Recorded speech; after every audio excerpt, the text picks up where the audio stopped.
Hello everyone, in today's video I will be narrating stories that I found off of Reddit. If you enjoyed this video, make sure you subscribe to my channel, like this video, and comment something down below. But without further ado, let's get straight into these stories. This happened back while I was in college a couple years ago. Me and my roommate moved into a beautiful apartment our junior year of college. Our parents made it extremely clear that us living alone together was not ideal for some of the cheaper, shady neighborhoods close to our college. We attended a college in our state capital, so we were in a city environment, and had certain criteria we had to meet in order for us to live there, and for them to co-sign our leases. Lit sidewalks, keyed entry into the apartment building, lit parking lot, X amount of blocks from campus, etc, etc.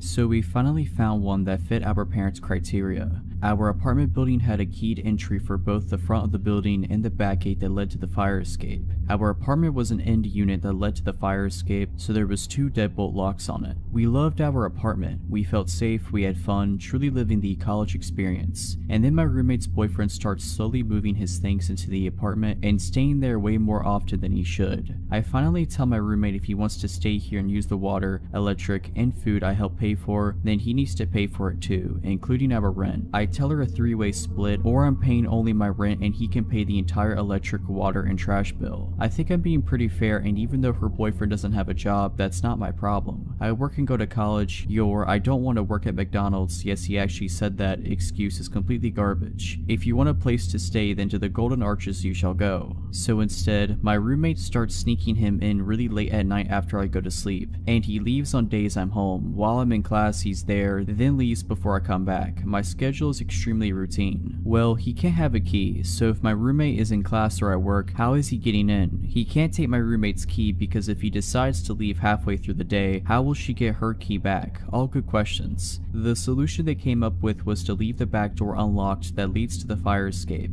and then he can just jump the fence at the bottom of the fire escape to get back on the fire escape when he's ready to come back, or stick a rock in between the door, whatever works for him. So I'm off of work and school one Thursday morning, and I decide I'm going to sleep in as long as I possibly can. My roommate and her boyfriend had already left for the day, so naturally they leave the door unlocked. I'm asleep and it's about 10 in the morning when I hear the back door open to the apartment. I come to just enough to recognize the noise, realize it's my neighbor or her boyfriend, and I brush it off and go try to drift back off. All of a sudden I start hearing someone creep through the apartment. Wooden floors. It definitely doesn't sound like casual walking. It is clearly someone stepping slowly and quietly through the apartment. My door to my room is ajar just a sliver, but I don't see anything out the door, and I'm honestly too tired to get up and look. A couple minutes pass and I figured that my roommate and or her boyfriend are just being weirdos, and I fall back asleep. I can't be sure how much time passes before I open my eyes, but it can't be too long. I wake up to my door opening. My back is to the door and I am facing the opposing wall. I slowly start to turn over to see why my roommate or her boyfriend would dare wake me from my slumber, and there he is, a burglar. In my room, next to the bed I'm currently laying in, a 6-foot tall burglar, unplugging my TV about 5 feet from where I currently am. I immediately pretend I'm just shifting positions in my sleep and continue to roll over with my eyes as shut as I can make them seem, still open enough to watch what was going on. He hears me shuffling as I turn over, stops, looks dead at me, and luckily doesn't realize that my eyes are open just a tiny bit. He goes back to unplugging my TV, my DVD player, shoves it in his bag he's brought, like those bags from IKEA, and steals my change jar and casually starts walking out of the front door to my apartment, like he came in for a cup of tea or something. After I hear the door shut, I immediately spring out of bed, grab my phone, start dialing 911, all while locking the back and front doors. The dispatcher is trying to calm me down. At this point I am hysterical. I can't even catch my breath to tell her okay. Luckily, I told her my address before I started hyperventilating. I will take a second to commend the police department, both city and college, because they were there in less than 3 minutes. She tells me the cops are there, but they need me to go downstairs to let them in the building because they don't have the key to the front door of the building. I am so afraid to open the door to my apartment and even look down the hallway. I'm about to walk to the front door and extend my arm out to the handle when I hear, "Ma'am, it's the police." As if I didn't get scared enough already, they yell through the door. I am paranoid because the dispatcher just told me they couldn't get in and didn't realize someone probably let them in downstairs. I ask the dispatcher to confirm that the people at my door are actually police officers. She tells me that they are at my door. Okay, cool. I open the front door and I collapse right there. My legs completely turn into jello and I just hit the floor. I blacked out for a brief period of time, but they helped me up and sit me down on the couch. There's at least 10 officers in my apartment from both the city and college departments. When I look outside the living room window to the street below, there are 5 or 6 cop cars blocking the street. I later found out that they were doing a perimeter search around the immediate area.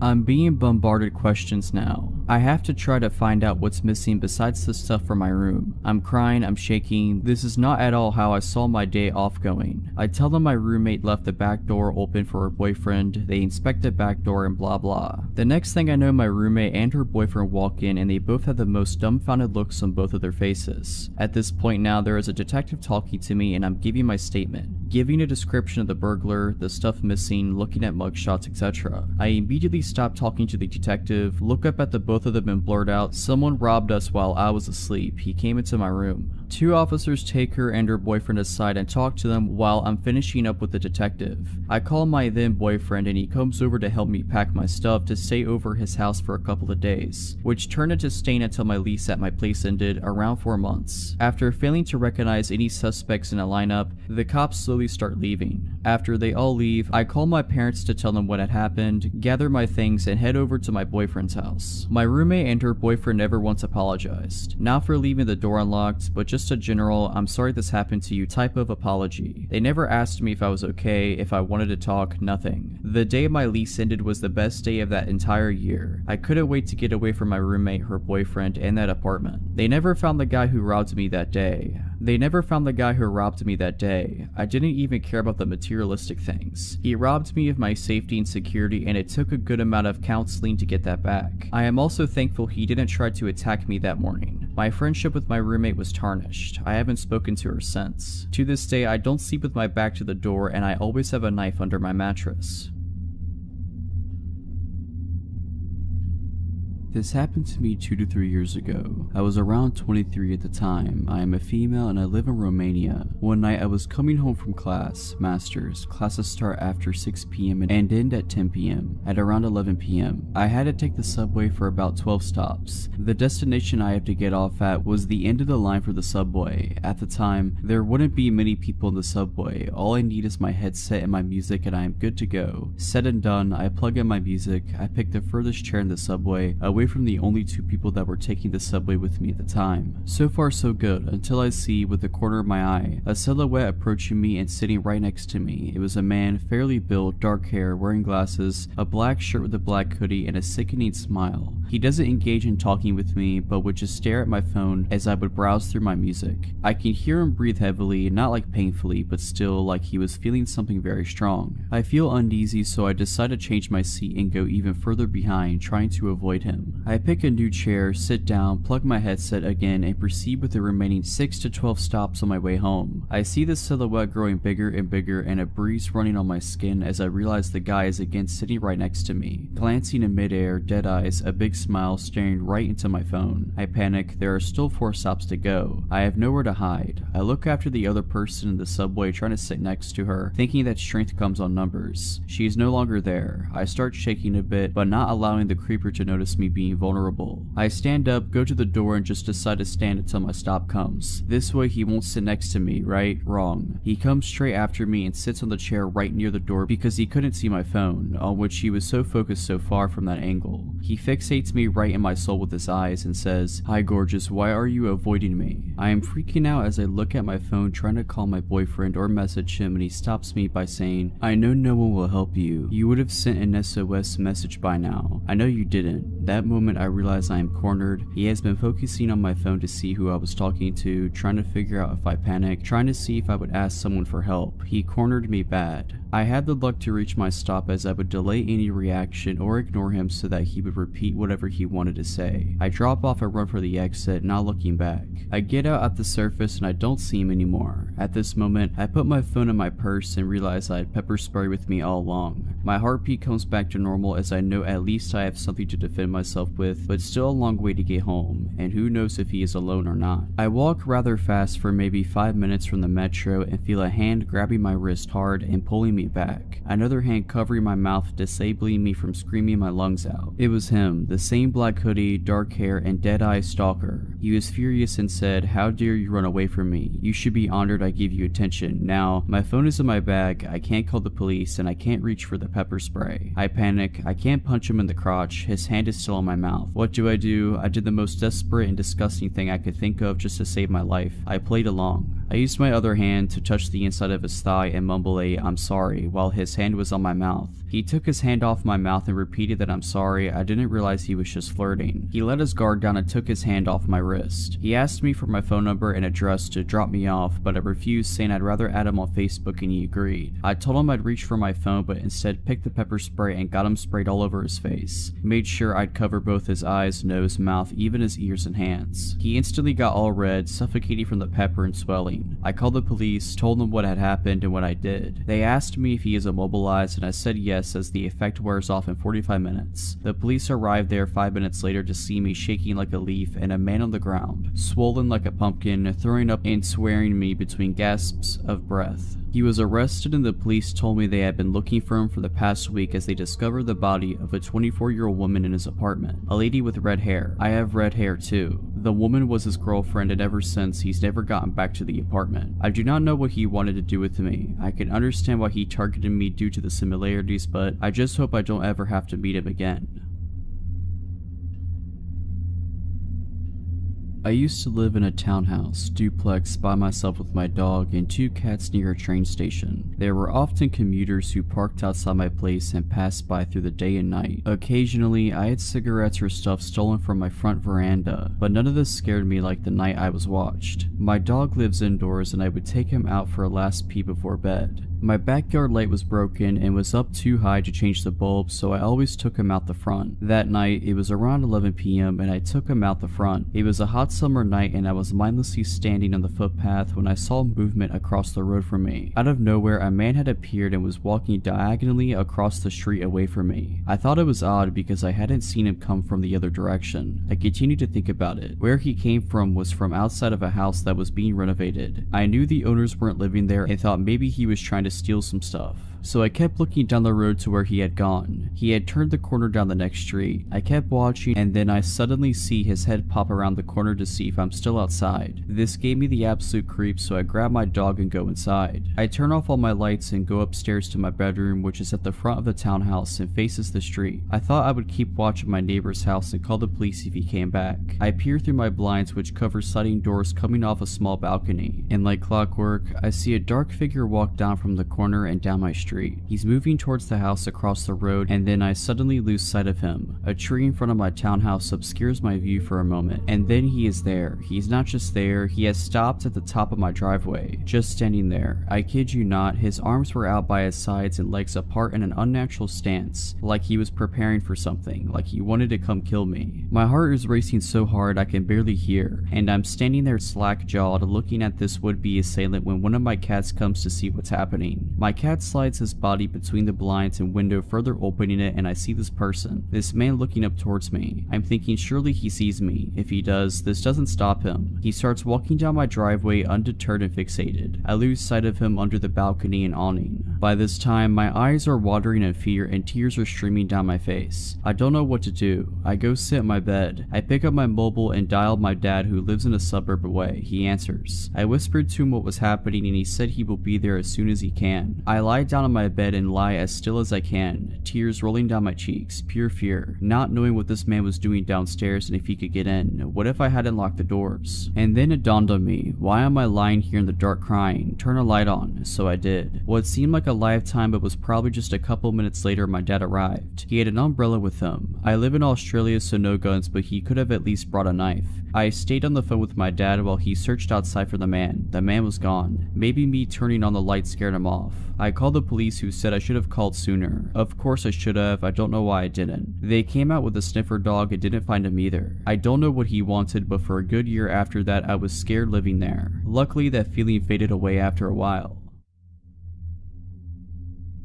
This happened to me a few years back when I was in my early 20s. At the time, I worked in a department store at a makeup counter. The job relies heavily on good customer service and building relationships because you want people to keep coming back to spend money on your products. We are given personalized business cards so that we can build up our own client base. Very important for a commission department. It's not uncommon to be familiar with the people who frequently shop in the store. As workers, our training is focused on being friendly and accommodating. One day while I was working, I had to move to a makeup counter that wasn't my own to cover someone's lunch break. It was a really slow day, so I was just leaning on the counter, people watching. I could tell most shoppers were just browsing, so I kept to myself. One of the people that I noticed was a very tall and broad man. He walked very slowly, almost hunched over. His face was fixed very aggressively, like he was angry but focused. He circled around the counter a few times, but I could feel his gaze on me instead of the products. After a few rotations around the department, I decided to greet him in case he needed help. It wasn't until he came directly over me that I realized just how big he actually was. I'm a 4'10" female, so I feel pretty small regardless. But even with his slouched posture, he was over 6 feet tall and well over twice my weight. I'll never forget his teeth. They were completely black in the front. Your eyes couldn't help but go right to them. Despite his menacing appearance, he was soft-spoken. Truthfully, I could tell he wasn't all there by the way he talked. He told me no when I asked if he needed help, but requested my number, so direct. We had never spoken before. I declined and said that I was in a relationship and that it would be inappropriate. He then asked if he could have a business card for the counter in case he wanted to get products. Since I wasn't on my normal counter and I really wanted him to go away, I handed him my coworker's business card and told him to call if he had any questions. It worked and he walked away after that, filling me with relief.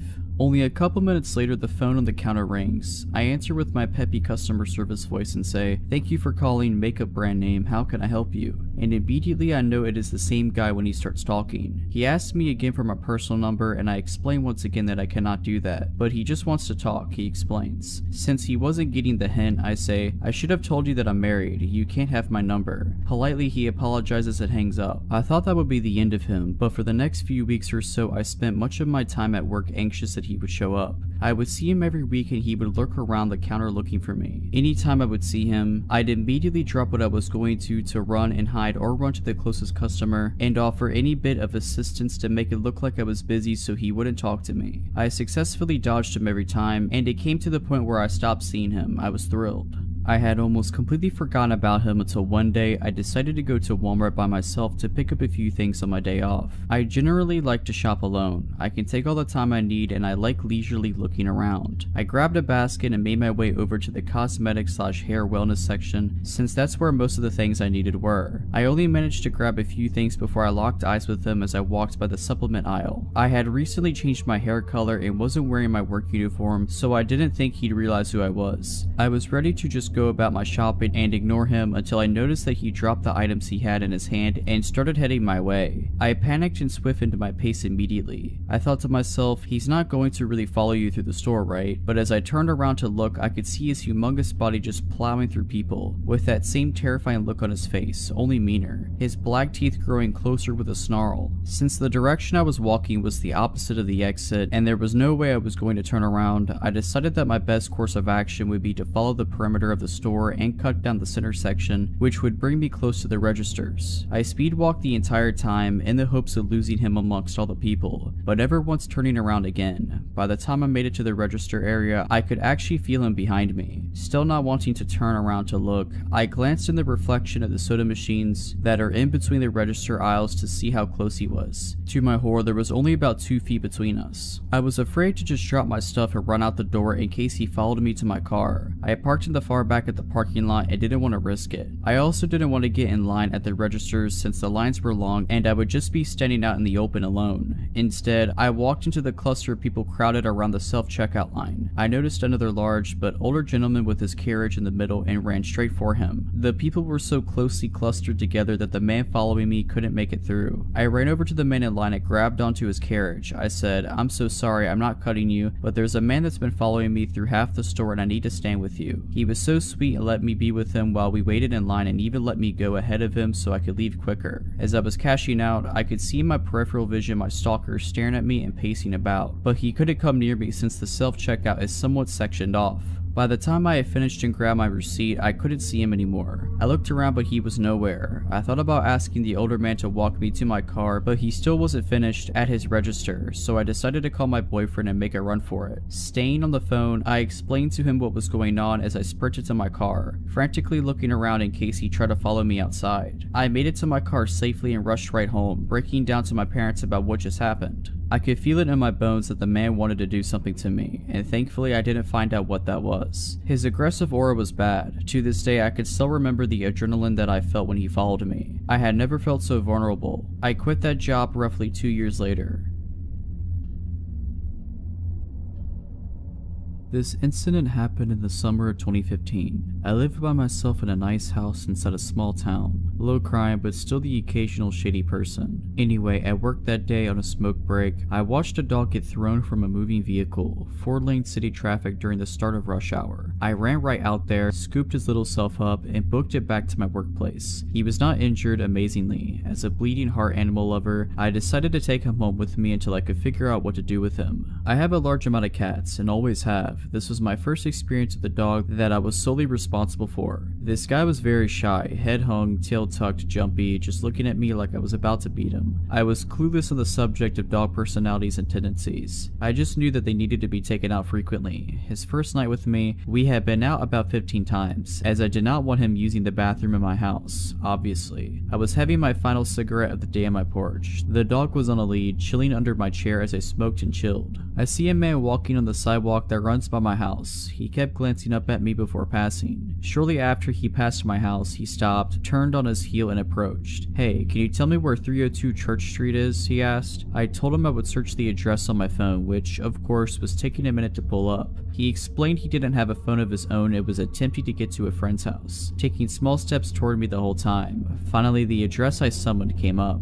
"It's exactly 2 blocks north of here, right on the southwest corner of the cross street," I told him, pointing in the direction. He kept his eyes locked on me, continuing to slowly move closer. The dog starts growling very softly at this point. I had forgotten he was even there until now. "Mind if I take a look at the map?" He grinned sheepishly. "I'm bad with directions." I rose from my seat, pointing again. "It's truly just 2 blocks up the road. Just follow the road. 2 blocks. The house will be on your left," making it very clear that I wasn't going to just hand him my phone. "Well, can I call them? I need to let them know I'm coming," he said, still creeping closer, extending his hand. "No," I curtly replied. "How about text them?" Pushing forward still. "Dude, no." I started toward my door. "Just let me see your phone." He was visibly becoming pissed off, clearly trying to contain it and getting way too close to my porch. As a last-ditch effort of getting this dude to screw off, I say, "You need to get out of my yard. My dog's protective. He will screw you up." I didn't know the first thing about this dog, let alone whether he had the capacity to screw someone up.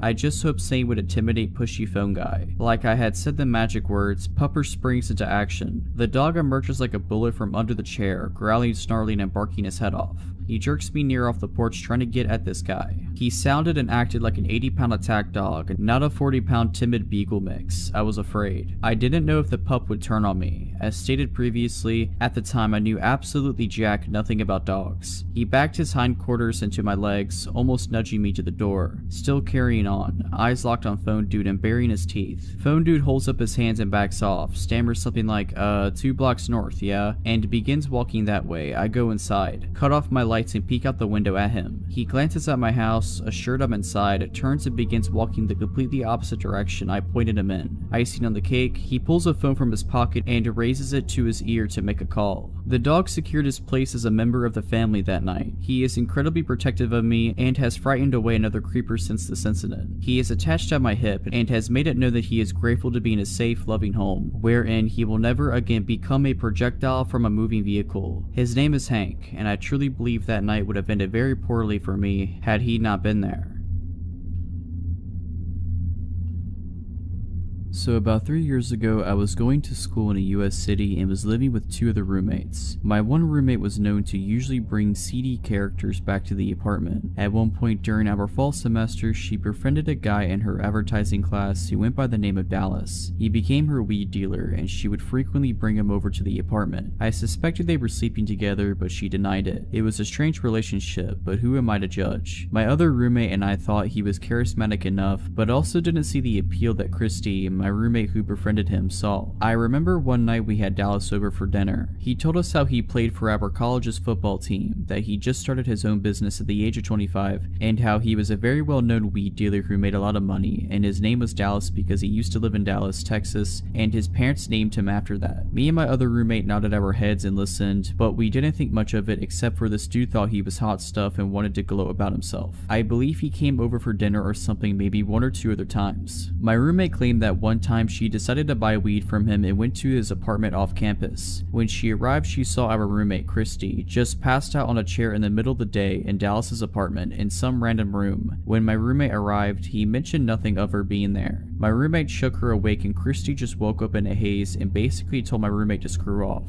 My roommate recounted the story to me and we both agreed it was weird and Dallas was probably not the safest person to hang with. After a couple of months, Christy stopped hanging with him. I remember her saying he got pissed she didn't want to sleep with him. I also found out that a friend of hers, who knew him for a long time, was engaged to him. Oh, also, his real name wasn't Dallas. Yeah, real shocker there. Fast forward 2 years, me nor my roommate talk to Christy anymore. We are living elsewhere in said city doing our own thing. We get an alert on our phones that a girl who had just transferred to our college went missing after leaving from one of the campus bars the previous night. It doesn't take long, maybe a few days, when this huge story breaks. This girl was killed by someone she left the bar with that night. My roommate calls me and goes, "Do you remember what Dallas's real name was?" I go, "Yeah, I believe it was said name." She goes, "Go online and read this article. He killed that girl who just went missing." Sure enough, I go online and there's the most horrifying mugshot of Dallas with a photo of the girl he had just slain. It gets crazier. Apparently he had taken her home that night and attempted a one-night stand, and he killed her by blunt force and strangulation. If that isn't terrible enough, he cleaned up the evidence-ish in his apartment, threw her body in a storage container, took a lift to his grandma's house hours away, and buried the storage container with her remains in it on the property somewhere. After obtaining a video of the two of them leaving together from the bar, it didn't take cops long to bust him. Weeks after the story broke, so many girls came forward and shared similar creepy stories about Dallas, the guy who played for said college's football and ran a successful business. You can guess that none of this was ever true. Also, he was like 28 years old, claiming he was still a student at our college when this happened, prying on younger women. I just hope he rots in prison for the rest of his life.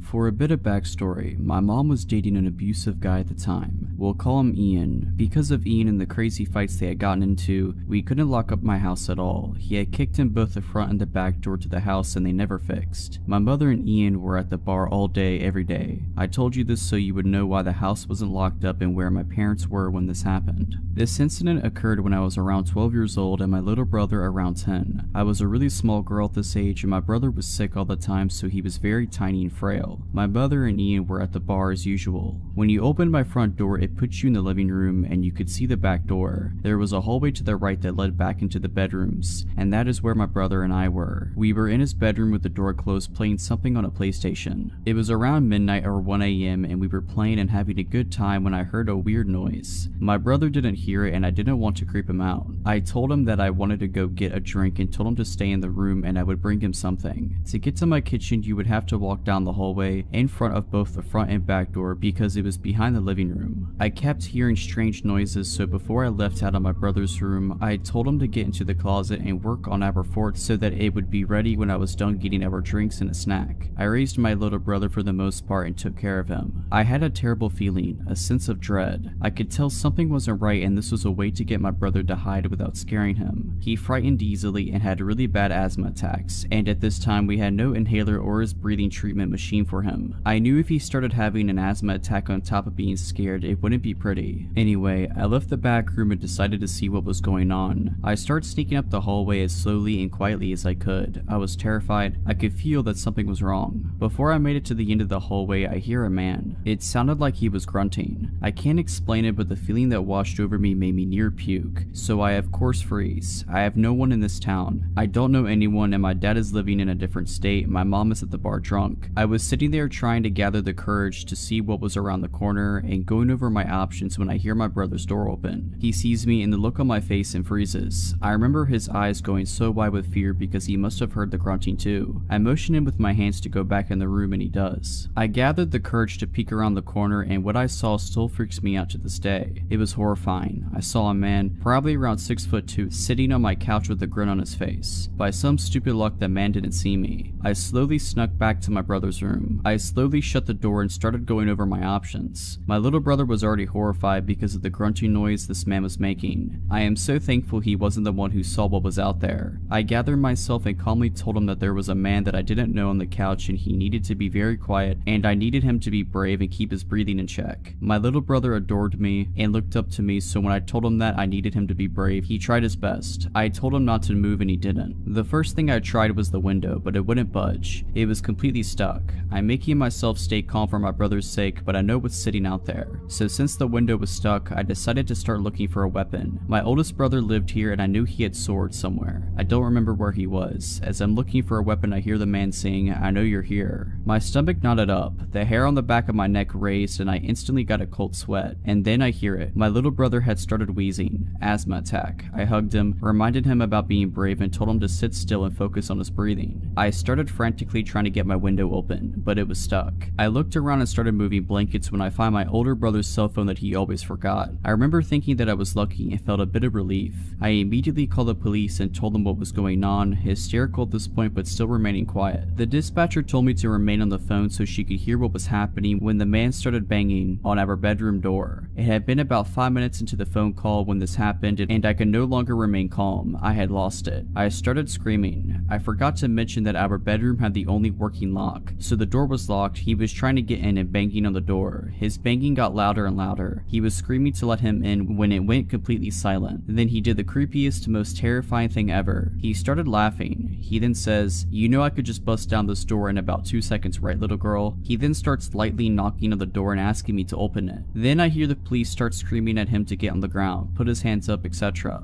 I heard him putting up a fight, followed by more yelling and eventually silence. After a few minutes there was a knock on my door, but at this point I was too terrified to open it. I thought that this nightmare guy was still there. So being in my hysterical state, I started screaming, "No, no, no, please," over and over again, sobbing and shaking. I couldn't stay brave for my little brother anymore. I was on the floor holding him this whole time, convinced we were going to die. Eventually I calmed myself a bit and this time a female officer was at the door, so I opened it. There were about 5 cops standing in the hallway listening to me being hysterical. I refused to let go of my brother at this point, but we both ran to this female officer and just collapsed, sobbing hysterically. We had been so scared. It turns out this guy was completely wasted and high on drugs. I remember the cops walking me up to him and having me stand in front of him to ask me if I knew this man. I didn't. The man's eyes were completely bloodshot and filled with hatred. My parents were called and investigated for leaving us alone like that and for the doors being like that. My mom is a different person now, doesn't drink and is now married to a cop. She completely changed. I remember asking her about it later on and she told me something that I didn't know. The man had a huge knife, so that's what he was scraping the door with. He also had some rope, tape, and a tarp.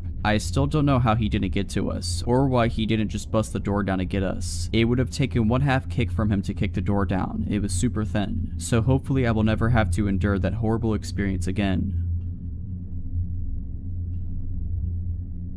This story starts around the fall of 2017. I was walking back to work from lunch when I passed this girl and noticed she got up and started walking behind me. She took a different route and didn't follow me. A few days later it happened again, but this time she was following me. I assumed she wasn't following me at the time because where my office building is situated, you have to go up a set of stairs and pass a few other buildings, and she did not follow me up to my building. After a while I noticed we took the same train home. A lot of the time she would be watching me. When we made eye contact she'd look away. Then she'd continue looking when she thought I wasn't looking. There's a Whole Foods across from my office. I went there for lunch a couple times during the week. I started seeing the girl sitting in the window for lunch and she would almost always get up as soon as I left and walk the same way I did. Around this time I began seeing her more frequently. During lunchtime or when I got to the metro, she was almost always there. After a couple of months of this, I started noticing that she would get off at the same station as me sometimes. Sometimes she would walk the same way as me. Once I got to my place, I live in a condo with my brother. She would always pass by but never follow me up to the entrance. During this time, I started receiving phone calls at work from random phone numbers that at the time I assumed was spam. There would either be silence on the other end or the person would hang up immediately. I also started receiving fake Facebook requests from people I already knew or were already on my friends list. December of 2017 comes. By this time, I'm not going to Whole Foods as often. If she gets off at the same station as me, I go into a restaurant or go shopping for groceries before I go home. Around this time, an old friend I went to high school with contacts me kind of out of the blue, said she wanted to follow me on Instagram. We text a couple of times and I accept her follow request. She contacts me again about a month later from a different number, but this time she's texting me frequently. I'm talking about every day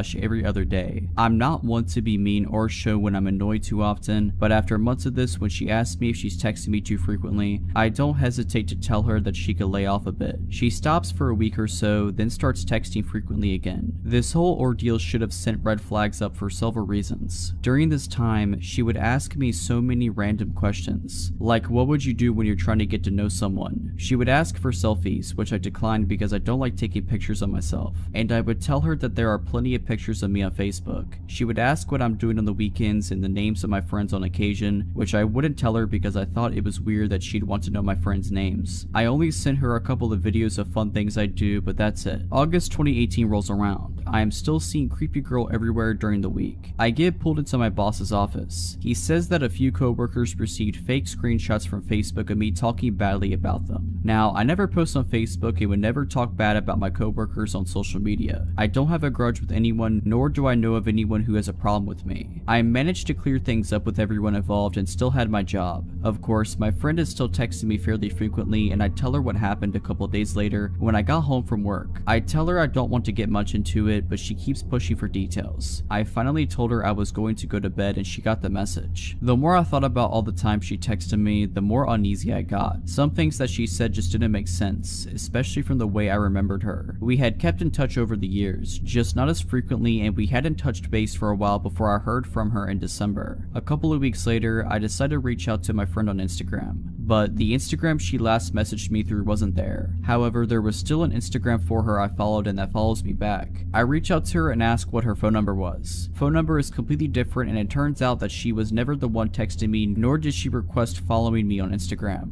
I tracked the number and it turns out to be one of those fake phone number apps. I request to be blocked from the service and I never hear from my friend again. After talking about it with my brother and a couple of friends, I'm almost 100% certain it was the girl that's been following me. These things only started after she appeared. The phone calls to my office, the fake Facebook request, etc. A few days before I was pulled aside by my boss, my friend texted me and told me that she had a weird feeling about me and wanted to make sure I was okay. I just thought that she was being weird at the time and didn't think much to it. This whole ordeal is really scary when I look back on it because I sent videos of myself and my address at one point. My friend even confirmed a post my brother made with pictures he tagged of me on Facebook. I was texting a stranger for 8 months about my life, and they also apparently have access to my Facebook page. She doesn't follow me anymore, but when she did see me on the metro, she would always sit somewhere that she was able to make eye contact with me. I'm always careful now if anyone texts me from an unrecognizable phone number. I just hope that she decided to forget me and move on.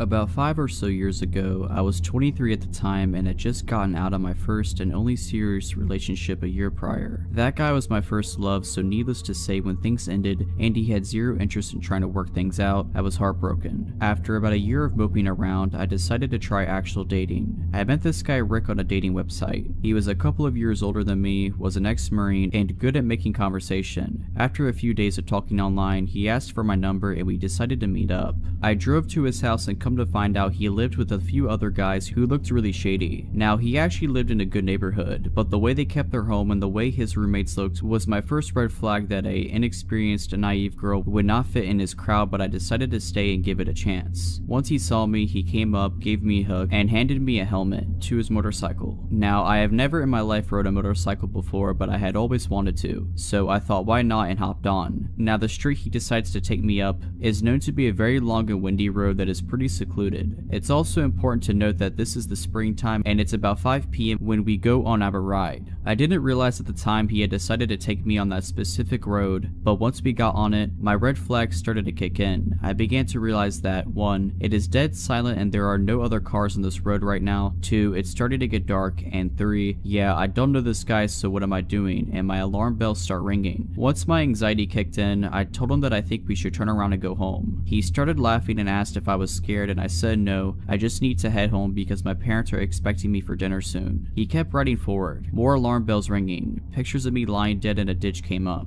I kept asking, can we please turn back, and he finally gave in and turned around. The next day comes and I told myself that maybe I was just overreacting and he was harmless, and decided to agree on a second date a few days later. We met up at a sports bar for dinner and a couple of beers so we can watch the hockey game. The entire time we were sitting there, Rick has his arm around me and has me literally attached to his hip, constantly trying to make out with me, and is acting extremely possessive. At this point, I'm completely freaked out because I barely know this guy and all he is talking to me about is our future and how he would be such a protective boyfriend because he was an ex-Marine. At this point, I knew I was done with him, but unfortunately, my car is at his house. When we are done and head home, he insists that I come inside and hang out for a bit. I decide to walk in and stay for 5 minutes. We walk into his room and he immediately pounces on me, making out with me and trying to feel me up. I kept pushing his hands away and kept telling him that I needed to get going, but I could tell he wasn't going to give up until he got what he wanted, especially after I realized his little friend was aroused. He told me that he would not let me leave until we did something. I said screw this and was able to bolt out of his door and sped home. After that night, he tried to ask me to hang out again, and I told him that I think it would be best if we stayed friends. This guy began to relentlessly call me and text me and beg me to see him, then proceeded to call me names because I was ignoring him, then would apologize for calling me said names, and it was because he liked me so much, so I blocked him. Then he tried to message me on Instagram, so I blocked him on there, and then on Facebook, and finally on Snapchat. I never gave Rick any more attention and moved on.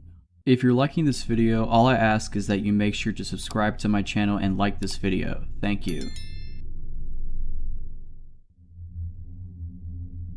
This story happened to me about 6 months ago. I have lived where I lived for 3 years. It's a nice apartment in an amazing location, but they were built in the late 90s. In the last few years, the city I live in has had a massive population boom and people have been non-stop pouring in. Good weather, amazing economy, cool place to do stuff always. Because of this, I have seen the landlord's staff start to do heavy maintenance on the apartments to bring them up to date to attract more people to them. My neighbor lived in his apartment for something like 6 years before he ended up buying a house and moved. When he moved, the landlord immediately started redoing his apartment as one to bring up to date. The way that the apartment layout is that there are 2 stories. Where my bedroom is, on the direct other side of the bedroom wall is the staircase in my neighbor's apartment. The way my bedroom layout has my bed right up against the wall. They were completely stripping this place clean. It was one of the first ones that they did such heavy remodeling to. For weeks I would always see the workers over there painting and redoing the floors, etc. A few days before this happened was no different. I left and saw them doing maintenance in the kitchen, and when I came home from work, they were gone for the day. Nothing unusual for a single bit. The part that is unusual though is what happened one particular night. I was awake around 1 AM watching TV in my room when I heard someone on the other side of the wall slowly walking up the stairs, and very obviously stopping halfway up. Where the person was stopping was directly where my head laid on the other side of the wall. I could feel him listening to me breathing. I immediately turned the TV sound off and sat there extremely quiet and still. I heard nothing for a few minutes, and then after what felt like an absolute eternity, I heard the person start walking the rest of the stairs to the 2nd floor. It was very obvious that someone was on the other side of that wall listening to me. I also knew that it was only a few days before this happened that I saw the maintenance redoing that apartment's kitchen. I knew that there was no way someone already moved in that fast. I quietly got out of bed and went to a room where I had a better view of the outside of the apartment. I obviously couldn't see if there was movement in there from the window, but I had a good angle to see if anyone walked out. I sat there for around 15 minutes just staring outside to see if I saw anything at all. Nothing. I went back into my room and laid down in bed again. I didn't play the TV, I just sat there waiting to hear something again. I was messing around on my phone for around 20 minutes in silence until I heard movement in the stairs again. This time though, the movement didn't start from the top or the bottom. The movement started in the middle of the staircase, meaning that the entire time I was sitting there in silence, this person was just on the other side of the wall listening to my every move. This terrified me, so I called the cops. I gave them all the information of what was going on, and they informed me someone would be out very soon. I went back to the one room and watched out the window again. Only a few moments later, a police car pulled up and a cop got out to examine the building and the apartment. Only a few moments later, a police car pulled up and a cop got out to examine the building and the apartment. He was looking around and shining his light in the windows. I heard him knock on the door and shortly after could hear him talking to someone, but couldn't make out what they were saying. I was totally puzzled by this. The officer walked over to my door and knocked. I went downstairs and he informed me very nicely that someone just moved in there. I laughed and was completely embarrassed. I even said to the cop that it was a heck of a way to meet your new neighbor. I felt embarrassed, but more importantly felt very relieved about the entire situation. I brushed off the whole thing as it just being late and my mind playing massive tricks on me. The next day I went to leave my apartment when I saw something that made me stop dead in my tracks. I went outside and only took a few steps towards my car when I saw maintenance over there carrying out the old refrigerator. I was puzzled. I walked over to the apartment and I looked in the door that was wide open. The kitchen was still being worked on, and not a single piece of furniture could be seen. I was legitimately speechless. I walked over to a maintenance man and said, "Didn't someone move in here?" And he informed me no, and that the apartment wouldn't be ready for showings until at least 3 weeks. I ran back upstairs into my apartment and called my landlord. I asked her if someone is staying there and she said absolutely not. I told her about what I experienced the night before. She was floored. She told me that they would change that apartment's locks immediately. She also suggested that I call the non-emergency line to the police department and inform them that no one lives there. I did just that and they asked me to come down to the station. I told them all of the information in detail of what happened. They were able to quickly figure out what officer came out to check out the situation so he could help identify the person who answered the door. The officer described the man in detail and I confirmed that I had never seen him around the apartments before. There was a search around town for a few weeks until the whole thing just sort of fizzled out and I stopped hearing about it and started seeing less and less patrol cars randomly in the parking lot. After that night, I never heard another thing in that apartment. Around a month later, an older couple moved in and they are very nice. When I saw the moving van pull up, I went out to introduce myself to them. But to be completely honest, the only reason I went out there was to see if any of them matched the description of who the cops saw. Not even close. I'm certain that the person who was in that apartment got away with it. I had an extremely hard time sleeping the following weeks of that happening to me. I actually ended up moving my bed into the smaller second bedroom because it bothered me so much. I have zero idea of what the intentions were of the person or what they were doing on that staircase. I am a proud Floridian. At the time of this story, early 2000s, I was going to college in South Florida and lived with my family in my hometown in the Florida Panhandle. It's about a 7-hour drive up through Central Florida to get between the two places, so I mostly only went home for the holidays. It was the Thanksgiving in my junior year, and I was excited that I had managed to rearrange my midterms to be able to leave campus 3 days ahead of everyone else. I was expecting to beat the masses of traffic and was hoping for a quick trip back home. My roommates wanted to have a last meal together before we all left for break, so I ate in the campus dining hall around 4 p.m. and I set off on my journey around 5:30 p.m. Around 10 p.m. I had just passed my 2/3 mark, where I always stopped at this little mom and pop's type of diner by the side of the highway to grab a snack, use the restroom, and call my dad to let him know I was okay. I didn't have a cell phone yet. Well, I hadn't been there since summer and the place was out of business, so a little bummed out that I wasn't getting my chocolate chip pancakes. I just kept going. There really wasn't much built up around there at the time, so when I saw signs for a rest stop in, of all the places on this green earth, some town called Alachua, so I went for it. So I went and parked directly under the street light for safety and used the facilities, called my dad, etc. I didn't see anyone else there, except for a very exhausted looking woman who approached me asking for directions, saying she was with her husband and 2 small children from Virginia and they had made a wrong turn trying to get to Disney. So I left the rest area and was walking back to my car when I noticed a beat up, unmarked, gray or bluish work van parked very close to the driver's side of my 95 Honda Civic. Yeah, okay, I thought that's pretty weird. It had Florida tags on it, so it couldn't have been the ladies I talked to in the bathroom. I distinctly remember she said she was from Virginia. I turned around and hightailed it back to the rest stop.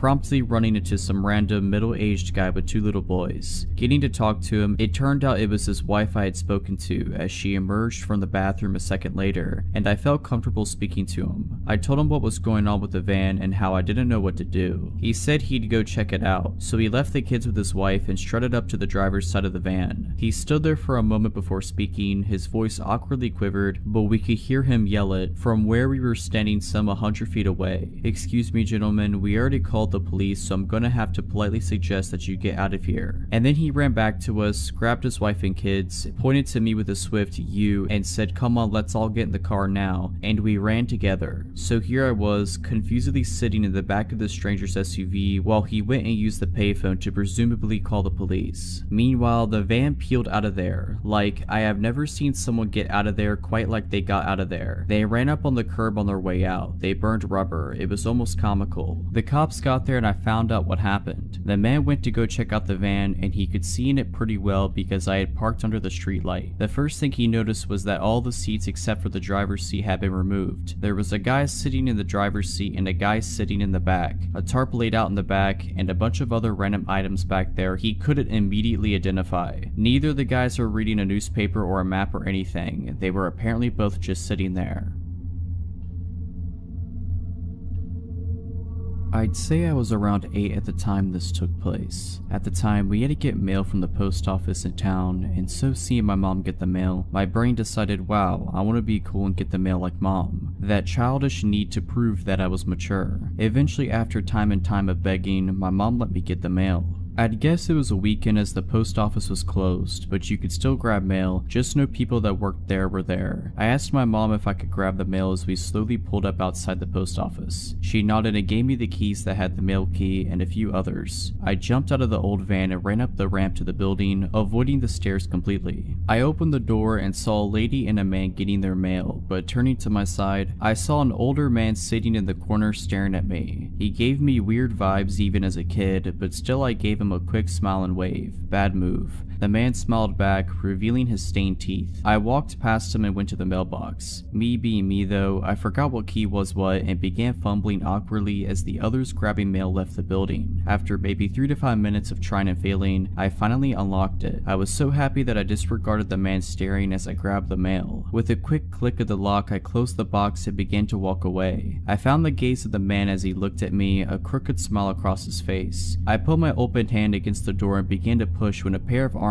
reached around me, one hand forcefully pulling the door shut and the other around the upper part of my chest, like my collarbone, pulling me into a tight, unwelcome and horrible hug. I froze. What was I supposed to do? I was always taught to respect adults and I did. He had a strong scent of alcohol on him, so much I think I coughed a few times. He began to speak after a moment of just holding me there. The words he spoke scared me really bad. He then said, "Man, hey, where are you going?" He spoke almost passive-aggressively. Me, "Oh, I have to go. My mom was waiting for me." Man, "Oh, okay." He sounded defeated and began to let me go. Before I could break away, he held me tighter again, tighter than before. Wait.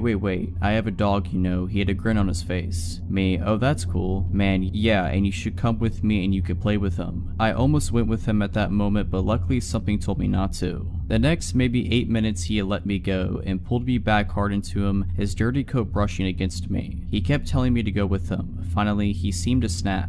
Man, alright, you're coming with me. Me, what? But I need my mom. I have her keys and she's waiting for me, please. That was still my priority, her keys and mail. Man, nope, you're coming with me now. He opened the door and began to pull me out. In a moment of his weakness, I broke away, running to my mom in her car. I slammed the door shut, scaring my brother and my mother. I began shaking and crying, dropping the mail on the car floor. I picked it up and handed everything to my mom as she demanded to know what happened. I'd told her everything and she looked pissed. I was so glad that she was on my side. I looked outside, tears still streaming down my face, and noticed the man look at me through the car window from the top ramp of the building. I began to cry harder and panic as he started coming over. My mom stopped me as she noticed him coming. He fell at the bottom of the ramp and tripped. My mom laughed at the creep and started driving away, while she tried to comfort me, saying things like, "He was a harmless old drunk man and he didn't hurt you." I'm pretty sure I knew what his intentions were towards my younger self, and I'm just glad that I was able to get away from the man.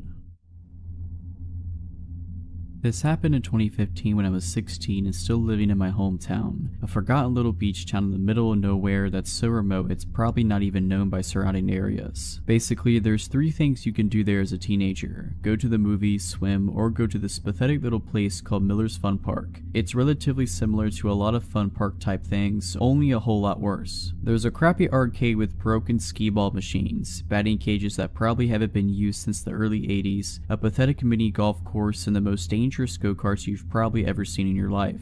Miller's Fun Park is on the edge of a field. On the opposite side of the field, about 3 miles down, is the beach, and across the single street are woods. If our town is in the middle of nowhere, Miller's is practically on the moon. My cousin Emma and I decided one summer night that we wanted to go go-karting. It was around 10 p.m, so we knew it'd be almost deserted, but that was the way we liked it. I picked her up from her house and we made the long drive down. Once we had arrived and parked in the nearly empty parking lot, we hopped out of the car and paid for some go-karting tickets. The same people had worked there forever. There was no one there except for a few boys in the arcade and a guy who looked to be in his 60s sitting on a bench near the batting cages. Emma and I paid him no mind and went to the go-kart track. Like I said, these karts were incredibly dangerous, so I was focused on nothing but making sure I wasn't going to skid and flip as we raced way too fast around the windy track. This is why I didn't notice the guy walking over to the fence, and why I didn't notice him watching us until we pulled into the lanes after our last lap. He was standing on the other side of the fence right where I parked. He stared at me with the most unsettling expression, a weird smile with dark eyes. I managed an uneasy smile back, handed another ticket to the guy running the go-karts, who was obviously higher than a kite, and Emma and I went off again. This time I couldn't focus. The dude gave me the worst type of feeling. My eyes were constantly finding their way to the metal fence where he stood, unmoving and watching us every time we were in his view. And the thing that was bothering me the most was we only had bought 3 tickets. We were on our second to last run and he was standing directly next to the exit gate. I was just praying that he'd move before we were done. But of course, no such luck. Our last go came and went, and I had no choice but to pull in next to him, unbuckle my seatbelt, and get out of my go-kart. I glanced over at Emma a few feet away as I opened the exit gate to see if she was as scared as I was, but she didn't seem to notice as she bounced over and bragged about how she had beat me the last 2 times. I was barely listening. I opened the gate and the guy stepped in front of me just as I was leaving. "Hey there," he said. His voice was dry and he smelled of cigarettes. "What are you girls doing all alone here?" My eyes darted over to Emma, who was looking at the dude with both confusion and annoyance. What?" she said, pushing past the gate so she stood beside me. "It's so late." His tone was as hungry as his eyes, and he reminded me of a snake. "Do your parents know that you're out?" "Yes," I answered quickly. "They're waiting for us actually. We need to get going."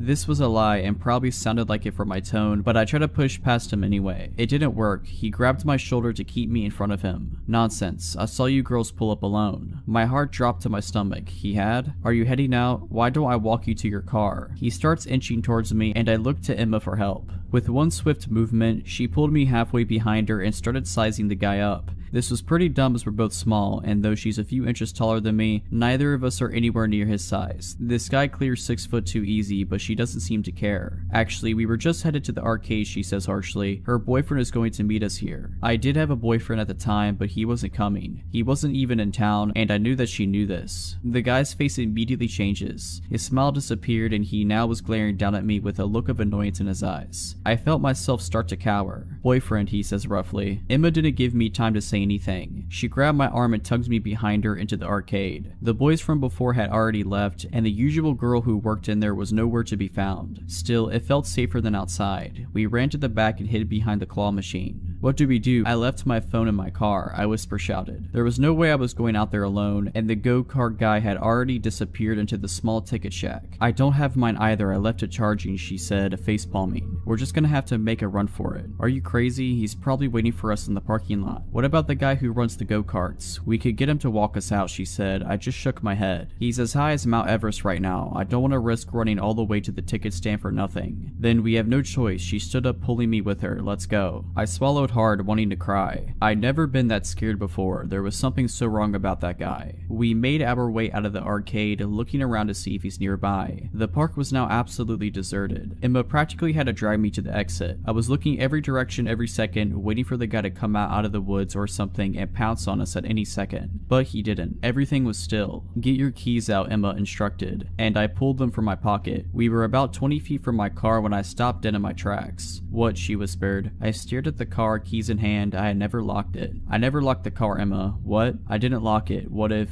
I trailed off, but she knew what I was saying. She started inching towards the car, and I grabbed her arm to stop her, but she pulled me away. I'm just going to peek. If I say run, you run. Her voice is quiet. I nodded shakily. She eventually made it close enough to see inside, but by the way she was squinting, I knew it was too dark to make anything out. My heart was beating out of my chest. What if he's in there? All these thoughts almost drown out the unmistakable sound of shoes slamming against the pavement. My head whipped around instantly, and there he was, sprinting at us at full speed out of the woods. I screamed bloody murder and broke for the car, jiggling the handle as I realized I had locked it. Emma was already on the other side, screaming at me to unlock it. I fumbled with the keys but managed not to drop them as I unlocked the door, flung it open, and practically threw myself inside. I just managed to close the door when he was there, slamming his fist against the window and shouting incoherently. I was sobbing at this point and barely managed to lock the doors as he goes for the handle and yanks on it as hard as he can. Emma was screaming at me to go, and through my tears I shoved the key into the ignition and flew into reverse. He was still chasing us and yelling as I veered backwards out of the lot and turned as fast as I could while slamming on the gas. I was driving like I was still in a go-kart, but I didn't care. I could barely see the road through the flood of tears, and Emma had to grab the wheel several times to keep us from crashing before I regained some composure. Though obviously shaken up, she managed to keep her tears and be the same one out of the two of us as we drove at least 30 miles over the speed limit the whole way back to my house. We kept this encounter a secret between us for a long time, but me and Emma decided to tell this encounter we had experienced on here. We didn't talk about it until months after the horrifying encounter. Safe to say we never went back to Miller's Fun Park after that. I urge all of you to be extremely careful when going out at night. I just hope that me and Emma never have to see that lunatic again.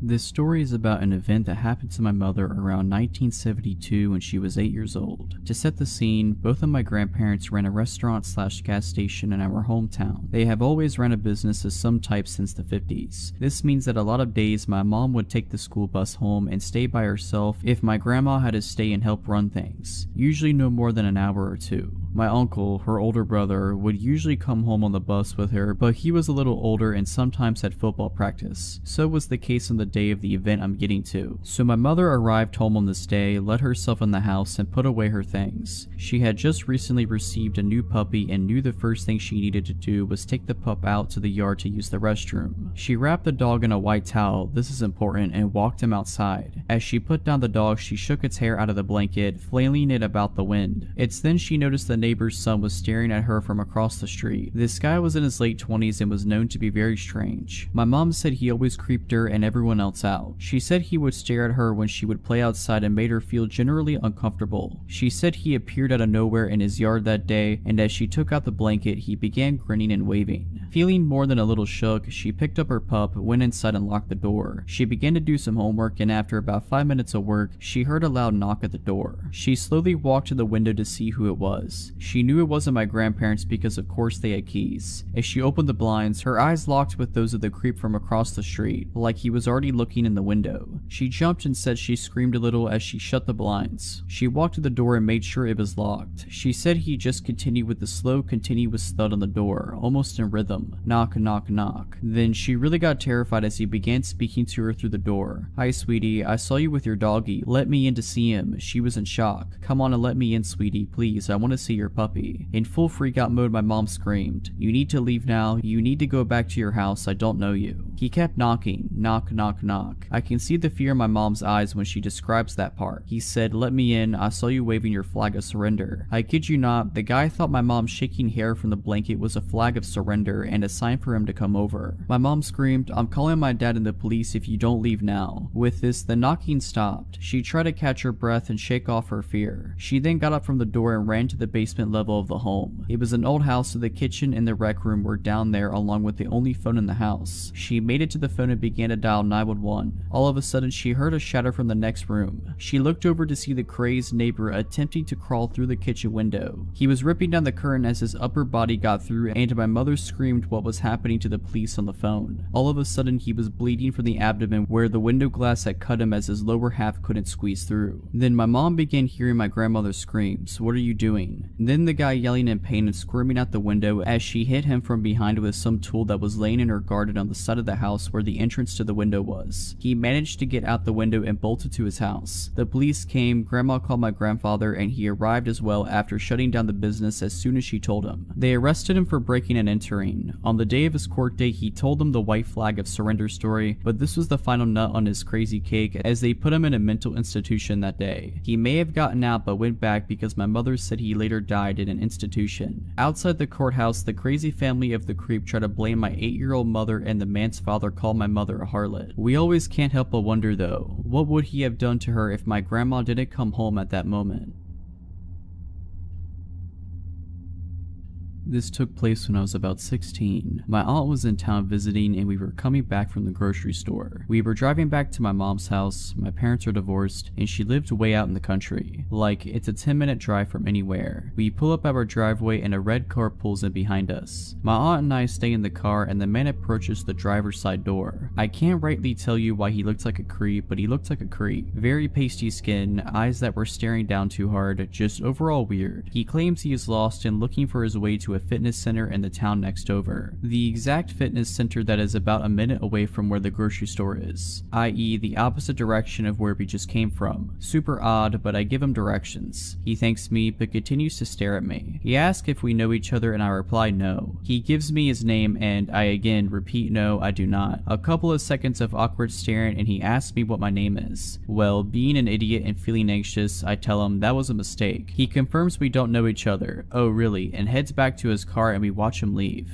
My aunt and I agree he was very strange, but shake it off and take the groceries in. From where we were parked, you have to take a little windy path up behind the house to the back door. My aunt goes outside to grab the rest of the groceries and I settle on the couch in the living room and look outside. Red car in the driveway. My aunt comes upstairs and said the guy was almost to our door and claimed he forgot the directions. My aunt curtly told him right, left, right, and told him to leave. The directions were truly that simple when following the main roads. I'm freaked, she's freaked, but we never see him again. A month passes and I'm chilling at my dad's and posted something like, I'm bored at my dad's house, who wants to chill on Facebook. Guys, always set your page to private. Several minutes later, I get a message from the same guy asking if I wanted him to come over. I'm home alone and understandably terrified. I immediately block him and tell my dad, who goes to one of his cop friends to see if they know anything about this guy. Well, this man was kicked out of a local university for stalking, and had 2 other counts of stalking on top of that and a restraining order. Another month goes by and I'm in study hall with a friend and he is telling me about this guy who was stalking his older sister. I don't remember the specific details, but it was definitely the story of someone being stalked. The craziest part was the stalker almost drove this girl's brother off the road in an attempt to get him to pull over. Once pulled over, stalker jumped out and was making his way to my friend's vehicle when my friend noped right out of there. I'm sure you guessed it, but the stalker and the creep I ran into were the same person.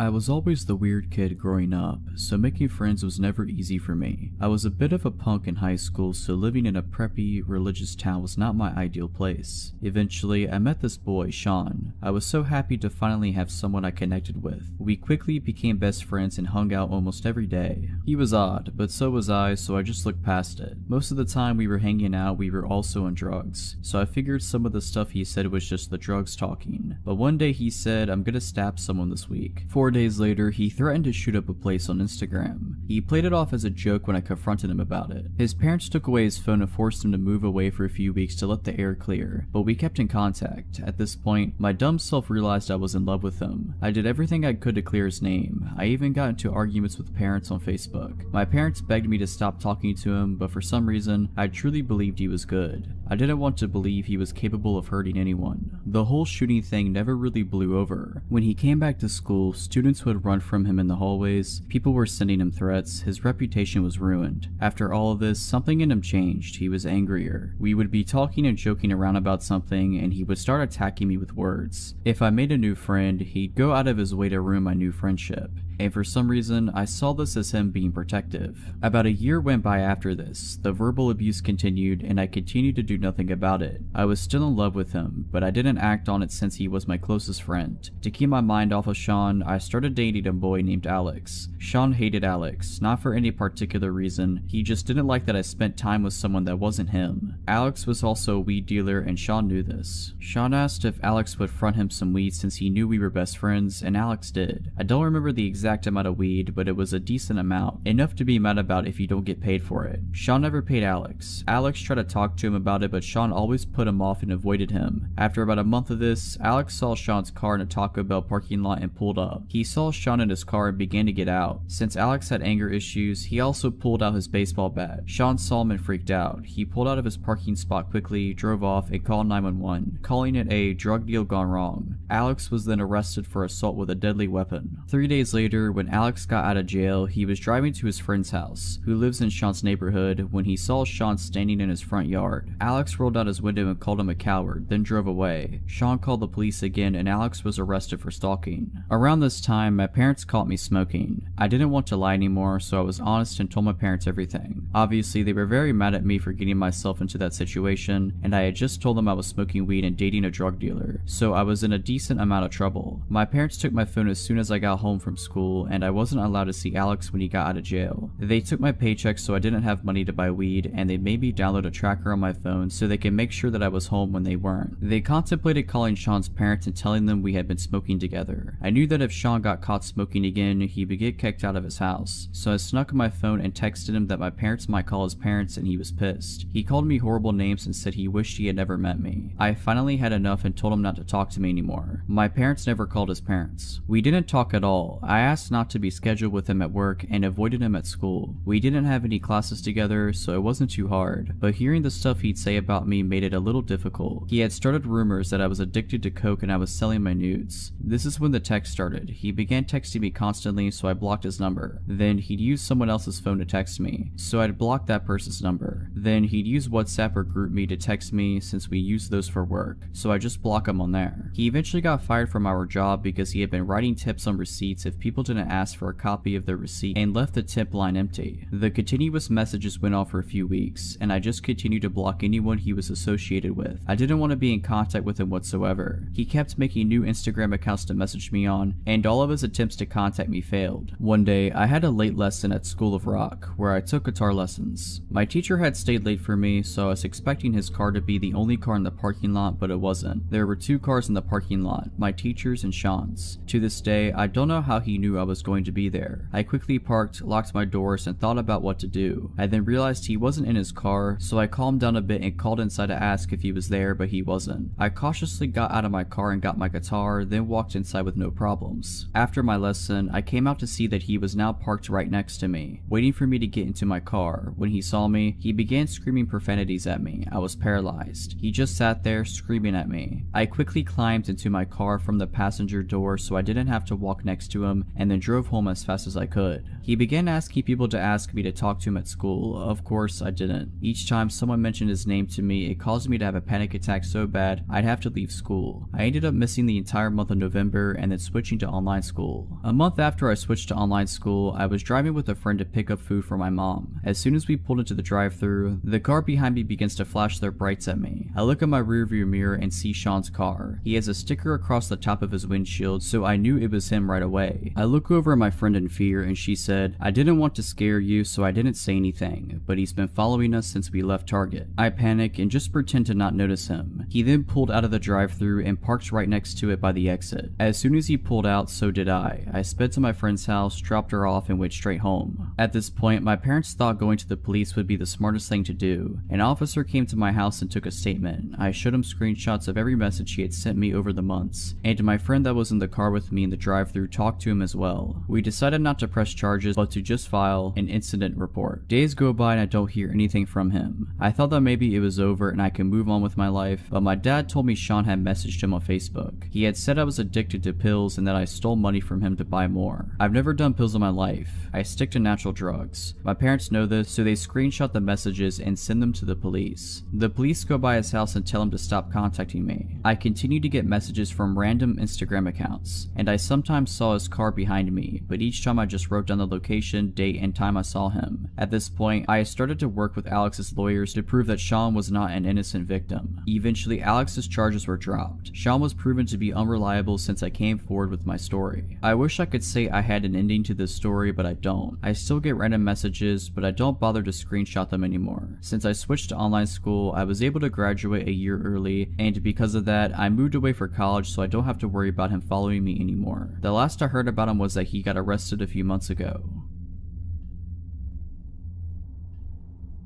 I went on a Tinder date some time ago while I was adjusting to a new city I had moved to. I didn't really know anybody there, so I used some online dating apps to see the dating scene around town. I landed one from a girl that seemed just like a chill person. We had a few exchanges through the Tinder app and then decided to meet up for a drink. I picked her up at her house and she greeted me at the door and gave me a hug. She said the name of a local bar she wanted to go to for us to chat and get to know each other. I told her I would drive and proceeded to my car. The first red flag I noticed was when I walked to my car and opened the door. She had just followed me to the driver's side and was standing behind me staring. I looked at her blankly for 15 seconds and asked her if she was going to get in. She said sure, I would love to, and went the long way to the passenger's side around the back of the car. Since I had just met the girl, I figured she had just maybe smoked some weed or something, as I had kind of got the vibe she was a bit of a stoner. As I was driving to the bar, she talked in a very low voice, almost as if she was trying to whisper. I am not hard of hearing or anything, but I had to ask her to repeat herself several times just so I could make out the full sentences she was saying. When we got to the bar, I made sure we got a seat closer to the back away from most people, just so I could have a little quiet in order to hear her. The conversations honestly carried on as normal from this point, and it was actually a fun time for the time being. We talked about different things we were interested in, and she did bring up she did recreationally use weed and a few other tripping substances like shrooms and such. I am not much of a fan of these, but it at least made me relax in the back of my mind to think maybe she was just high off marijuana, and that rationally explains some of the out of their behavior. Granted, I had a few drinks at this point, so I was honestly not thinking straight. I asked her if she wanted to go to my place after drinks and she agreed. When we got to my place, we had a few more drinks, then she started talking about her jewelry. This is where it gets weird. She told me her jewelry was her big secret and it defined her. When I asked her why it was so important, she said, I'm actually Anastasia, and I was never killed in Russia. My jewelry is my link to my past. It was hard for me to take that serious at this point with how much I drank, so I kind of challenged that statement using the little bit I knew about history. At this point, she freaked out and started yelling at the top of her lungs about how I don't respect ancestors in history. And then she got quiet and tiptoed right up to me and grabbed me by my neck. She then brought my face eye to eye with hers while still holding my neck. She says at this point, I am a shaman and I will curse you. My ancestors have destroyed many people and you do not respect that. You are from oppressive ancestors and they will be punished. Then she put her hand in a whiskey glass and made a cross on my face and kissed my forehead. At this point, I started to sober up a little. I talked her into calming down, telling her I was only joking. Then she slowly started getting back to normal. Then she started talking about her cats. She tells me she has a list of people who she tames to act as cats. I am not about judging people on their interests, so I listen in. She then tells me all the things she does to them and starts acting like a cat in my living room. My red flags in my head were tingling like crazy at this point, so I just listened to try not to set her off.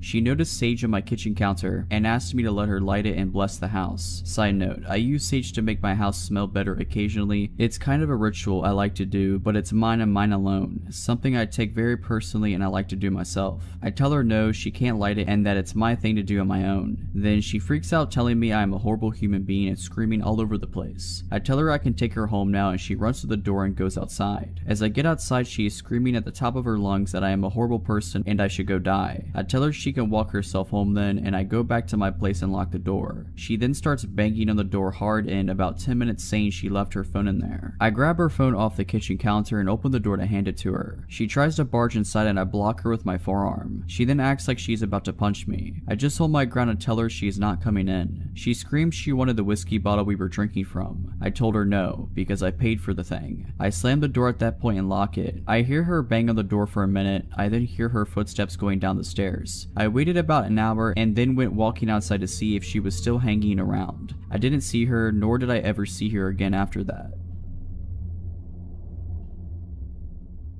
So a few months ago, I was out hiking with my friend. We live in the mountains of western Maryland and we were about 6 miles into an 8-mile loop we have done frequently when we decided to take some pictures and eat a snack at a summit. This area of the trail had a park, benches and tables, and a parking lot. We were sitting and talking and I noticed a man just walking around the parking lot alone. He was walking aimlessly and staring at his feet. What confused me was that he was in jeans and a button-down shirt, not exactly hiking attire. We decided to set off on the last 2-mile leg of the loop. This park goes downhill to the headquarters of the park and is cut out of the mountain/bank. The end of that leg is the parking lot where our car is. You don't have a lot of visibility from the trail and you have to walk single file. I was walking in front and talking to my friend. I turned to look at her and I see the same man right behind her, following at a rudely close distance. I immediately got a gut-wrenching feeling. I noticed that he didn't have any pack or hiking gear and was not even wearing boots. Something about his eyes really spooked me. So a bit more walking and he continues to fall very close. I say to my friend that I have to tie my shoe as a reason to step off the trail and let him pass us, in case he is only following closely because he wants to go faster than we are. She immediately catches on to what I'm doing and we pull over. He looks startled and she says hello politely. He just stares. This is when I notice that he is carrying a stick. As I'm fiddling with my shoe, she stands between us and he passes us. We wait to give him some distance ahead of us, but he immediately slows down. We wait for a bit longer and he gets to the furthest part of the trail that has sight lines to us, and he turns around looking up at us. We decided that something feels too wrong about this guy and we don't want to have to pass him again. So we turn around and walk back up the trail towards the park with the tables and parking. A few minutes of walking up the trail, I look back and see him walking up the trail too. He's following us. I tell my friend to walk faster. We book it up the trail and get to the parking lot area we were at before. We start to strategize and wait, deciding that we will wait to see if he comes back up the trail to the lot. There are more people around, so we felt safer waiting it out. About 20 minutes go by and nothing. We are talking about how that could mean that he kept going on the trail and is long gone, or is waiting on the trail where it is more deserted.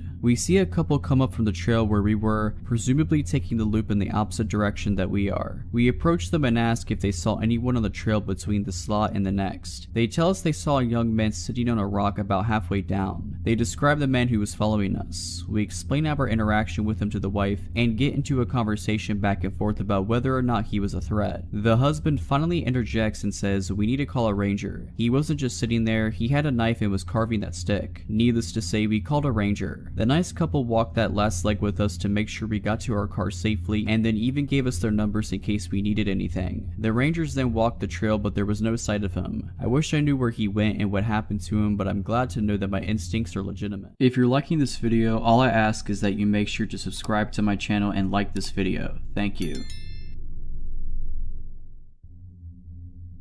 The events of this story happened 13 years ago and it still messes with me to this day, even though I'm not in any sort of danger. When I was in college, I got super depressed and stressed out near my junior year. I was always super into school and just started slipping near the end of my college terms, so it threw me off bad. Never experienced failing at subjects before and it threw me into a ridiculous stress. I graduated and figured everything would go away with that, but I found myself still feeling very mentally foggy. My sister knew how bad off I was from the last few years of school, so she hatched a plan to surprise me. I always wanted to go to Miami growing up. I know how lame that sounds, but being a girl who grew up in the Midwest and even went to college there, it was always super exciting looking to me. Up to this point, I traveled but never went anywhere as lively or big as Miami always seemed. My sister planned a 5-night vacation with me as a way to get me out of this mental fog and also celebrate in our own way me graduating college. I was super excited. The few months passed and it was time for the trip. We get there and the first few nights were incredible. We hit up the restaurants I had on my little list of places to try and spent many hours by the ocean. I was never a big party girl. Up to this point in my life, I was drunk maybe twice. My sister was the opposite,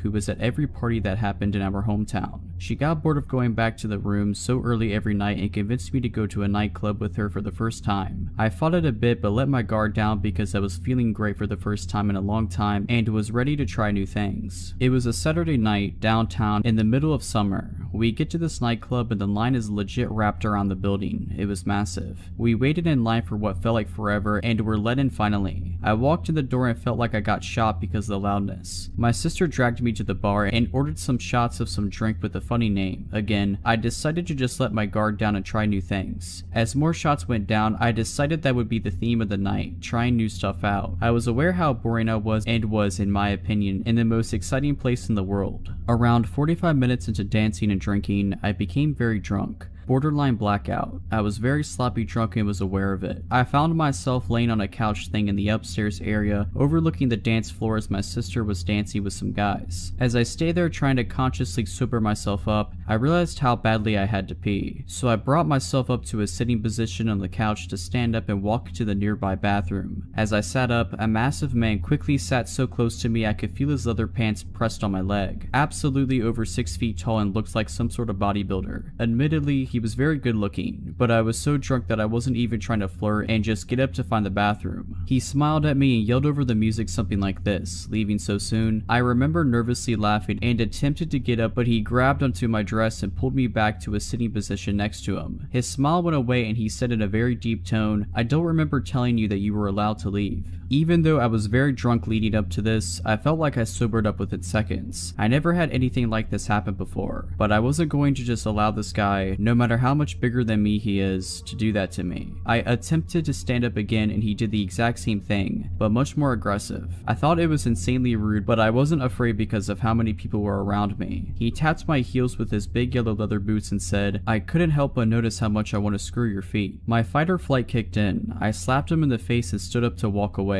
I was very uncomfortable, but I still wasn't afraid just because of the amount of people around. As I was walking away, I heard him laughing and he yelled to me, "I'm trying to decide if I want to keep your feet after I cut the rest of your body up into little pieces." I walked away very quickly as I attempted to search for my sister on the dance floor from above. I couldn't find her, so I decided to take my phone out to text her just to see I had missed a call from her. I was out of eyeshot from this dude and cut away into the bathroom so I could call her back. It was still pretty loud in there, but it wasn't loud enough to where she couldn't hear me on the phone. I went into a stall and called her back. As I was in the stall, I heard the bathroom door open and someone went into the one directly next to me. I was waiting for her to pick up when I looked down underneath the stall and saw the same guy's very distinct yellow leather boots. He was just standing there. I felt like I was about to die. I knew he knew I was in there. I held my breath and hung up on the phone just staring at his shoes, not moving a single bit from when he shut the door. I heard the main bathroom door open again and I immediately ran out the stall, out the door, and straight to outside the club without slowing down once. I was terrified. Just so happens my sister was close to where I came out trying to call me to ask if I was ready to leave. I told her we needed to get back as soon as possible. We got back to the room safely and I told her everything that happened. She suggested calling the police, but I was just ready to drop it. We changed our flight and the next night flew back home. I searched for a few years pretty actively online for arrests in the area to see if he would ever come up. He never did. After a few years, I moved on mentally and got over it for the most part. I don't know who this guy was, if he was trying to say things to scare me or if he was serious. This story begins when I was in 4th grade, so I was about 9, as I was a bit young for my grade. Because of me being younger than the other kids, I didn't get along with them very well. So whenever we would go out to recess, I would make sure to bring whatever book I was reading at the time. I had my own special place I liked to sit and read. It was a little corner of the playground where barely anybody went. It was a large patch of clovers and other overgrown plants and had a large bush with a gap between it and the fence. I used to love to sit there. One day, I went over to my normal spot and sat with my back facing the bush. I had been reading for a while when I thought I heard a rustling sound behind me. Sometimes squirrels and chipmunks would hang out in the gap between the bush and the fence, so I didn't think much of it. That was until I heard heavy breathing and something tugging on my hair. Surprised, I whipped my head around thinking my hair had gotten caught on a branch or something, but instead there was a boy. He was sitting hunched in the gap between the fence and the bush, leaning forward between the branches with his face mostly obscured by leaves and his arm outstretched, trying to grab at my hair. I screamed and bolted for the picnic table area where the supervising teachers were. I was very shy back then, so I didn't say anything. Instead, for a long time after that, I sat and read by the teachers during recess. About 3/4 of the way through the school year, I made a friend who we'll call Matt. Matt was also a bit of an outcast, and when we got assigned to be in a reading group together, we became fast friends. He was nice enough, but even my 9-year-old self could tell that there was something off about him. He was way too clingy, barely ever leaving my side, and constantly coming up with excuses to touch me. I of course didn't have any other friends then, so I ignored it. However, one day he told me that he liked me. I had no idea how to react to this and just said nothing. He apparently took my silence as a yes, because he called my home phone later that night. My mom handed me the phone, saying that a friend was asking to talk to me. Since my parents were watching TV downstairs, I decided to go up to my room so I wouldn't bother them. It was Matt. I could barely even say hello before he started saying some seriously weird stuff. He started saying things like, like, "What do you want to name our kids? When we get to high school, let's run away and start a family. I bet you look really cute when you're asleep."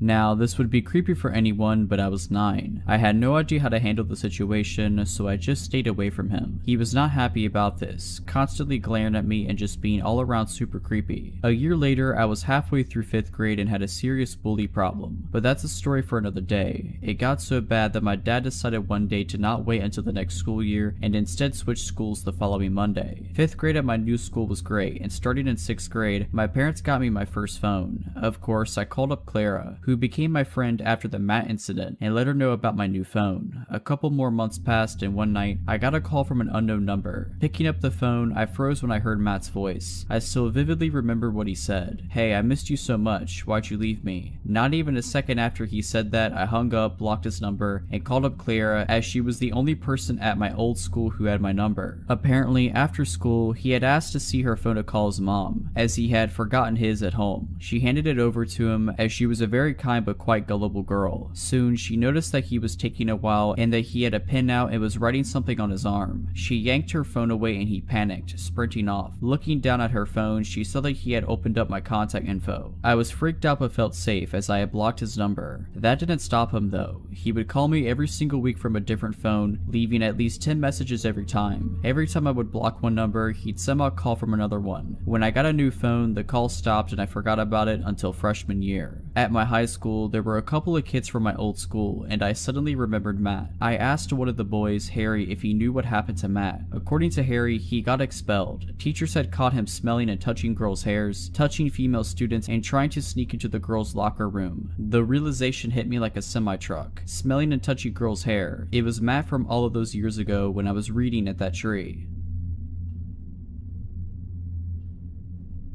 I'm a 24-year-old woman, and I once worked at a pharmacy store for about a year as a cashier. I had many weird encounters because people were sometimes behind in their medication doses when they came in to pick them up, mostly harmless. The shifts were usually just one cashier and a supervisor, with the supervisor in the back of the store and the cashier alone up front. This happened close to Halloween at about 9 a.m. on a sunny, innocent day. I was just chilling at the cash register waiting for customers when a man came in and stood in the aisle across from the register and just stared at me for a good 5 minutes. I didn't realize that's actually what he was doing until he made eye contact and he didn't look away. He was tall and reminded me of Tyler Labini's character in Tucker and Dale vs. Evil, just not the least bit charming. I immediately called my supervisor up front over the loudspeaker and the guy walked down the aisle towards the pharmacy. When my supervisor appeared, I told her what happened. She downplayed it, didn't look for him, and said just to call her if he did anything. Comforting. When she was gone, the man made a loop around the store and came right to my register with a bag of Halloween candy and nothing else. I tried ringing him up quickly, but he started asking me ridiculous questions about our savings card program and insisting he sign up.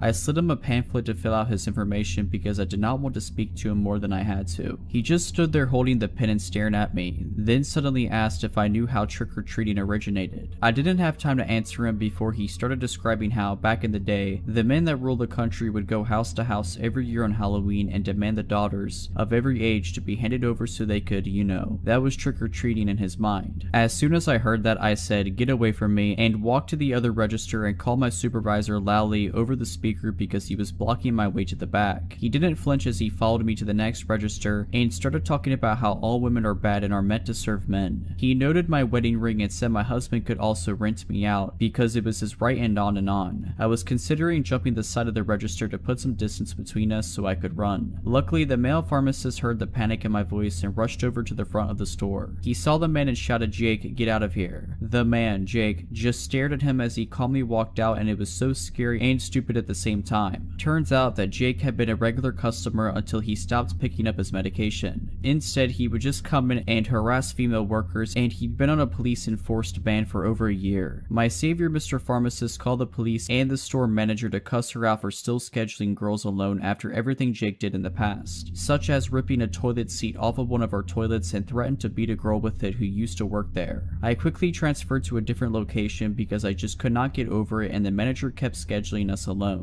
The police only watched the store for a week.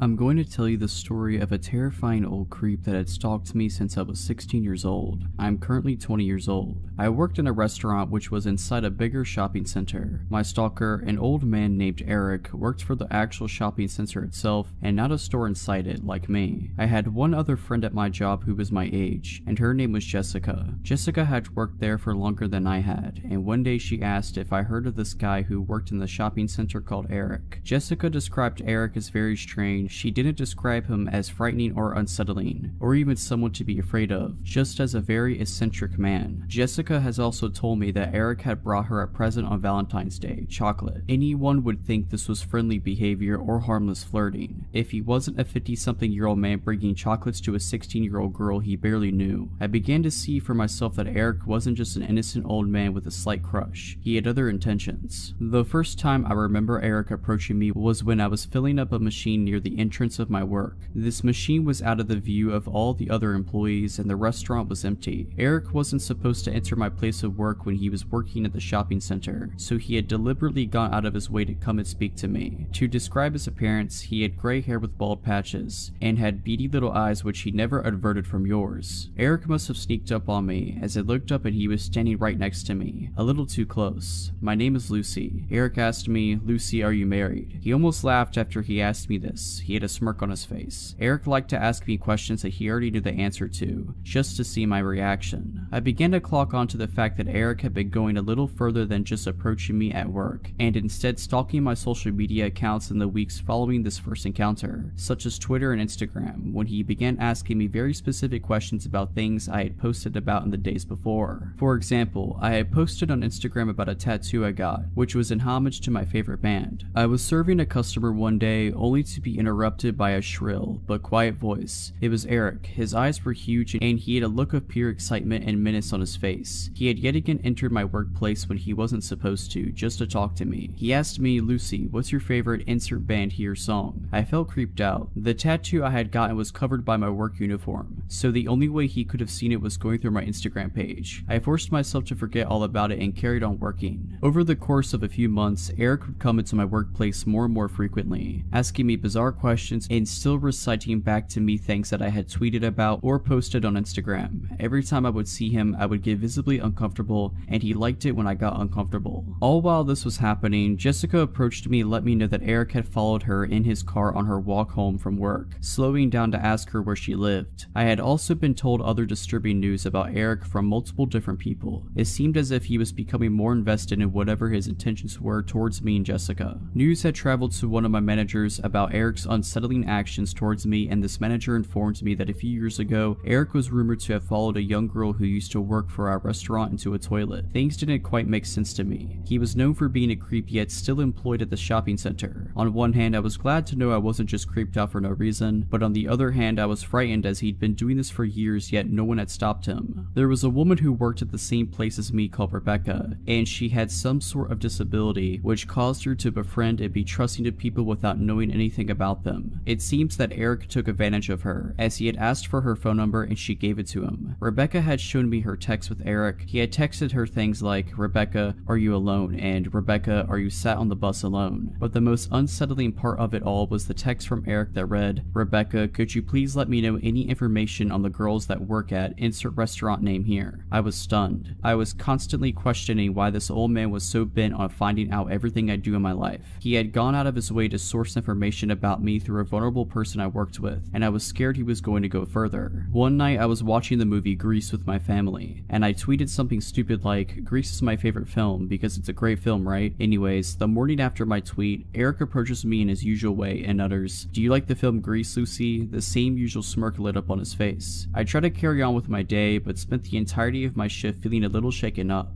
The very second I clocked out of work and got into my car, my phone went off. This was a notification for PayPal. I clicked on this notification to see that I had received £3 from an Eric, and the note attached to it read, "To Lucy, Grease is the word from Eric." He literally found my PayPal and sent £3 to it and quoted the movie Grease. If this wasn't crazy enough, in the days following I received a string of anonymous and incessant calls, one after the other. My phone rang all night. I had to turn it off to get away. Even when I turned my phone back on, the calls continued. The phone calls that I did answer were just someone breathing down the phone, making making a point to breathe heavy. I had no proof that this was Eric, but it wasn't hard to put 2 and 2 together after all the links he had gone to in order to track down my personal information. If he had found out my PayPal address, my phone number, and all of my social media accounts, what was stopping him from finding out where I live, breaking in, hurting me or my family? I reported Eric to my managers and they passed my complaint on to the managers of the shopping center. At this point, I was genuinely scared for my safety. Multiple girls added to my statement and added details of times they had witnessed Eric's unsettling behavior, of times he had been inappropriate with them too. Eric had been cautioned by the shopping center's management, yet nothing was done, except the fact that he was warned not to talk to me. Eric found ways around the no talking to Lucy rule. He would make animal noises at me when he would see me, like a monkey or a dog or any bizarre noise that would get my attention. I think he just wanted me to think that he outsmarted me and found a way around the rules. After this, I stopped working at the restaurant as a full-time job and saw Eric less and less, which was obviously great for me. I moved cities as I went away for university and made new friends, which distracted me from my old life in my hometown. After moving away and starting my new life, I forgot about Eric. I was soon going to remember though. On Christmas Day, I was back home in my hometown with my parents. My phone buzzed with a notification. I received a notification from PayPal and it was the exact amount of £3, only not from Eric this time, but from a girl whose name I didn't recognize at all. I opened up the PayPal app only to see a note attached to this payment I had received. The note read, "Sending on behalf of Eric." I had forgotten all about Eric and now he was antagonizing me through other people. I threw my phone down on the couch and spent the night drinking with my family, until I forgot about the notification. I since haven't seen or heard anything from him and I wanted to stay that way. I'm not sure if he still works at the shopping center, but I don't go there anymore so I don't have to find out.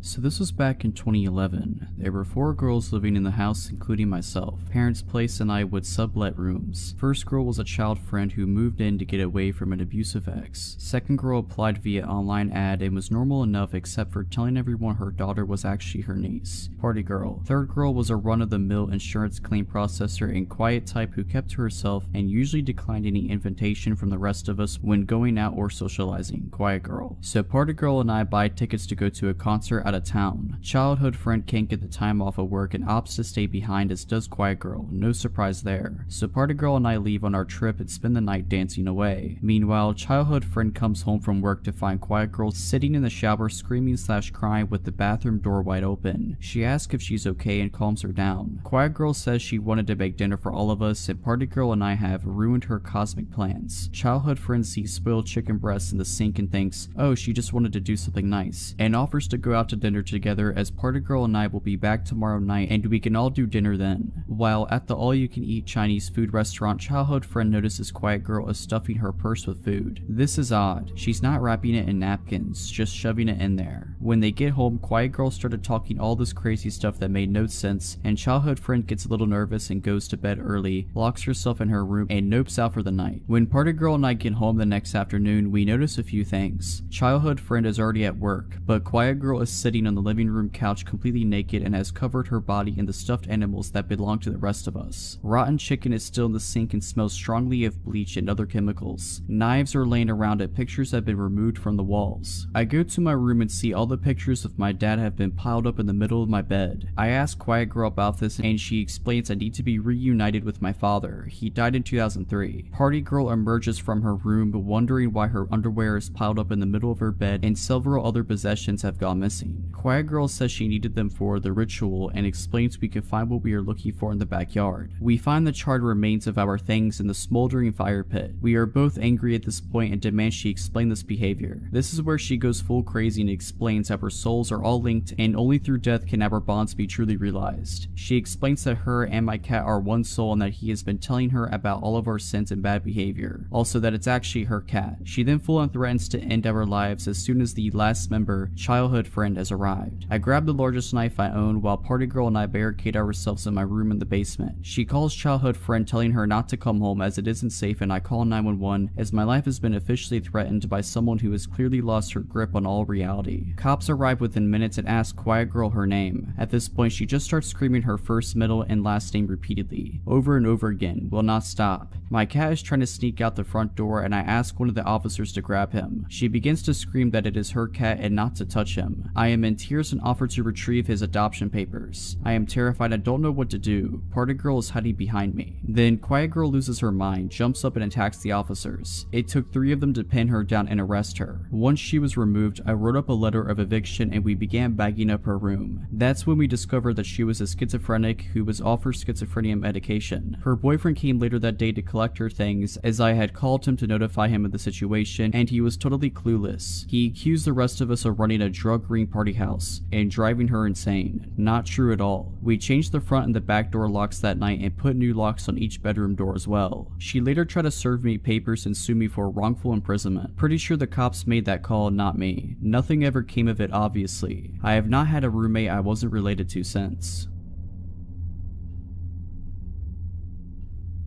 This happened about 2 years ago when I was 22. After work, I stopped at a local convenience store to buy beer. The cashier looked familiar, but it's a very small town, population of 6,000. He acted odd. I asked how he was doing to make small talk and he just stared at me. I instantly felt uncomfortable, so I only glanced at him a few times before I left. I arrived home 10 minutes later and decided to browse Facebook. I had a friend request. The guy looked familiar. He was a local, so I accepted him. A few hours later, I realized it was the cashier. He'd got my name off of my ID and added me not even 5 minutes after I left. I told my boyfriend, we agreed it was weird. A few days later, he came into my work. I asked my boss, she'd never seen him in there before. He grabbed milk and initiated small talk with me. I felt uncomfortable. He asked if I remembered him, told me his name and that we'd been good friends in high school. We never said 2 words to each other. I was trying to be polite, told him yes, I remembered. After a few minutes, my boss pulled me in the office. She was watching through the window and could tell I was uncomfortable. It was a small pharmacy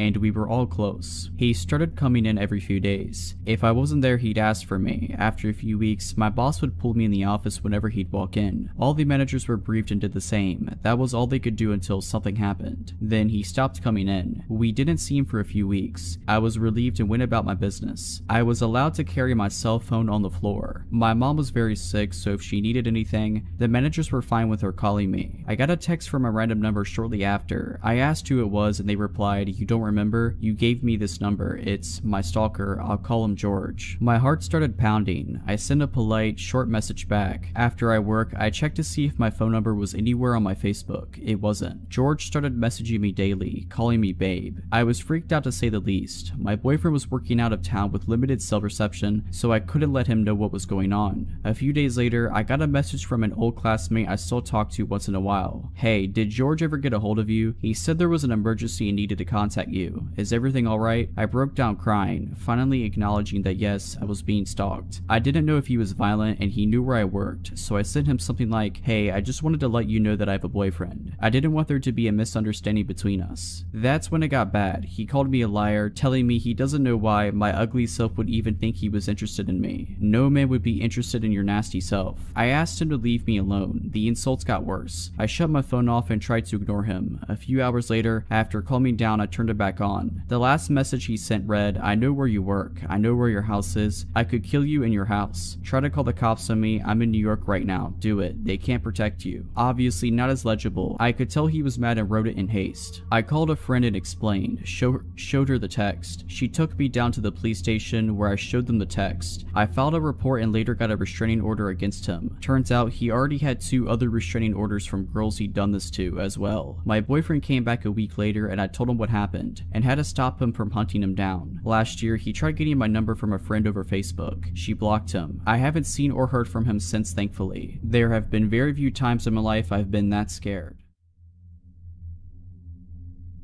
For some context, I'm a 32-year-old female. This happened to me when I was about 25 or 26. I work full-time as a researcher at a university, which is where these encounters took place. I'm not a professor or anything, and because of my age at the time, I could have easily been mistaken for just another student wandering around campus. On some days, when the weather was nice, I would prefer to spend my lunch hour strolling around the university grounds outside, or sitting underneath a shady tree on a bench, enjoying the time I was not sitting in a cramped corner of a lab. lab. On one of these days, I was sitting on a bench enjoying the fresh air, and a male student walking by asked if he could sit next to me. I'm a pretty shy and awkward kind of person, so even though I really would have preferred sitting alone, I said sure. He initiated simple conversation, to which I obliged, but being careful not to be too forthcoming. He mentioned he had seen which department building I came and went from, which slightly alarmed me, given I had never seen this person in my life.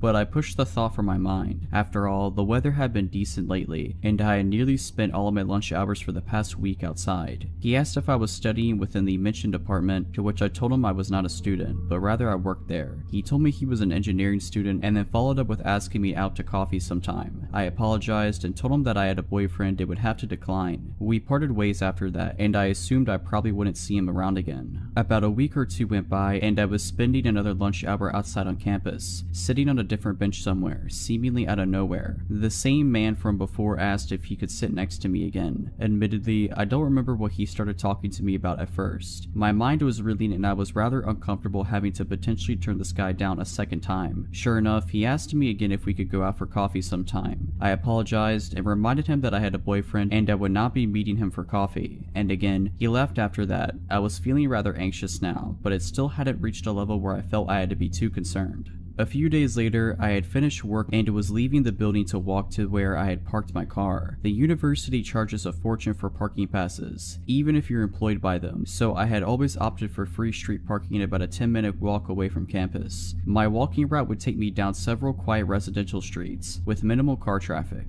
Even pedestrian traffic was pretty sparse on the busiest of days. It wasn't until I was about halfway to my car, down one of these quiet back streets, that I noticed someone walking directly across the street from me, but keeping a few faces behind. I noticed him from my peripheral vision and didn't want to flat out turn around to stare at him. It wasn't uncommon to see someone else by any means. I was just always trying to be aware of my surroundings when walking the streets alone. I had to make a few turns coming up anyways, and the chance that they would be going the same way as me was slim. But he did. He made all the turns I did, still walking on the sidewalk across from me, a few steps behind. I still did not want to look at whoever this was. I didn't want him to know that I was aware of what I thought he was doing. I quickened my pace to a speedy walk. I was approaching the first of two busier streets before I would reach my car. His pace quickened to keep up with me. That was the moment I panicked, the moment I was sure that he was indeed following me. After that, I started a full-out jog across the first of the busier streets. He ran to keep up behind me and was now on the same side of the street I was. I was now nearly at my car. I had to cross the last busy street and get about 100 meters and I would be there. But it was crossing the street that worried me. I often had to stop and wait a good minute or so before it was clear enough to do so. If this were the case, he would catch up with me. As if the stars aligned, as soon as I made it running to the busy street, I had a gap to cross. I booked it as fast as I could, finally turning around once I had made it, to look and yell at the man who had been pursuing me. It was him. I could have suspected, but now it was confirmed. It was the engineering student whom I had turned down for coffee. "Stop following me," I yelled at him from across the busy street. "Can I just talk to you?" he yelled back. I didn't even answer him. I mean, the answer should have been obvious from the start, and I was certainly never going to give my time to anyone who had just followed and then chased me for about 1 kilometer. I keep moving quickly to my car, so determined to get out of there that I didn't even care if he saw which car was mine. He had given up following me and never tried to cross the road to my relief. I got home and broke down. I was shook. I had some anxieties walking to and from work after that. It wasn't long before a coworker and I would walk most of the distance back to our cars together after work. I even changed where I started parking for a time. A few weeks had passed since the incident, and I had not seen him around campus at all. I had started spending my lunches in the lab instead of outside, but occasionally I would go to the student center to buy lunch instead. This one particular day, the food court in the student center was packed, almost shoulder to shoulder. I was standing in line at a burger stall,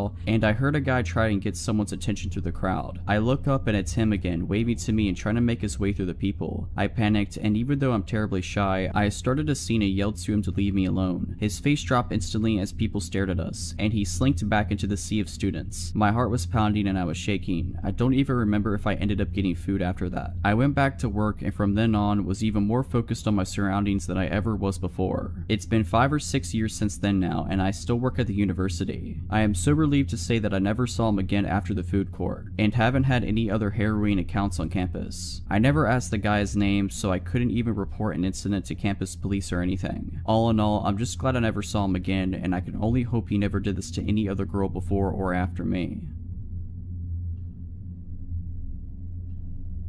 When I was in my early 20s, I moved to Southern California with my aunt. Once I had a job established and steady income, I found an apartment that was super affordable at $350 a month, plus utilities, the first red flag because California is not cheap. The other residents in the apartment was a 45-year-old male named Zach and a 45-year-old female named Tina. They weren't a couple. Tina was a little difficult to deal with, very OCD on a lot of things, and we mostly avoided each other. But this story is about Zach and his friend Mike, also 45 years old. Mike and Zach were childhood friends, and Mike lived in the same apartment complex as us, so he was over a lot. Every time I would come home from work, they would be polishing off a handle of vodka and then would go out. I wasn't super comfortable in the living situation, but it was cheap, and I was in school, and I tried to make the best of it. I got along with Zach for the most part if it was just him around, but Mike was just a time bomb. Here are just a few instances that just gradually got worse over time. The first incident. Zach invited me out with Mike and another friend of theirs out to a local bar a couple miles away. I was comfortable around Zach and I got into the passenger side of the truck. I didn't have any negative interactions with anyone until this point. Mike went ballistic in our complex parking lot about how I was selfish and had no business in the front seat because I wasn't Zach's girlfriend, etc. It was weird because a man the same age as my dad was throwing a tantrum over the passenger seat, so I just got out and went back to my apartment. My first rent check bounced. I apologized to Zach and discovered that my checks had misprinted the account number. I paid in cash and paid off the bounce check fee and thought all was okay, until I got home one evening and Mike was over as normal, but starts interrogating me on why I couldn't pay my rent. I was only 22 at the time and didn't really want issues, so I was just like, hey, I apologized and took care of it. Even though Mike didn't live in the apartment, he would not let this go. He would just scream at me saying I was lazy, that I should be evicted, and on and on. It's also important to note that Mike and Zach both had 2 DUIs. Zach was a school teacher and ended up being let go because of the DUIs. However, both men continued to drink excessively all the time. I also had to have a key made for the lock on my bedroom door because it would get violent a lot, and that was my safety net. A lot of other instances happened, but this one takes the cake and is the point to the story. Zach and Mike had gone out and took an Uber to whatever local bar. I had gotten home and went straight to my room as always. I hear the front door swing open and Mike was pissed drunk screaming his head off about how he lost his new iPhone. This guy starts beating on my bedroom door demanding to be let in because he knew I had his phone. I cracked my door open and he had stepped away from the door with his fist balled up like he was going to hit me. I told him I didn't have the phone. Mike circles back to the one time, months prior at this point, that my rent check bounced and I obviously need money. He demands that he come into my room and tear my room apart looking for said phone. I told him absolutely not and shut/locked the door. Mike started banging on my door and trying to unlock it, threatening my life, saying he was going to kill me and lots of other gross and scary things. I was told if I called the police that he would beat me to a bloody pulp. This was especially scary because my aunt was my only family nearby and she wasn't really helpful. She just told me to be an adult and deal with it. Other than that, I didn't really have a support system. I told Zach a couple of days later that I would be moving out immediately and would not be paying rent for that month. Then out of Zach's dark bedroom, Mike just pops up with a smile saying bye, almost taunting. I hurried into my room and locked the door. I could hear Zach blaming Mike for me moving out and Mike continued to just call me names and asking how I had the money to move out. The iPhone was found for anyone who's curious. It had fallen out of his pocket in the Uber he was in, but obviously the first step to finding the iPhone was to flip out on me versus calling the Uber driver. This was almost a decade ago and I don't know what happened to that pair.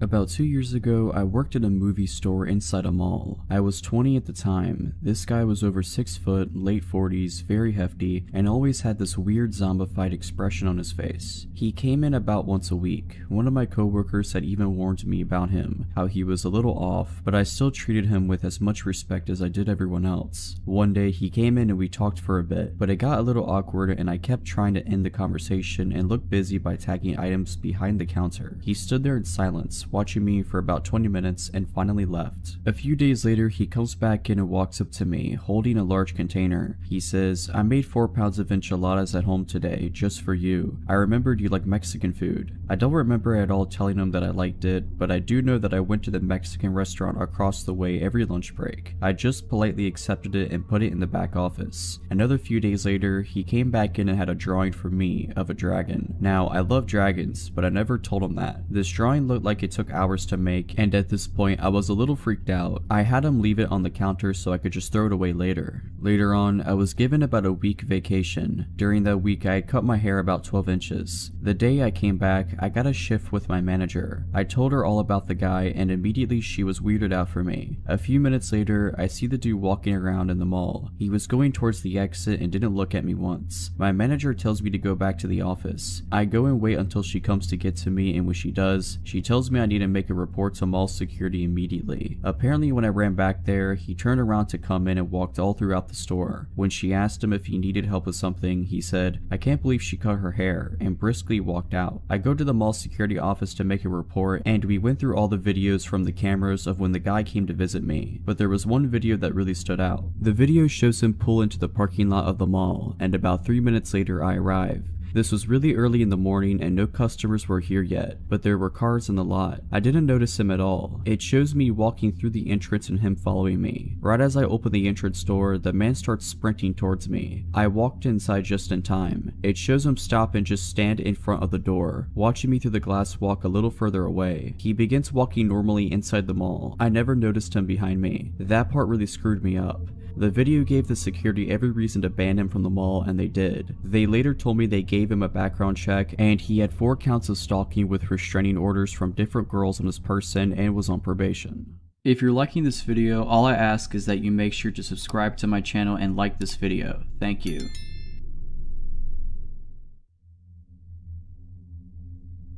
When I was like 13 years old, probably close to 12 years ago, I went trick-or-treating with some friends from school. We were the type to bring pillowcases and get as much as we could, then wait at the end of the night. We've been all over the neighborhood. We lived in a suburban area, but we were quick. We were able to get most of the houses before lights started turning off, and we all had a hefty turnout of candy. Trick-or-treating was starting to calm down by this point. The time must have been around 9:30 or 10 maybe. There was this one house with the lights off, but we still walked up anyway because there were a couple cars parked outside. We rang the doorbell and nothing, so we rang a few times, still nothing. I'm not defending what we did at all, we were seriously stupid kids back then. One of us starts banging on the door and talking bad like, "We're gonna egg your house," and so on. Right after that, this man jumps out of the door and basically slams it open. We all jump back startled. It was pitch black inside his house. Where were the other people? There were 2 cars right in front of his house. He had to be late 20s or early 30s with a scruffy beard, wearing a white beater and black zip-up hoodie, and had this look of total rage in his eyes. He comes out with this huge dog on a leash that starts barking, growling, and showing his teeth in our face. I couldn't really make it out at the time, but it appeared as though he had a knife in his other hand as well. We're terrified because we didn't expect this. He just busts out the front door and starts chasing us down, and we start sprinting away in total fear. He's screaming things like, "I'm gonna kill you," and "You shouldn't have screwed with me," or "Better hope my dog doesn't catch you," or "Get back over here." He ran after us for probably 10-ish minutes. The whole time he was just frantically waving his arm with the knife, shouting mostly incoherently with his dog by his side on that leash. It was horrifying. We got away thankfully, somehow managed to lose him after running for a while, but I can't imagine what would have happened if we stayed there for any longer. I'd probably be chow for his dog,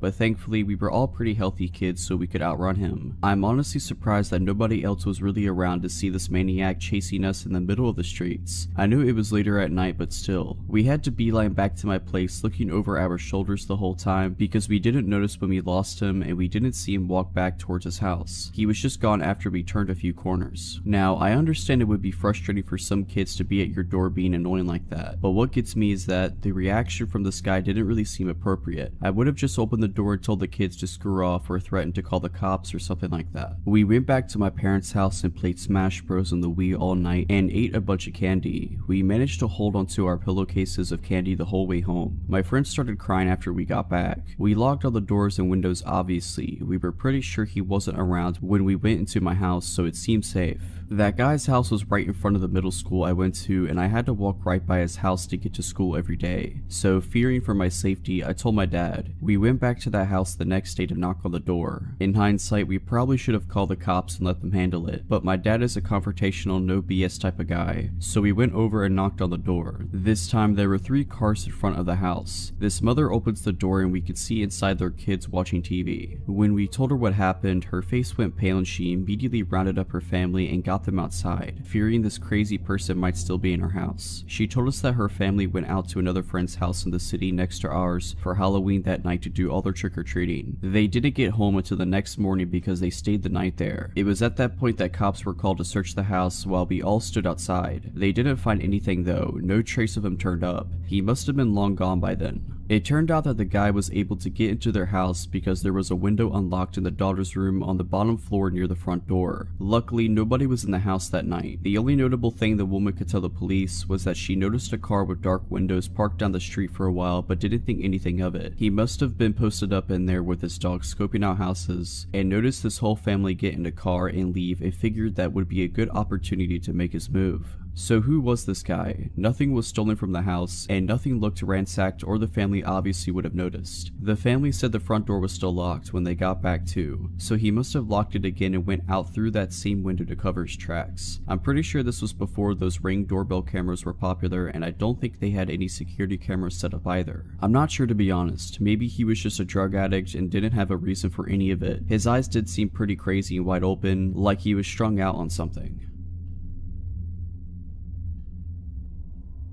This happened to me a few years back. I was living on my own in the city and was unemployed at the time, usually out looking for work and trying to stay busy. One early afternoon, I was heading back to my neighborhood after running some errands downtown and boarded a tram that would take me almost all the way home. There was a park that I would have to cross between the stop and my home, but crossing it would only take a few minutes. So I boarded the tram, which was mostly empty. Besides me, there was one younger man in the second carriage, and the driver up front in the first. I find an empty two-seater. The rows are quite narrow, but I'm comfortable. I put my earbuds in and look out the window as we start moving out of downtown and towards home. We pass a couple of stops and don't pick up any new passengers. There had probably been a tram right in front of us who took all the people, so it was particularly empty compared to normal. At the third stop, the doors behind me open, but I don't pay much attention until a stocky man, average height, probably in his 50s, with neat, short hair and inconspicuous clothes, suddenly sits down on the next seat next to me. The rows are very narrow. This guy is basically trapping me. I can't get past him without his cooperation. He greets me with a huge smile and says hi as he sits down. On this particular day, being down about not finding work and it being broad daylight, I decide I do not want to play along. I just want to listen to my music and I don't like this man's vibe. I tell him I'm not in the mood to talk and he needs to go sit somewhere else. Wrong answer. That man goes from 0 to 100 in 0.2 seconds and his face contorts with rage as he starts yelling at me from the top of his lungs. I wish there was an exaggeration, but unfortunately it isn't. He was loud. You are a terrible person. You don't clean yourself. You stink of sweat. I didn't, he did. He goes on and on about what an abomination of a person I am, and I have sort of a freeze reaction. Inside I am getting very scared. I start looking for a way out, but I'm trapped. I look over to the young man, hoping he will come to my rescue. I can tell he's hoping to stay out of it, but after I've been screamed at for maybe 2 whole minutes, he finally says meekly, "You better calm down," which of course doesn't help. So he just gives up and goes back to whatever he was doing, probably looking at his phone. I am hoping that the driver might react as he has a clear view to the back of the tram and there's no way he's not hearing what's going on, but again, nothing. The stocky man, maybe frustrated that I'm not reacting to his insults, escalates the abuse and starts screaming that he's going to kill me. At this point, I have to do something and unconsciously probably decide that the only way is through. I'm so done with the situation, so before I even realize what I'm doing, I just get up and push past him. It's all survival instinct. Scared that he's going to follow me, I move quickly towards the front of the tram. He gets up and follows me, all red-faced, shouting how he knows where I live and that I need to clean myself behind my ears, that I stink and that he's going to kill me. Again, the driver does nothing. As we pull up to the next stop, which is the stop before mine, I wait until the very last minute before I ask the driver to let me out the front door, which he does. I slip out quickly in hope of escaping without being followed. I don't dare taking the time to look over my shoulder. I just hurry down the steps and away from the stop.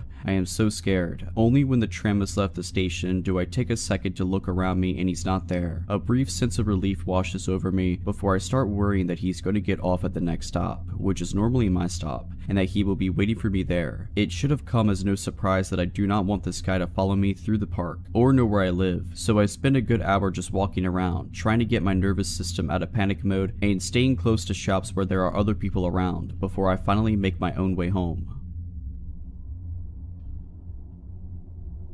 This happened when I was 21 years old, and I am fully aware I made a lot of poor decisions in my younger days. I am very lucky to have survived, and here's one of my stories. I have just met with a cousin at the mall I hadn't seen in a long time. At this point, I had been living in South America for about a year and had started feeling overly confident. I have been told many times about the dangers of taking a taxi from the street. Some people always take them and some people never do. It's obviously never worth the risk, but I look obviously foreign and I should have known better. My cousin says, I always take street taxis, I'll find us a good cheap one. This was my first time ever taking a street taxi. She finds one and waves me over. Looking back, I am flabbergasted as to how I got into an all-black car. Again, these cars could just be normal taxis, they exist, but it's even more riskier than taking the yellow ones. The first red flag was how silent he is. After chatting away for some time, we realized it was taking far too long. I could see the smile in my cousin's eyes fade as we both realized at the same time that we are nowhere near home. She asks him, "Where are we going?"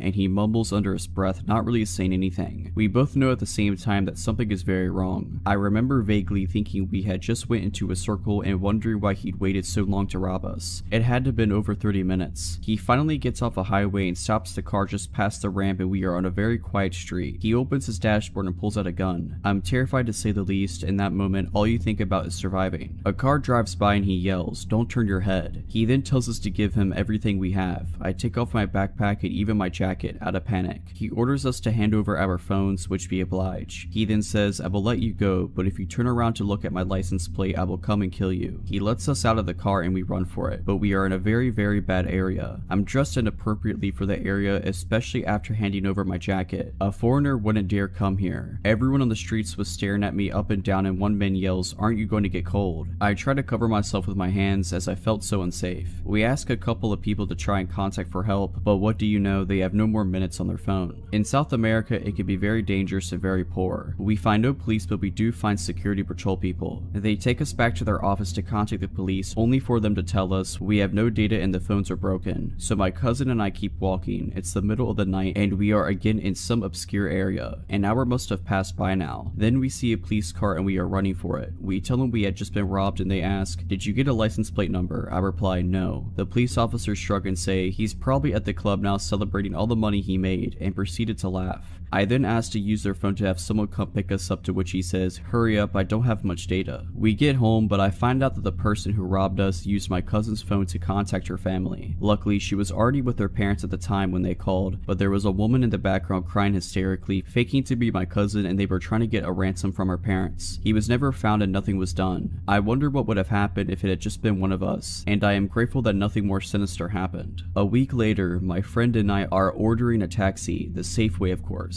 While we are waiting, a similar black car pulls up next to us, asking if we need a taxi. We immediately say no. As he drives off, I turn to look at his car, and what do you know, he has no license plate in broad daylight. I'm not insinuating it was the same person. Of course it wasn't. There are over 10 million people in the city. My point is that it happens a lot in South America, and never to get too comfortable. This experience made me realize what it's really like to live in a developing country, even if you have money and stay in good areas. You always need to be high alert, and no one is immune to the constant fear of, will I be robbed today?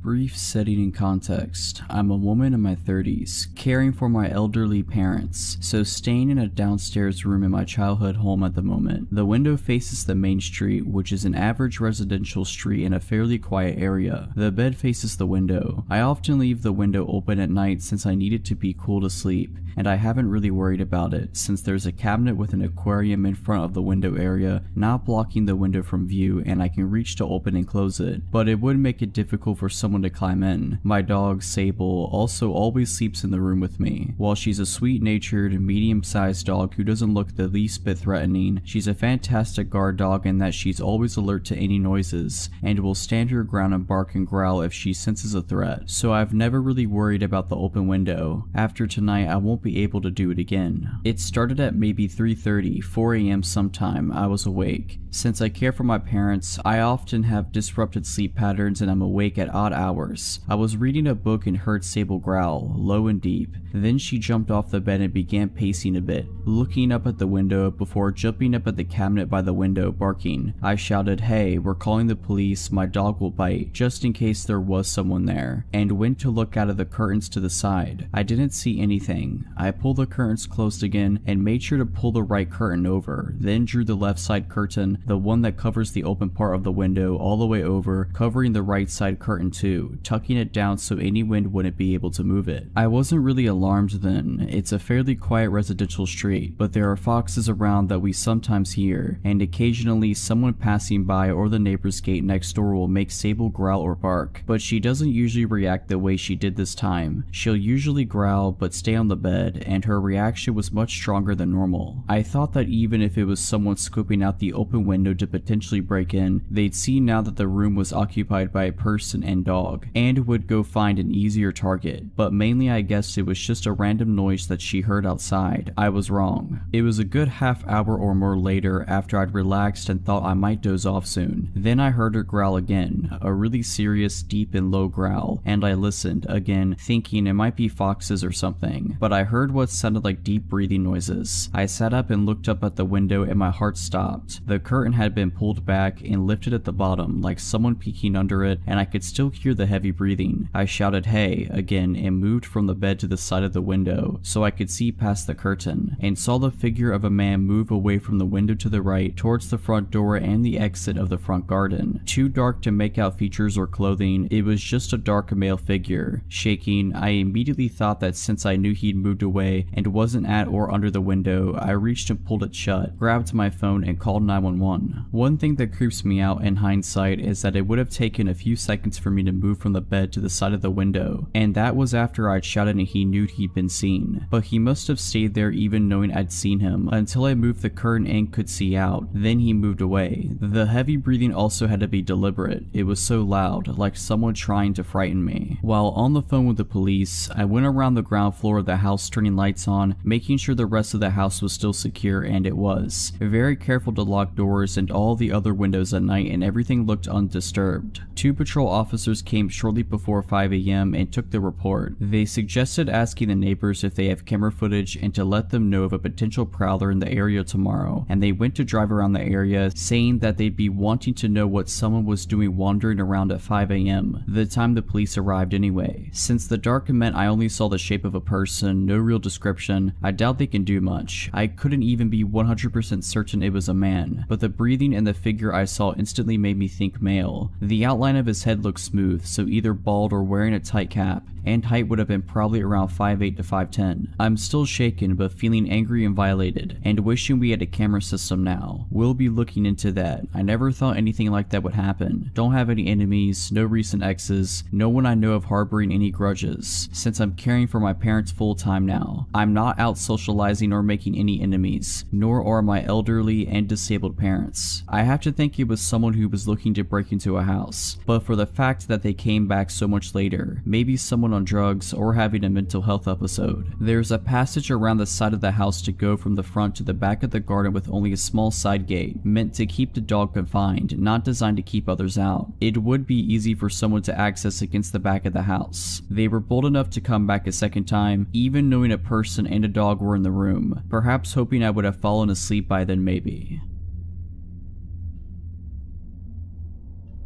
This happened a few weeks ago. I work at a gas station and have years of experience in a previous one, so getting this job was a piece of cake. Only this was different as it was lone working 8-hour shifts entirely by yourself. These shifts included night as well. So my shift started early afternoon. About maybe half an hour into my shift, this guy walks in. I've seen him before as he entered the shop the day before and randomly asked me if I had any shopping bags to spare. The guy was giving me some uncomfortable vibes, but luckily someone else was working with me that day for a short while, so I asked them to deal with that guy. My colleague said we don't have anything to spare you and told him bye. The guy leaves. The next day the same guy walks in and I thought, what does he want now? He walks up to the desk and starts chatting to me. He was asking me some advice about his living situation as he told me he used to be homeless. Since to me it's not really my place to give advice, I just shrugged and told him to just sleep on it and think about things. He then left. He didn't enter the store to buy anything at all, just a chat, but thinking back I remember that he asked what time I got off and stupidly told him 11 o'clock tonight. I went on with my shift as usual up until about 9:30 p.m. as the same guy returns, but with another guy who may I say looked dodgy, all dressed in black and hood up. The guy who entered the shop previously pokes his head into the door and asked if I do phone top-ups. We do, but something in my gut was telling me to make him leave now, so I lied and told him we do not. So the guy and his dodgy friend hang outside the store for a bit while I was serving customers, then until the shop seemed quiet again, they both entered the store and looked all around the shop. I noticed the dodgy guy kept his hands in his pockets the whole time, and then a thought struck me. I might be getting robbed tonight, so I took some deep breaths and tried to keep calm and just thought of my training I repeated in my head. I thought to myself that I should just stand and be ready with one hand under the desk hovering over the panic button. I thought to myself the minute they pull a weapon out on me is when to hit the button as its silent alarm, and just pray the police arrive on time. Well, they just ended up buying a bottle of water, as of course I did notice there was someone still outside in their car. I felt a huge sigh of relief thinking they just wanted water, or they decided not to rob me because there's another person outside. They both leave the store but again hang around outside, right by the door. Then I see the car drive away and I thought to myself, I don't want these guys in the store again, not while I'm completely alone. So I flip the switch that automatically locks the main door. Half an hour passes, I had no customers and still the two guys are still hanging around outside. I called my boss to tell him what's going on and to give him a heads up that at some point I'm going to have to call the police and have them move them along as it's making me very anxious. Then another guy shows up and joins the guys all dressed in black and wearing those COVID masks. He also hands his friend's mask too, then he makes his way around the back of the store. Then I realize the back door, the one I go out from to smoke. I ran to the back door, slammed it shut and locked it. At this point I was scared for my life, as these guys stack around the place to which felt like an hour and a half. I hid in the office watching the cameras. I picked up the phone and dialed the non-emergency number for the police. At this point I was really freaking out. The next thing I hear is my cell phone ringing as a colleague calls me to check in on me. I told him what's happening when I came out the office to take a peek, and of course those guys were right up to the window knocking to grab my attention, and they saw me with two phones to my ears. They saw me, I said to my colleague on the phone. Then I came up with an idea. I put the phone I had making a call to the police down and kept my colleague on the phone. I said, listen, I'm going to see what they want, stay on the phone. I'm going to put you on speaker. Stay quiet, don't say a word, just listen. If you hear me say the till is slow, you hang up and call the police. That's me telling you I'm in danger. So I put him on speaker and hide my phone in my bra. I head to the window. What's up guys, can I help you? Guy, why is the door locked? That's because we're in night mode right now. Doors are locked but I can surf through the hatch. What can I get you? They just look at each other and whisper amongst themselves. Guy, we'll just take some smokes and a lighter. Sure, one moment. I grab what they ask and they push a $20 note through. I grab the $20 and of course check it. Then I rang them up, but as I had their change ready, I saw one hand through the hatch. I dropped their change into that hand, avoiding contact. Okay, thanks. I stared them down and they left. I demanded that my shifts are to be changed to morning shifts after that night or I'm quitting.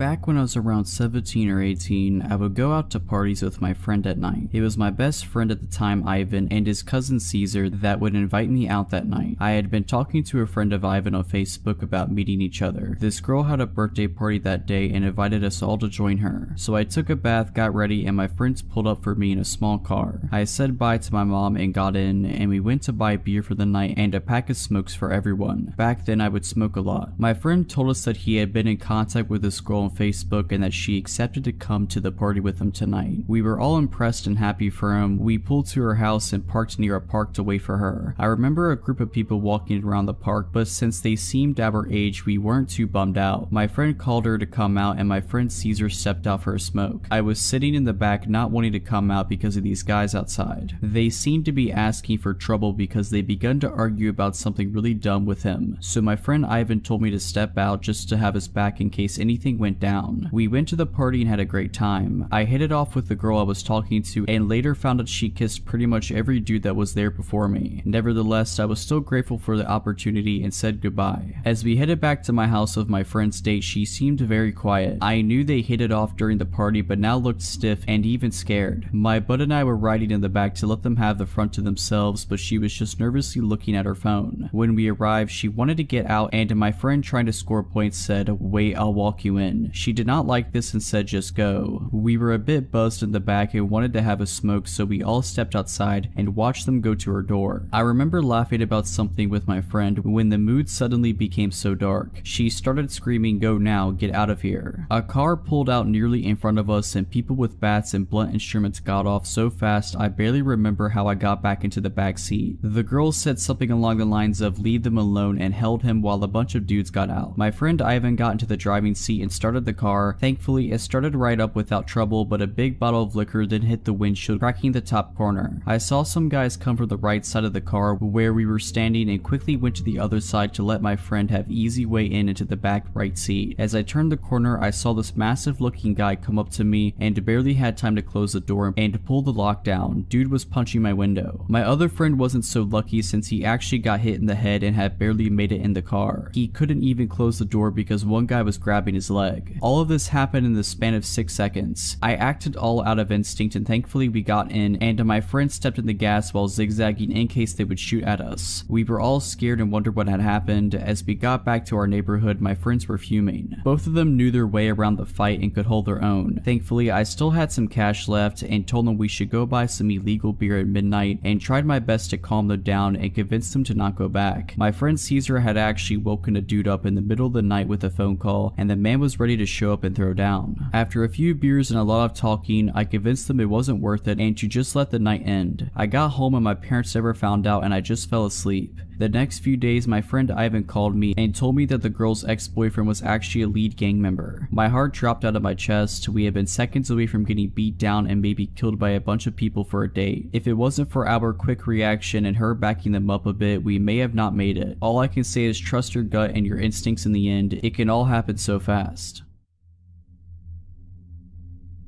Many years ago, before kids, rescue animals, a mortgage, and a husband, I was a travel writer in Europe.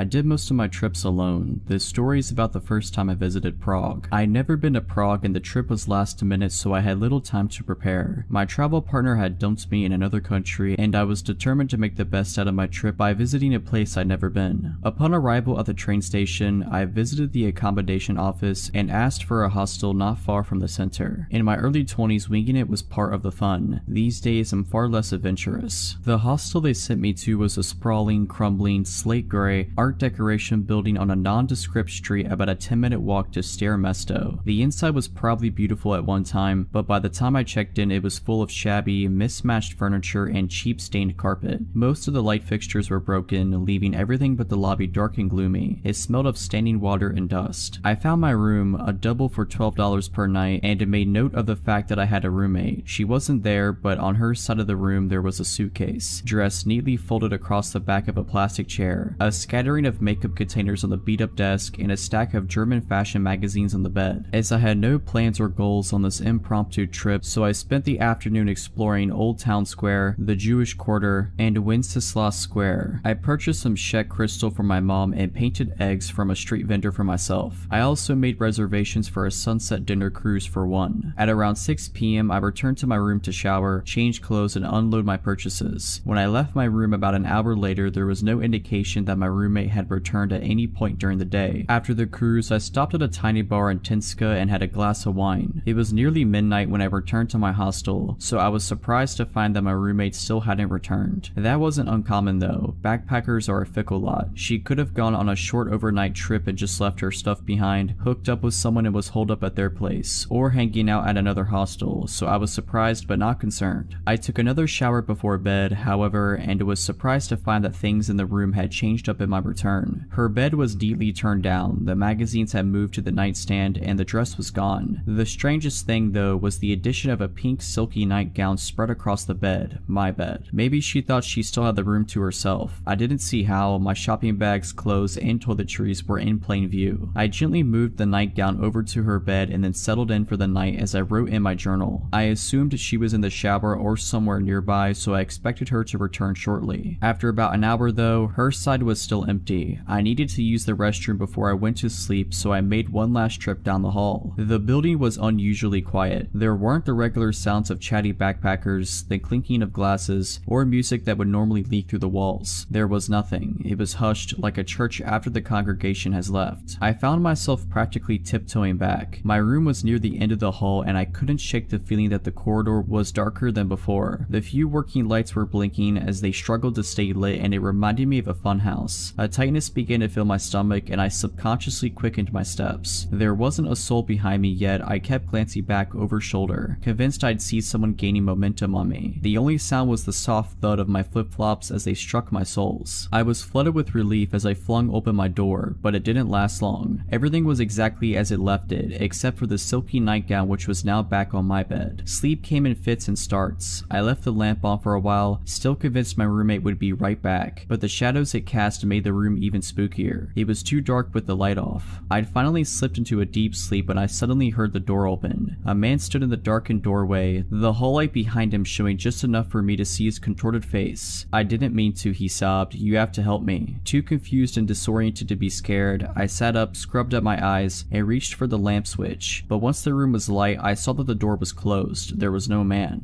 I quickly bounded off the bed and went for the door. It was locked. Nobody could have entered without a key, and the hallway empty. I passed the rest of the night fully clothed, sitting up in my bed, and with the light on. Though I'd pay for 2 more nights, at 7 a.m. I gathered all of my stuff and went down to the reception desk to check out. By the way, I said to the 20-something receptionist, "My roommate never returned. I'm a little concerned." She picked up the room key, looked at it hard, frowned, and then glanced at her computer. "What room were you in again?" When I repeated it to her, she looked back at her screen. "Ma'am, that room's been empty for 3 weeks and it's been cleaned since. We only have 6 people in the whole building. The hostel has since been renovated and is now a luxury hotel."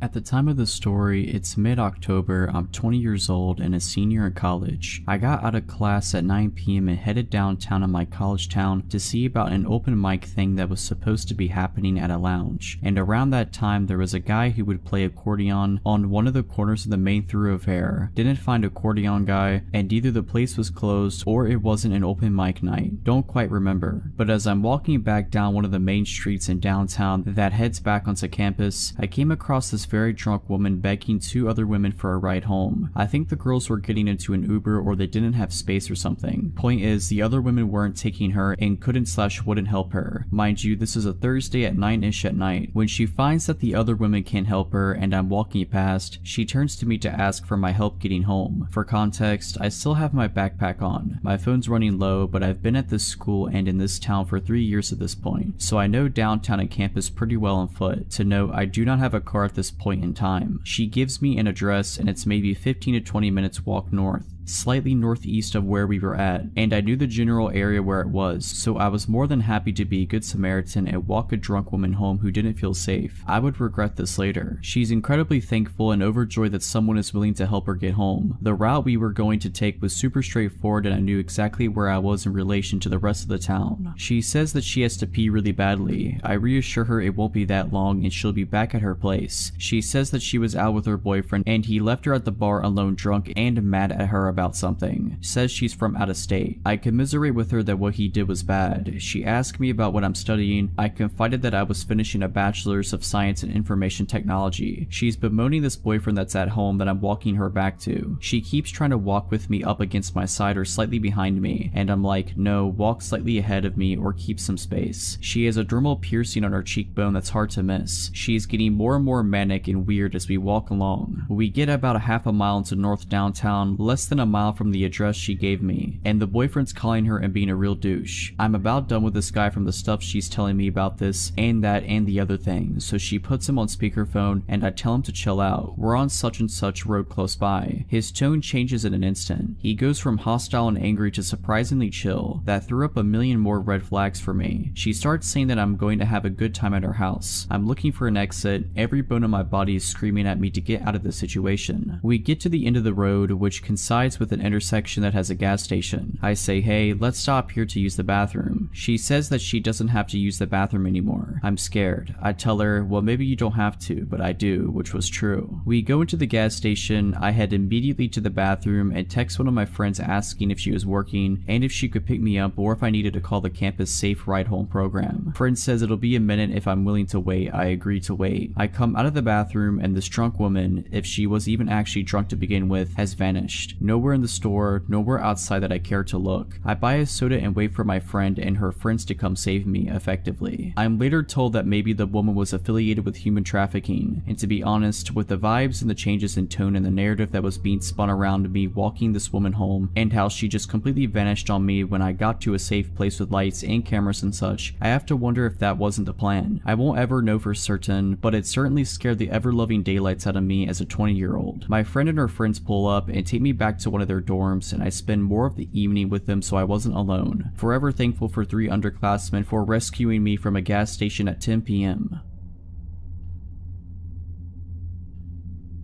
Last year I was on vacation in southern Europe with a large group of friends. We have been there for a while and always took an Uber from our rented house to the city, which had very nice bars and clubs. The thing with Uber is, it allows very cheap and flexible transport, but it also opened the door to a lot of creeps. I've had Uber drivers who are super cool, but also extremely drugged up road ragers who drive like maniacs and think they're impressive. But the guy we had that day was by far the worst. It is late evening and Uber picks us up and drives me, 27-year-old male, another one, 25-year-old female, and 24-year-old female, to the desired old town where we plan to go clubbing and drink. While driving, the driver constantly looks at the 2 women in the back seat via the mirror. They only told me this afterwards. He kept starting conversations, but basically only addressed the girls who left answering to the guys, who gave short, non-detailed answers, basically signaling that we, 1, don't want to talk, and 2, don't think he needs to know our plans. To us, he seemed way too pushy, and he wasn't really that big on hygiene. Meanwhile, we can't wait to arrive at our destination and get out of this uncomfortable but not super horrible situation. But that stuff did not feel this great when this guy didn't stop on the road, but instead pulled into a parking spot. He started fumbling with his phone and we were like, alright, weird, but let's get out, and left the car. To our surprise, the guy then turned the car off and got out as well. We saw that red flag and just started walking away towards the bar area of the town without saying a word. Cars can't enter the old town. After 400 feet, once we reached the gates, we stopped because this was the meeting spot for the other half of our group, who took a separate Uber, and found out that this guy was following us and stopped as well. You know the classic circle people form while talking, where one guy's just kinda standing next to it because people don't let him in? Yeah, we did that. We started making conversation about how long the others will take to get here, where they are right now, etc. And this guy keeps throwing in comments like he is a part of the group. Oh cool, even more people. This must be a great evening. Then we texted our friends at a group chat that we are changing their meeting place to this bar, because the Uber driver is following us around and we want to lose him. So one of us started leading the group at a quick pace through the streets. They are very small, lots of people, high old town buildings all around them. We make turns at every corner trying to lose the guy, but he follows. Finally, we reached a big plaza where there were hundreds of people closely together, basically queuing to enter the narrow street up ahead. We pushed through like rude douchebags and successfully lost the guy. Finally, we could head straight to the bar after our detour and linked up with the other part of our group. 2 hours pass, life is all good. We decide to head to another bar a bit further away, because the drinks and prices kinda sucked in this one. We had 2 drinks in that bar, and guess who walks through the door and stands next to the table? That guy. Hey guys, he says. At this point, a friend, 28-year-old male, who is good at communicating and frankly quite big, tells the guy that we want to keep to ourselves and have no interest in hanging out with him. Please leave us alone. Fortunately, the guy says it is no problem and leaves. Unfortunately, at around 3 a.m., while dancing in the crowd at a club, the same guy announced his presence by tenderly pressing his body against the back of one of the girls who he has been staring at through the mirror in the car. The girl's boyfriend recognizes the guy, gets angry, grabs him by the collar, and essentially tells him that if he keeps following us, he will get beaten up.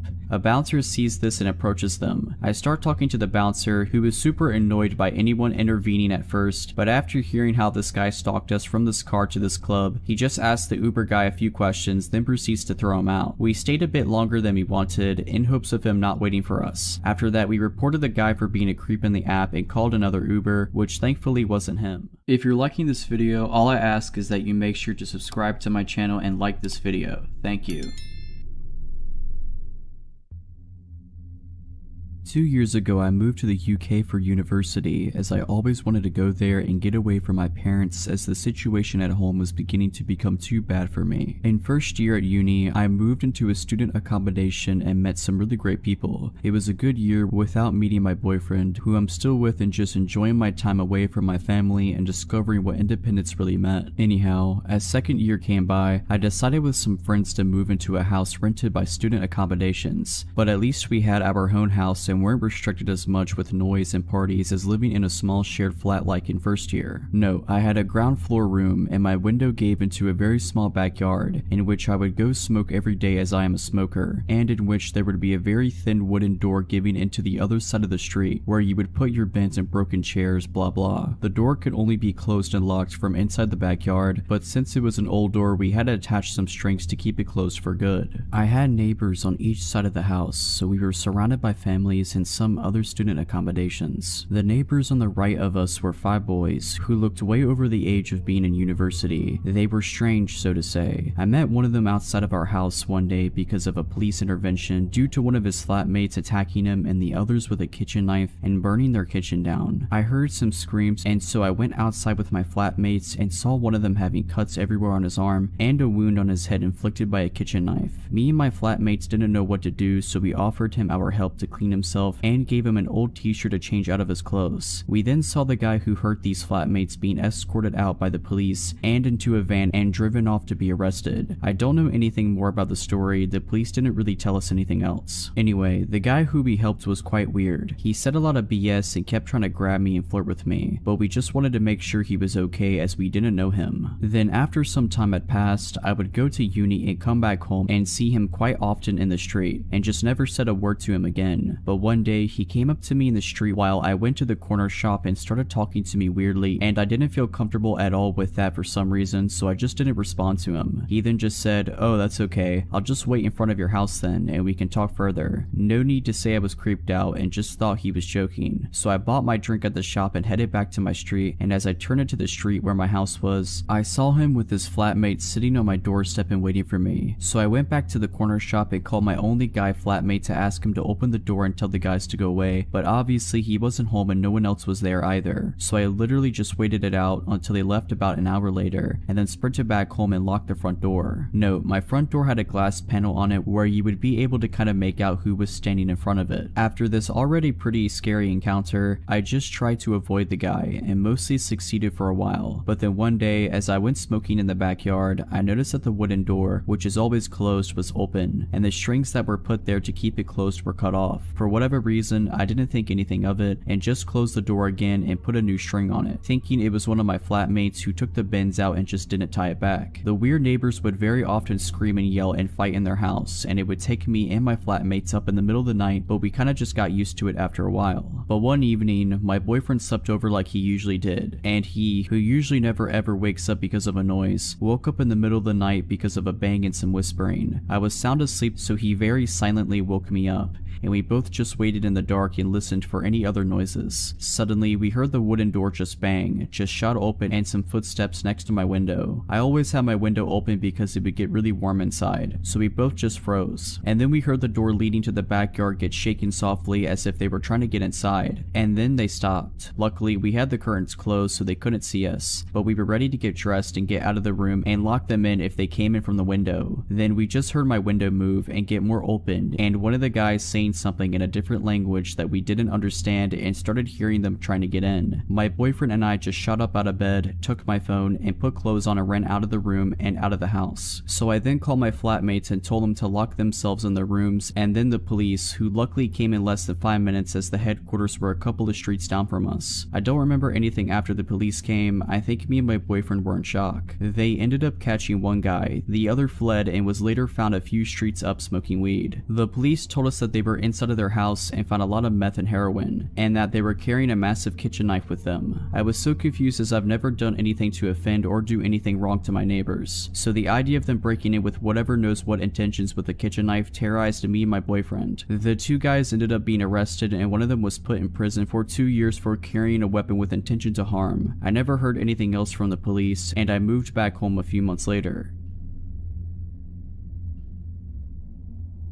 I was 17 when this story happened 3 years ago now. I was working at an old pizza shop right on the edge of my town. For context, the town I was in was an affluent, suburban town surrounded by a bypass which loops around the town. Around my town is some farmland and main roads, where all the blue-collar workers moved to after the town was gentrified 10 to 15 years back. The pizza shop was around 20 years and was very catered to these same blue-collar workers. It's around 9 p.m. and a call comes in for 2 pizzas and a 2-liter of soda. I'm the only driver in, so I have to take the delivery out. It's about a 10-minute drive to get to the location. There I have to drive up a long gravel driveway that took about 5 minutes to get up. My car really couldn't handle the gravel and how rough it was. Arriving at the place, I see a nice house and 2 barns plotted across the land, with wheat 5 to 6 feet tall surrounding the whole property. Being at this place when I felt truly all alone really started to make my anxiety flare. I decided to call the number on the order because I have no idea where this guy wants me to go and drop off his food. After about another 5 minutes of absolute silence, the man picks up. He had a very deep and raspy voice, like he's been a career smoker, which didn't do anything to help me feel better. I was told to meet him at his truck at the far barn on his property. I am now properly scared as my mind races of all of the worst possible things that could happen to me. I pull myself together and muster further into this guy's property. I see the man's truck as I round one of those cylinder storage units where I see his F-150 and him inside. Instead of getting out, I call him and ask him how we should do the transaction. In that same deep voice, he instructs me to get out of my car and to put all the food onto his truck bed. Since he paid with his credit card already, I thought this would have been over in 10 seconds. I do what he tells me to do and walk over to the passenger window so that he can sign his receipt. The man looks to be around his mid-40s, heavy set, with a scraggly black beard and a trucker hat. My mind was already racing on being kidnapped or murdered, so I really didn't feel safe around this guy. I ask him if he has a pen on him because I forgot to bring one. I was pretty bad at my job, and he did not have any cash on him. He stares at me with these cold eyes and points into the back of his truck, saying to me, "If you ask me for a tip, I'm going to be sticking this tip down your throat," where he has a double-barrel shotgun just in the back of his car. I'm frozen in fear as I'm registering that this man has just threatened to kill me. The only thing I can muster out is okay, and I get back into my car and I get out of that farm. I was going so fast that I screwed up my car from my car bouncing around on that gravel path. I go 80 all the way back to the pizza parlor, where I tell my coworkers what happened. None of my coworkers took me seriously and just thought I was playing this up for a joke. I go home and forget about it pretty quickly, but a year later I'm working the lunch shift and the same man calls in and orders a pizza. Now at this point I am refusing to take this order. The pizza place I was working at wasn't doing well business wise, so it's on its last legs already, so management forced me into going anyways. It was only 1 to 2 p.m. on a Sunday, so at least my fear of the dark would be covered. I get there and the man is waiting for me at his actual house. He recognized me and out of all things started apologizing to me for what he said. He was excusing it, saying that he just started going through a divorce and was struggling with his emotions. I just wanted the whole thing to be over with, and he gave me $60 for what happened.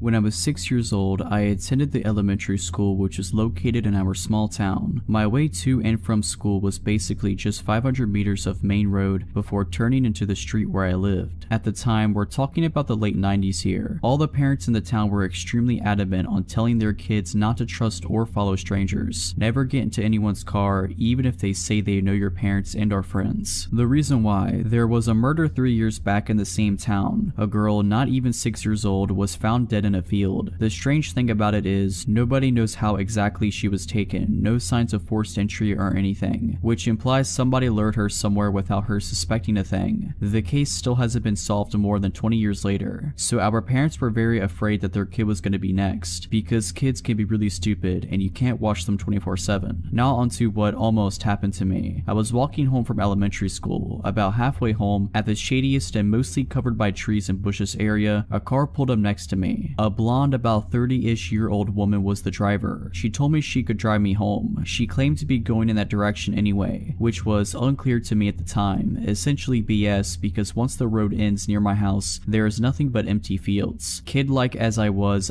not suspicious, and was like, oh no, it's not that far, I can walk. Then she started becoming more insistent. The whole, oh come on, it is fine, nothing to worry about, and you can relax instead of walking thing. The alarm bells only started ringing when she said she knew my mother. They are friends and supposedly she was asked by her to drive me home. Thank God for my parents repeatedly talking about the tricks that people use to lure you in. I started being creeped out, continued to walk, but she kept driving beside me. Now the real weird part in hindsight was her next attempt to get me to the car. She started saying that I was obviously afraid, and cool children are not afraid of such things. If you want to be cool, you should just relax. Honestly, I did not fully realize the full extent of the situation. I just felt uncomfortable and wanted to get out of this conversation, so I just started sprinting the rest of my way back to my house. Once I got home, I stayed right next to the door and kept looking out of the window for a few minutes. And guess who drove by and basically checked out the house? That creepy woman. The road was a dead-end road, and only after 3 more minutes the car came back the same way. It took years until I realized what kind of bullet I dodged there. All I was thinking was, my parents told me not to do this. I didn't know why or what that woman wanted. The drill of hearing over and over again not to believe strangers or get into their car kicked in. Moral of the story is, even if your kids are too stupid or young, like I was, to comprehend such things, the rules of not following strangers, and the fact that strangers will lie to you for evil intentions, must be drilled into your child's head like watching both ways when crossing the road.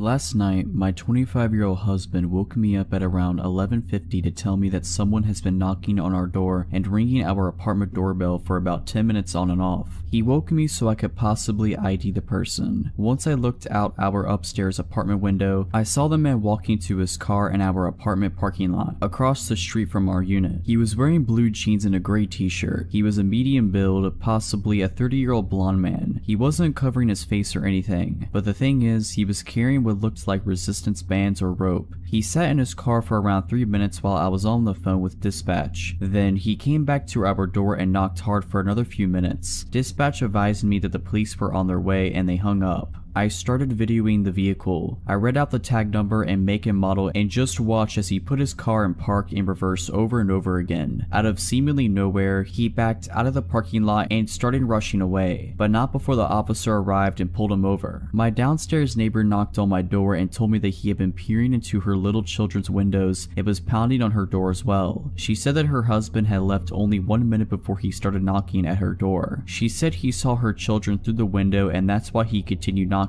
Our doors are right next to one another, so he probably didn't know what door he wanted opened. He was watching us as well through our upstairs windows, so I turned all the lights out and shut the blinds while I called dispatch. The police never contacted us for a statement. I've reached out to dispatch about an update and I'm waiting to see if any action was taken. We're keeping our eyes peeled to see if he's been following us. I'm replacing my porch light bulbs with motion detectors and putting bars in our window and door tracks. My neighbor and our families are panicked, to say the least. He was outside for about 25 to 30 minutes. Update: I am trained in firearm usage and now live in a state where I can open carry and the background check is really quick. We are going this weekend to get a firearm. My husband will be taking some classes as he came from somewhere where owning a gun is illegal, so he's never handled one. I am still waiting on a call from the responding officer. I have his badge number and name, so if they don't reach out to me today or tonight, he might work third shift. I will call the substation. If they didn't do anything, I will go ahead and make a suspicious person license case for the paper trail. We had no odd encounters last night. However, while I was looking at the video I took, I remember that car. I was walking my dog at 8 p.m. a week ago from him to pee, and this car was driving really slowly through the parking lot and parked a few spots down from where I was letting my dog sniff. They just sat there with the car running. When I tell you my ears started ringing and I got an awful feeling, I'm not joking. I turned around and went home, didn't give my dog the chance to pee, and shut every door and window. I think this man has been stalking out our apartment building, me and my neighbors, and I think he wanted to get in where those children are. I'll update more when I have new information. Update 2. It's been a week since the incident. I called the dispatch today because I never received a follow-up from the responding officer. A sergeant from the PD called me back to give me more information. He said that they pulled over the man, ran him to make sure that there were no warrants, and asked him what he was doing. He told the officer that he was meeting up with an acquaintance. The officer let him go with no further questions. I about lost my mind. The sergeant I spoke to today stated that he should have looked into it more. It was obviously an attempt at burglary with whatever knows what intentions. The responding officer is supposed to call me tonight when he gets on duty. I'm livid, honestly. Zero due diligence for this case, but there's not even a case. No case number, just a documented police contact. I'll give more info when I have it. Final update. The officer finally called me. Here's how the conversation went. I answered groggily. It was well past midnight. Hello, miss. I was told you have some questions about an incident a few nights ago. Yes, about Thursday. I wanted to know what the man told you he was doing. You know, he was looking in windows and carrying potential restraints. I'm not sure if that was relayed to you. I stopped him, ran his tags, and he told me that he was meeting up with a guy from a dating app. He seemed forthcoming and open with his motive for being there. Meeting up with wait, he was meeting up with someone by looking in windows, knocking on 2 different doors for 20 minutes. I was shocked and still not fully awake. Like I said, he seemed forthcoming and honest with me. With resistance bands, like workout bands, he had lots of belongings in his car, so he just probably had them in there. Right, but bringing them to a hookup, knocking on multiple doors, he saw the little girls through the window. He waited until my neighbor's husband left until knocking. That's on tape, officer. I checked in with the apartment management after the incident. Well, I'm familiar with this individual, and I've been doing drive-thrus of your complex to make sure he doesn't come back. I haven't seen anything. If you don't have any more questions, I'll let you go, ma'am. Doesn't make sense to me, but thank you, goodbye, and I hung up.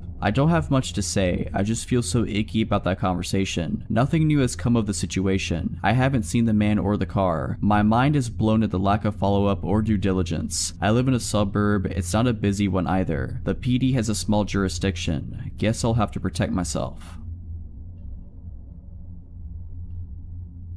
I was 24 at the time, working in a nightclub about a 10-minute walk from my home. I used to close on Tuesday nights slightly earlier than most nights, as it was generally our slowest night of the week, closing around 12 a.m. instead of keeping customers until 2:30 a.m. Usually I'd be the only one left as I start cutting staff as the night went on, and since it was a slower day of the week, we didn't have security on. About 2 months in of regularly closing at 12 a.m., I was walking home. I used to bring bulkier clothes to hide my figure when leaving alone, as I've been followed and chased multiple times before, and we'd often get men waiting after hours for us girls to come out, knowing we'd eventually come out after closing and didn't want to attract attention to myself. I also used to walk home as I didn't have a car and had a few terrifying experiences with Uber drivers not actually driving me home, turning out to be fake cab/Uber drivers or harassing me until I pretended to show interest or give them some way of contacting me, to which Uber would just give me a $5 coupon for the trouble, but that's a story for another time. The bar was located along a main road that was home to the majority of the other bars and restaurants in the city downtown. Often at this time I'd maybe see a handful of people, but the streets were generally empty. I'm walking and notice a parked car about a block away. The driver noticed me and U-turns around to be on the same side of the street as me. Now he's catcalling me and trying to get me to come into his car. I don't engage and keep walking. We're maybe a block or two past the initial spot I saw him, and he's been slowly driving alongside the sidewalk. I'd crossed the street but didn't want to get near his car. He keeps this up until about halfway mark when he takes off in his car, and I'm just relieved he's gone. He then comes blasting back down the road. Now my walk is turned into a light jog, which then turns me into full-on running. I'm running behind close bars and businesses, now trying to find a back route to get home without him seeing where I live. At one point, I'm running through bushes and mud. No matter what street I end up on, his car is waiting for me. Eventually, I run right in front of his car while it's parked on the side street beside my place and run into my house through the back entrance. The back entrance is obscured by plenty of trees and car, and the surrounding houses are multiple unit homes, so I was confident he didn't see what door I got in through. Fast forward to the following Tuesday and I'm walking home. Guess whose car is parked at the halfway mark? This went on for the next 4 Tuesdays, except he started parking on the street in front of my house, until I begged my manager to take me off closing that specific shift. The last time I saw him, one of the apartment buildings along the way had a few cop cars and cops standing around the entrance, and I stayed with them, which led them to drive off for the night. A week passes and I'm no longer on that shift. A coworker of mine sends me a news article via text. I open it and see that the man who's been following me was arrested for doing this to multiple girls in the city along the street my work was on and that I lived on. He got caught because he'd followed a university student up to her house and wouldn't drive away. She called the cops and he was still there by the time they came to arrest him. He got out the next day, I believe, and was arrested a few more times and was put on restrictions. Couldn't be out of his parents' house between certain hours unaccompanied by either parent before he was deported. I've also heard he didn't actually get deported, but I moved away shortly after and didn't keep up with the news on him.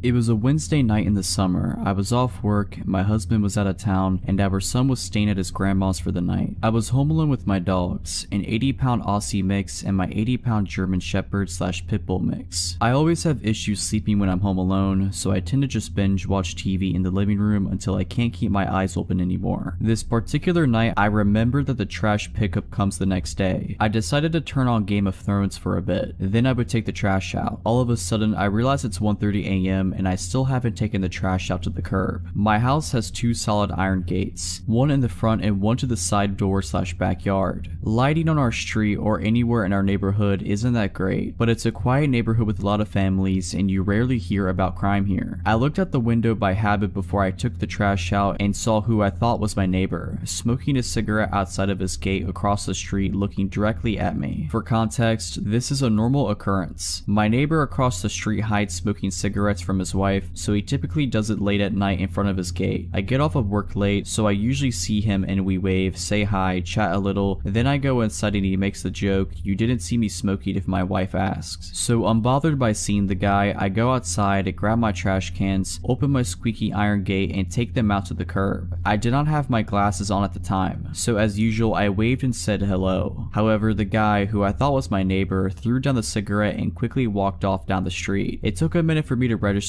that he was not my neighbor. I was a little creeped out because he was clearly staring into my window from the opposite sidewalk, but also maybe it was a guy taking a night walk. Not unusual in our neighborhood, and just stopped for a cigarette. I thought I probably weirded him out as much as he weirded me out, went back inside and laid on the couch with my dogs to keep watching Game of Thrones. At some point, I fell asleep and I woke up hearing my gate squeak and my German Shepherd mix growling. He's extremely protective of our family at home, but he's also the kind of dog you can take anywhere because he's so friendly in public. My Aussie mix is more passive, but his sheer size and scary bark tends to deter people. He's very friendly though. I quickly got up and pulled back my curtain. My gate was still shut and I didn't see anything. My dog, however, continued to growl at my front door. I looked out another window, which had a better view of my front yard and porch. I didn't see anything. Eventually, my dog settled back down with my other dog, but I was still uneasy. I ended up watching TV again because I couldn't go back to sleep.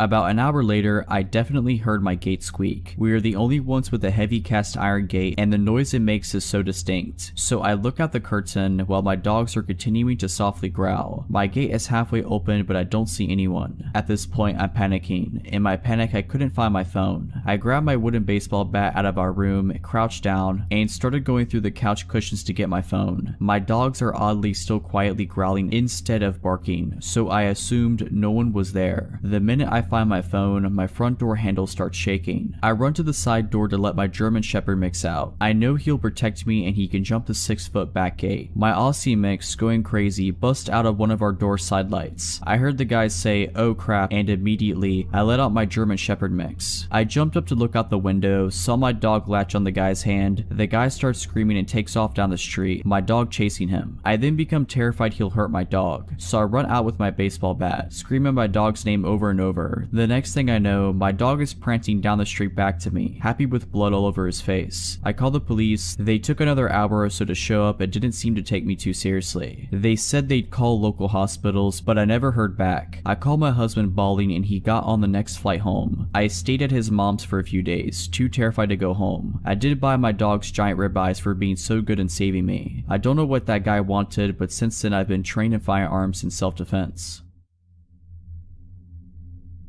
Quick backstory, I have had a stalker for about 4 years. He was never aggressive or sent me proper threats, so stubborn as I am, I did my best to ignore him and not give him the satisfaction of showing him any fear. His stalking behavior mostly just consisted of sending me letters and gifts, such as photos of my own apartment building from the outside, things he dug out of my trash can, and so on. I called the police many times, but they weren't able to, or really tried to be honest, catch or identify him. About 3 weeks ago, I discovered the AITA subreddit and thought that people might want to know about what it's like to have a stalker. Since I barely use any social media aside from Reddit and have no personally identifying information here, I didn't think he'd ever see it. One person even asked, does he know you're putting him on blast on Reddit? And I answered, maybe. Maybe it would make him angry, maybe he'd be turned on. Don't know, don't care. Well, I know the real answer now. He did see it and he did not like it. Like I said, he was never aggressive and never came close to me. The closest I know of was when he sent me a picture of myself, unlocking my apartment door, taken from the corner of the steps above. I'm thinking that he might have hid a camera there instead of being there to take the photo himself. I think I would have noticed him if he did. I don't know how he got wind of the AITA post I made, but he did. The next week was quiet, no letters, and I didn't see him anywhere. Then he left me letters with printed out questions and my answers from the AITA post. He also left me with a long hateful letter towards my boyfriend about an issue I had posted on the AITA subreddit. His letters were never hateful like that before, though he never seemed happy with my boyfriend. He wrote about how I should share the spotlight with him since I got so much attention thanks to him. A few days later, I got a gift, but this time he didn't leave it in my mailbox or at my car like he usually did. No, this time he left it inside the apartment building right in front of my door. I didn't take it inside my apartment but opened it outside. It was a pretty big box, which was also unusual, and it was taped shut. As I'm typing it out now, I realized that wasn't a good idea at all and could have ended badly for me. But luckily he didn't send me anything deadly or anything. He did, however, send me several zip ties, a roll of tape, the kind you use to tape off walls when painting, nothing you could use to restrain someone, a TV remote with most buttons picked off,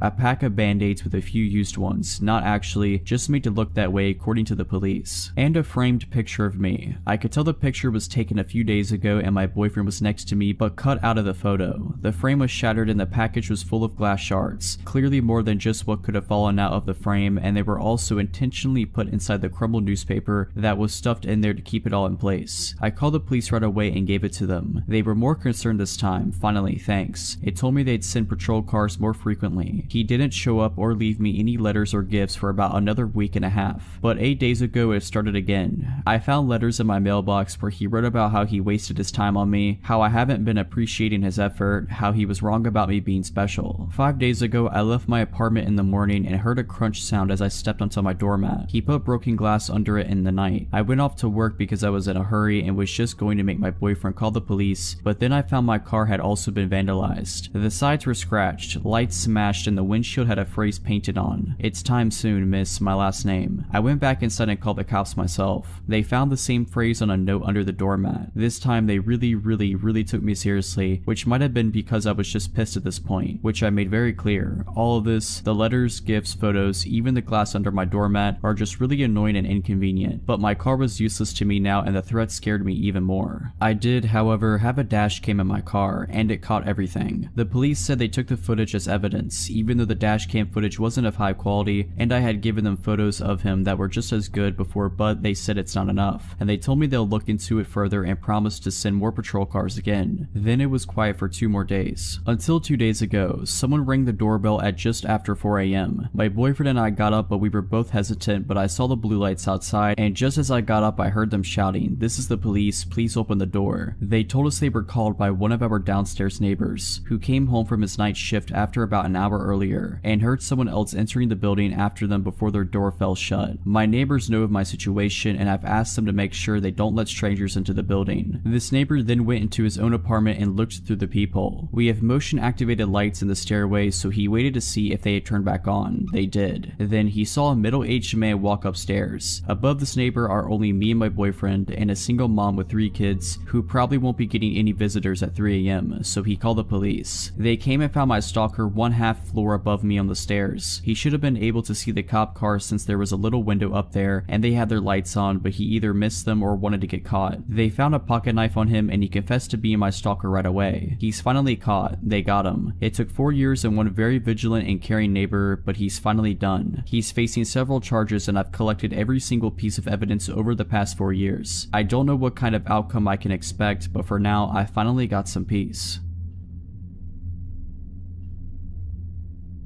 When I was a kid, my mom worked as a teacher and she was very close to a coworker of hers who had a son around my age and of whom I, as well, was very close. When my mom or her friend would head out for the night, the other would take care of both of us kids, and basically, it meant I spent half of my time over there and my friend spent half of his time at my house, which was perfect and fun for us. We lived in different cities, but since that kind of system had been going on pretty much forever since, I grew up knowing my friend's city just as well as mine. His mom was well aware of that, so that being said, whenever we were going on a walk in their area, she let us wander around because she knew we'd always find our way back to her. My mom though was more cautious and always kept an eye on us, as she'd walk behind us to make sure she always was able to see us. I just wish her friend would have done the same. One day, I had to be around 6 or 7, we were going on a walk with my friend Marcus and his mom Katie. It was a very sunny day and I was wearing a dress with embroidered flowers and I had my blonde long hair down. During that walk, Katie was walking ahead of us and I was chatting and just fooling around with Marcus when he suddenly remembered something urgent to tell his mom, as urgent as something can be for an 8-year-old boy. He ran up to her and left me strolling behind for a couple of minutes, just as it already had happened 100 times prior. That time though, we were circling around a big camping site and we walked by the white vans and camping cars. One of those vans had its back doors open and there was a man, probably in his mid-40s, smoking a cigarette and leaning on the vehicle. He locked eyes with me as I was approaching, then saw that Katie and Marcus weren't paying much attention to me as they were already a couple of meters ahead. Then he proceeded to pull me by my arm close to him, and so I found myself with my body touching his. So weirded out that I didn't even say a word, although I knew Katie would have heard me if I called for help. He leaned toward me as he was obviously much taller than I was, muttering something I didn't get, and he winked at me and kissed me on the lips and then pulled me to the open doors of his van. At this point, if he had pushed me just a little, I would have fell in the truck. At this point, I was just too scared to even lift a finger, and even though I didn't understand everything that was going on, I knew it wasn't okay. He put his hands on the door as to close the vehicle and I felt my heart sink. At that exact moment, some other man jogged towards us, in his 40s as well, waving hello to me and saying something along the lines of, "I lost sight of you for a bit, I was so scared." He had a very friendly look on his face and was staring at me with a great insistence and with a huge reassuring smile, and the van man awkwardly laughed and yanked me out of the way of the car, slamming the door shut. I ran to Katie as I heard the van go off and just acted as if nothing had happened. To this day, I never told that story to anyone, not to Katie or Marcus, not to my mom, nobody. I am 22 years old today.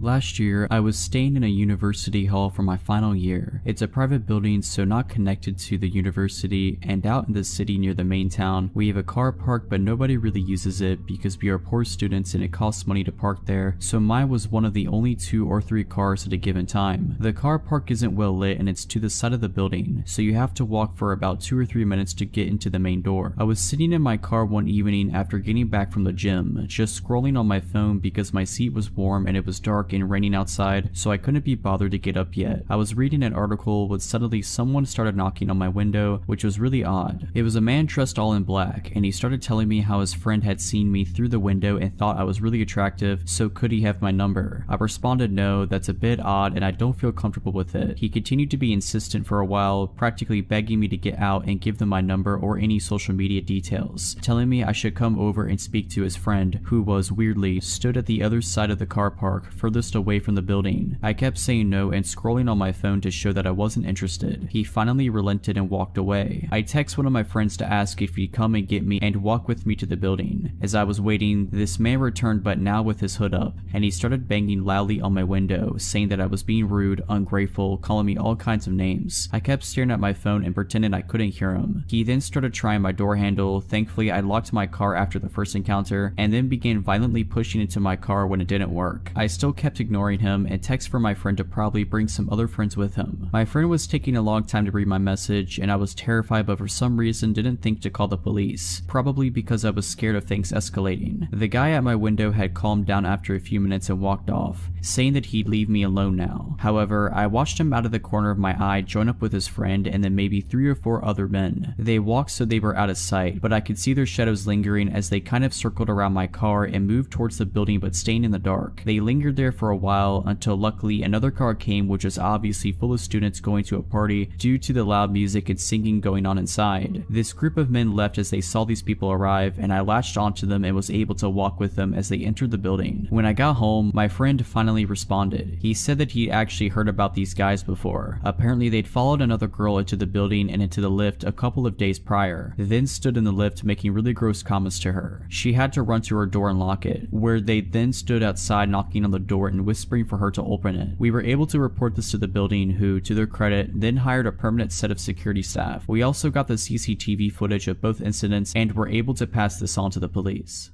If you're liking this video, all I ask is that you make sure to subscribe to my channel and like this video. Thank you.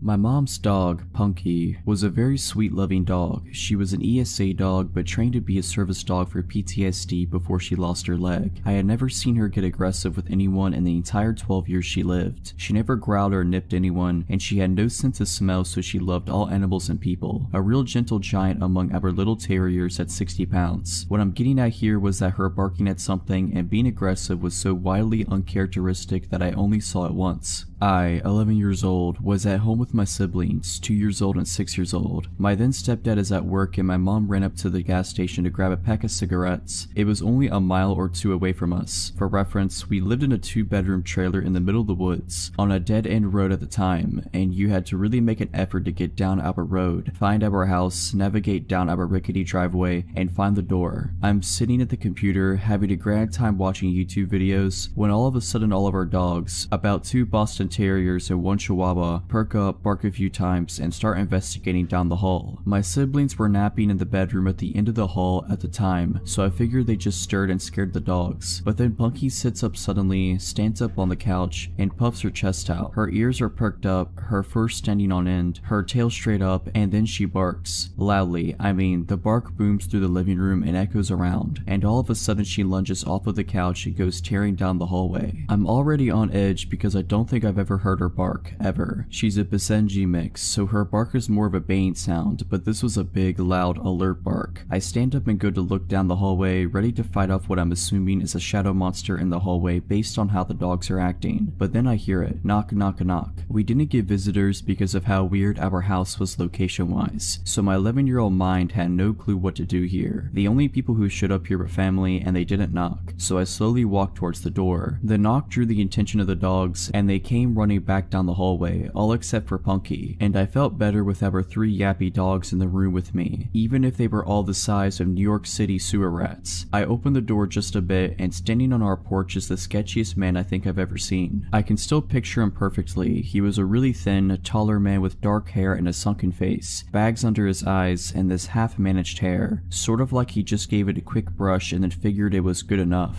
Everything about him seemed just a little too thin, a little too shallow, and his clothes were all off too. They were nice, but fake nice, you know? Like a clean, newer looking t-shirt and new jeans. But he had what looked like a suit jacket on. All his clothes were dark too, despite the fact that it was summer in Texas, and the weather was definitely into the hundreds that day. He also had this plain, unlabeled bottle in his hand. It looked like the label had been covered up and taped over. I stare up at him in confusion because I definitely don't know this man, and I asked him what he wants. He smiles at me in this way that's way too fake, like this exaggerated and forced grin, and he spoke in the same voice retail workers do. Hey there kiddo, I'm trying to sell this here carpet cleaner, and he shakes the bottle at me. Mind if I come in to show you how good it works? Alarms are going off in my head because he just seems so off. Looking back with an adult perspective, the fact that he didn't ask if my parents were home is unnerving, because he probably knew they weren't and that's why he was here in the first place. I should have told him to get off our property, that I'd have to go get my mom, something except what I did say, but I didn't. Instead, I just shook my head and said, no, we don't have carpet. Well, it works on other things. feelings, and he took a big step towards the door and shook the bottle at me. I start to freak out and think to close the door, but the thing is, our front door didn't even lock. Small town, hard to access home, we never needed a lock, so that's basically useless. I'm sure there's something very wrong about to happen, and I'm terrified as I think about what to do in the few seconds I think I have before it does happen, when all of a sudden I hear it. Punky had crept up from the hallway, lowered towards the ground with her teeth bared and snarling like she was feral. She had slobber just dripping from her mouth, her ears were down and she was ready to pounce. The guy hears it too, and as I look towards Punky, she tries to lunge past me, and I just barely catch her with my leg as she tries her hardest to duck past me and attack this guy. He freaks out and runs off the porch without another word, booking it down the driveway as I let Punky out along with the rest of our dogs and they start chasing him. Our small dogs chase him down the driveway and stop about halfway, barking and jumping about, but Punky stops just on the porch and watches him with her ears perked, just staring in the distance until he disappears. I swear I saw someone jump up with him running when he got onto the road. The second he disappeared, Punky's entire body language changed and she went back to being the sweet dog I knew. No barking or growling, just laying around, mouth and throat covered in slobber still. I realized my siblings are still down the hall and run to check on them, and when I get to the bedroom, my siblings were sleeping soundly still, but the bedroom window was wide open, the curtains pushed all to one side and the items on the dresser in front of the window all shoved around. Someone had tried to climb through the window, no doubt in my mind about it. From what I can gather, the bedroom window was visible from the couch where Punky was sleeping, so I think someone was trying to climb through the window before Punky went after them and scared them off, and the man at the door was meant to distract me. They definitely didn't expect Punky, a bigger dog, because most of the time she was with my mom inside while our small dogs were the ones that saw public eye more often. I don't know what they intended to do, but after my mom got home she took all of us to my aunt's house, and on our way there we saw the men walking up someone else's driveway. Men plural, because we watched a second one split off to wait by the road. In 2014, I moved to England from Canada to gain work/travel experience and also to find myself. I ended up living in Essex with 3 other roommates. They were all women, all a bit older than I was. I was 24 at the time, Megan was 31, Cherry was 34, and Cassie was 38. Megan was from New York, Cherry from New Jersey, and Cassie from Poland. All 4 of us shared this 3-story flat. The back of our home was the living room and the kitchen. The back wall was complete glass that looked out into the garden, and the garden was completely fenced in. The house had an interesting dynamic to say the least. Tons of stories from that time in my life. I adored all of my roommates except for Cherry. After living with Cherry for 7 months, I was over her antics. One day I come home from work, I lock the door, make myself something to eat, and go up to bed. I brought some work home with me, so I am in my night tie with all these papers around me and my headphones on jamming out. I had headphones on because Cherry was out to dinner with work friends. That meant booze, and then soon after that a tantrum was surely to come. I just didn't want to have to listen to her crazy scream crying. I am working away, completely focused until I feel something. I look up to see a man standing over me. I don't register it right away and passively say, "Cherry's room in on the 2nd floor," and continue to work. Cherry regularly brought strange men home. He doesn't leave. Again, Cherry's room is downstairs. He then interrupts. I am not here for Cherry. A cold chill iced my veins. My fight or flight kicked in just then. I start surveying the situation. I look him up and down. He has a bottle of Prosecco in one hand and a knife in the other. He is about 5'10", wild muddy brown hair and black eyes. He has a light blue polo shirt on and one side of his collar is popped up in a distinct Manchester accent. Once I focused in, I realized his eyes were black because his pupils were completely dilated. I was in trouble. I needed an escape plan. Unfortunately, this man was standing in between me and my bedroom door. I needed to get downstairs, but I needed for him to think it was his idea. I decided to play along. Just then he uses his knife to pop the cork. Prosecco started flowing onto my carpet. I said, "Oh no, let's clean that up. I prefer to drink out of a proper bottle anyways." He nodded, replying, "Yeah, let's go." I try to act as natural as possible. I try not to show that I am shaking all over and try to gain control of my breathing. We take the long journey down to the main floor of my flat, all 3 floors. He has the back of my night tie bunched up in one hand, and I could feel the point of the knife graze my back with his other. I was trying to playfully speak with him as we walked down the stairs. I couldn't tell you what I was saying. I was most likely rambling. I couldn't hear anything over my heart beating in my ears. We get to the bottom of the stairs, and there is a hallway to my left that leads to the front door. On my right, which is much closer closer to us is the kitchen and living room. We make our way into the kitchen. I point to the cabinets that had the wine glasses. He said he knew where they were and started walking towards them. I now have the kitchen table in between us. It was time to run. I burst into a sprint down the hallway towards the door. My hands fumble over the lock, shaking and sweating. I swing open the door and see two men walking across the street. They must have been walking home from the train. There was a big train station in front of our home. I call out to them for help and suddenly I am flung onto the ground. Little pebbles piercing my skin sent sharp pains where they are jabbed. The intruder pushed me out of the way to run and escape. One of the men chased after the intruder while the other said for me to go inside while he surveyed my home and to call the police. I lock the doors and I call the police. While I am on the phone with dispatch, I manically run around the house to double check all the windows and doors. Suddenly, I hear a loud bang on my door. I inform the dispatch of the banging and she informs me that the police weren't there yet. I thought it might be one of the gentlemen who helped me. I go to look out the eye hole and it's him, the intruder. He came back. He's banging on my door screaming that I had his glasses and that he was not done with me. I absolutely freak out. The dispatcher attempts to calm me down, but I am losing my ever-loving mind. She then said, "They are pulling onto your street now. You should hear their sirens." I did. The intruder then blasts off. One officer jumps out of the passenger side while the car is still moving and chases after him. The second officer comes into my home, interviews me, and the two gentlemen collects evidence, takes photos. The next morning I am called in to identify a man they had in custody. I pointed him out. I go into a little room and the officer pulls out an evidence bag. He asked me if the items were mine. They were my underwear and photos taken from my home. The officer informed me that the intruder had been stalking me for some time now. He estimates 3 months. He had made a nest outside our home on top of a hill that overlooked into our living room and kitchen. He is a known offender and drug dealer. He then told me how lucky I was to get out practically unharmed. Others weren't so lucky.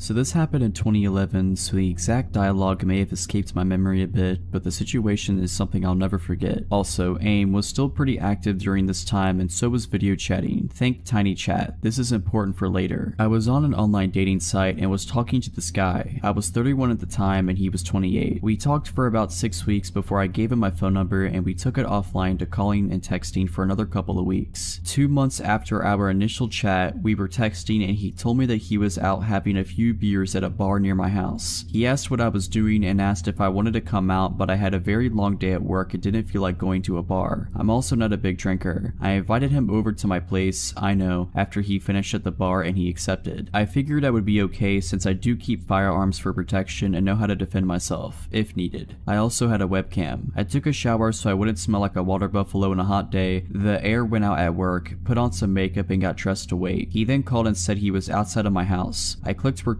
on my computer's webcam program and turned off my monitor and went to let him in. It's around 10 p.m. and he comes in and we go back to my bedroom because my living room was being remodeled. We're sitting on the bed chatting for about an hour, talking about everything under the sun. The conversation flowed. He was very handsome and so easy to be comfortable with. We got on the subject of firearms and I showed him mine. About 15 minutes later he asked for some water, so I go to the kitchen to get him a bottle. When I came back, he said he got a phone call and had to leave. After he left, I looked on my nightstand where I put the firearm down after showing him and noticed that it was gone. I looked everywhere for it, thinking I had put it down somewhere else. Nope, not there. I then played back the recording from my webcam program and sure enough, it shows him grabbing it and putting it in his hoodie. I was terrified at that point. He knew where I lived. He had my firearm and he left his phone on my bed. Right then his phone rings and I answer it. Come to find out he's married. His wife was calling him wondering where he was. I told her everything, including the fact that he stole my firearm and I had video evidence and was calling the police on him. Next thing I know, he's banging on my door, my firearm in his hand, asking me for his phone. The conversation went like this. Him, "I need my phone, give me my phone." Me, not opening the door but yelling through the window. "Take the clip out of my firearm, empty the chamber, throw the clip into the bushes. The one in the chamber across the road and put it on the ground." Him, "No, give me my phone." Me, "I'm on the phone with your wife at the moment and I have you on video stealing from me." I put his wife on speaker. Wife. A whole bunch of expletives. Him, he runs and gets in his car and then comes back. "I threw your gun in the ditch." At this point, I make him empty his pockets, take his pants off, take his hoodie off, and show me that he doesn't have my firearm on him. All the while, his wife is on the phone. I go outside and get in his car, in the driver's seat, and tell him to take me to where he threw my firearm. He proceeds to tell me that I don't know how hard it is for him, being a felon, not being allowed to own a firearm ever because of a mistake he made. The mistake, domestic violence, involving a firearm. We get up the road, he tells me that the firearm is there in the ditch. Then, I realize the situation I'm in. I can get out of the car and go get it, leaving him to do whatever to me if he chose. I could make him go get it, taking a chance of him seriously hurting me. I took that chance since I was on his phone with his wife and my phone with 911. He retrieves my firearm, brings it back to the car, and I drive back to my house and wait on the police. I get out of the car and he gets in the driver's seat. I'm still on the phone with the police. I walk around the back of his car to get his license plate number, and he just puts his car in reverse, hits me, and takes off. They found him later that evening. He still had the clip and the one in the chamber in his pocket, so now he's enjoying some time in prison. So glad I never have to meet this person again. This takes place around 10 years ago when I was like 8 or 9. I lived in a pretty bad neighborhood in what was at the time a really rundown city. It wasn't good, but it wasn't bad at the same time, just a few bad apples in the tree. Anyways, enough background on the neighborhood, and now to the main story. My friends and I loved to play outside. It was the only thing we could do. No one in the neighborhood could afford any sort of electronics or any sort of fun machine to play with. We loved to just run through people's yards, cutting through houses if they just so happened to leave their door open. Now looking back on it, it is probably the dumbest thing kids our age could have been doing in a neighborhood like that. This story has nothing to do with running in people's houses. Just wanted to let you know how dumb of kids we were. Well, on one fateful day, we were playing hide and seek with 4 of us hiders and 1 of us a seeker. We thought it would have been a funny idea to go to the other side of the neighborhood so that the seeker could never find us and we'd win. We like to call that part of the neighborhood the rich part because they had 2-story houses over there and a forest with a creek in it. We were just doing our usual thing, cutting through people's yards and jumping fences, when we heard the loudest scream maybe 4 to 5 houses down. After hopping off the fence that we had just jumped, we all stopped and looked around wondering where it came from. I noticed that one of our hiders weren't with us anymore. 3 of us left. "Where's Isaac?" I exclaimed. We heard the scream again. I pointed towards where the sound came from and we all jumped back over the fence we just jumped from and ran towards the scream. When we thought we got to the spot where the screaming was coming from, there was nothing there but an empty plot of land in the forest. We all started to get scared. Did Isaac get lost in the forest? Did he get taken back there? Then we heard the scream again. It was definitely Isaac. I decided to be the man of all the other 8-year-olds and go into the forest to make sure Isaac was okay. As I started my way into the trees, I did one last look at my friends and saw how horrified their faces were. I knew at that moment that I was definitely the only one that would go down into the forest. Making my way in, I could feel all the heat in my body fading and some sort of dread starting to take over. As I walked further in, it started getting darker and harder to see. I was whisper yelling my friend's name. He responded in the most shaken up voice, "Down here, be quiet." I finally got to him and asked him what happened. He told me the story of how he got tired of running and decided to take a break on the curb to catch his breath, and that instead of being out in the open and risking the chance of being caught, he decided to go into the woods and hide. He said that after like 5 minutes after he sat down, he heard talking. Nothing that he could make out, just random nonsense. He looked around to see a man in a black hoodie hiding behind a tree on the other side of the creek staring at him, but the man took off before my friend could even get up to run away. And this is where he said he started screaming at the top of his lungs and hid somewhere else in the forest, which is where both of us are now hiding. And I kid you not, as soon as he told me this, we heard a twig snap. We both look up to see the man looking for us in some of the shrubbery on the forest floor. I couldn't make out any facial expressions or anything on his face, for a matter of fact. I could see he was holding some sort of blade. I couldn't tell if it was a stick or a machete. All I knew is that we needed to run. So when he turned us back, we got up and started running. We didn't care how loud we were, we just knew that we needed to run. We got out of the forest and told all of our friends to run as fast as they could down the street. We kept running until we got to the other side of the block and we all turned around to see the street empty. No one, not a single car. And from a distance you could hear a roar, or like a very loud engine. Shortly after that initial roar, a silver 2000s Mustang with the darkest windows comes peeling around the corner faster than I've ever seen a car go, headed straight towards us. I've never had my body tighten up like that at that very moment when I knew it was the same guy from the forest. I told all of my friends to split up and run into people's yards to hide. So as we were all hiding and running through alleyways and jumping fences, you could still hear his engine. It was like he was targeting only me. I can't even tell you how far I ran. I got to the point where I didn't even think I was in my neighborhood, but still I hear his engine coming up on me. So I ran more. I was exhausted. The sun finally started to set and I could hear his engine fade, almost like he had forgotten about me or had just given up. I start making my way back home scared, checking my back every so often to make sure I wasn't wasn't being followed. Once I made it home, I went right to bed to cry myself to sleep. And for months after that, that 2000 silver Mustang would follow us, stalking every corner that we played on. We would see it at our school and the grocery store. It could have been a coincidence that our little minds are not perceiving things around us, but either way, I think he was stalking us. Nothing actually came of him following us. He never did what he did that first day, but it was still so scary seeing that car everywhere we went. I didn't know what to do or how to tell my mom, so I didn't, and still haven't. This story's for the people of this sub and my 4 other friends. Funny enough, the seeker didn't know what happened until the day after we were at school and we told him. He still doesn't believe us and says it was to go inside and have him looking for us all night.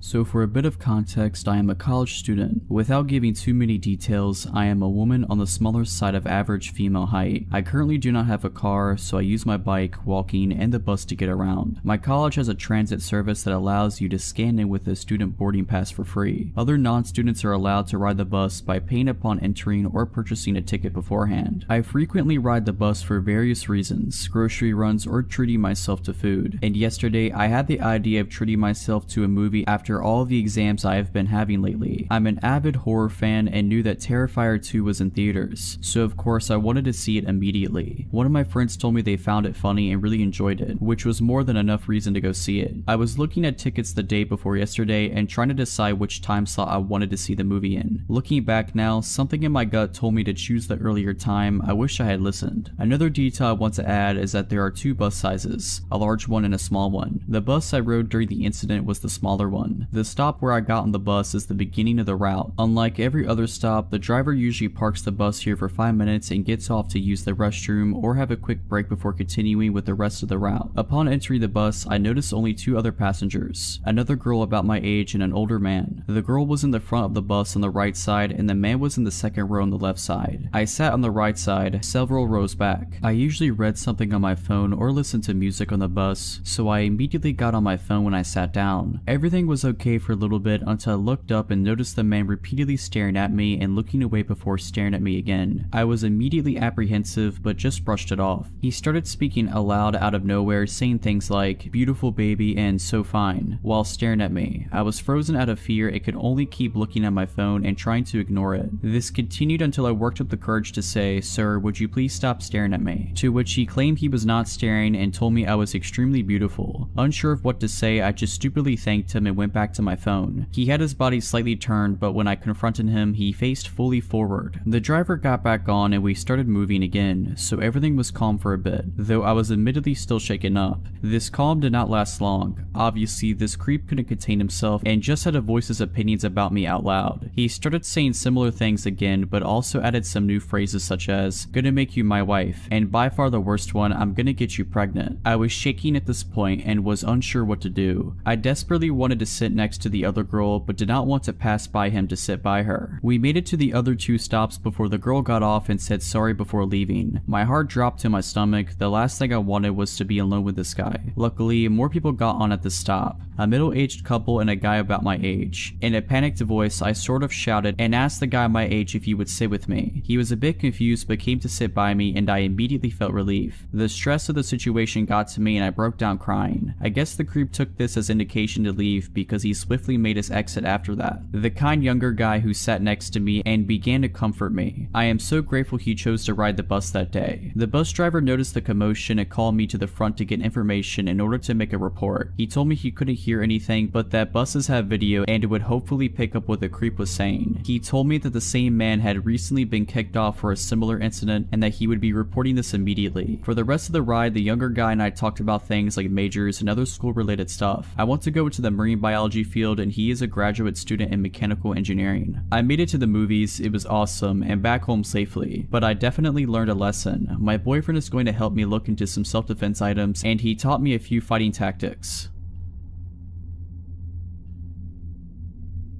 This happened several years ago. I was home alone one evening when I heard a knock at the back door. This confused me, as no one ever used that door. My husband and I lived in a fourplex at the time, and all the units had a back door at the top of a narrow staircase. These doors were a little inconvenient to access, as you'd have to go around the building and up the narrow stairs, as opposed to the wider main entrance at the front. It didn't make sense to use the back entrance, and I couldn't think of anyone who would go to that door to visit. As I approached the back door, I saw two tall men in the window, standing at the door. I did not feel safe opening the door, so I called out hello. One of the men tapped on the window. "Yes, hello, may we come in? We are with Bresnan." At the time, my husband and I had Bresnan for cable, but did not have any issues with it. I replied, "We're not having any issues with Bresnan, is there a problem?" "Ma'am," the man said, "can we come in? We're servicing the area and it's important we look at your cable." I shook my head. "We're not having any issues," I repeated, "so there's no need to stop by." "Ma'am, we are visiting every resident. Let us in so we can do our job." I noticed the man grab the doorknob and try to open the locked door. I slowly grabbed a knife from our knife block and held it at my chest. "We're not having any issues," I repeated, trying not to convey shakiness in my voice, "so you don't need to be here." The two figures appeared to shuffle and then straighten. "Ma'am, let us in. We're on a deadline and need to do our job." I glanced at the clock, gauging when my husband would arrive home from work. I gripped the knife tighter. "Ma'am," I saw him try the doorknob again. Just then, a thought came to the forefront of my mind. "I'm sorry, I can't help you. Could I please get your names and badge numbers? I can give your supervisor a call to let them know our cable is fine." I heard another shuffle and one of the men replied, "No need to, ma'am. We're sorry we wasted your time." With that, both of the men exited the staircase and disappeared into the night. Shaken up, I held the knife tight and tried to get my bearings. I remember making a mental note to call the cable company. When my husband returned home, I told him what had happened. I was still very shaken up and had started crying again after he came home. He immediately called the Bresnan Cable Company and spoke to a representative, who informed us that no one from their company was out on assignment in our area. The next day, we asked our neighbors if they had a visit from the company. No one had.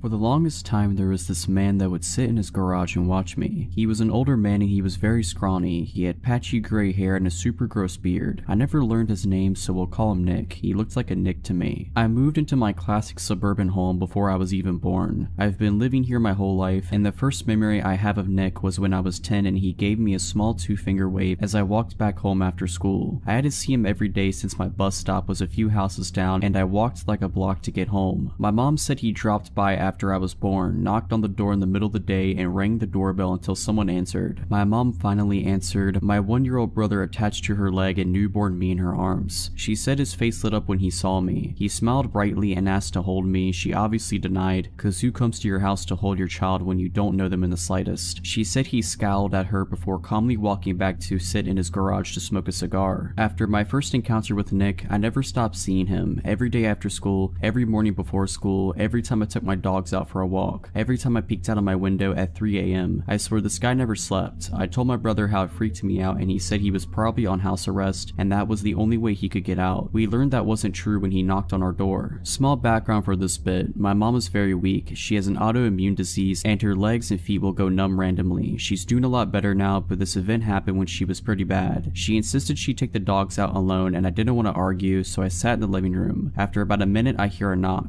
I yell out that the door's unlocked, thinking it's my mom, but there's a louder knock. I get up and go to the door. I open it and there he is, smiling at me. "Hey hun, your mom fell off the porch. You might want to help her," Nick states, giving me goosebumps. His voice was unreal, so raspy and sounded like he was in the process of choking. He leaves very quickly and I hurried to help my mom off the grass. Calling my younger brother to get the 2 dogs inside, I gave her the "I told you so" speech and she grumbled about it for weeks. My younger dog, a pit bull made of 98% muscle, got excited when she saw a bird. She pulled to get the bird and yanked my mom off the porch. She was standing behind a pot and tripped over it on her way down, making the fall hurt a lot more. She had a black eye and her legs were scratched up. The pot of flowers that she tripped over was smashed, but she was okay otherwise. Flash forward to my 13th birthday and my mom's in the hospital, so my dad goes all out, letting me invite a lot of my friends over for a sleepover, making us dinner and breakfast and just letting me have an amazing time. There's a park across from my suburb that I walk over to sometimes. I decided that I wanted to take my friends there to chill before their parents picked them up. The night before, we were looking out the window and giggling about the man. I know it's creepy and we were 13, so they knew he was weird. I told them to ignore him if he talked to them, but I didn't take my own advice. "Hey Rosie," he said it so quietly I barely heard him. "My name is Rose, and Rosie is a nickname my grandfather often used. I never told this guy my name, neither did any of my family members." Hi," I replied, and my friends all scowled at me, knowing I screwed up. "How's your mom?" "She's fine." I go to leave before I pause. "How do you know my name?" "You told me, remember?" "No, I don't, because it didn't happen, but I wanted to get away, so I agreed." "Oh right," I chuckle. Me and my friends scurry off to the park. The next day, there's a box of chocolates sitting on the porch, a note with Rosie and Chicken Scratch writing on top of it. I pick it up and look over at the guy. He waves, and I can see that his left hand has disappeared into his pants. Gross. I leave the box out there and tell my dad. The next morning, me and my dad take our dogs out. No man. I figured he gave up after he saw me reject his chocolates. A few weeks later, a large family moves into the house, and I hadn't seen a trace of the man until yesterday. I'm 15 now, and the woman who lives in the guy's house comes over yesterday. "Does a Rosie live here?" she asks. I had answered the door, and my heart drops at the nickname from the stranger. "Yeah, why?" She hands me an envelope with my full name written on it. The guy who lived in the house before us said to give Rosie this on her birthday. It's not Rosie's birthday. I was trying to pretend I'm not Rosie. "Oh well, I just took a guess. He didn't give us a date. Have a good day." My dad opened the envelope wearing a mask because I quote, "What if he filled it with cocaine?" The note inside just said, "Love you," in his writing, red ink, my favorite color.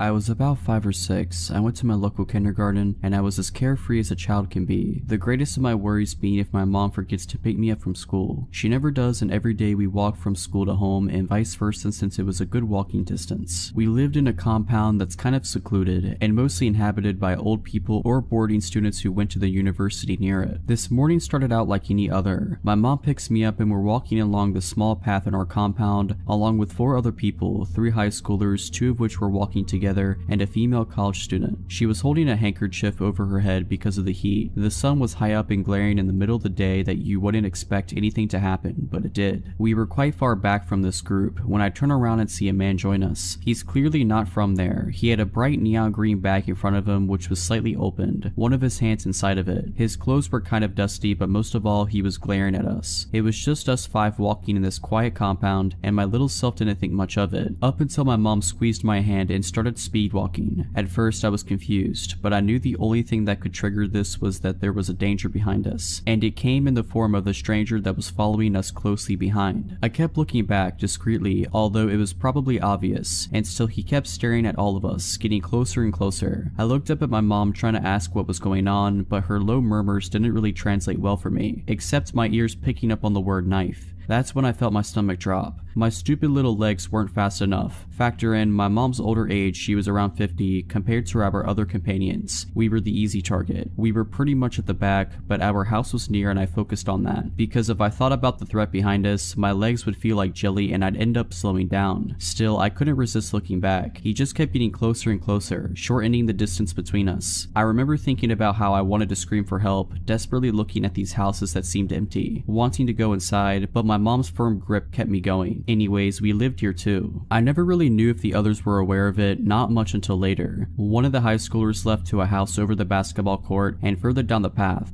veered off to a different trail that led to the main highway, so it was just us and the female college student. Goody. At this point, the man was also speed walking and catching up, but our apartment was merely a few steps away, and my mom and I dashed towards it, up the stairs and into the comfort of our own home. The man gave us one last glare, but he continued to walk. My heart was pounding against my chest. My mom had left me to lock the door while she stared out the window. She kept repeating, "He has a knife, I saw it. He's holding a knife." I run towards the window and catch a glimpse of the girl, still clutching that handkerchief above her head, looking behind her in fear and alarm as the man continued to follow her, his bright neon bag in front of him, now wide open, his hand still inside, as he kept getting closer and closer. I don't really know what happened after, only of my mom's recollection of the events. She had noticed the man suddenly come up behind us too, and her suspicions were raised when he didn't try to walk past us like the others, but maintained a close distance between us. And then she saw the knife hidden in his bag, holding onto it as he stared at us. I hope that girl's okay and that man was detained or something, but it's been years now and I don't really know what happened to her. Don't really know if I'd like to.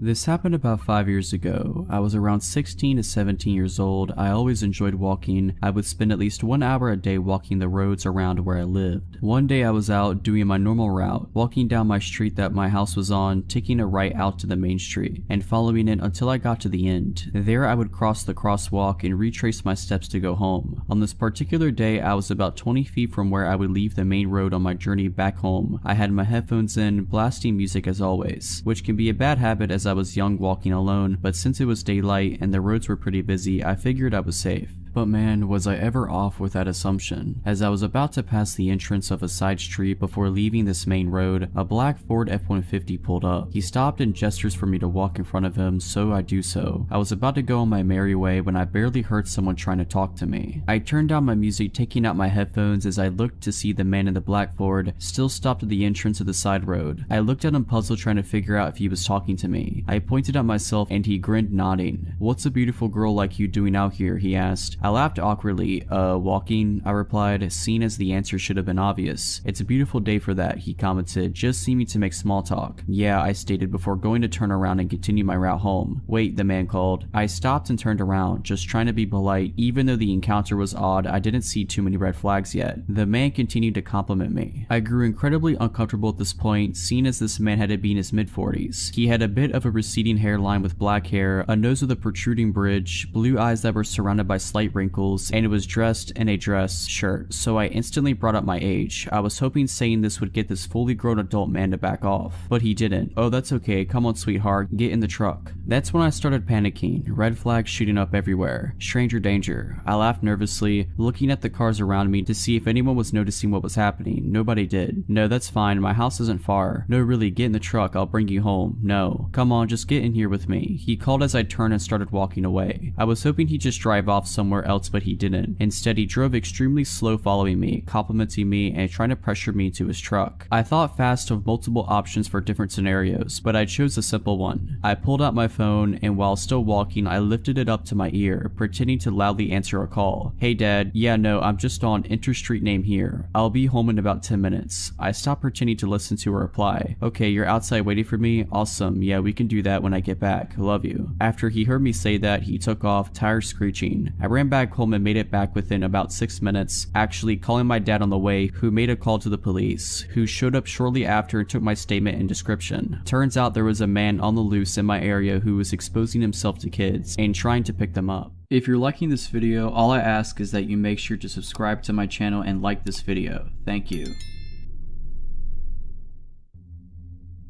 I started a new job about 6 years ago. It was great. Really liked all my coworkers, and the job itself is really awesome and I still love it. This was before the pandemic and everyone was in the office every day. I work in a large multi-floor, multi-wing building filled with numerous businesses and agencies. I started getting into a routine. We have a gym and locker room in our building. I would go work out before I was on the clock and shower, get ready, etc. I'd go get breakfast at the next building over most mornings at around the same time. I'd go on walk breaks with coworkers at pretty much the same time every day. It was very regimented. In the morning when I worked out, everyone had a pretty set schedule. We didn't know each other, but there was kind of an unspoken pattern. A coworker would finish and shower before me, then I'd go, then the head maintenance guy for the building, and so on. This is where it all begins. One morning, like every other, I get out of the shower and I'm in the small locker area, and there's this little older man over at the sinks. He's not doing anything but looking at himself in the mirror, but you could tell he was just loitering. Weird, but whatever. A few days later, he's there again. Then he's there every morning at the same time, and he's definitely looking at me while I change. This creeps me out, so I stop working out in the morning. Then, after a few weeks, we're walking back from getting breakfast, and he's walking the other way towards the other building. I tell my coworker that's the guy that would always be in the locker room watching me get dressed. After a few more days, he's walking the other way from us getting breakfast every day, and he looks right at me every time. So I make an excuse and stop going for breakfast. Our 9 AM walk around the building, he starts just appearing and walking the opposite direction from us every day. Literally everyone walked around the building in the same direction except for this guy, and he'd stare at me as we passed. I tell the coworker who was a woman about the guy and what had happened, and she just laughed it off. The only reason he'd go the opposite direction is to make sure he saw me. Our 1 PM walk around the building, wouldn't you know it, he's there walking the other way and staring. So I just stopped going on walks at work. This is where the real magic begins. I have no clue where this guy worked in our building. I would come into our hallway every morning at the same time. From the time I went through the doors to the time I got into my office, it was maybe 15 seconds. We were on the first floor, and at the end of our wing is a staircase. Every morning as I'd come into our wing, he would pop out the stairwell and come walking the opposite direction and stare at me as we passed each other. One morning, I'm walking into the bathroom to go number 2. I stop and blow my nose real quick. As I'm walking to the back stall, he comes into the bathroom. We have 2 urinals, 2 stalls in this particular bathroom. No one is there but us. He comes into the stall next to me, widens out his feet so his shoe is under the divider and on my side of the stall. This dude is tiny, maybe 5 foot, so he'd have to almost be doing the splits. Then he lets out this deep loud moan after about 30 seconds, then leaves. I start telling all of my coworkers. Most of them laugh. I felt so creeped out and helpless. Like, what do I do? Any guy I work with that I tell this about laughs at me. The women just shrug it off or have an excuse for why he is always there. So I ask one coworker to pick any event at any time during the day to prove he will show up. So we decide to go out for a walk at noon. After 5 or 6 days, there he is. Now she believes me. Everyone in the office knows now. I've told my wife all about this and she is supportive. She has had her share of workplace creepers as well. I get to read the texts and emails. My closest coworker and I decide to start working out at 1:30 p.m. every day. I want to get my gym time in, but I don't want to do it alone. After about a week and a half, guess who starts showing up every day? He'd just come in and loiter around. Mind you, the guy has never tried to talk to me before and vice versa. 2 guys lifting weights and this little old creepy guy just sitting there watching me. Here's where it hits the peak. My lifting buddy had to cut out early one day. My stalker is there with us. I was just going to leave, but screw that, I don't want to let this little weirdo control my life anymore. There is an elevated padded stretching platform on the weight side of our gym. He takes his shoes off, lays on his back and starts doing hip thrusts in the air and holding it while he stares right at me. I'm walking around trying to pretend I don't notice him while he follows me with his eyes, pelvis elevated in the air. After 20 minutes of this, he puts his shoes back on and goes into the locker room. I'm texting my lifting partner and wife the whole time telling them this is going on. My wife tells me to confront him, I don't. I get in the locker room to grab my bag and he's at the sink. The top couple buttons of his shirt unbuttoned and he's rubbing water all over himself while looking at me in the reflection in the mirror. That was it for me. I started working from home almost exclusively after that, then the pandemic hit and I've been remote ever since.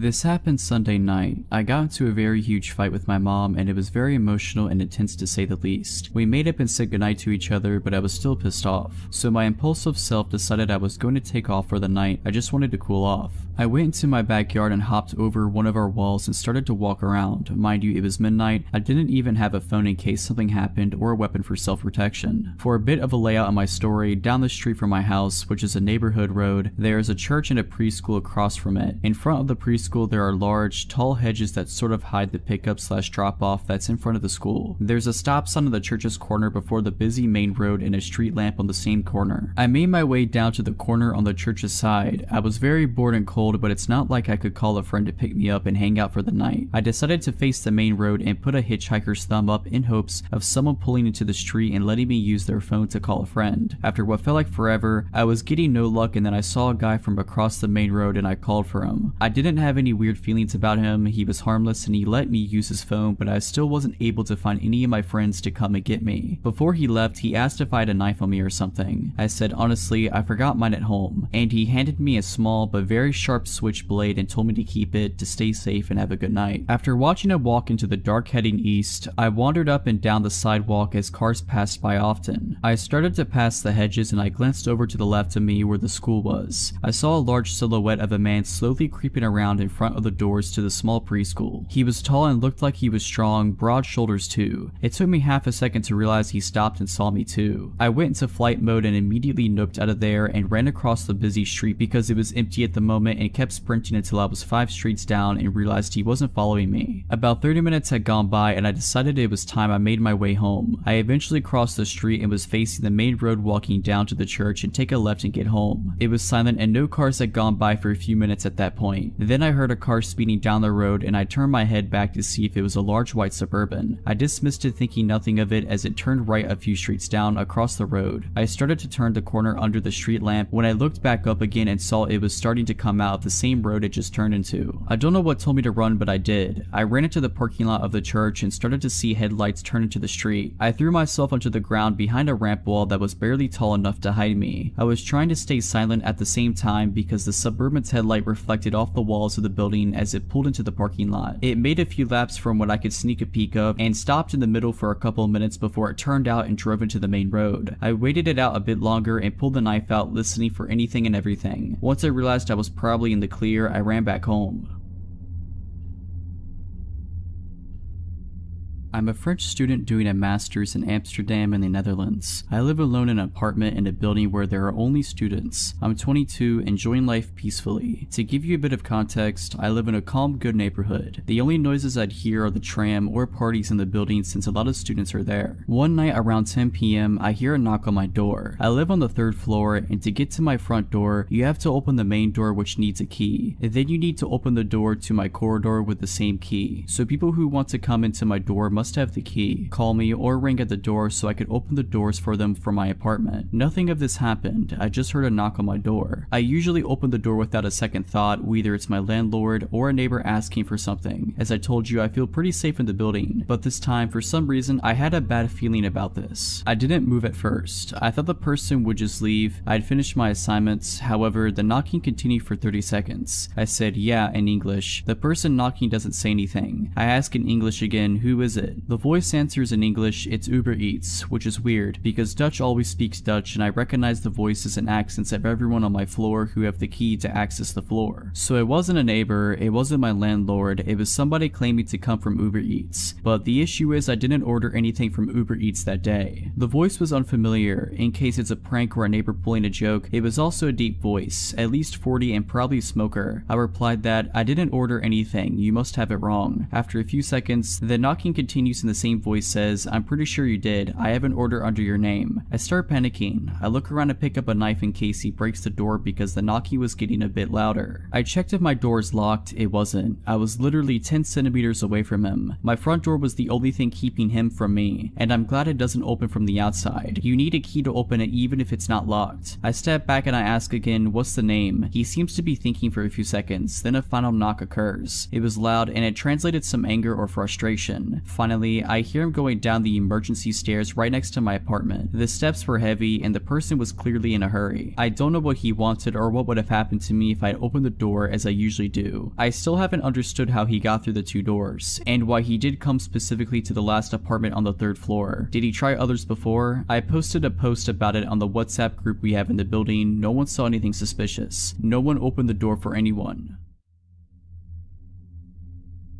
I grew up out in the wooded country in Illinois, on a short dead-end street 10 plus miles from a town, and there were 7 houses in the area spread out on a 2.5 acre wooded lots or larger each. There were no large wild animals, there aren't bears or large animals in the region, and people didn't meander there or show up lost. Actually, lost folks or large animals wandering around never happened in the 20 years I lived there, so please keep that in mind. When I was a young girl in my early teens, I had a good guy friend a few years older than me who lived next door, Terry. Terry was allowed to go out with his friends much later than I was, and he would sometimes walk over to my yard after getting home late and throw rocks from the gravel area outside at my window to chat. My bed was right next to the window. I'd open the window and we'd whisper stories and generally talk for a bit. My 2nd story window faced our backyard and his house was to the side. I could see his house from my window over the shrub trees and walking path to his driveway. I'd often know if he was out. The light was on over the side door entrance, or already home. Light was off. One time during the summer when my window was open, I heard a car in his driveway dropping him off. I was probably 14 years old and it was around midnight. I heard Terry get out of a car and was talking to his friends. Soon his friends pulled away. I softly called out as loud as I could without waking my parents, asking Terry to stop by and chat. He didn't respond as he probably didn't hear me. Then I came up with the not so brilliant idea to sneak outside and scare him. As kids, we'd often sneak around and scare each other. So I silently sneaked down from the 2nd floor door, and out my back garage door, which led to our backyard, below my window, which led to Terry's house off the side, through our gravel area, then through a well-worn path through the woods about 25 feet long. My parents had put in a gravel pit around the back of the house, probably because nothing much grew due to the shade of the oak trees. There were 14-inch oak rounds set out as an uneven stepping path in the gravel, and if you stepped off of the rounds in the church of gravel/rocks would give you away. I picked my way expertly and silently across the log rounds facing Terry's house. My eyes got accustomed to the dark and I didn't see him. Also at that time, I heard the door of his house close and the light going off, signaling he went in, likely to bed. I waited a bit as I thought I saw something move in the woods between our houses, but not on the path we'd always use. If you didn't use the path, there were wild rose and raspberry plants that had thorns and were painful to walk through if you weren't careful. So I thought it was odd that he'd been in the woods, but maybe he wanted to scare me like I was plotting to do to him. But I saw something human-sized and dark moving through the woods slow and pausing every once in a while like me. It was coming closer and I definitely saw it, but it was strange in that it wasn't walking directly to my window to talk. Therefore, I hunched down and waited in silence, wondering if I could still startle him. I still thought it was Terry and he saw me sneak out and he was trying to scare me. I watched a dark outline of a human figure moving, but then I would lose sight of it in the foliage. It seemed to be stalking slowly and listening/checking every few feet while hiding. So I whispered after losing patience one last time for Terry, but he didn't answer. I got bored of hiding and crouching, so I quietly tippy-toed back to my garage door and went back inside, silently locking up as I went. I snuck back upstairs to my room above the area where I was just standing/crouching. My window was open and I definitely heard someone or something walking around the yard. I whispered again for Terry out my window but got no answer. Then I heard someone or something fall and grunt pretty loudly in the window well right below my window. It wasn't enough to wake my parents, but definitely loud enough I didn't mistake it, and it sent a shock of fear through me. If you aren't familiar with a window well, it's a semicircle hole connected to the house, dug out for about 3 or 4 feet deep and reinforced with metal. It allows a basement window to be put in below ground level and the hole lets some natural light in. There's no way Terry would have fallen in our window well. We have been playing hide and seek and many outdoor games for years since we were young around the whole neighborhood. We knew everyone's window wells and house footprints, plus paths in the woods like the back of our hands. The grunt sounded humanish and not like an animal. It also pulled itself out quietly without a lot of thrashing. That's when I realized this wasn't a fun game and someone or something was out there and it wasn't Terry. I tried to look outside my window as best as I could, but there was a screen on my windows to keep the bugs out, so I couldn't lean my head out the window to see next to the wall of our house directly below me. I then heard the crunch of rocks as whatever it was stepping in the noisy gravel. Again, Terry would know where the log rounds were and would not step in the gravel. He knew my parents were pretty strict and he was as good at being quiet as I was. Whatever it was stopped and I held my breath. I pretty much sat there with my face pressed against the screen 2 stories up for probably half an hour. It seemed like an hour, but I'm pretty sure I didn't have patience back then to wait that long. I never heard it leave, but I grew tired and eventually fell asleep on my bed that was next to the window. There are a few things I'm certain of. It wasn't Terry. I asked him later and he said he went to bed that night when he got home. He also would have no reason to lie. I'm pretty sure it wasn't one of our neighbors and I can't think of any reason a person would be there. We had a few neighbors and only 2 other houses out of 7 had kids. Again, these 7 houses were spread out in 2.5 plus acres per home. There weren't any big animals in the area. As wooded as the whole area was, we only had some deer, but they were hunted and didn't come close to homes. Plus our dogs scared them away.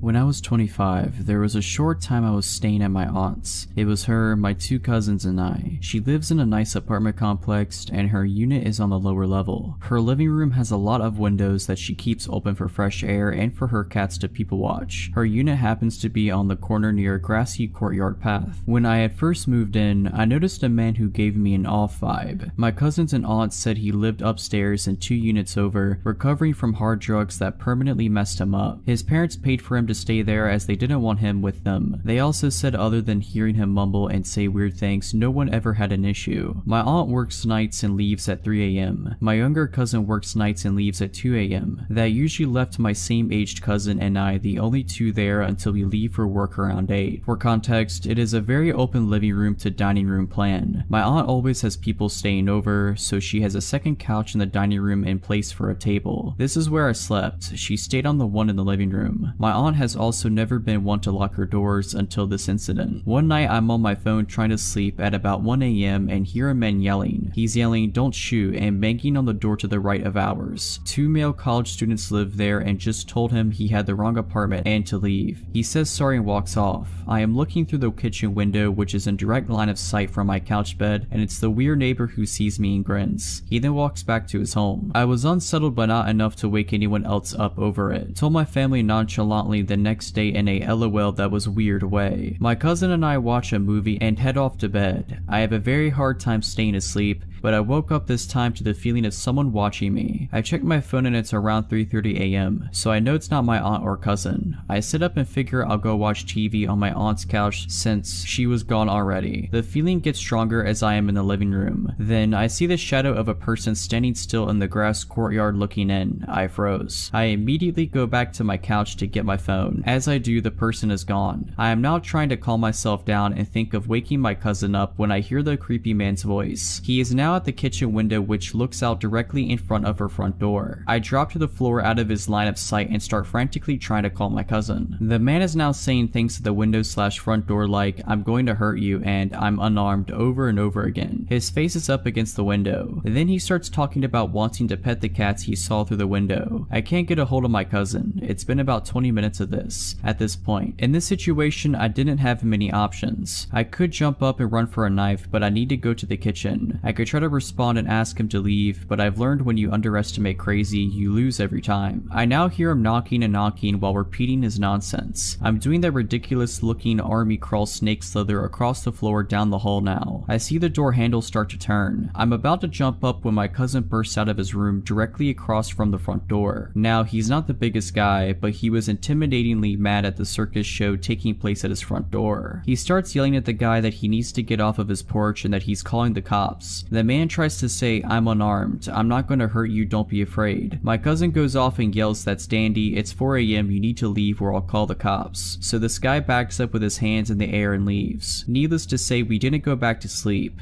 My aunt was called, who called the apartment manager. The next day when I came home from work, his parents were there packing moving boxes in a truck from his place. Maybe he was trying to get me to open the door by seeming friendly. Maybe he had a bad trip and really wanted to pet a cat to feel better. We will never know.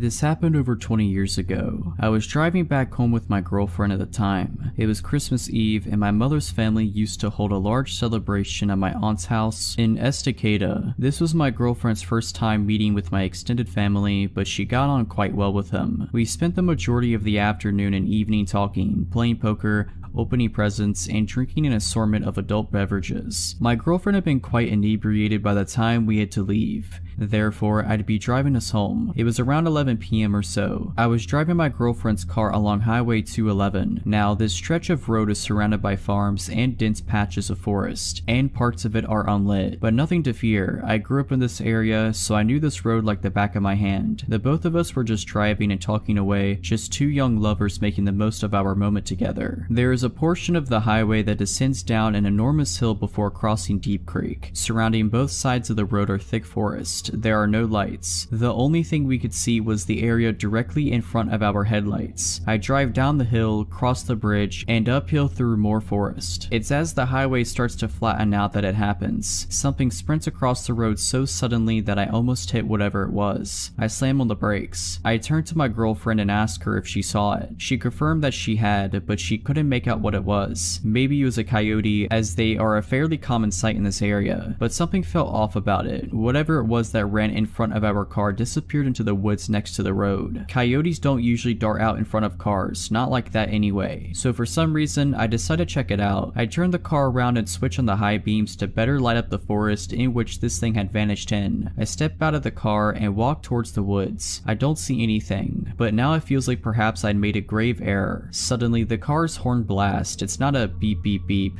that you get if you'd say your driver or passenger wanted you to hurry up and get in the car. No, this was a long blaring beep. I walked back into the car and asked my girlfriend why she leaned on the horn like that. She said nothing. Instead, she pointed to a spot about 50 feet from where I was standing. I looked over in that direction and that's when I saw it. Surely this was the thing that ran in front of our car. It was a man. He was completely naked. His skin was covered in dirt and mud. He looked back at us and then he smiled and waved to us just before turning around and walking back into the forest. Needless to say, we got out of there. Once we were safely driving again, my girlfriend explained what had just happened. While I was trying to look for whatever was in the area that initially vanished in, he circled back around and came out from another spot in the forest, beyond my car headlights. My girlfriend had seen something out of the corner of her eye, and that's when she saw him. Before she honked the horn, he was walking towards me. We called the authorities once we got safely back home, but they never found anybody. The officer we spoke to assumed the man was probably on drugs. I moved back into the area recently, so I now drive that highway often. No naked man sightings yet, but I can tell you that I'm definitely extra vigilant now, especially near Deep Creek.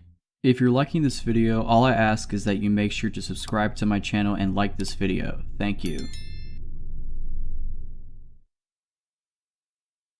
This happened like 12 years ago. I was 14 and my sister was 12. It was during summer vacation and we were hanging out, just the two of us outside, midday. We lived in a smallish town where during weekdays it was pretty empty because adults were at work. Anyway, we'd been messing around, picking flowers and other random stuff, when we decided to cut through a massive field of undeveloped land on the edge of our suburb. It was technically a shortcut to get home, but it wasn't the best idea because it was really bumpy, potted land that other kids and teens left all sorts of stuff laying in. Well, our bad decision came around and bit us. We hadn't made it very far in the field when my sister got two bad things at once. Some sort of twisted metal, maybe an old piece of tool, pierced right through her foam flip-flop and into her foot, and right after it happened she shrieked, jerked, and twisted that ankle on the uneven ground. She started crying and howling and I was worried. The metal hadn't gone too deep and I was able to stop the bleeding with the hem of my shirt, but she couldn't walk anymore obviously. Our parents weren't available, didn't know where we were, and this was before I had a cell phone. My sister was still on the ground crying and I was trying to calm her down when something made me feel like looking up. Y'all, it was the feeling of being watched. Out of the field, across the road, standing on the corner in the distance was some random guy watching us. He was too far away for me to see him clearly. All I could tell for sure was that he was blonde, probably adult, and dressed too warmly for July. He was all alone, stock still, just staring at us. I looked back at my sister and basically said to get on my back. I was carrying her home. We were leaving right now. Now, I had to carefully pick my way through this stupid field in my own bad flip-flops, with my crying sister on my back.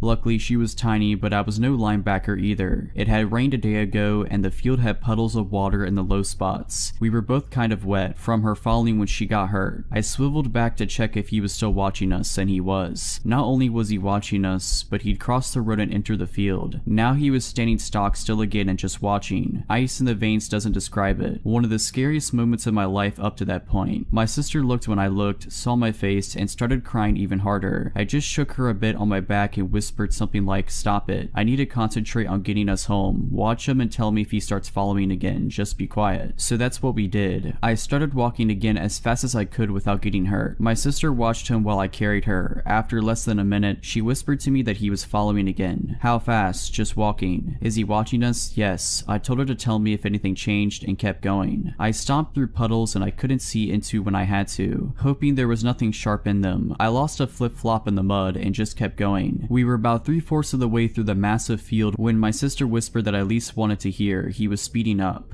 I turned us right around, so we were facing him head on, and as loud as I could, I yelled something like, "Hey, we see you, leave us alone, I'll call the cops." Nothing. He'd stop again when I stopped, but gave no sign whatsoever he'd heard me. Just nothing. I turned us around again and kept going. My poor little sister was shaking like a leaf and just saying my name over and over again. It was awful, and there was nothing I could do but keep going. Eventually, he started following again, at a slow pace. I finally made it into our suburb, out of the muddy field and onto solid concrete. Told my sister to hold on as tight as she could and booked it. Started running with her on my back as fast as I could. We couldn't see him anymore, didn't know what he was doing or where he was. Every muscle hurt from carrying her so far. My bare foot was all scratched up from the road, but I didn't stop. I kept moving. With my sister looking out behind us, it felt like my heart was going to explode. After what felt like forever, I made it to our house, ran across the yard, up the drive, put down my sister, who started crying again. My hands were shaking so badly I could barely use my key. We made it in safely and called my mom. She had us lock every door and window and came rushing home, but nothing happened after that. He never found us, so we never saw him again.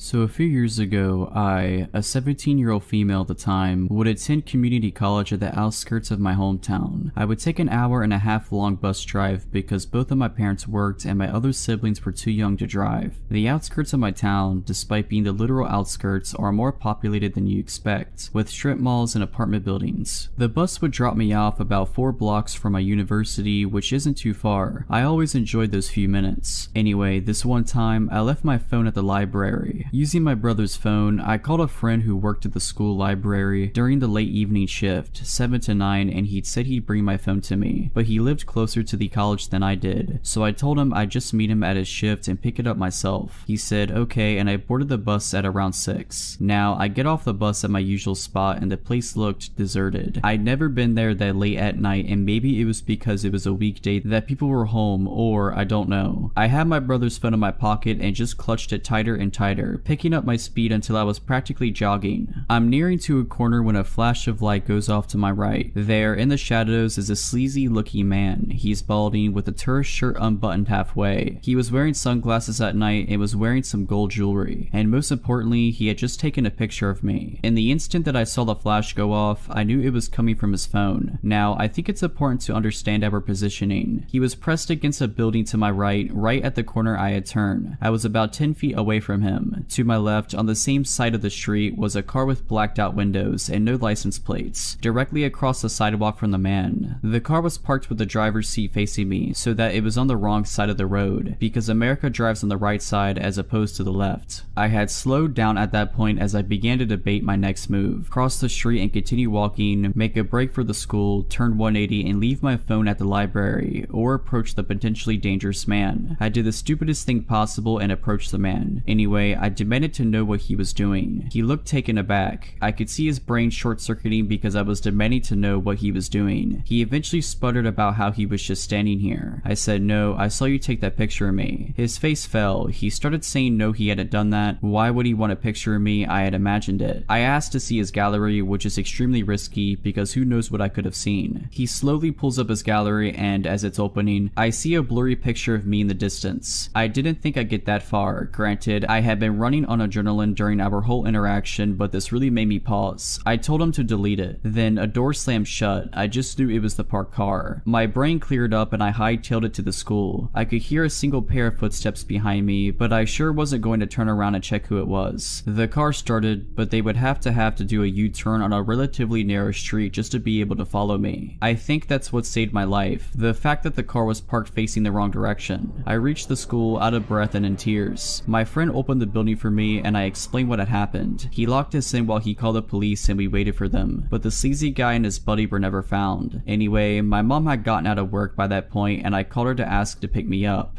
We waited with my friend till the end of his shift and drove him home too. Needless to say, I carry a mace with me everywhere I go now and I'm yet to find a police report stating a guy matching his description had been arrested. To be honest, I don't think the police believed me fully, but who knows.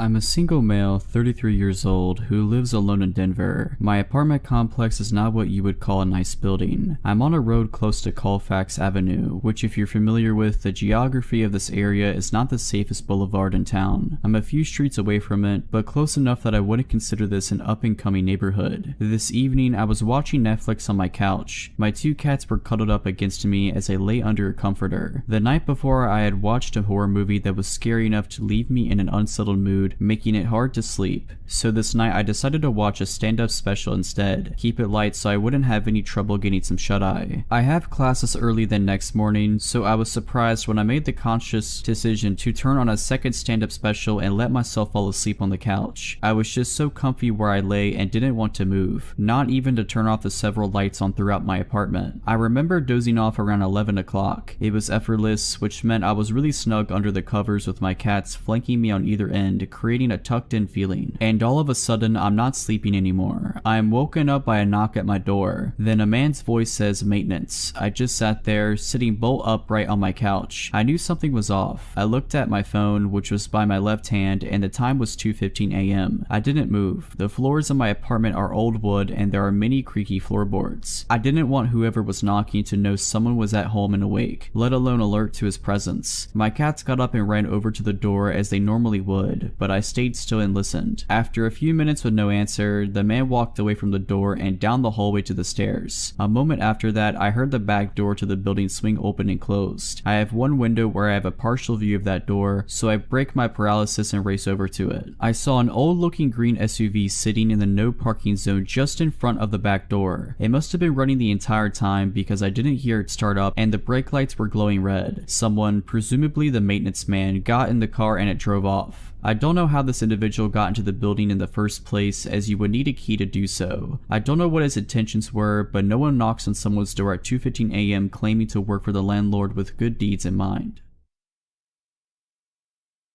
So I'm a 23-year-old female. I live in a townhouse with my 2 children, 2 and 6 months old. My fiance did live with us until 2 weeks ago when I caught him trying to have relationships with other women and made him move out. That's important to the story. I'm a stay-at-home mom and when he did live with us, my ex worked evenings. Let me set the scene. We live in a tiny house in northern Pennsylvania. My line of townhouses sits in front of a big field that runs to a line of woods. As far as I'm aware, these woods stretch out for at least a few miles and I'm not aware of any houses in there or any roads that lead through them. My living room has 3 windows that look to the field and my bedroom on the 2nd floor only has 1 window that faces that way as well. People do tend to walk their dogs back in the field and kids sometimes play back there, but I rarely ever see anyone close to my house. For that reason, I tend to leave my blinds and curtains open because I guess I just enjoy the view. So in July of 2019, I was laying in bed trying to fall asleep. All the lights were off, but I had my window and blinds open since it was so warm. I was looking out the window and I noticed small red and white lights just outside. I got up and looked to realize that the lights were coming from a drone. I ran downstairs to where my fiance at the time was sitting in the living room and ran to the window. I told him what I saw, but of course when he went to look it was gone. I was paranoid that the drone could have had a camera on it and someone was watching me with it. I kept my blinds closed for a while after that. Fast forward to January of this year. I guess I stupidly got comfortable and assumed that whoever it was flying the drone was a one-time creep. My blinds were open and I had just gotten out of the shower. I was sitting on my bed pretty much naked except for my underwear, scrolling on my phone when out of the corner of my eye I saw lights again out of the dark window. It was that drone again. I ran out of the room and waited for a few minutes. I peeked back into my room and it was gone. I quickly shut my blinds and got dressed. Honestly, I felt sick at how stupid I was to leave my window open again, especially when I was practically naked. Now for the real disturbing part. My 2-year-old son and I were out in the field 2 weeks ago, 3 days after I kicked out my boyfriend playing ball. I had my 6-month-old strapped to me in a baby carrier. Probably about a half hour after we had been out there, I heard a slight whirring noise coming towards us. I looked up and saw the drone flying towards us. I looked around and didn't see anyone. It stopped right over us. I freaked and grabbed my son and dragged him into the house, looking back at the tree line every so often as we went. I knew they had to be hiding in there. I went inside, closed the blinds, and called my mom and told her about the situation. She told me just to keep an eye out. I said I would.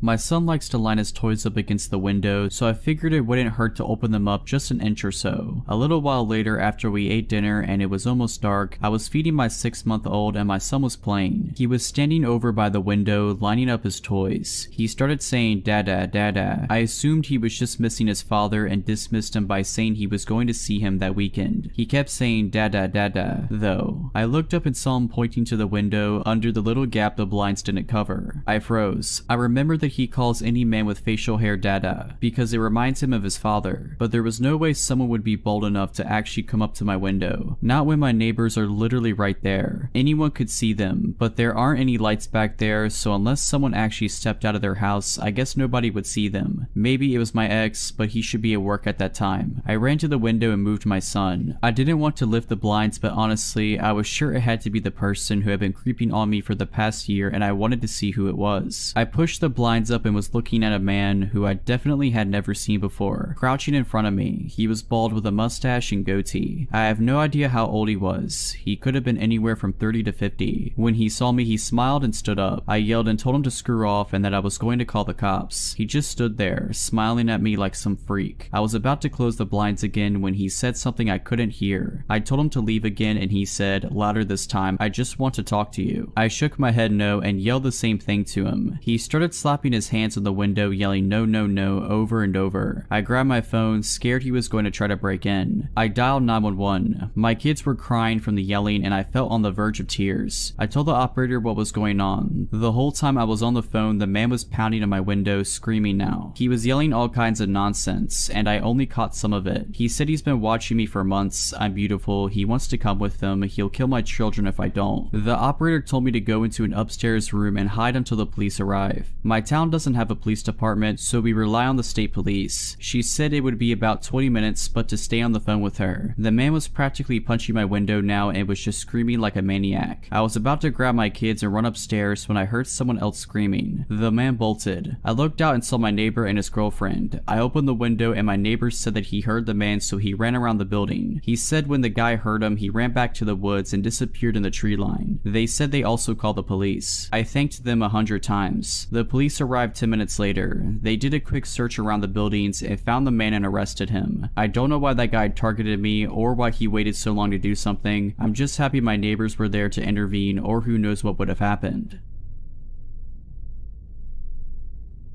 I was about 7 years old, my brother about 10. It was well past our bedtime when our mom woke up off the couch to put us to bed. Our dad worked construction out of town back then, so it was often just us three at the house for weeks at a time. Up the stairs and to the immediate right was our parents' bedroom. Going left put you in the middle of a hallway. Taking another left down that hallway led to my brother's room. The opposite end was my room, which was also across the hall from our upstairs bathroom. At either end of the hallway are window doors we always kept locked and rarely used. The door on my end led to a balcony overlooking our front yard, and the door on my brother's end opened to our back porch. The house kind of leans into a small hill. My brother and mom both had a habit of waking up in the middle of the night to use the bathroom. I only knew this because I was always a light sleeper and they just couldn't help flushing with the door wide open. This night, however, my brother stopped on his way to his room and came back towards the bathroom. I'm gonna try to pee before I go to bed. The past few nights I've been too afraid to walk to the bathroom. I keep seeing a man wearing stripes at the end of the hallway. I don't know if my mom wrote it off as my brother telling ghost stories to try to scare me, or if she was already half asleep and didn't catch it, but she didn't react at all to my brother's confession. I, on the other hand, was terrified by it. The fear of seeing a ghost like that at the end of the hallway or through the windows is the reason I started running from the stairs to my bedroom at night. Years later, when I was about 18, my mom and I were having a conversation in her car about a dog we had for a very short time when I was little. We were sharing stories about Max's tendency towards destroying my shoes and other unruly behaviors when my mom blurted out, "Do you remember that time I opened the front door for the cops and Max ran inside to the kitchen and started tearing open that big bag of dog food we had?" This really caught me by surprise because in all the years I lived in that house, we never once called the cops. Gun owner family in a quiet rural West Virginia neighborhood, etc. I asked her what she was talking about and she looked equally surprised as if she had just revealed something by accident. "Oh, that's right. I never told you because you were too young at the time. One night, I woke up hearing noises outside my window, and when I looked, I saw a man staring into my bedroom." She went on to describe how turning on the lights caused him to take off running and how she grabbed my dad's pistol before calling the cops. I can't remember all the details I gave them when they showed up. Tall white male, wearing a striped shirt and jeans, short dark hair, something like that. They said it matched the description of a man they were looking for in the area. It turns out he had escaped from jail on a murder charge. Now, I know it sounds so obvious hearing those two stories back to back, but it wasn't until a few years ago in my mid-20s that I pieced together that my brother had unknowingly warned us about a murderer who spent multiple nights casing our home.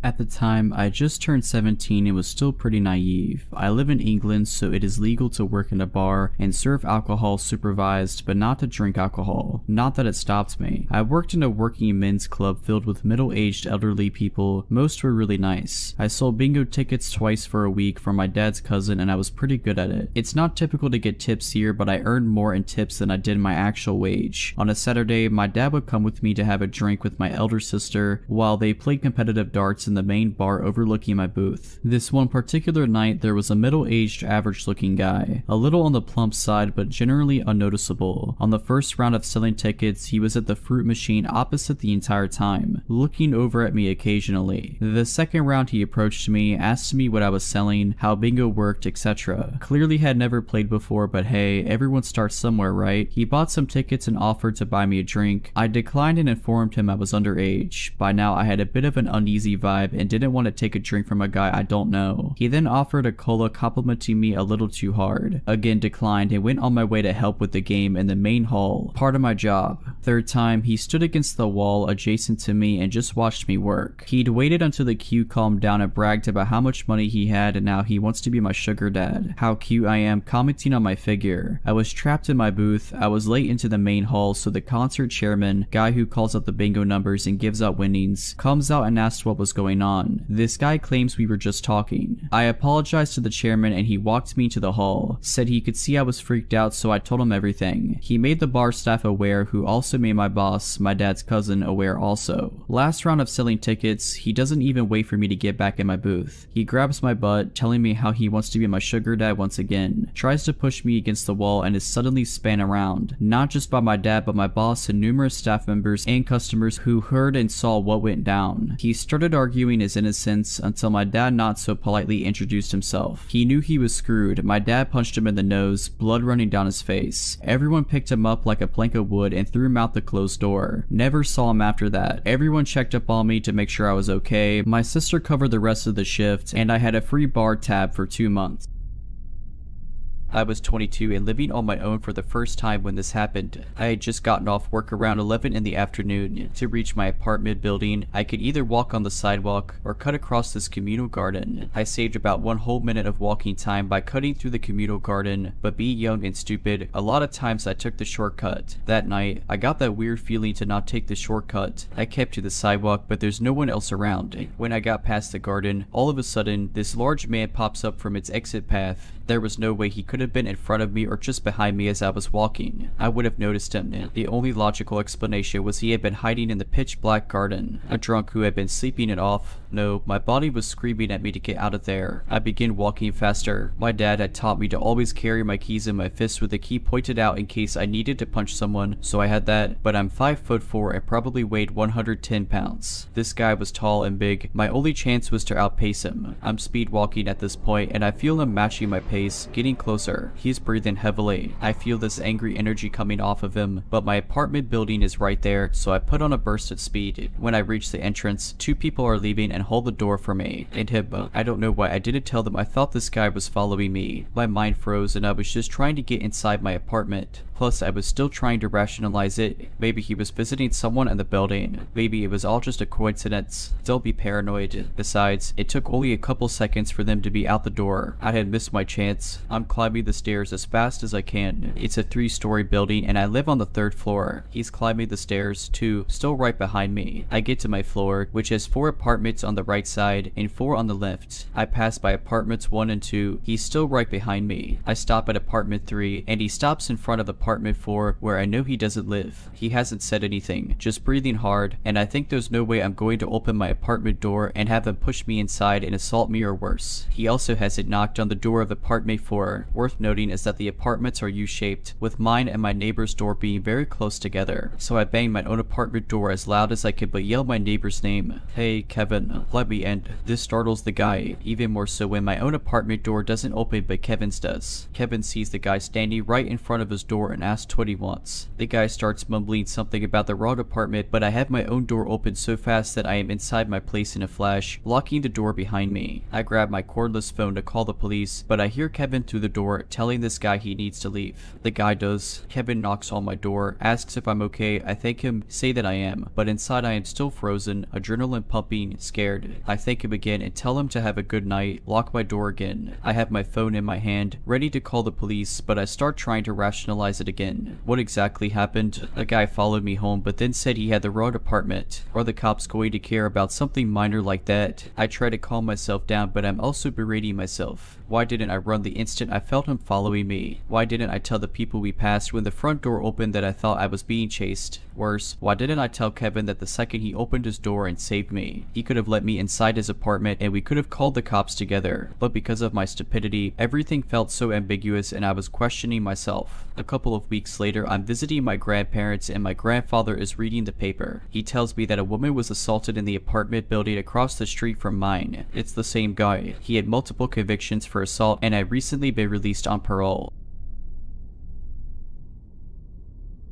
For context, I am a 20-year-old female and at the time of these events I was around 12 and 13, so I grew up in a very rural area. Like my town was so small it was legally considered a village. My house was one of 4 on a span of 40 acres. My childhood home, my grandparents' house right up the street, and 2 neighbors. One of the neighbors, we will call him T, had been living across near my family for as long as I can remember and he rented out a trailer he owned which was inhabited by the 4th neighbor, we will call him Jay. Jay and his girlfriend, who we will call, had moved in a few months before these events and I hadn't really met them. I knew of them but hadn't interacted with them directly the day I met Jay and it was extremely awkward as I was a kid and didn't really want to talk to them. But my grandma had made me go with her to drop off some vegetables she had grown in her garden. When they came out after my grandma knocked on the trailer door, I was first struck by how they looked. I know that sounds bad but I'm not judging. My grandma started the conversation and I tried to be polite as I was raised to be by introducing myself when told to do so. I wasn't really able to finish my sentence as I noticed Jay was staring at me very intently. He looked like he was either mad or hungry. We're both not the creepiest off the bat as they both seemed polite enough and I brushed off the stare as just him trying to be polite, looking at me as I spoke to him as most people do. The creepy part is that as time went on he began to try and be near me more and more. He'd ride his bike past our house over and over for what seemed like hours while me and my brother played catch in the yard. Then he began to go to church with me, my brother, and my grandparents. He'd make sure to sit right next to me in the back seat of the car as he rode with us. If my brother tried to sit in the middle so I wasn't right next to Jay, he'd throw a fit about how my brother was squishing him against the door. Then he began coming to my grandma's house when she'd have me and my brother after school offering to tutor me with various subjects. What really scared me was that I had begun to see him walking near our house at night trying to shine a flashlight into my window. He tried various things to get close to me, tried to convince my parents to let him teach me how to golf, tried to help me practice my catching positions for softball, tried to get me to go with him and into the movies. And none of these things ever included my brother, Olivier. Things finally came to a head when I was playing with my dog outside in our front yard and he started repeatedly doing laps on his bike down the road again, staring at me like he did the day we met. I was extremely uncomfortable. I've always had very good intuition about people and something was always just off with him. But that day I was terrified. He parked his bike right in the middle of the road and got off. He started walking towards me at almost a jog and I just kept backing away. What happened next is why I believe that dogs are a better judge of character than people could ever hope to be. My boxer ran up to him and launched herself onto him when he was about 6 feet from me. She tore to his arm and I saw blood. I screamed and my mom ran out shortly after. She was trying to pull my dog off of him, but as soon as she was able to, holding onto the dog's collar, she started yelling at him, asking him why he was in our yard with me alone. He couldn't answer her and just started running back to his bike, riding back to the trailer. My grandma ended up driving him to the hospital as Jay and it didn't have a car and I learned later he got 16 stitches. He never gave a reason as to why he was approaching me and they moved out shortly after. I haven't seen him since and still terrified to this day to run into him again.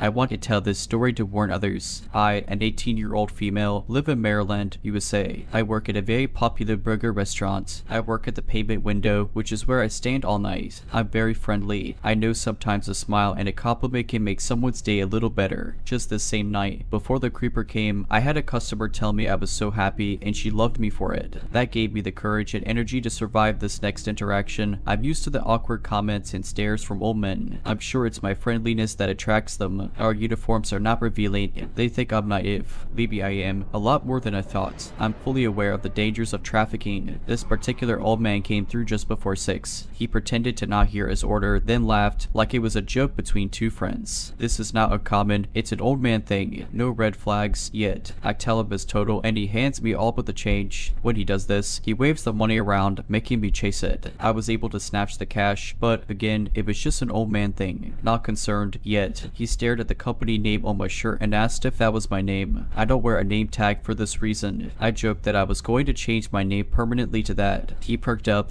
At this point, I should state that he was white, mid-60s to 70s, driving a small, white SUV with a kayak on top. He had some scruff on his face and was holding a phone to his ear this entire time. When I finally began to engage with him, he moved the phone to be facing me. Looking back, I believe he was recording me. At no point did he speak into the phone or acknowledge it in any way. He probed with more pressing questions. Here's the thing, I have the same last name as someone from US history. Most old people like talking about that stuff, so I told him my last name. He didn't reflect or laugh. He just accepted and continued asking questions. That's when I started to get this sinking feeling. He still owed me change. I told him. He grabbed another dollar and handed it to me, but he wouldn't let go. He wanted to know my first name, and I dodged answering because I was getting creeped out. He wouldn't let go of the money and was practically drooling for more data about me. I gave him a name I don't use and he smiled, finally letting go. I got his change and told him to have a nice day. I then immediately left the window and told one of my coworkers about the weird experience. He returned just 2 hours later. I didn't recognize his car on the cameras until he got to my window. I hadn't thought too much about our interaction and was busy texting my dad about whether or not a chicken sandwich was a burger. My stomach dropped when I saw his face. I have many regulars, all of whom I'd have been happy to see. I hope he doesn't become one. I'll call the police. He smiled and said, "Hey, the one with the last name." I half smiled back and wished for the days when we all wore masks. I tell him his total and he makes me chase the money again. For the entire time, he had his phone against his ear, facing me. He starts asking even more intimate questions about me. I lie or dodge them best I can, giving him 0 correct answers, wanting our interaction to be as short as possible. Some of the questions he asked me: how often do you work? What time do you leave? How old are you? For that one, I knew he wouldn't leave without a number, and I had a nasty feeling the younger wouldn't be the better. So I said, probably 20s. He joked about me being legal. I made a face and tried to get his change even faster. He asked if I had a boyfriend. I was getting more and more nervous, so my answers started getting more sarcastic. I told him boys are trouble. He specifically talked about himself and said he'd treat me right. I handed him his receipt and told him to have a great night. He threw his hands in the air and was saying, "Don't be like that, I'll treat you right." I shut my window and said bye. He made a bit more of a fuss, but eventually drove forward. From his question about when I got off work, I believed he was watching the restaurant. I was shaky by this time and called my mom. She immediately drove up. I talked to my manager and I was a little unsure of the car's color, so he checked the camera for me. Shout out to my manager, he's the best. I continued at my window, watching for the old guy, but I didn't see him again. I left an hour early and gave my manager specific instructions to not place a girl at my window. These interactions are unfortunately what caused formerly happy and cheerful service workers to become sour and quiet. I think I'll be taking a couple days off. I had already had another job lined up and I'm excited to start it.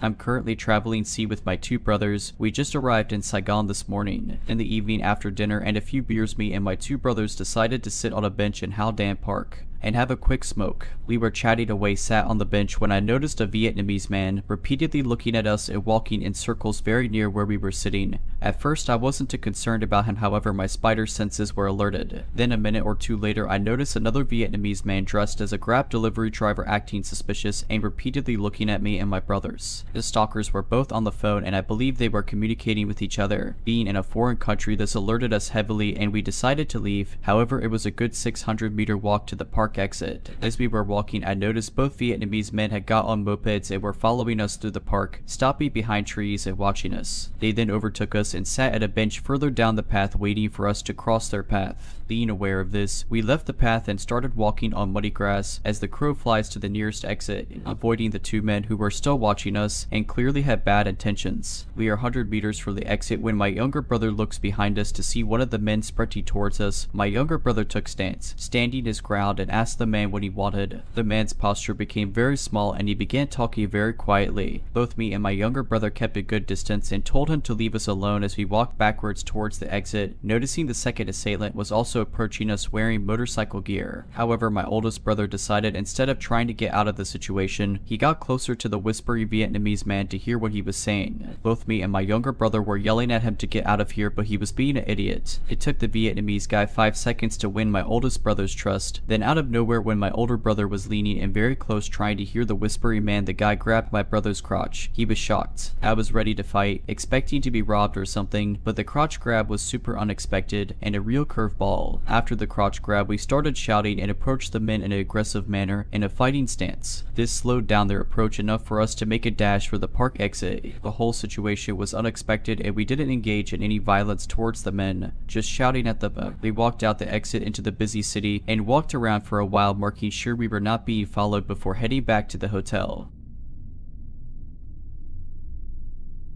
I was a sophomore in high school when this happened. It was during May and I stayed after school with half of my grade due to an award show. It was conducted by the literature department and our principal. Lee and my group actually won the best message award for our short film. Anyways, after the award show was over, me and my friends went back to our classroom to change into more comfortable clothes and to spend some more time together while we waited for our parents to come pick us up. Only 5 of us were in that classroom. As time went by, 3 of my friends left with their parents. It was only me and my best friend in the classroom. 30 minutes later, her dad called her to say they were waiting for her on the school's yard. By the way, our classroom is on the 3rd and highest floor. Together we walked down the stairs to the ground floor. She asked me if I wanted to come outside with her and maybe wait in the waiting area next to the security. To this day, I curse myself for not saying yes. Instead, I said no and decided to wait in the waiting area inside our building. I could have went to my principal's office and wait with her since she liked spending time with me and talking to me. If you couldn't tell, I was a nerd and one of the top people in my grade. Anyways, in my school there were 5 couches in the waiting area for both students and parents. As I was walking to the waiting area, I saw a janitor but didn't think much of it. I put my bags down, but as I was about to sit down I had a weird feeling like he was watching me and my moves. I felt too uneasy to sit down, so I stayed standing up while holding my bags in case I had to run or throw them to save myself. As a reflex, I raised my head and looked at him. He continued to look at me. It was as if we were in a race where neither of us were looking away. Believe me when I say I wanted to look away but couldn't. Maybe it was because I saw him as a threat, or maybe it was because I was too scared and uncomfortable to move. He had this weird smirk on his face, but since it was getting dark I couldn't exactly tell. I don't know how long we looked at each other, but I broke out of my trance when I saw my classmate from the previous year walking outside the building. In a desperate attempt, I waved at her and she saw it. Then I remember her coming in and walking towards me saying, "I saw someone waving," to which I replied with, "Oh, it was me. I thought you left and was surprised to see you, so I waved at you. Actually, if you don't mind, can you walk me to the waiting area next to the security?" As we were walking outside, I looked back and saw the janitor still staring at me. I was wearing high heels, a short skirt and a tight shirt, but it was an award show and we wanted to dress up. I don't think that these sort of stuff happen to women because of what they wear, but I do think he was staring at me because of my attire. At the waiting area next to the security, I was so anxious while waiting for my mom, thinking, what if he comes in here? Even when my mom came in, when I got in the car, I was shaking slightly and wasn't in the headspace to speak about anything. So I told my mom that we got an award but that I was too tired to speak. Also, to anyone wondering, I only told this story to 2 females I used to work with outside of school. I never had the courage to tell my parents or anyone in my school. However, after this incident, I tried to not be alone at school and always have someone with me in case something like this were to happen again. One of the reasons I never told anyone was the fact that nothing physically abusive happened and I probably couldn't prove anything. This was a hard dose of reality for me since I realized that females weren't safe anywhere, not even in their high schools. Writing this makes me feel better in a way that I can finally let it out of my system. If you're liking this video, all I ask is that you make sure to subscribe to my channel and like this video. Thank you.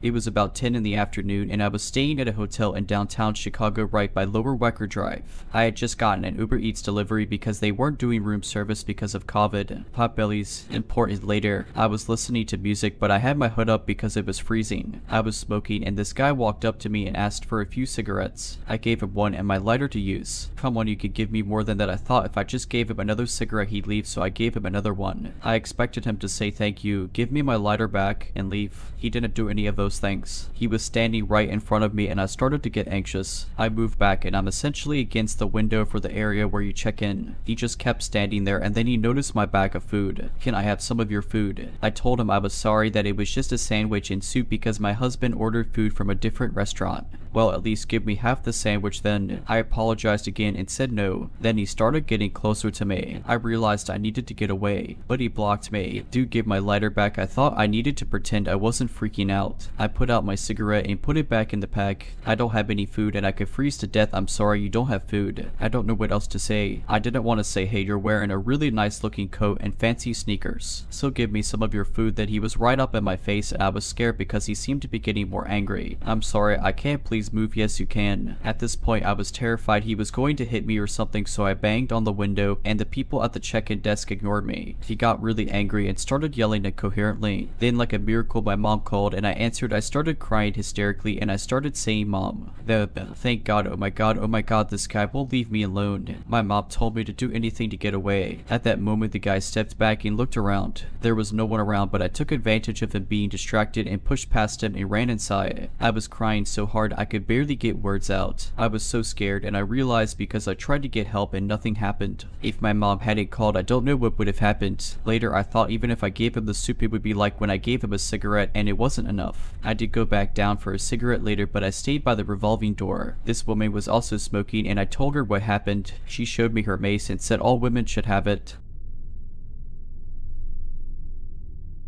To give some context, I've been homeless with my mom and her emotional support animal for the last few months. When we first became homeless, it was my first year of college. Where I live, college is free for the first 2 years, and my college, after I gave them an explanation, gave me and my mom a hotel room for a few weeks. The hotel room was fine, nothing special, but was probably better than most considering it was like $170 per night. About 2 days into our stay, we went downstairs to do laundry, but the washers in the hotel was too much expensive for us. So I texted her and was waiting by it for her to pull the car up so we could go to a laundromat instead. While I was waiting, I was on my phone, so I didn't notice my mom pull up and she yelled to me to hurry up and get in the car. While I grabbed the dog and my clothes, I noticed she was talking to the man 2 doors down from our room. Our room was on the 2nd floor, so I thought it was weird that she started a conversation from the car to someone upstairs, so when I got in the car I asked her about it. She proceeded to tell me after she yelled at me to hurry up, he had responded to her that he'd be down in a minute. So she was explaining to him that she was talking to me. We both thought it was weird that he responded like that to her, but I brushed it off that maybe he was waiting for someone from Uber or something. That was until we got back to see his door slightly open and him staring out of it with just his face. I tried to brush it off again because I thought that maybe he was still waiting for an Uber or Lyft or something,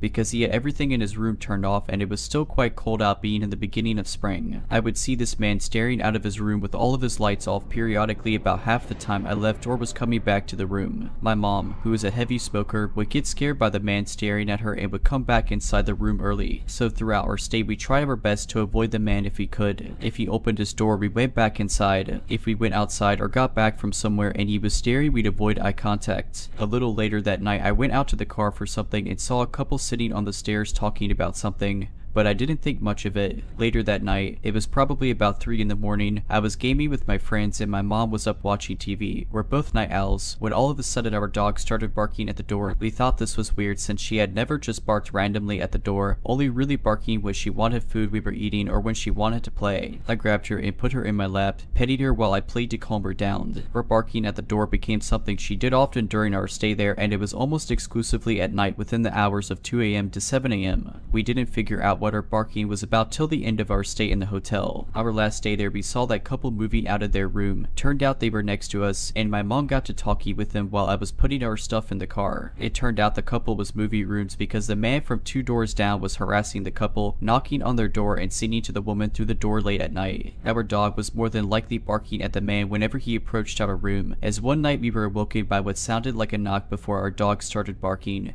But by the time I checked the door, there was no one there. He was probably trying to do a similar thing he did to that couple with us, and with him staring out the door, he was more than likely mentally unwell. And while I hope he gets the help he needs, I also hope he didn't do something potentially harmful to anyone else who ended up in the rooms next to him.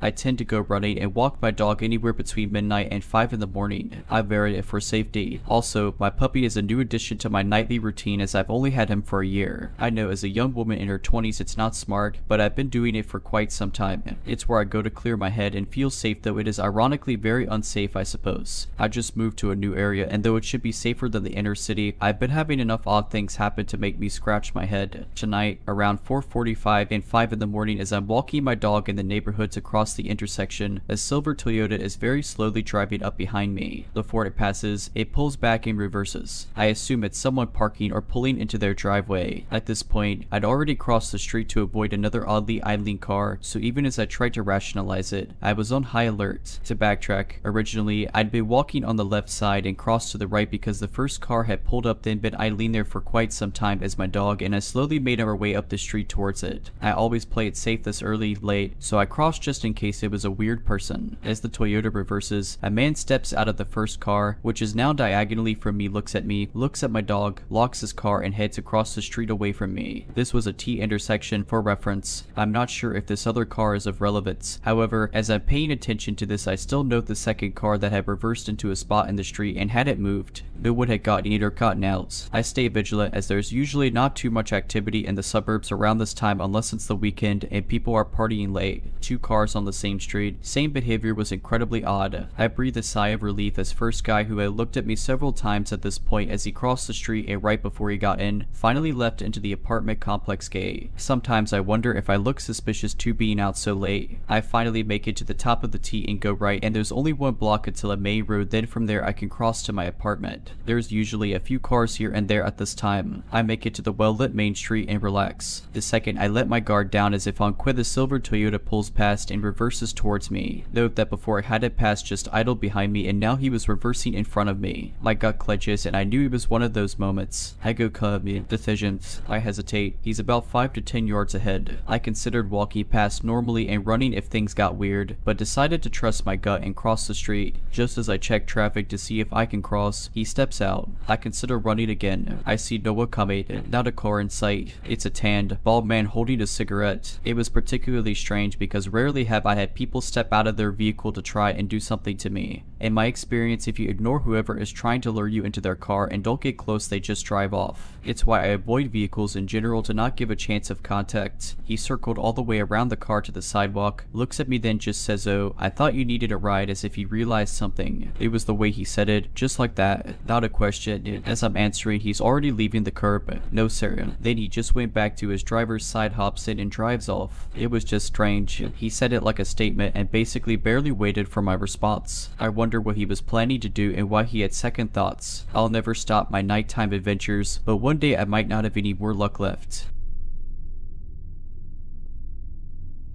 My name is Slade. I'm 25, born and raised in Arizona. This literally just happened to me, so I decided to bring it here to all of you wonderful people this evening. I'm a huge stoner and don't drive. I decided to take a bus a few miles down to the dispensary. This was at about 8:30 in the afternoon. Wanted to get a new Indica card. Purple Punch, it's my favorite by far. Doubt it. Walked back towards the bus stop to go back home. As I walked closer to the bus bench, I noticed a guy sitting there. Didn't think much of it. I'm antisocial, so I always go into any social setting ready to be absolutely silent. However, I didn't get a chance this time, because as I'm sitting down he starts asking me something ... but I had my headphones on and couldn't quite hear what he said, so I took my headphones off and asked what was that. Then he responds, "Did you want to get your hair cut?" Well, staring at me ... with very wide eyes ... not blinking ... if I were a Betty man. I'd say he was on something. I definitely wasn't expecting that question, and I just awkwardly say, "Oh, I'm alright." I then noticed he was wearing an Arizona Cardinals uniform, and I just so happened to be an Arizona Cardinals fan. So since my entire socializing ability revolves around sports, I decided to ask, "Are you an Arizona Cardinals fan?" He then looks at me funny for a split second. "No, I just got this a few months ago," he says. I then ask,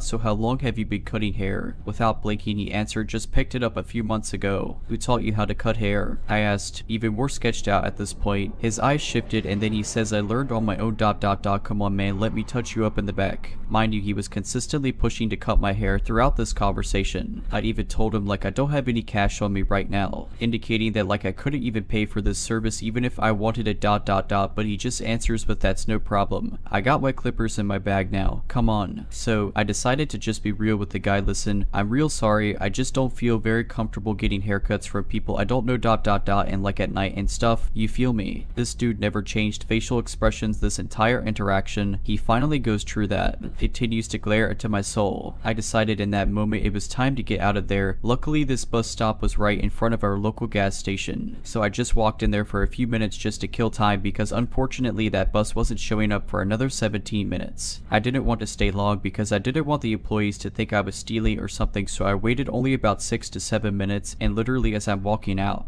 there I see the haircut guy walking in, still staring at me. Luckily I walked past him and I just noped out of there to another bus stop down the street. Bus finally got there. I saw the dude at the back of the bus, but he didn't bother me anymore, and I made sure to keep my eyes the complete opposite of his direction the entire time. This happened almost 15 years ago when I was 7. My best friend's mom would babysit my brother and I before and after school. My mom would usually drop us off at our house around 6 a.m. in the morning. She would make us breakfast, and the three of us would walk to our elementary that was less than 10 minutes away. For preface, we would walk through an adjacent neighborhood, through this small wooded area that had an enclosed bridge, and that led us to the back of our elementary. The elementary sits back in a long tree line that runs about half a mile north and another mile south. Anyways, we're about to get to the turn where we walk into the tree line to the bridge and this guy comes cruising down the street. At first, I don't even think we noticed him considering how young we were, but right when he's about 10 feet away from us, he slows down to virtually 0 miles per hour. There was nothing that stood out about his appearance either. He was middle-aged, white male, very generic. Well, we all stare at the car and start walking super slowly. If we stop, he would stop. If we walk, he would slowly go. During this whole ordeal, he has a blank expression on his face. Not anger, no smirk, just this sinister deadness almost. This went on for probably 5 minutes because we were too scared he'd jump out of the car if we turned our backs on him, and I was mainly scared for my little brother. Finally, he speeds off and we run the rest of the way to school. Immediately go to the principal's office, and at this point we are bawling. We gave them our version of the story, his description, and whatever else a 7-year-old is actually capable of giving. They take action by calling the cops and our parents. The cops come and we explain where it happened in the story again. Then our parents ended up taking us out of school. From then on, we weren't allowed to walk to school anymore and our babysitter would take us. The reason this ended up being so creepy is because apparently there had been reports around that time of a guy who would sit under the bridge we walked over right by the school and watch people. They didn't know if he was homeless or if it was this other guy who we encountered. They never caught the guy and we never saw him again. One night my mom asked me to throw out the trash. I live in a tiny residential complex meaning 6 to 7 small buildings together bounded by a common walls and fencing. It also has 2 small parks in it, so my area is pretty safe. Not a lot of people enter here because it's a bit secluded. That night not a lot of people were present and I was going towards the garbage can which was right outside the complex. It was dark when I first noticed this guy. We made eye contact and I could tell he was struggling a little to find the address. I just ignored him and threw the trash into the can. While returning, he was still there in the darkest corner and again I eyed him suspiciously. I really like to help people with addresses, so he called me towards him and said he lost his job in COVID and now has to do this but is not very good at directions. I still was standing at a safe distance because I found this guy suspicious. I asked him where he wanted to go and he answered a location opposite to where I live. I asked to use Google but then he took out his phone and said, "This is my company phone, I don't know how to use it, please tell me how to." I just told him to type the address and well, he already knew how to use the Google Maps because the address was already typed in, but still kept asking me how to. I didn't realize that, but he was trying to get me closer to his bike. I was cautious, so I took the phone from his hand and started the maps and handed it to him. He was still asking obvious questions, but I already started walking away. Then he started saying thanks in a very sweet voice that gave me the chills. He was complimenting me how sweet of a girl I am. I waited before going to my building in case he was following me. You might think the interaction I had with him wasn't that creepy, but here's the deal. After a few days, I heard a similar story of the delivery guy asking for the same address from my friend, but the creepy part was he gave her the phone and started jacking it in front of her. He even threw a used tissue on her feet while wiping his kids with the tissue in front of her and then trying to touch her. I then heard the same story from another friend, but her story was even worse. She met the same person as well in our local area doing all of the same stuff and jacking it in front of her. He somehow got her number and found her house. He called her and told her that he knew where she lives and how he likes her and all. Turns out a lot of girls of my age group saw and helped this guy and saw him pulling out his thing in front of them and jacking it. I was the only lucky person to not witness it. If you're liking this video, all I ask is that you make sure to subscribe to my channel and like this video. Thank you. When I was little, I lived in an apartment complex that consisted of 2 buildings with a slight gap in between them. It was only about 50 feet, so I'd often walk by myself to go visit my mom's best friend in the other building. The apartments were surrounded by thick woods that had blackberry brambles so thick you couldn't stick your hand in without getting torn up by thorns. One afternoon, I went to my mother's best friend's apartment to deliver Girl Scout cookies and stayed later than I meant to because I was fascinated by her aquariums. It had started to get dark by the time I was leaving, but I wasn't scared because the buildings were so close. I had taken about 10 steps when my inner voice started screaming. I'm older now, so I recognize what it was, but at the time it was like being overwhelmed with a feeling in my gut. I looked into the woods across the parking lot and saw the intense red glow from someone taking a drag on a cigarette. I turned back towards my apartment, trying to pretend I hadn't seen anything, but then I heard the sound of something large moving in the woods. I turned my head for just a moment and there was a gaunt, scary looking man starting to run at me. I took off, screaming bloody murder, knowing I was less than 50 feet away from the safety of my apartment. I could hear his feet slapping the pavement behind me and he was gaining on me. I was nearly on my porch steps when my uncle, who lived next door, opened his door to see why I was screaming bloody murder. I collapsed into his arms screaming about the man chasing me from the woods, but by the time Mike opened his door, the man was gone. At first they didn't believe me because there'd been nobody there, but I was so hysterical they decided to check it out. They noticed an area that had been disturbed in the blackberry brambles, but they were so thick, Mike had to use his machete to cut through them. About 2 feet into the area of the disturbance, there was a small clearing with a pile of cigarette butts where the man had been standing, watching and waiting for me. The man chasing me had disappeared, so they think he ran between the buildings when I started to get close to my apartment door. So about a week after this incident, my mother's boyfriend and I were riding dirt bikes through the woods by our apartment. There was a retainer pond that we liked to fish at, so we were headed out that day to see if we could catch anything. We discovered a campsite on the trail that hadn't been there a few weeks prior, and Russ decided to check it out. It was just a tent, cooler, a fire pit, and trash strewn everywhere. The trash part really bugged Russ because we believe in the leave it better than you found it principle, and I could tell he was pissed. As we approached the tent, he announced himself to see if anyone was there, and when they didn't respond, he pulled back the zipper of the tent. After looking inside for a moment, he ordered me to back up, but the damage had already been done since I had gotten a clear look at what was in the tent. Attached to the walls and littering the floor was some of the most brutal and sadistic adult magazine content anyone could imagine. And the worst part of it was the graffiti that had been added after the fact. Most of the models had their eyes scratched out, lines across their throat like they'd been cut, and there was blood drawn dripping out of their orifices. It's been over 30 years since this happened, and the image is still splashed right upon my memory. There was a torn sleeping pad, and the pad looked like it had a substantial stain that could have been blood. Russ stood there in silence for a minute, then told me to get on my bike because we were going home. When we got home, he called the sheriff, then led them out to the torture tent in the woods. They destroyed the campsite, and it was never spoken of again. I never put 2 and 2 together as a child, but as I got older, when I thought about it, I realized how unbelievably lucky I am.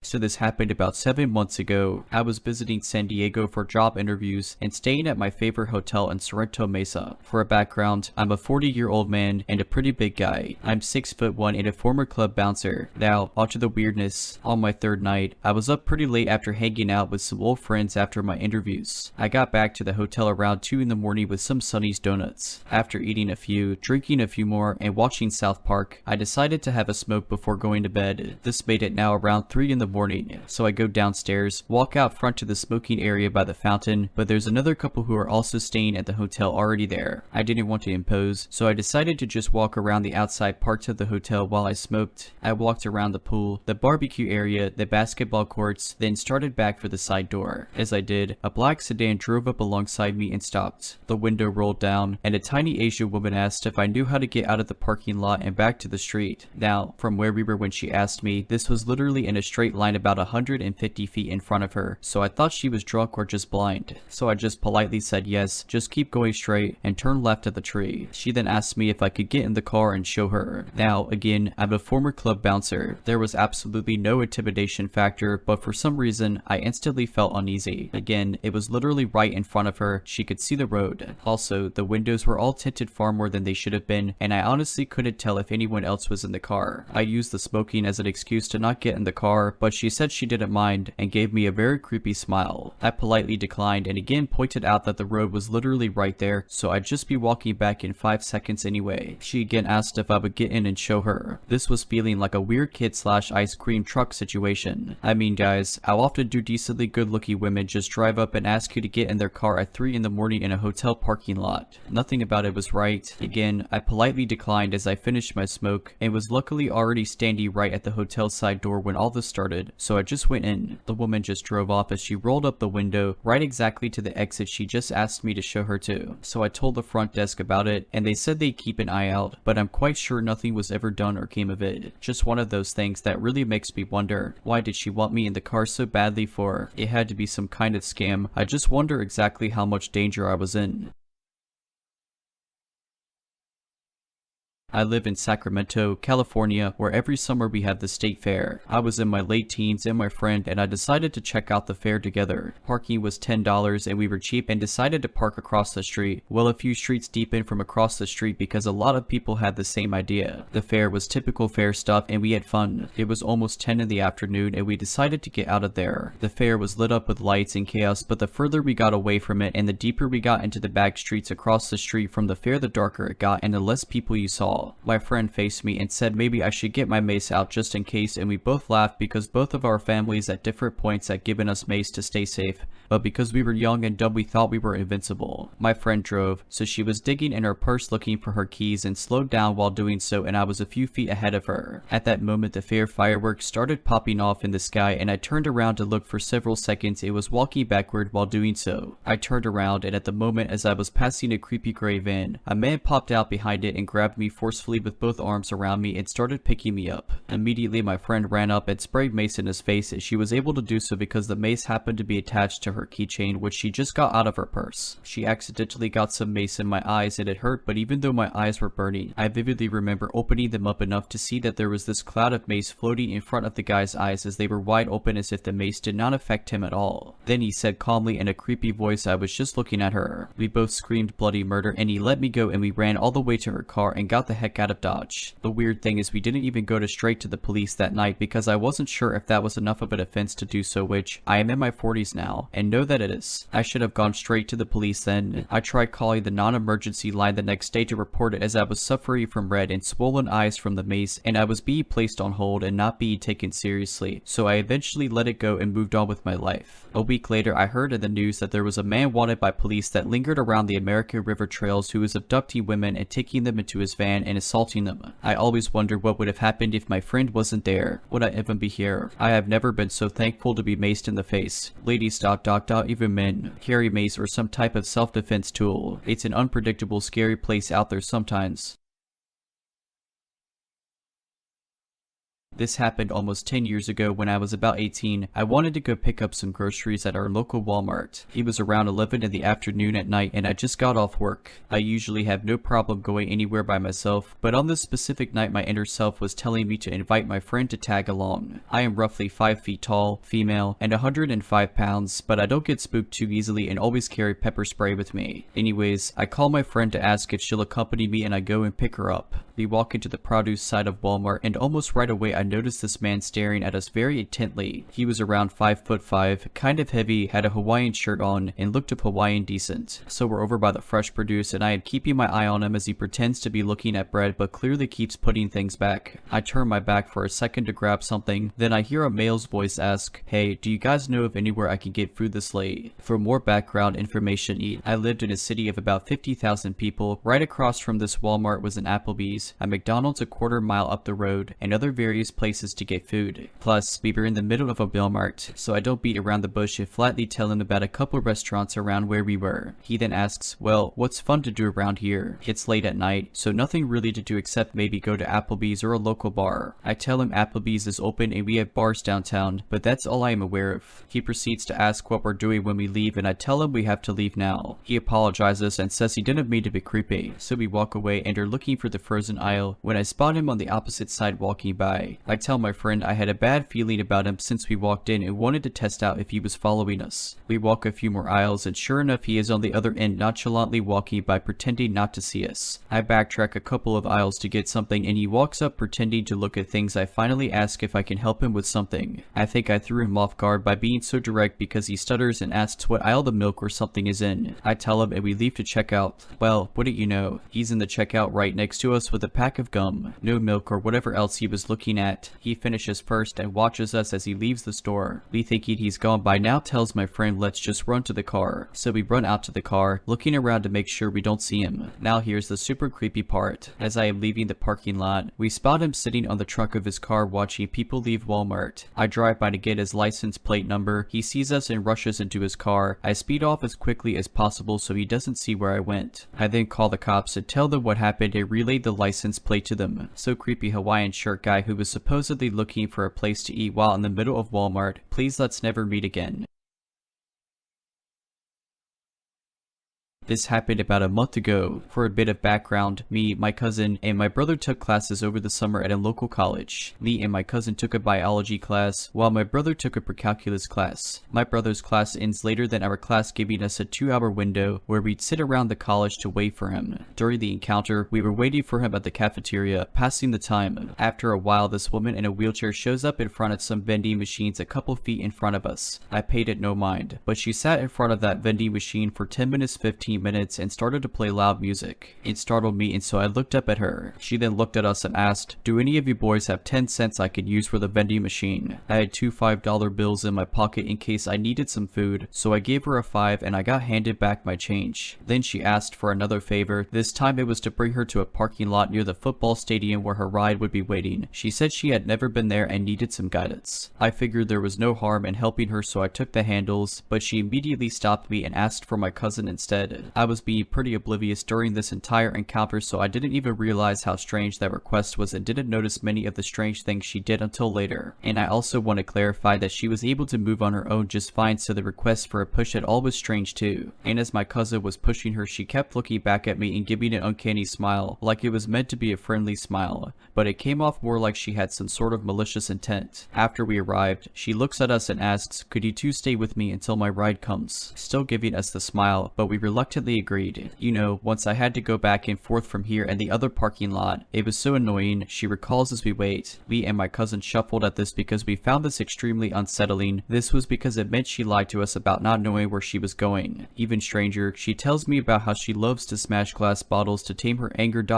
like the glass bottles she had in her hands at that moment. I hadn't caught onto the strangeness yet, but my cousin was unnerved. He was trying to discreetly point out that no cameras were around me and that not many people were around, but I didn't catch any of it. At some points while we were waiting, this one car would keep circling the parking lot too. We asked if it was her ride, but she told us that her ride was a van. At that time, our ride came, so we apologized and left. We've told many other people about this story and they all agreed that she was acting pretty strange. Later I realized how it seemed like she was trying hard to be friendly, how anxious she seemed, and how many of the things she said didn't match up and seemed off. The main thing that fueled me seeing this as odd was the fact that according to my cousin and his sibling, there was an email sent out warning people about a potential human trafficking scheme caught on campus. I couldn't confirm the validity of it because me and my brother aren't actually enrolled into the school and therefore don't get messages about anything going on around campus, but nevertheless, it's caused me to relook what happened through that lens.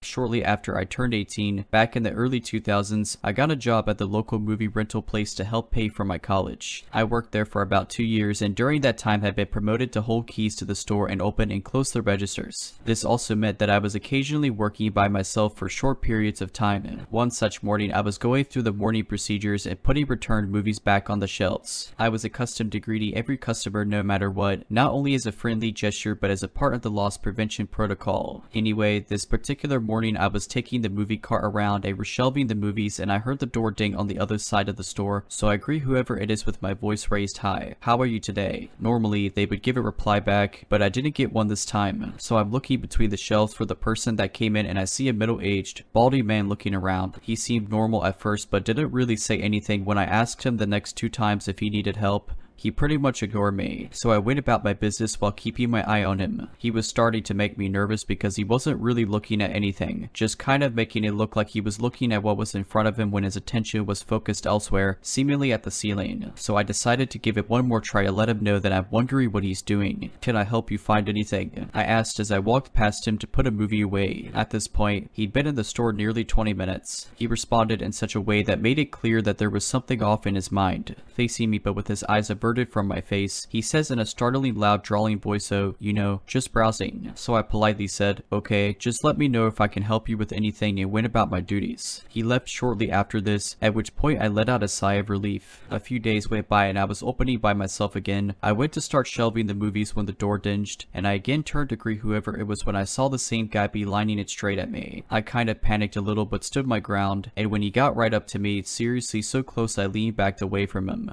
He lifted an open can of nuts and offered cashew. "Oh no, thank you," I said. I asked if I could help him find anything and he didn't answer, and he went to the start of the wall where the movies that started with it were located, which was just a few feet to the left of where I was putting up the B or C movies. He was very obviously pretending to look at movie boxes by picking them up and flipping them over and then putting them back. He continued this and shuffled along behind me as I moved down the wall. After a few minutes of this, I got uncomfortable and took the cart to the front counter, at which point he left the store. A few customers came and went, and I went back to shelving the movies. When I was around the M area of the movie wall, cashew guy came back and continued his pretend perusal of the movie boxes, always just a few feet to left of me. So in the next area of the store, there were shelves that went a bit higher than the rest, and on the very top shelf, there were softcore movies. There was also a back room that contained the hard stuff, but I only went in that room one time right before I quit just to see what it was like. Anyway, I was shelving the movies with cashew guy near me, not saying anything to me until I get to softcore section. He reached for one of the boxes at the top, which made me shudder, and says to me in his loud, strange voice, "I bet you have one of those big football player boyfriends." Thoroughly creeped out and disgusted, I go straight to the front counter and another male customer walks in. This guy finds what he's looking for and goes to the register. I whispered to this guy that there was a man bothering me and I asked if he would stay until the guy leaves. He shrugged and just kinda stood by the door awkwardly until cashew guy walked out.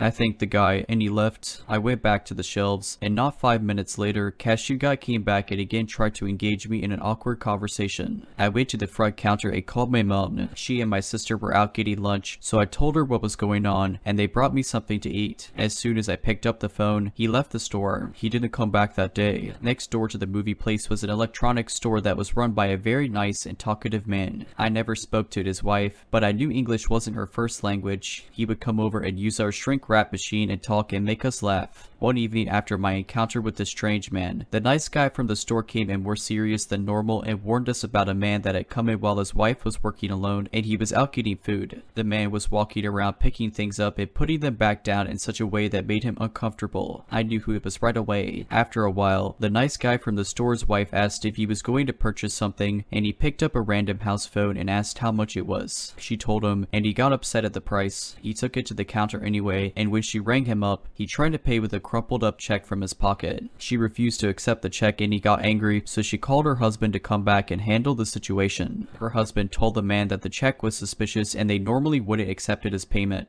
He understood that there was something off with this guy and agreed to accept the check on a condition that the man give a phone number where he could be reached. He told him that if the check bounced, he was going to call him and the man would have to cover the cost of it all. The man agreed, but he knew it was a bad deal all the way around. He said that after the man left the store, he went and stood in the parking lot and just stared up at the sky for about 10 minutes. I figured by his description that it was the same man who had been bothering me. One day not long after the above, I go to the movie store to pick up my paycheck and the girl working tells me some man came in asking about me. She said he seemed off, and she said she knew he was talking about me when he referenced my curly hair. He gave me the creeps, but I personally never saw the guy again. I found out why when a few days later the guy who owned the other store came in saying that, unsurprisingly, the check the man had paid with bounced. He called the number the man gave him a few times and talked to the man on the phone. Each time getting nowhere in the conversation, he did a pretty good impersonation of the startlingly loud drawling voice. "Oh yeah, okay." Anyway, he called one more time and a woman answered. When he explained the situation, the woman said, "I'm his mother, he's not here anymore, I had him committed, and the hospital picked him up this morning." If you're liking this video, all I ask is that you make sure to subscribe to my channel and like this video. Thank you.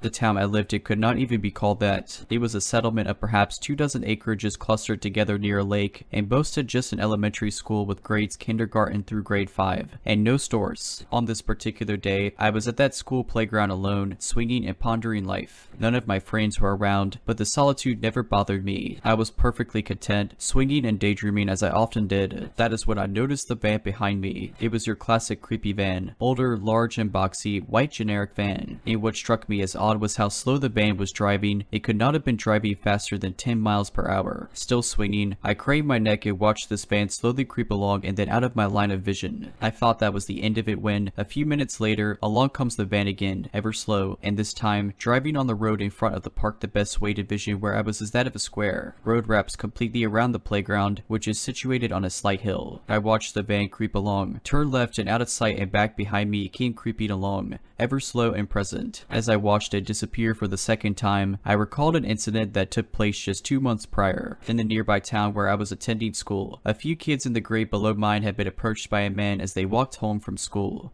who offered them candy. He had allegedly been driving a white van. School officials had urged us to stay very vigilant. I began to run across the field, determined to beat the van to that road. Don't panic, I told myself. It's probably not the same guy. And that is when the idea hit me. Or the idiotic, dangerously foolish idea hit me. I was going to hide myself in a nearby bush, and as the van crept by, I would obtain its license plate and give it to the police. It would be to Ozzy, 12-year-old self. What were you thinking? I was thinking, because I did just that. I hid in the bushes, and I waited, and waited. I waited to no avail, and as I waited, the logical part of my brain kicked in. This was an extremely lonely, well-concealed spot of land. Maybe, just maybe, trying to obtain this license plate was not a smart idea. I suddenly wanted very much not to be in that isolated bush. Abandoning my attempts at being Nancy Drew, I began the journey home with a sense of urgency. As I walked along the road, a dirt pavement, I took in my surroundings and saw no van. Perhaps it had left the area. I thought hopefully. I turned right, away from the school and playground, and began to walk towards my house. Safety lay just beyond the hairpin turn of a road that I was jaunting along. A loud screeching of tires came into my ear canal. I turned slightly and saw it, the white van. Where it came from, I did not know. What I did know was that I was extremely isolated and that it was speeding towards me. That is when the lizard brain took over. I no longer thought. I read. I was no longer a whole being. My sole purpose was to run. I can still feel my sweaty feet sliding around in my sandals, still see my pink skirt frantically trying to keep up with my, still hear those squealing tires. I flung myself down the hill. At the foot of it lay my house, my lifeline. Out of the corner of my eye I saw the van for the last time. It was haphazardly turning left and away from me. The next thing I knew, I was standing at the family deep freeze, a red freezy in my hand. Vaguely I heard a faint voice, miles away. I was breathing heavily, hyperventilating really. What happened? What happened? My dad's face was white as a ghost. A hardened man, he looked truly afraid. I spat out the story and burst into tears. My dad hugged me. You're safe,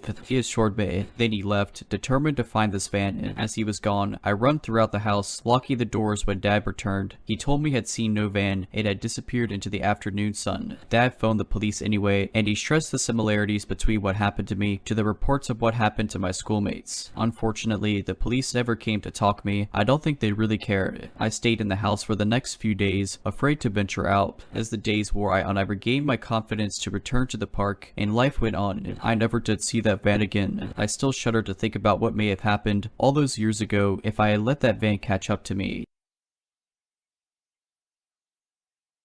The people in this story are me, a family of 4 consisting of a mother, father, toddler, and baby, and, of course, our guest of honor, the creep. For context, I am a 17-year-old female. I was born and raised in Canada with a pretty sheltered life as my mother is very overprotective. But up until this point, I have never dealt with harassment before. For the summer I am visiting my godmother in Italy. This is my first time leaving Canada. Since she works during the weekdays, I travel about on my own around Italy. For this story, I took a ferry to Ischia, a small island in Napoli, to tour around. When I first arrived on the island, I made the plan to head to a small scenic park not too far from the port so I could plan my day. It was around 3 in the afternoon when I was at the park. Now the park itself made its way into a semi-forested area. The pathways were covered by trees and bushes alike, so it's easy to get lost in there, at least for me. It was also pretty desolate at the time and gone from the public eye. I was sitting on the bench next to a playground for children, decked out with swings and slides. There was a family a little away from me playing at the playground. The playground resides in a little circle-like clearing in the park. On opposite sides of the clearing are the pathways that take you around the park. The paths have trees making a tunnel-like like path, so it can be hard to see down it unless you are directly in front of it. From where I was sitting on the bench, which was near the north pathway, I could directly see down the south pathway. Now I was sitting at this bench for a while, mind you, as Italy is pretty hot and I'm not used to the heat. My head was down looking at my phone, so I wasn't exactly paying attention to the outside world, but I would look up periodically to watch the family play. It was around now 4 in the afternoon, which was nearing when I had to leave to catch my ferry back. As I was about to pack up, I look up from my phone and see a guy standing in the path across from me, the south pathway. Now I wear glasses. My eyesight isn't that good, so I couldn't really make out what this guy was standing there for at first glance. I also didn't want it to be known that I had my eyes on him, so I would try to get a better look from my peripherals. After a minute of watching this guy and trying to figure out why he was staring at me, I come to a horrifying conclusion. To put it lightly, this guy was jacking off in public while watching me. It was light out and a literal family was not even 10 feet away from me. This was the first time I've ever experienced anything like this, so I was scared. Let me make myself clear, I look like a teenager. I have acne and a baby face, so it is very clear I am underage. As I was sitting there panicking about what to do, I see this guy move side to side on the path to get a better look at me. The creep looked unassuming, with some gray basketball shorts, a black graphic shirt, and a balding head. From what I could tell, he was around his early 30s. I don't speak much Italian, and with how frazzled I was from this all, I could not utter a cohesive sentence. After sitting on the bench for another minute trying to calm down and think clearly, I pull out my translator app and type in a message to translate to Italian. Now, to not alert this creep that I knew what he was doing, I stood up casually and began to make my way to the mother of the family, who was with her young baby at the time. The father and the toddler, I believe, were God playing off a little farther in the trees as I could not see them. While shaking with nerves, I approached the mother and hold up my phone with the message on it without a word. Now, from where the mother was, you could not see down the path, so she was none the wiser about what was happening. Roughly, my translated message went along the line of, "Hello, sorry I do not speak much Italian, but I am in need of help.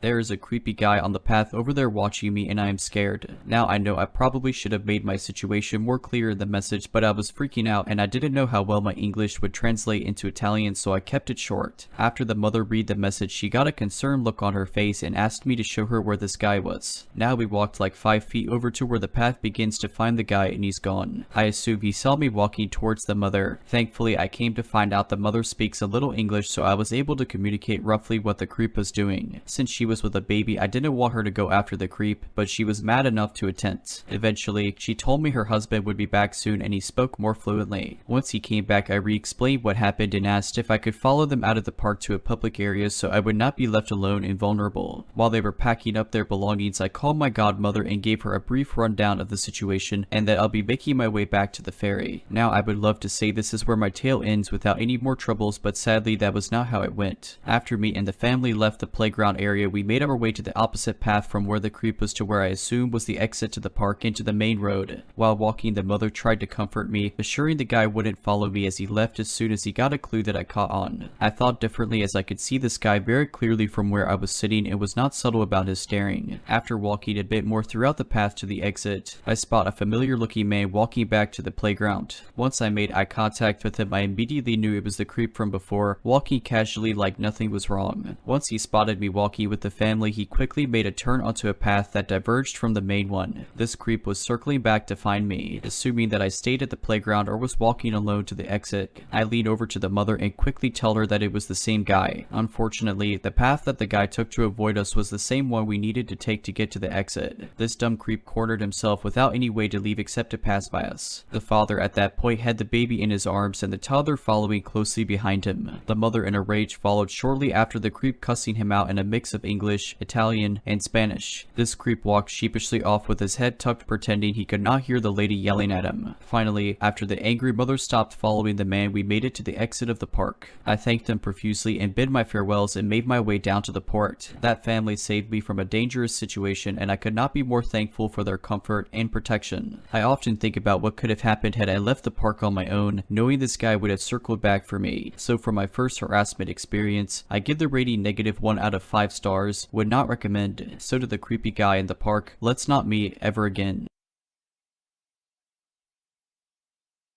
At the time of this happening, a 23-year-old female, was 19 and homeless in a big city. I just recently moved to that city and was on my way back to the shelter from the public library. I was taking a shortcut through an alley wide enough for a car to go through, and I noticed an old beat-up looking car come into the alley and driving slowly behind me. I figured they probably just didn't feel like they had enough room to pass me, so I picked up the pace and crossed the street. They drove to the same side of the street that I was on and kept pace with me. There was just one guy in the vehicle, looked to be in his mid-20s and Hispanic.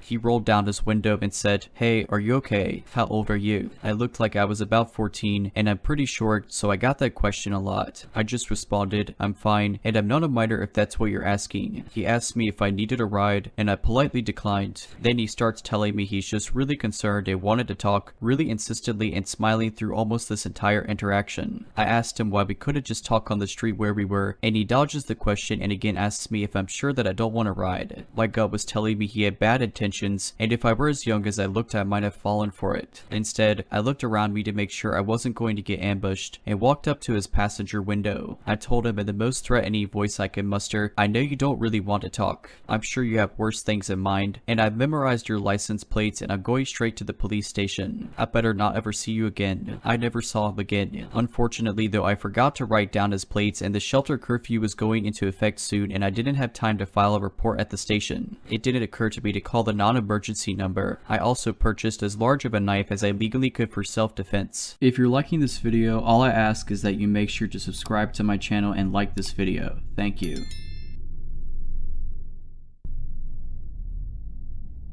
For some context, my cousin and I are the same age. We are both women and currently 25 years old. She is only 5 days younger than me, and her family rented a floor in my parents' house when we were toddlers, so we basically did everything together and spent all our days together until we turned 5, when her family bought an apartment in another city. Since we had a very strong connection, almost codependent, it was very difficult for us to get used to not living together, and 2 years later we have made an agreement with our parents that we will visit each other each weekend. And during the summer break, she will spend 1 week at our place and I will spend the other week at their place, and we will basically exchange like that until the end of the summer break. This went on for years. Since we were spending all our free time together, by the time we turned 10 we have already exhausted all our adventure ideas in the backyard. Tree climbing, building a tree house, setting up tents, camping in the backyard and stuff. And we really needed something new, so we have decided to go fishing together every Friday on the river near my house. Now, of course, we had no tools needed for a true fishing experience. We had a butterfly net that we would place in the water, and on a good day we would catch a dozen of tiny fish with it. That was enough for our restaurant game. We would come back home, bake the fish under the sunlight, and then serve it and decorate it in plastic plates that we would later serve to our imaginary customers. We've done this for weeks and always made sure we were safe while doing it, and that wasn't that difficult since it's a very peaceful neighborhood, and there was usually no one else at the river at the time we were there. But one day it was different, very different. How I remember it, a couple of days ago the memory of this encounter suddenly spilled out in my mind. We were either 10 or 11 years old and it was Friday. She was at our place that week, so we took the butterfly net and went fishing on the river. We were alone, sitting under a large willow tree right next to the river. Suddenly a man showed up from nowhere. He was standing a couple of meters away from us. He had a blackish hair with plenty shades of gray, so I'm guessing he was in his late 40s or early 50s. He had a dark blue shirt, a little smudged on the collar. He asked us what we were doing and we said we were fishing. He continued walking back and forth on that part of the shore. Then he came a little closer and we got up. He told us he was having issues with his wife, and we just nodded our heads, trying to avoid the conversation and follow the don't talk to strangers rule. We didn't ask him anything. He took a flip phone out of his pocket and opened it in front of us. "I have to show you my wife." He said. "Okay," we replied. When he found what he was looking for, he came even closer and turned the phone towards us. It was a picture of a completely naked woman sitting in a chair with her legs spread. We just nodded. He then proceeded to show us more pictures, and it was quite clear that it wasn't his wife because the pictures were of the same woman. But all of them were naked, from head to toe, with their legs spread or in other very suggestive positions. Now that I think of it, the quality of the images, the fashion, and the aesthetics could be best described as adult content from the 70s. It could be that he took pictures from some old magazine or had them sent by someone. I remember I looked at my cousin and mouthed, "It's not his wife," and she nodded. head. Isn't she beautiful? He asked. She is, I replied, and my cousin nodded. We then remembered that we have left our net in the river, so we went back to the willow tree and reached for the net. He was standing there in the same spot as before, looking at his phone. He then showed us a very low quality picture of two naked men and another naked woman. This picture actually looked like pictures taken with a flip phone camera. This is me, he said, and pointed at one of the men in the picture. We just nodded and said we had to go home. He then said the words that have been haunting me for days now. You think my wife is beautiful? She thinks you are beautiful too. She would love to meet you. Come with me to meet her and we can play together. No, we have to go home, I replied. You little party breaker, maybe your friend doesn't want to go home. Come on, I want to play with you, he said and turned to my cousin. No, I really want to go home. My cousin replied. This is where the details of the memory stop. What I remember next is him giving up, just not being there anymore, and us leaving, giggling and laughing as we walked away and mocking his voice and his tone on our way back home. But I found it weird that only after so many years have I remembered this situation, and I've brushed it off as a potential dream or false memory. But since his words kept echoing in my head, I called my cousin and described my memory word for word as I've described it here, and she said that it did happen, just slightly different from how I've remembered it. How my cousin remembers it, it happened, all the details are correct, but once she told him she really wants to go home. He was way too close and we were scared to start running or turn our backs, since we thought that he could catch us, so we stayed there for a while and kept pretending like he was not there. We played with our cat, the tiny fish, in a bucket filled with water, and talked about our fathers who work in the police and how they're so strong that they could kill a man with one punch. The man didn't believe our exaggerated story and he kept walking in circles around us, not too close, but he did keep an eye on us the entire time. And we waited, and waited, and waited, and at one point he went into the bushes behind us to take a piss. This is when we got up and started running. We ran across the bridge and kept running until we got to the part of the neighborhood where there are lots of houses. When we were already close to my house, I stopped in the middle of the road and said that my legs won't move, so she helped me get down on the side of the road and we sat there until I felt better. Today I know that what I experienced was a state of shock. Once I felt better, we went back home, threw away the fish, and decided to never go fishing again.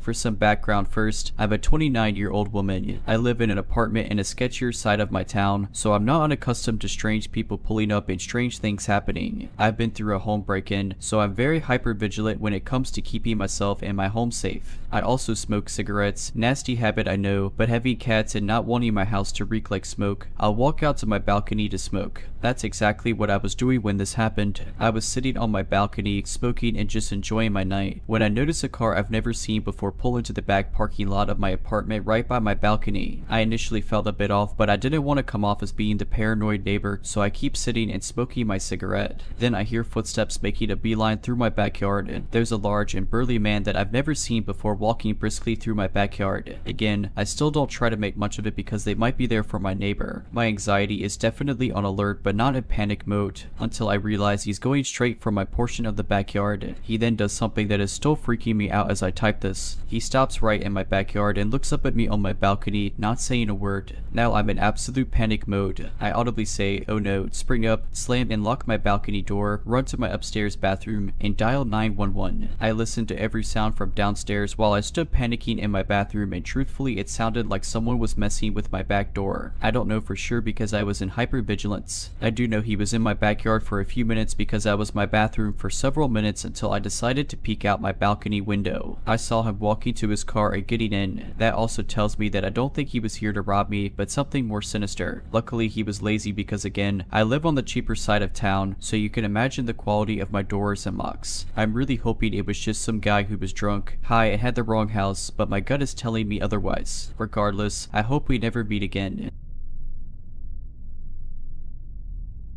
I'm a woman in my 30s who lives alone in a small house at the head of a quiet cul-de-sac in the United Kingdom. The street is a maze of roads away from the main road, which means that other than delivery guys and the occasional salesperson, you very rarely see anyone that you don't recognize. I don't exactly know all my neighbors, but I know what they look like, and I know where they live. I can recognize their cars and stuff. This weirdness happened over the space of a few months several years back. I work from home, so I'm usually in, and sometimes I don't have a lot to do. The first day was one of those lazy days. days. It was about 4 in the evening and I'm sitting on the sofa watching some daft stuff about alien cover-ups. Someone knocked on the door. I have a surveillance camera hidden in the wooden canopy above the front door, so I checked to see who it was because I wasn't expecting any deliveries and I couldn't be bothered to deal with a salesperson. It was a woman who looked late to early 50s, very smartly dressed, like really expensive clothes and jewelry, stuff I could never afford. Most people around here generally couldn't afford it either. We're not an affluent area and this lady stuck out like a sore thumb. She looked flustered and agitated, glancing towards the back garden before trying to look through the tiny, frosted glass window on the front door. I noticed she was carrying a dog's lead, but I didn't see a dog. As it happens, at the far side of my back garden there are 2 hedges. There's the hedge that I own within my property boundaries, and there's a second hedge outside my boundary that's council owned along a small grassland where people walk dogs. I know for a fact there is a hole in the council owned hedge, which I've reported it to the council at least a dozen times over the past decade, and they've done the square root of sod all about it. Because of my hedge, I can't reach it to do anything about it myself. Consequently, when I saw the dog's lead I thought, okay, I bet her dog has gone through the hole. If it's a big dog, it's not getting into my garden, but if it's a small dog it might be able to work its way through, and I've always got some cooked meat, so I figured I might be able to lure it out. I am a dog lover, so of course, I want to help this woman if I can. When I was a kid, my own dog went missing for a few weeks and I thought I was never going to get him back. I was heartbroken for those weeks, but fortunately, we did get him back, and ever since I've been extremely sensitive to pets in need. I opened the door and this woman gives me the weirdest look, like she was expecting someone completely different to answer the door and that I shouldn't be there. To be fair to her, my mom used to live here too, so I didn't think much of that weird look to begin with. Maybe she was expecting my mom. I say hello and she just stares at me for the longest 30 seconds before she tries to look past me and asks to see Margaret. I don't know what it is about other people's mistakes, but whenever someone has the wrong number, I always end up apologizing as if it's my fault. So that's what I did, apologized and told her there was no Margaret at this address. Again, she gives me that look, only this time there's anger behind it. Yes, there is, she insists. It occurs to me at this point that I have a relative called Margaret, but she lives about 60 miles away and I haven't seen her in years. Nonetheless, just in case she's got her addresses muddled, I ask, are you looking for Margaret? But she just hisses at me, you know exactly who I'm looking for. What have you done with her? I'm absolutely lost at this point. I've lived here 20 years, and I know the name of the previous owner, so I know she's not asking for them. I also know the names of the neighbors, and the names of the people who have lived on the street in the time I've been here and since moved. None of them are called Margaret, so all I can do is tell her she's got the wrong address. No, this is. You're lying. That was a tad alarming, and she's at the right address. She's not knocked on the wrong door. However, she clearly thinks I've done something to somebody who, to the best of my knowledge, has never lived here. I don't know how long the previous owner had this house, but we must be talking about at least 30 years since anyone called Margaret might have lived here. It's at this point that I notice that she's subtly wrapped that dog lead around her now clenched fist like she's planning to use it as a weapon. In my youth, I did plenty of self-defense training, so I'm not exactly scared of her as such, but I'm obviously getting a bit concerned about the situation that's brewing. I don't particularly wish to get involved in a brawl on my doorstep with a complete stranger. I'm torn between shutting the door in her face or trying to de-escalate the situation. In the end, I close the door a little so she's got less to aim at and tell her, look, I don't know who you're looking for, but if you think something's happened to your friend, maybe we should just call the police and let them sort it out. Sure enough, the woman slams her fist with the lead wrapped around it into my door. I later discovered she'd struck the door hard enough to crack the frosted glass window in the middle of it. She's bleeding from doing it. It must have hurt, but she doesn't flinch or show any sign of pain. Any confidence I had in my self-defense classes started to waver here because I'm not used to people who don't feel pain. All I can think now is that she's on something and having a really bad trip, so at this point I put on my scariest voice and tell her to get back. I let her know I'm calling the police, and if she's still here when they get here, she can deal with them because I'm not dealing with her anymore. She tries to stop me from closing the door, but I shove her back and manage to get it closed and locked. I make a point to stand next to the door while I'm calling 999 so she could hear me. While I'm waiting for the police to turn up, I watch her on the surveillance feed. She moves out of shot multiple times, presumably to check the back of the house, and I hear her calling out for Margaret. A few minutes before the police finally turn up, I see her kick over my wheelie bins in a rage, but then the most chilling thing happens. She walks back to the front door and literally stares directly into my camera. That camera is pretty well hidden. I'm not saying that nobody could spot it, but most people would only know it was there if they'd been looking for it. Most people aren't looking for cameras, right? She knew it was there. She must have eyeballed it previously. When, I don't know, I later reviewed all of the footage I had from that day, and she never made eye contact with it once. She never even looked in that direction. I only had about a week's worth of footage before the oldest footage is overwritten, and I checked everything I had and she was only on camera that day. day. All I can think is she'd been here more than a week prior. While she's staring right into it, she flips me the finger and then makes a throat-cutting gesture before walking off. I head to the window to watch her leave, and she's walking like she doesn't have a care in the world. She doesn't look back, just wanders away. Police finally show up, take a statement. I give them a copy of the surveillance footage, and that's that. I called a couple of times to follow up, but nothing. Nobody ever called me about it. I won't lie, that had me up for a few weeks. I moved a knife block closer to the door. I started staying up really late and not getting much sleep, which really didn't help.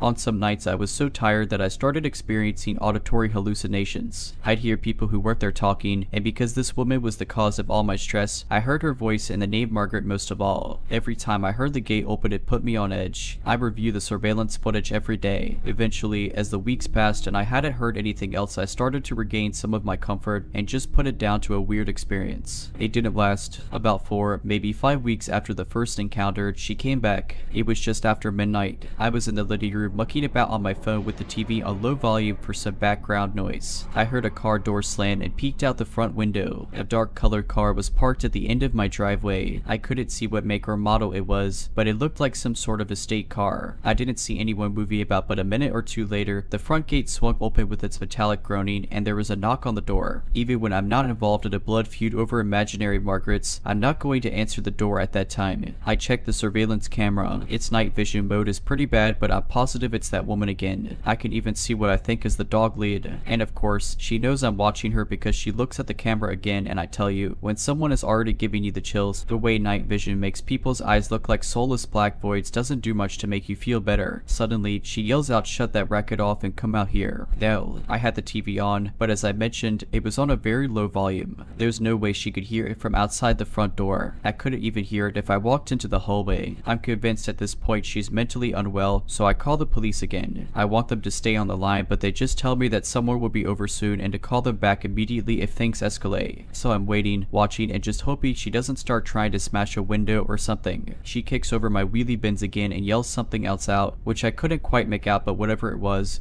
enough for one of the neighbors to come and investigate themselves. I watched the neighbor talkie with her for a minute. She's remonstrating about something, wagging her finger towards my front door, but my neighbor is eventually able to get her to leave. He even sticks around for a bit to make sure she's gone. Sadly, that also means she'd gone before the police turned up again and made me feel like I was a bother to them. Another statement, handing over more security footage, or nothing. I caught up with the neighbor the next day, and he apologized because it didn't occur to him to make a note of the registration plate. But he told me that she'd said much the same thing as she'd said to me previously, that she wanted to know where Margaret was and what I'd done with her. I'm grasping for answers at this point. Even if she's mentally unwell, the fact she's sticking to this Margaret story and has the right address makes me think there's something more to this than somebody having a breakdown. Then it clicks. Is Margaret her dog? Does she think that I've stolen her dog? Did she have a dog go through the hole in the back? Does she think I've hurt her dog? Is that what this is about? It'd be another few weeks before she came back. This time at 3 in the night, I'm awoken by knocking on the door. A few minutes later, I hear tapping on the bedroom window. I know it's her.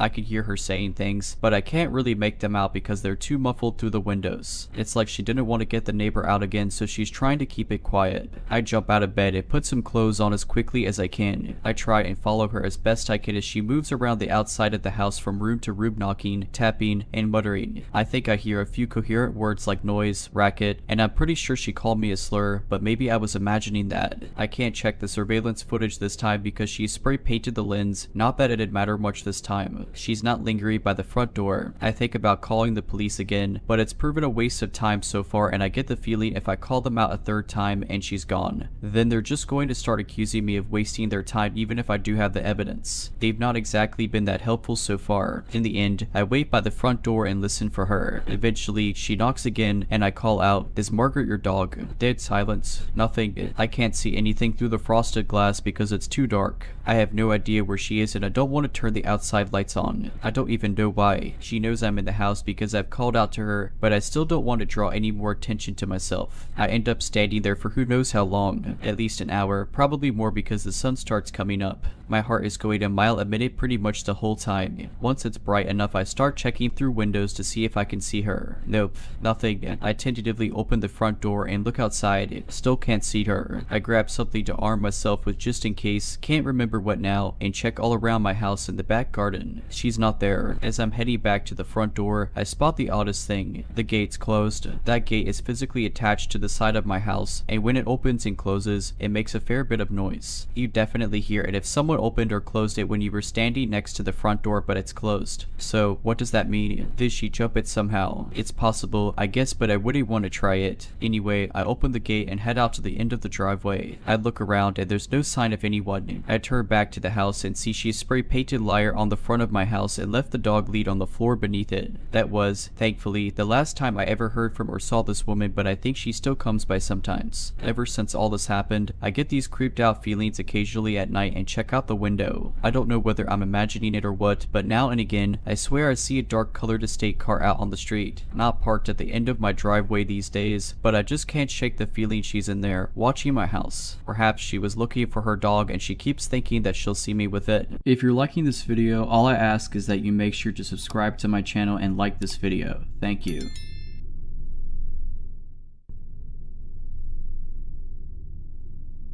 I was backpacking in the Balkans, and as I wanted my trip to last long but I didn't have that much money, I had to sacrifice comfort a lot of times. This was the reason I booked the midnight train in Greece from Thessaloniki to Athens. During my stay in Thessaloniki, I mainly stayed in the center and the Bay Area, which looked nice, just like any other big European city. However, the train station was in a different area. I had to check out from my hotel in the morning, so I spent the whole day out in the city. In the afternoon in the sketchy area where the train station was because I wanted to stay close to it so I could get there in a reasonable time in the afternoon and spend the night there so I couldn't have to walk around in that area at 11 at night. That part of the city looked a lot less appealing. It was full of garbage, graffiti, homeless people, and sketchy, creepy people. The train station wasn't that much better. It had a semi-closed-in coffee shop in it. I stayed there as long as I could, but it closed at 8 in the night. While I was sitting in that coffee shop and looking down at my phone, I snapped my head around when I heard a loud noise. The guy dressed as a soldier rushed in the coffee shop and he was looking around like if he was searching for someone or something. The coffee shop was really small. It was just maybe like 5 or 6 tables and there was only one guest besides me. He saw me for sure, but didn't do anything. He went to the counter to order. He was speaking very loudly even though it was relatively quiet there. I found it weird but didn't think much of it, especially because he was speaking in Greek, which I didn't understand. The coffee shop closed at 8 in the night, so I packed up my bags and went outside. There were a lot of weird people loitering there. They didn't look like they were waiting for a train. I say this because I wanted to take a look on the tracks in advance so I'll know how to get to my train in time, and when I was doing that, a train came to the station and almost all of the people from the waiting room ran to the train, but they weren't getting on it nor greeting someone who got off. They were just walking up and down the track until the train set off. Also, they were all middle-aged men. There weren't any women or children among them. I went back to the waiting area and sat down on a bench. I was a bit nervous, so I plugged in my earphones and I was browsing something on my phone. However, I wanted to still be able to hear the things around me, so I wasn't listening to music or anything, which I'm glad I didn't because not too long after I sat down, I heard someone saying next to me, "Nice tattoo. Is it from Up?"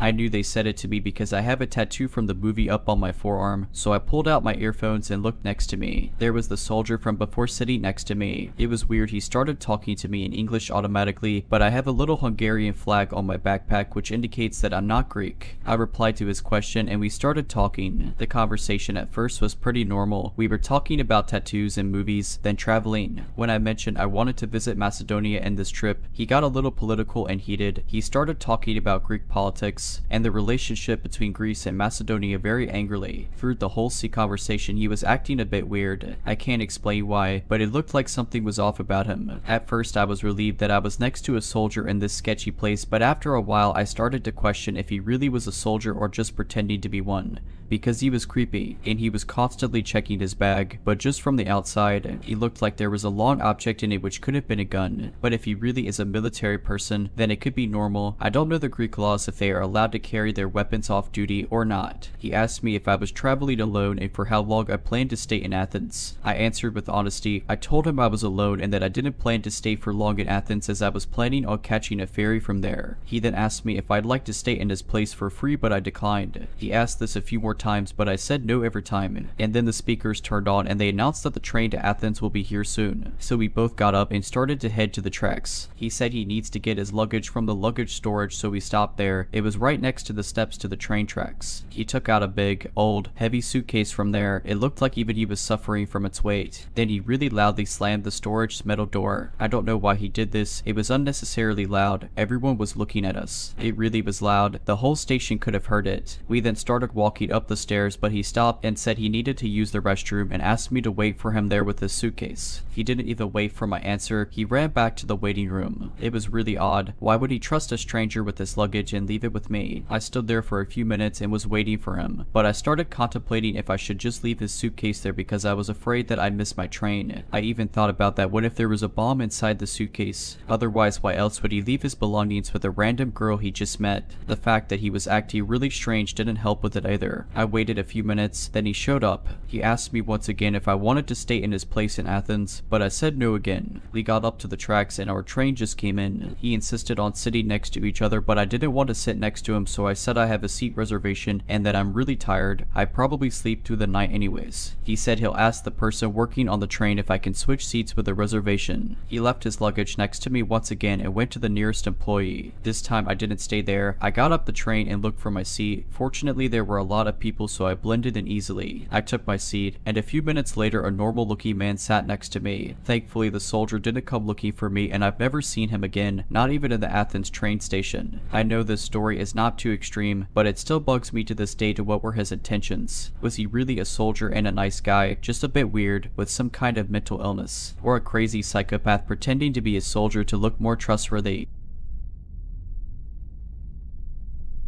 This story takes place a few years ago while I was still with my ex-girlfriend. I, a 22-year-old male, was 17 to 18 at this moment. I was living with my parents and we lived in a little town of 300 people. It's literally the camping with 3 farms in this town, which includes lots of fields. We had the habits of walking in those fields thanks to a little path which is really old. There's a place for only one car, a truck, and a tractor. It was the afternoon, around 5 to 6. We decided to eat some stuff in a field near the road, so we can see the road and people on the road can see us. The field, which belongs to my neighbor, who are okay with the fact that we're here, is separated from the road thanks to barbed wire. We smoke weed, we drink, we eat, and we listen to music. Everything is alright. However, at one point, a car parked on the middle of the road and a guy went out of his car and is doing stuff in the bushes. At this point, I'm thinking, okay, the dude is just picking stuff up like nuts or whatever because it's the end of the summer. But I keep an eye on him. I talk with my girlfriend just like I did all afternoon until then, and I look back at him. The guy is standing still behind his car and he's looking right at us. Motionless, I don't say anything and looked back at my girlfriend. I give another look about a minute later. The guy moved. He's now at the other side of his car and same thing. No bullshit, just looking at us. The same process is about to be repeated 2 or more times with him at different locations around his car. I have chills and thinking this situation isn't normal at all. The guy suddenly went back into his car and moved away. At this moment, I told to my girlfriend, pack up your things, we're moving. She thinks I'm overreacting, thinking I'm paranoid because of the weed we smoked, but she listens to me. We're back on the road, going the other way the guy went. The road is a circle, every way leads back to my house. And guess who has turned around and is coming right behind us with his car? This guy, still looking at us while driving. He keeps his road and turns around to keep staring at us. This process repeats 2 times. At this moment, my girlfriend told me I was right, so we took his plate and tried to call my parents. No one is answering. The last time the guy passed at our level, I can clearly see something on his passenger seat,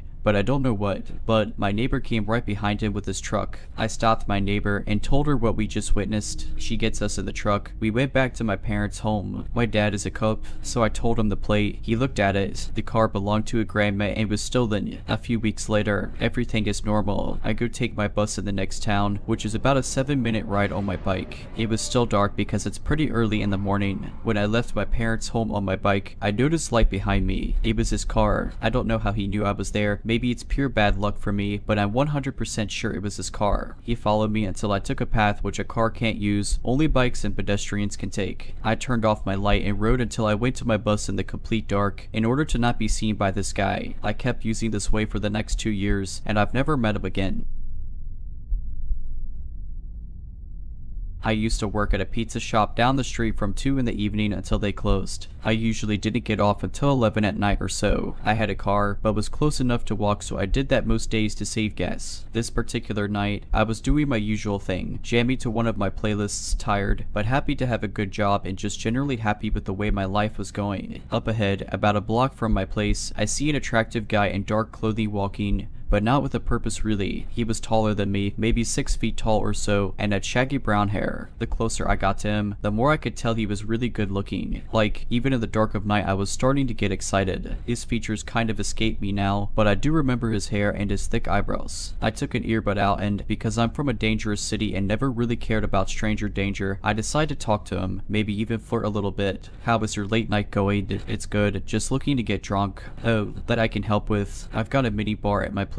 I lived just down the street. That was, not verbatim, how the conversation went. During the walk back to my place, I got no red flags from this guy. He seemed totally normal, and I was honestly thinking, wow, just through sheer luck I meet this super hunky guy and he seems cool and fun. I was beside myself really. So we get to my apartment on the 2nd floor. I jump into host mode and offer him to have a seat and make himself comfortable. The apartment is about 640 square feet, so it's very small. Except for the bathroom, you can see the rest of the apartment from any area. I head into the kitchen, and while I'm pouring drinks, I glance back over at him. It was then that I noticed the first red flag. As I was asking him questions, he is more delayed with his answers, especially more so than he just was on our walk there. It was just odd to me. I go back over to the couch, pass him his drink, and sit down next to him. So, what do you do for work? I asked. Oh, I'm not here for prostitution. He put his drink down on the table. What do you mean? I'm not after that either. He stands up. What you got? He asks me. His nice guy vernacular and friendly face are now gone. I'm having a hard time processing what he means by this. I said, what you got? The second I stand up, he pushes me back. I fly across the room, hitting the floor, but not hard enough to pass out or anything. I get right back up, but he's already grabbed my laptop and my work bag. As I start towards him, he cuts around me and makes his way towards the front door. I'm right behind him when he makes it outside. I manage to grab hold of him and we tussle again in front of the door. Now I shout out, calling on help from the neighbors. It's late at night, so no one comes. I'm shouting, please help. I'm being robbed. The thing is, he has my laptop. It's not just any laptop.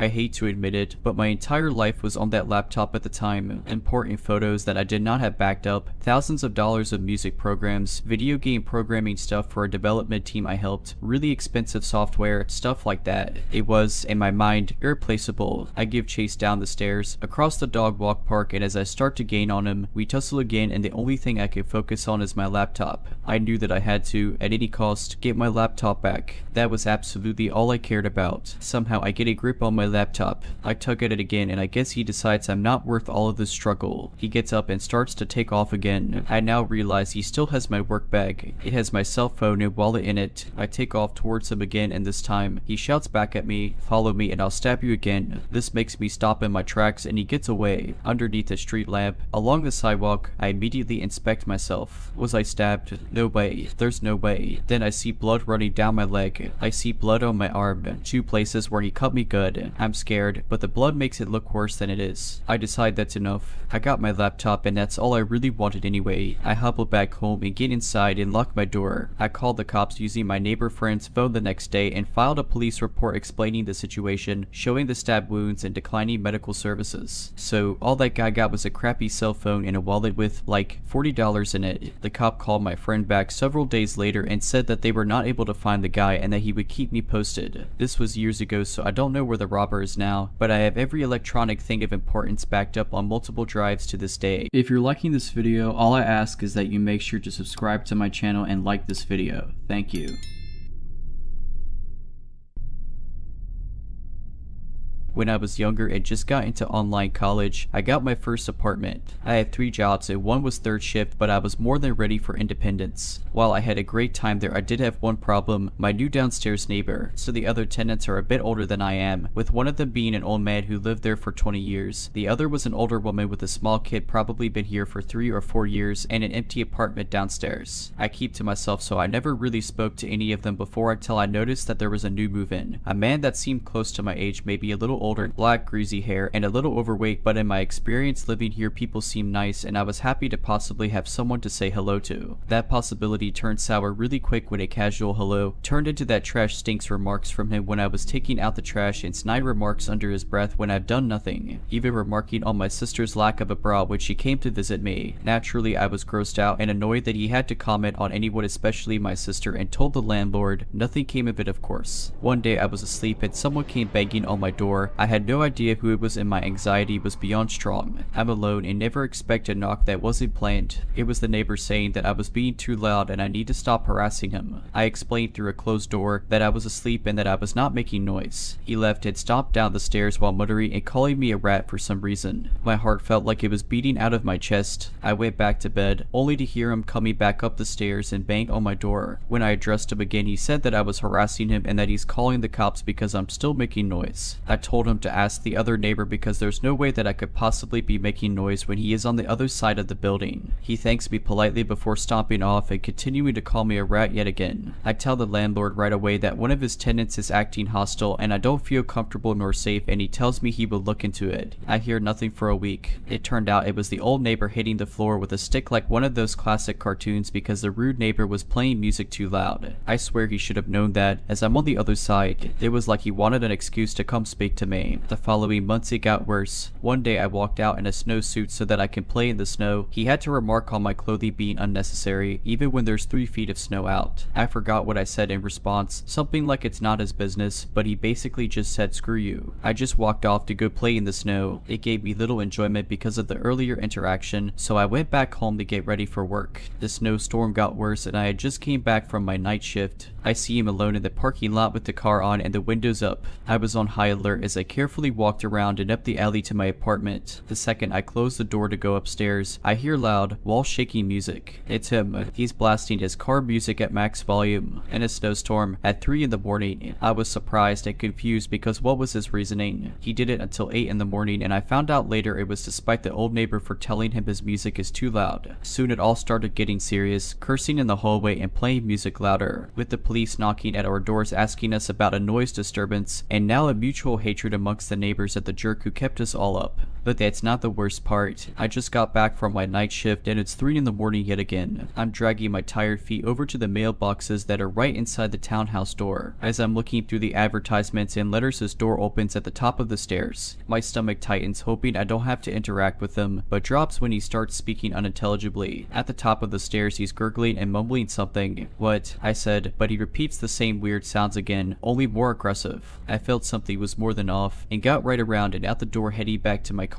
I thought I'd rather sleep in my car than possibly be attacked in the hallway, and as I'm having the thought, I hear the window above slam open. I freeze and then spin back around the edge of the corner. It's him, and he's looking for me out the window. I stand there for a moment listening to him, and he's speaking gibberish and yelling. I thought to myself that it was my chance to sneak upstairs, past his door, and into my apartment. I sped up the stairs and past his door to the second flight of stairs. Right as I reach the top of second flight of stairs, his door swings open with a big slam that makes me jump, and I hear him muttering and gibberishly speaking loudly while walking up the stairs. My heart is beating out of my ribcage as I am simultaneously walking and fishing my keys out of my bag. I kept fumbling the keys looking for the correct one in the dark hallway as I hear him walking up the last couple steps. I mentally told myself not to panic as I spot the correct key and slide it into the keyhole on the first go. I swing the door open and practically launch myself inside before slamming it shut behind me. I pause and hold my breath as I hear him just 5 feet from my door, muttering gibberish and calling me a rat before walking back downstairs and out the building. I watched him through a crack in my window blind, pacing back and forth, muttering, cursing, and at one point screaming before walking off into the night. With a little bit of relief, I head to bed hoping he doesn't come back. The next day I get a text from the landlord. He says that guy was arrested and won't be coming back. Seems he was off his medication again and attaches a link in the text. Of course I raised an eyebrow to that comment thinking, now you tell me. The following link showed a mugshot and a description of his nightly activity to include stealing from a Turkey Hill, threatening cops that he'll shoot them, punching one of them, and previous to all this it said, earlier in the night when he dropped his pants and rubbed himself against a window then ran around the town square while yelling. Never did see him again, just his family coming in and moving his stuff.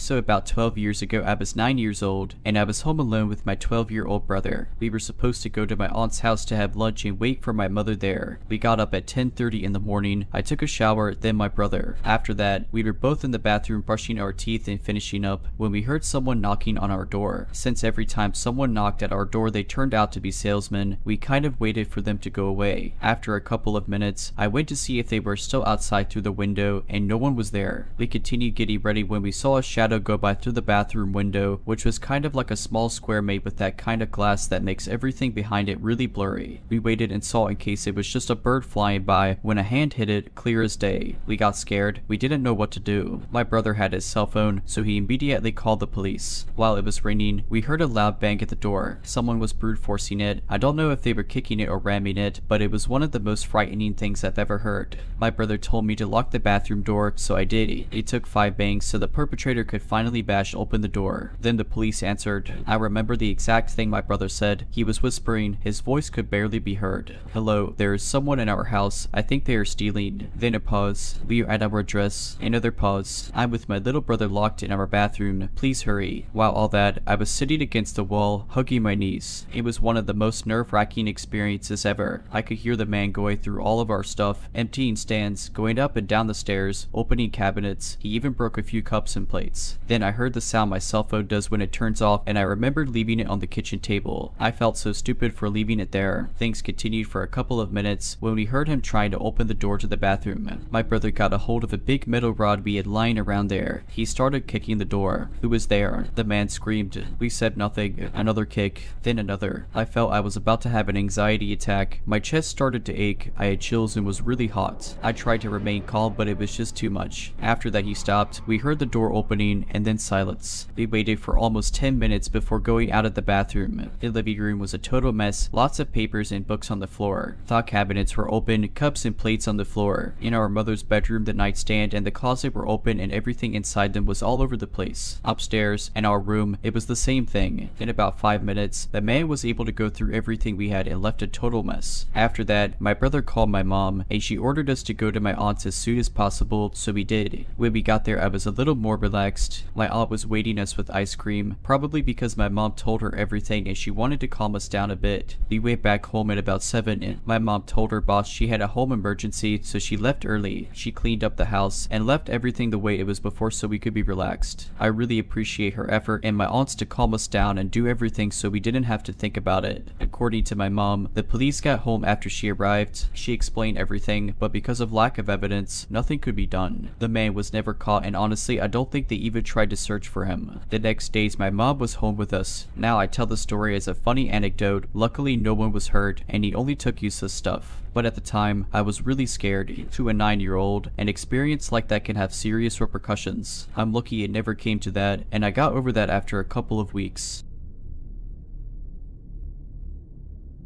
There's an abandoned house between my town and the town next to me on one of the country roads that connects us. I've been to it before and even went inside twice with my sister and my best friend. It's an old house that dates back centuries, according to the bank records that I was able to find, and you can just tell by the design. The house is 2 stories with a basement, has lots of furniture and objects strewn about inside, and is far from empty. You can tell that it hasn't been lived in for decades, and whoever had previously owned it, it almost seemed like they just disappeared one day, leaving everything behind. The way I was able to get in before was through the cellar door in the basement, which is broken open and propped up with some big sticks. My first visits were around 2 years ago, and I hadn't gone back at all into that time. Another friend had expressed interest in seeing the house when I told him about my experience, and so last summer I told him that I'd take him to it. I never thought it was a dangerous trip and told him that it's just an interesting place to explore. They parked across the street from the house in the parking lot of one of the industrial buildings nearby. The road was a rural road, but it was far from unused, and we didn't want to be questioned by anyone. My friend, being braver than me despite my previous visits, led the way across the street and to the front of the house. He asked me a couple questions about it and what stuff I found in there. I told him that the kitchen still had expired food in it and that the upstairs had a board game set that I ended up bringing home with me. As we walked from the front of the house to the side leading to the back with the cellar, I made note that there was a lot more brush than when I had went last time. I had gone in the spring when I had gone with my sister and best friend, and I never experienced the thick brush that I was now carefully moving moving through. I made a comment to my friend that there was a lot more foliage than when I had gone before, as we both tried to figure out a path to the cellar. Eventually, we pushed through some branches and found the cellar broken and propped open just as I had last seen it. We talked for a second about being nervous, and I really took in the view of the cellar that led into this dark, abandoned house. I remember being really intimidated while looking at the opening, and I made note that some of the sticks propping open the cellar didn't look familiar to me. I didn't state it out loud, however, as I thought it was just my anxiety. My friend and I discussed who should go first, and he said since I'm the expert, I should head in first. I was hesitant, but eventually, after a good 5 minutes of breathing and calming myself down, I started down the few steps of the cellar. It was an awkward entrance, as half the cellar was collapsed and left little room for maneuvering. You had to duck under the part of the cellar door that was still put together, then inch your feet down the steps, and finally turn your body sideways to fit through the small gap into the basement. I took a long time after ducking under the door, since my nerves came back for a second. I made it in fine, and my friend followed very quickly, which I appreciated. We both stood in the corner of the basement now, taking it in. I turned my phone's flashlight on, and he did too. There was a spider web in the path to the stairs up to the first floor. I looked around and found some sort of tool to knock the spider web down, and I took the tool and swiped it through the web. After that, I tossed the tool onto the concrete floor. My friend and I talked quietly, I don't remember what about, but afterwards, we fell silent for a second. Above us, I clearly heard footsteps on the boards above our heads. It almost seemed like they were heading to the stairs that led down to the basement. I remember this part the best, as I looked at my friend, and he didn't seem to react to the footsteps I was hearing. I looked at him, suddenly very worried, and before I could even say anything, he said we need to go. He turned around and practically jumped up the stairs. I remember thinking he got out insanely fast. I could see him turn and reach his hand back to help me up.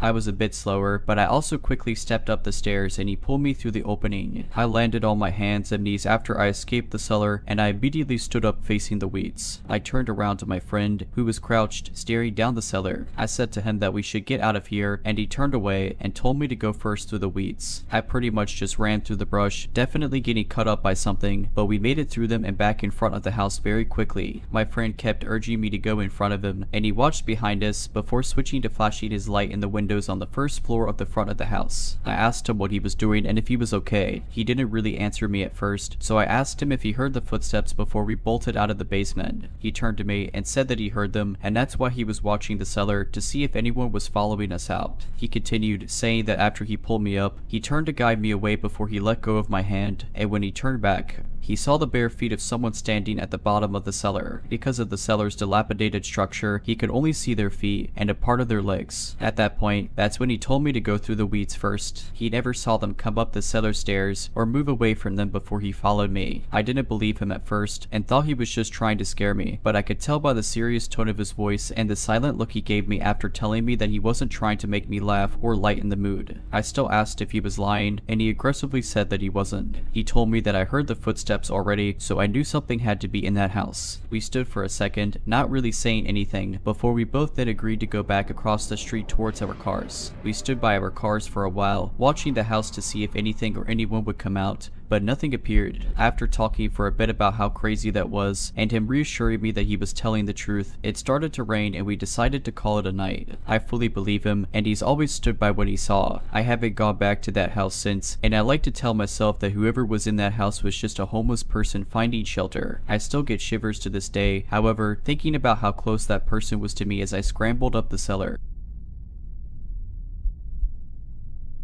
Now this is something I really want to talk about to be sure that everyone is cautious and stays level-headed at all times. Now for context, I lived in the middle of nowhere in Canada. It was an old town that had quite a few abandoned buildings due to absence of residents. Lee and many friends were tired of the lack of entertainment options for us, so what we did was explore these abandoned buildings. Prior to the experience I am about to talk about, we never had anything too crazy happen to us. Occasionally we'd see a small bit of blood like liquid, and we did see a pentagram on the ground from someone who went to a house previously, but nothing too bad, until the last time I had gone exploring abandoned buildings. Now, when I was younger, I used to go to a daycare that was part mental hospital. Weird combination, I know. It closed down due to a lack of patients and lack of children at the daycare. I decided to go back there with my friends a few years ago. For context, I was 15 when this happened. Most of my friends were the same age. When we did get there, it was rather cliche. There was fog, it was rather dark, and there was a light drizzle of rain. We went to the main gate, which was padlocked shut. We decided to help each other other hop over it and made a ton of noise. We were laughing and giggling the whole time, unsuspecting of what was to come. We looked around the small play place with flashlights we had on our person. Even with our somewhat powerful flashlights, our visibility was rather limited. We decided to enter the decaying building. Glass and dirt crunched under our feet as we stepped into the daycare section of the complex. There were still old toys, with chips from previous furniture, old torn dolls, and toys strewn about. The further we walked around the daycare section, we naturally became more and more silent, until all we could hear was the crunch of the dirt under our feet. I found some crayons in a plastic container in the corner of the room. I walked over to pick them up, when all of a sudden we heard a loud crash coming from behind a metal door leading to the psychiatric ward part of the building. My friends and I all looked at each other. As a whole, we were a group of 5, most of them were very bold.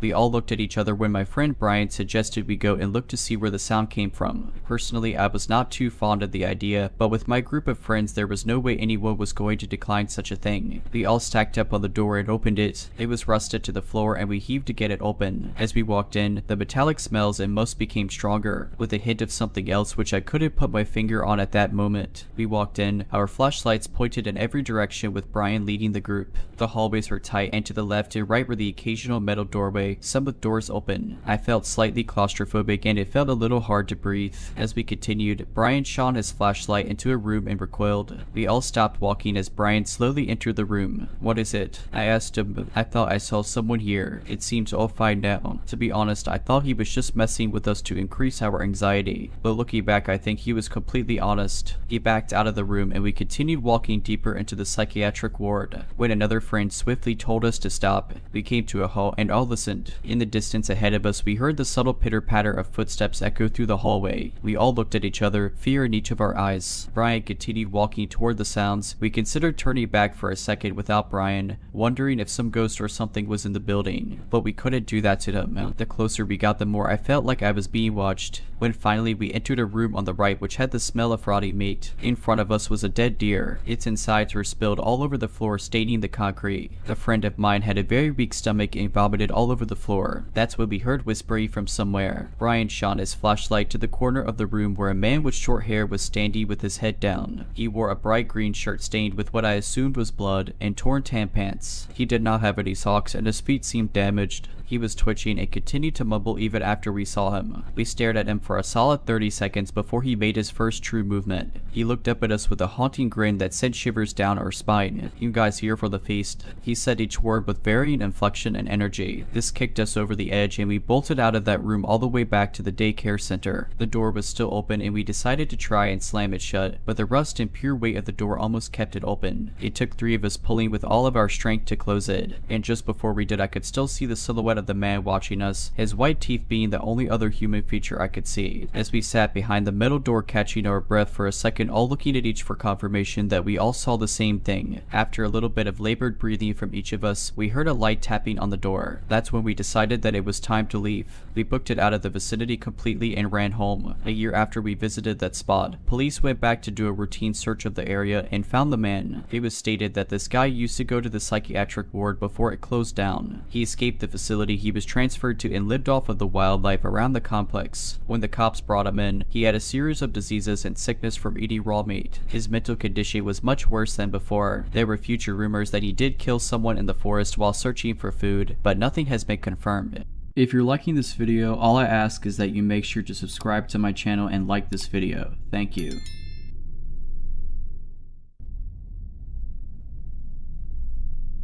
When I was 10, my parents and I went to visit my grandmother for spring break. My cousin also came to visit and we decided we wanted to go to the gym for the day. My grandmother dropped us off and said she would come and pick us up in 4 hours. On that day the gym was empty. There were a couple of adults in the exercise room, but that's it. We went to the basketball court and after 2 hours of playing tag and shooting baskets, we were bored. I've never been the biggest fan of swimming, but this gym had a pretty cool pool, so we changed into our bathing suits and headed in there. The pool was empty except for the lifeguard. We played a bunch of games and swam laps, but after about an hour, there wasn't much left to do and there was no one except us to hang out with to keep things interesting. So we decided to play a game of seeing how long we could hold our breath underwater. We stood in the shallow end near the clock on the wall so we could time ourselves. Instead of fully submerging, we just stuck our heads face down in the water. We did this a couple of times and I was winning. On your last round, I felt a tap on my shoulder. I figured it was my cousin giving up and telling me that I won, but instead, it was the lifeguard who told me to knock it off or she was going to have to ask us to leave the pool. Since we were tired of being in the pool, we figured we would get out, get dressed, and go back to the basketball court until my grandmother picked us up. We only had an hour left anyways and the water was freezing. As we got out, the lifeguard stopped us and asked if we wanted to go into the sauna to warm up and dry off. The sign said 18 years or older, so of course, we were super excited that she allowed us to do that. She walked us to the sauna and unlocked the door. The door was glass and the interior was made entirely out of wood. Inside, above the door, there was a clock, probably to help make sure you were not in there for an unsafe amount of time. The lifeguard stand was adjacent to the sauna, but if you looked out the door, you could clearly see it. She followed us in and went over to the thermometer encased in plastic and unlocked it so she could crank up the heat. I figured that she must have to turn it on each time, so I didn't think anything of it. Both my cousin and I were very short girls, and so we couldn't see the temperature that was printed on the thermometer knob, but I know she was turning up the heat. Then she left and shut the door behind her. I felt I saw her lock the door too, but I thought to myself, why would she lock the door when we might want to get out? I checked the clock and decided we should get out in 10 or 15 minutes. It was already plenty warm in the sauna, but now the room was blazing. It felt nice because I was so cold from the pool. After about 15 minutes, it was starting to get a little bit too hot and my cousin agreed that we should leave so we can get dressed. I went to turn the knob on the door, but it wasn't budging. I thought maybe it was jammed, so I shook it, but it still wasn't opening, and then I let my cousin try. She couldn't get it open either. We figured the lifeguard would be back in a couple of minutes, so we sat back down and waited. The room was getting hotter now too, and I really wanted to leave. I got up and started banging on the door and shaking, twisting the knob trying to get the lifeguard's attention. My cousin got up and joined me. We started screaming at the top of our lungs for her to let us out, but she just stared straight ahead. I don't think there's any way that she couldn't have noticed or heard two little girls banging and kicking the door and screaming. Now we had been in there for about 25 minutes. It was so hot in the sauna that it hurt to breathe. It felt like my lungs were on fire. My eyes and skin were burning. We sat back down and put our towels over our heads because they were still a little damp and it made it easier to breathe.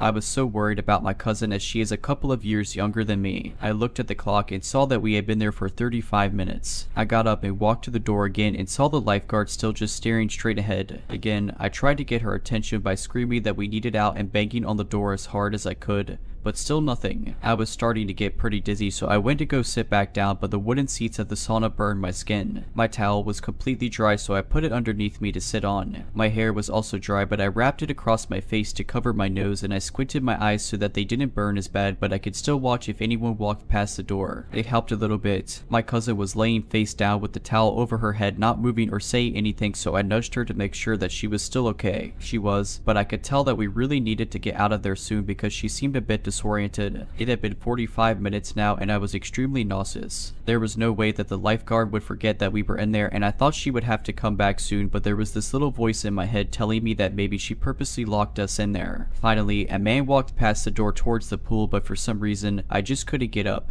My whole body was on fire and I felt so dizzy. Luckily, this man wasn't going to the pool. He wanted to be let into the sauna and came back with a lifeguard. I saw them walking this way and immediately jumped up to grab my cousin. I knew now that for sure she had locked us in there because she pulled out her keys to unlock the door and let the man in. I didn't want to take any chances of us being trapped in there any longer, so as the man was trying to walk in, I was trying to shove our way out. As we were going out, the lifeguard started trying to shut the door and push us back with it. The man was clearly confused about what was going on and said, "I think they want out." The lifeguard let out a sigh and opened the door fully, and we ran away as fast as we could into the changing room. We only had about 10 minutes before our grandmother was supposed to pick us up. We were both so shaken by what just happened that we didn't say anything to each other as we got dressed or on the car ride home. When we got back to the house, my parents were making us dinner and I told them the story of what just happened. They thought that I must have been exaggerating and they didn't believe me. I truly think that that woman was going to let us cook alive in there. The only bit of doubt that I have is what would have happened if we actually died. She obviously would have gotten the blame. What was her end game?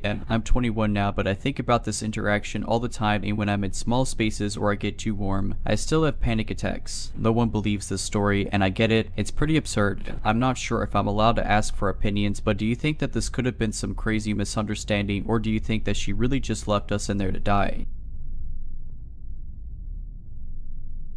I apologize if there are some errors or things that may not make sense. This is the perspective by my story told from me and a part by a friend. This happened to be the weekend of Halloween and I personally don't like talking about it, but I've been told by my friend to share it to get it off of my chest. We and a friend were invited to a house party just for college students in the richer area of the town, so the house was huge with an acre of land and pool area. This party was themed to be a little naughty, so my friend dressed in a sexy nurse outfit and I dressed as a belly dancer. Majority of the party took place in the house as there was maybe like 70 people, with the house being very spacious, so not too difficult to get around. I'm not much of a drinker, but I did have some juice that was available. Some friends pulled me and my friend in over to take some pictures and I set my drink down. After what felt like an hour of just taking pictures, I found my cup and took another sip, not even worrying that I left my cup alone for a while. Then a man came up to me who looked to be in his late 20s, early 30s. He said my boyfriend's name and said he's been trying to call me. That's when I realized I didn't have my phone on me. I have loads of respect for my boyfriend. We always make sure to stay in contact with each other, and since he had to work, I promised I would contact him,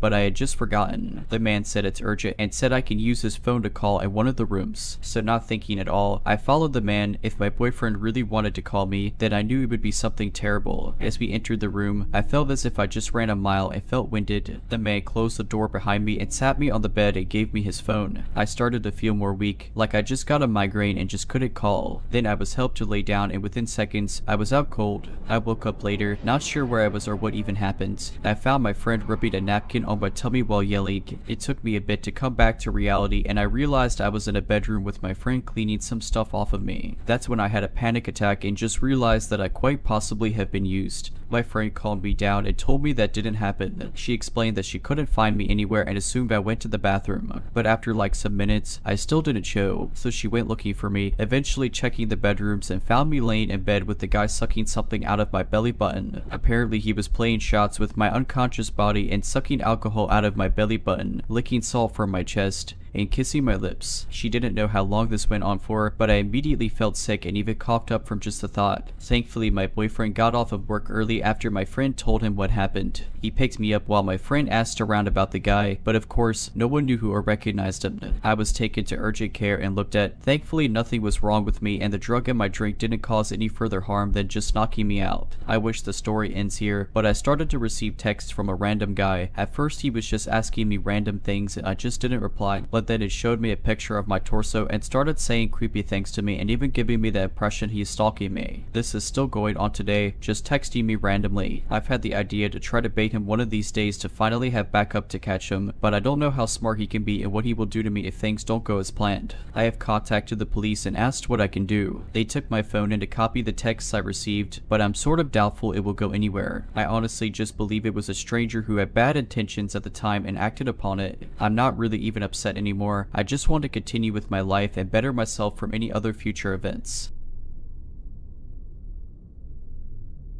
Alright, this happened to me about 3 years ago. It was brought up recently with my friends and they suggested that I post it here. I have gone through therapy for this and trained in firearms because this was the creepiest night of my life. I spent a night in what felt like a horror movie and it's still so vivid. It was a Wednesday night in the summer. I was off work, my husband was out of town, and our son was staying at his grandma's for the night. I was home alone with my dogs, an 80-pound Australian mix and my 80-pound German Shepherd / Pit Bull mix. This particular night I remembered that the trash pickup comes the next day. I decided to turn on Game of Thrones for a bit, then I would take the trash out. All of a sudden, I realize it's 1:30 in the morning and I still haven't taken the trash to the curb. My house has 2 solid iron gates, one in the front and one to the side door / backyard. Lighting on our street isn't that great, but it's a quiet neighborhood with a lot of families and you rarely hear about crime here. I looked out the window by habit before I took the trash out and saw who I thought was my neighbor smoking a cigarette outside of his gate across the street, looking directly at me. For context, this is a normal occurrence. My neighbor across the street hides smoking cigarettes from his wife, so he typically does it late at night in front of his gate. I get off of work late, so I usually see him and we wave, chat a little, then I go inside and he makes the joke he didn't see me smoking if my wife asks. So unbothered by seeing the guy, I go outside, grab my trash cans, open my squeaky iron gate, and take them out to the curb. I did not have my glasses on at the time, so as usual I waved and said hello. However, the guy, who I thought was my neighbor, threw down the cigarette and quickly quickly walked off down the street. It took a minute for me to register that he was not my neighbor. I was a little creeped out because he was clearly staring into my window from the opposite sidewalk,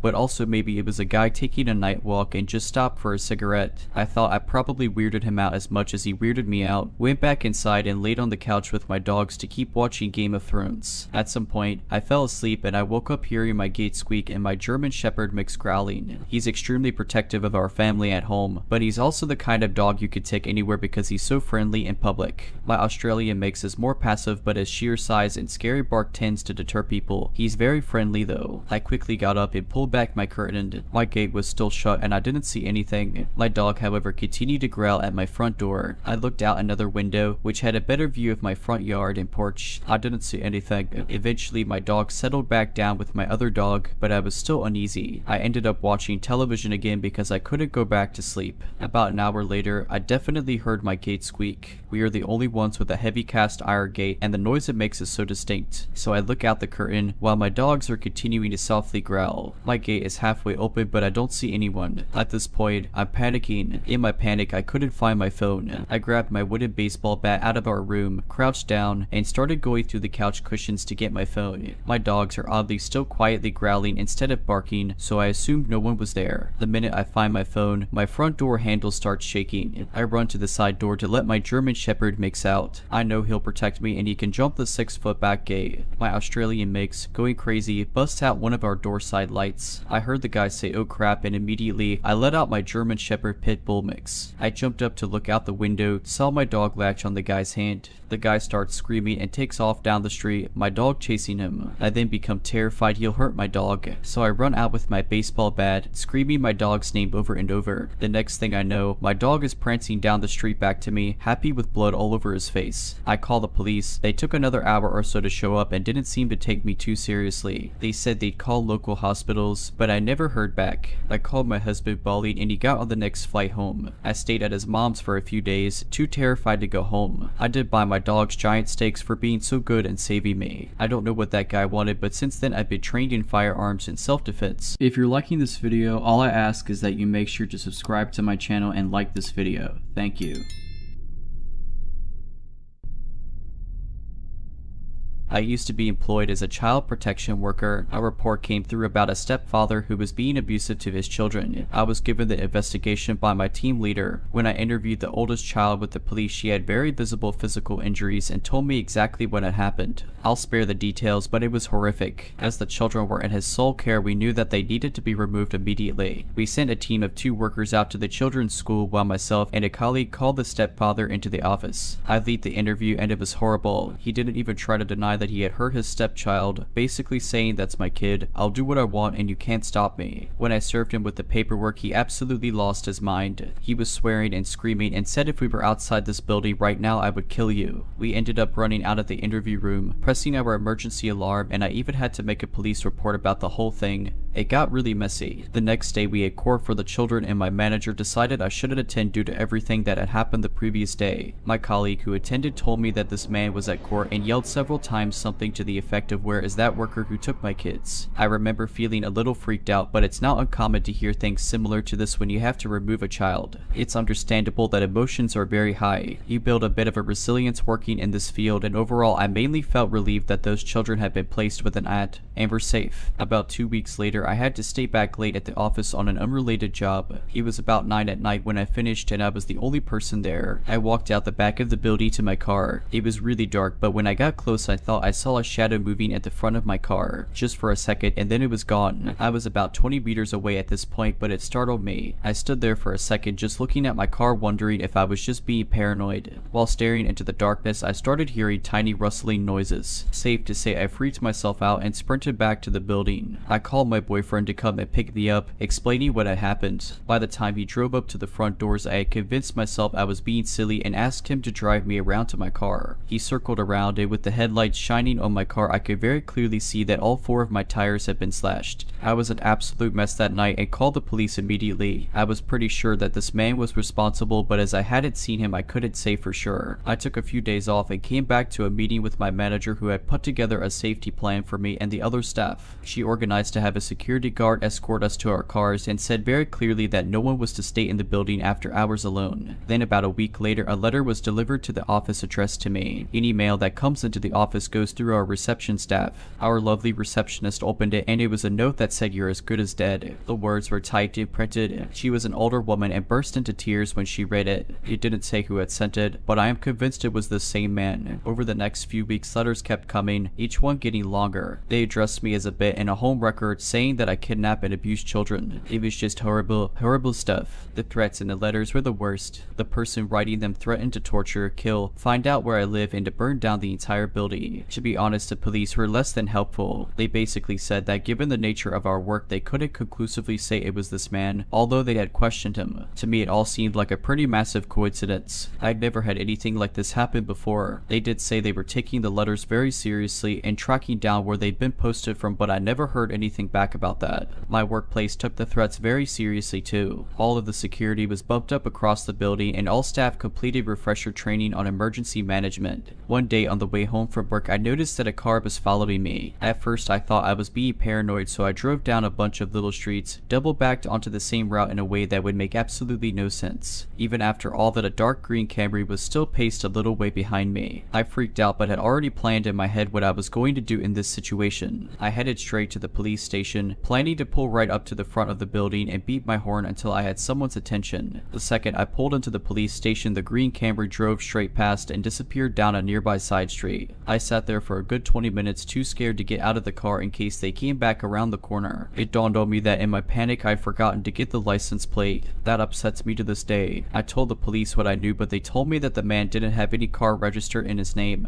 This was the final straw for me. I was a nervous wreck. I was looking around constantly at work and at home. I knew that he lived relatively close to me, so I even stopped going grocery shopping in case I ran into him. I stayed on stress leave for a month and heard from colleagues that the letters kept arriving. I was very honestly ready to quit, but then COVID happened. It really changed everything. Everyone went into lockdown and all access to the office was restricted. I started back working from home, driving a work car to and from appointments. I didn't go into the office regularly anymore, only allowed in small working groups when absolutely necessary. Over the next year, the letters slowed and eventually stopped. By the time we were allowed back in the office, there hadn't been any sign of this man for almost 7 months. About a year later, I left child protection. I don't know what happened with those children, but my hope is that they are happy and safe with their family. And as for the man who I believe stalked and threatened me for doing my job, let's not meet ever again.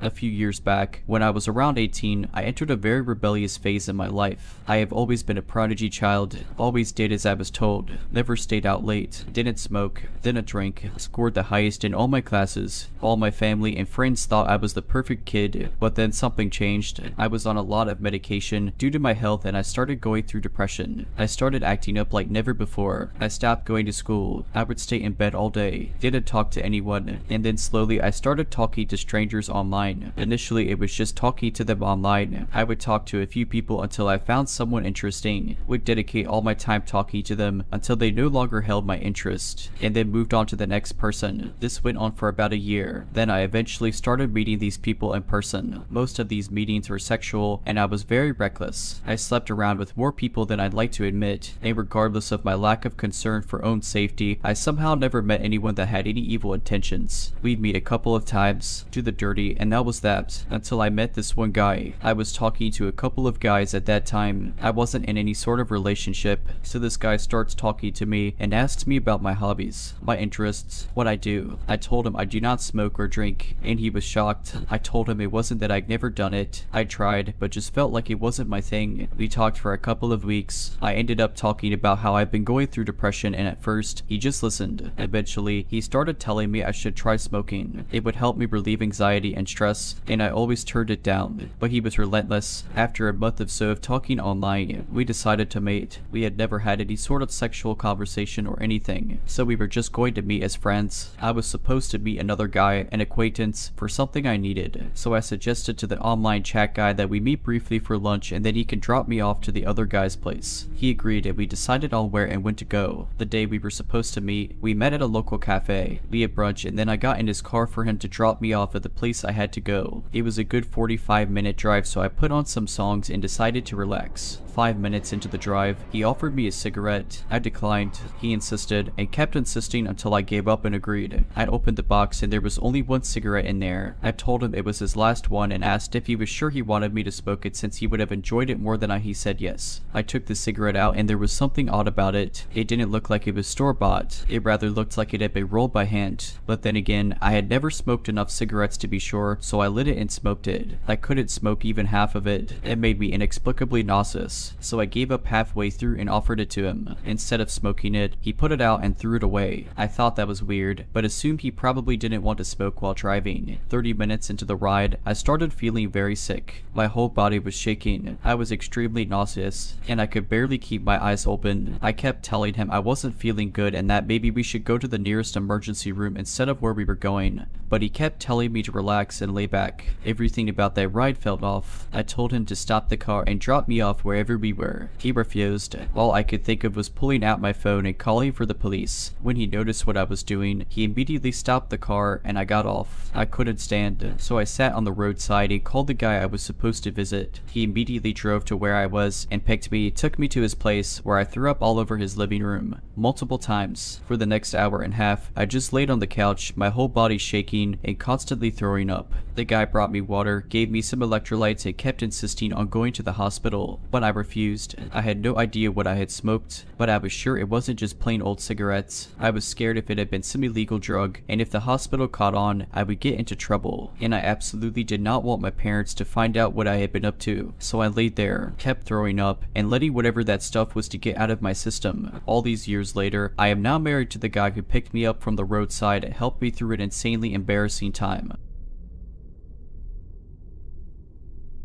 This story takes place about 5 days ago. I'm still shaken up over it. I'm an 18-year-old female and my parents and I packed up our stuff and made the long drive to our new home up north from our small and dinky apartment in Central Florida. I can't lie, I was very excited about this move. Attending college in the spring, finally getting to start my dream career, and so many other things I couldn't or didn't get to do in Florida. On the first night of our drive, we stopped at a hotel in what appeared to be a shady area. It was kind of scary as it was set up right outside of a closed down gas station with boards and graffiti written all over them. From my parents' experience and what I've seen on television, these aren't the types of places you want to go lurking around in. My dad, who's usually very calm and collected, was on edge the whole night since the door to our room didn't close all the way. We had to prop one of the hotel chairs against the door and use the deadbolt to have even the slightest bit of comfort. I thought it couldn't get much worse than that, but I was so wrong. The second night, we stopped at a small town in North Carolina. We had our 2 cats with us, so we had to find a hotel that was pet friendly. We came across one of those hotels and booked a room for the night. While my parents were making sure nothing shifted in the car, I sat in the passenger seat of my mom's car with my little buddy, trying to calm him down. He seemed more agitated than normal. About half an hour after pulling into the parking lot, we grabbed the cats and our essentials. Emotions were running high, so we were all on edge about getting to our new home in the next day or two, depending on the amount of sleep we got. We loaded our things into a cart and approached the hotel's side door. My mom pulled out the key card and it took a while for the door to finally unlock, but the second we heard it click, a woman started yelling at us. We all looked up and saw her frantically running towards us. Her voice was frantic. The panic in her voice still sends shivers down my spine every time I think about it. She wore a long dark blue jacket, her hair in a messy ponytail that was tucked inside her hoodie. She either looked really tired, like she hadn't slept in a year, or she had gone through something horrible. She was panting, muttering the words, "Call the police. Call the police. There's something wrong with that baby." There was no child with her, nor did we see any kids in sight. My initial thought was that maybe there was a kid near the front of the building that was seriously hurt, or there was a car accident we were too busy unloading to hear the collision. The woman kept telling us to call police, but my mom told her she didn't have her phone on her. I always carry mine on me, and me being the kind-hearted person I try to be, I offered to call for her, but the moment I pulled out my phone, my dad snatched it out of my hand. The lady then said, "It's really bad. You need to come and say." My mom told her she didn't want to see, and that we should go inside so the lady could go to the front desk and get help. At first, she was screaming, "No,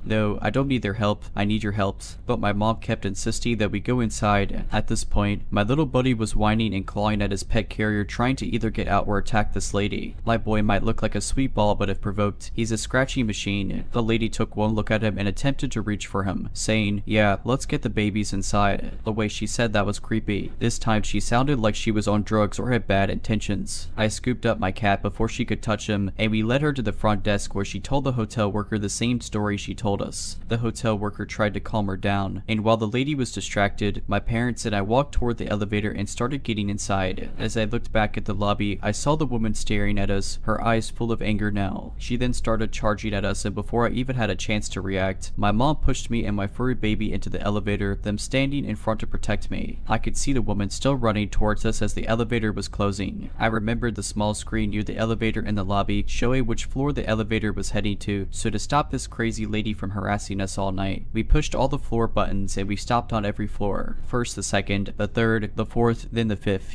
After the fifth floor, we pressed the button back to our original floor and quickly piled into the room. Silence. My heart was pounding the entire time. My body started shaking at what just happened. As I got my cat out of the carrier, I heard my mom and dad talking about that lady. My dad speculated that maybe she had a mental illness or was on drugs, whereas my mom said she could have been a trafficker with the way she was trying to get us to come with her and see the supposed situation. That's when my heart broke. I try so hard to see the good in people, but at the same time, I try to keep the best distance I can. But this was the first time someone ever approached me. I was so gullible to almost believe her story. My guard had slipped. I tried to hold back my guilt and fear as best I could, but I ended up breaking down. My mom hugged me, saying everything was going to be okay. But no matter how many times she and dad kept saying that, my body continued shaking and my paranoia lasted throughout the night. Even at the slightest creak, I shot up from the bed and looked out the peephole thinking the lady had found us. Luckily, she wasn't there. That night, we all decided we were going to get up around sunrise and reach home before nightfall. No more hotel stops, no more creepy people, and no more shady areas. As we checked out the next morning, the same employee from the last night was there and we asked her what had happened after we got into the elevator. The worker told us after that, the crazy lady left in a huff, her hands clenched into fists. But then the worker revealed a detail that my mind keeps going back to. When she turned to go after us, she saw a syringe in the crazy lady's jean pocket. I don't know if she had already used it or was planning to use it on me and my family. It makes me wonder what the outcome would have been had my parents not been there and if I had given the lady my phone instead of offering to call for her. Would she have sold us into trafficking? Would she have robbed us while we were injected with whatever she was on? Anyway, we made it to our new home 2 days ago, but the fear of that night still eats away at me. It goes to show that no matter how panicked and frightened someone may sound or act, you truly don't know if they're in genuine trouble or if they have bad intentions after gaining a random stranger's trust. Please be careful out there, guys. I, unfortunately, had to learn the hard way that not everyone in this world is a good person. I'm just happy to still be alive and safe. I hope I never see that crazy lady again.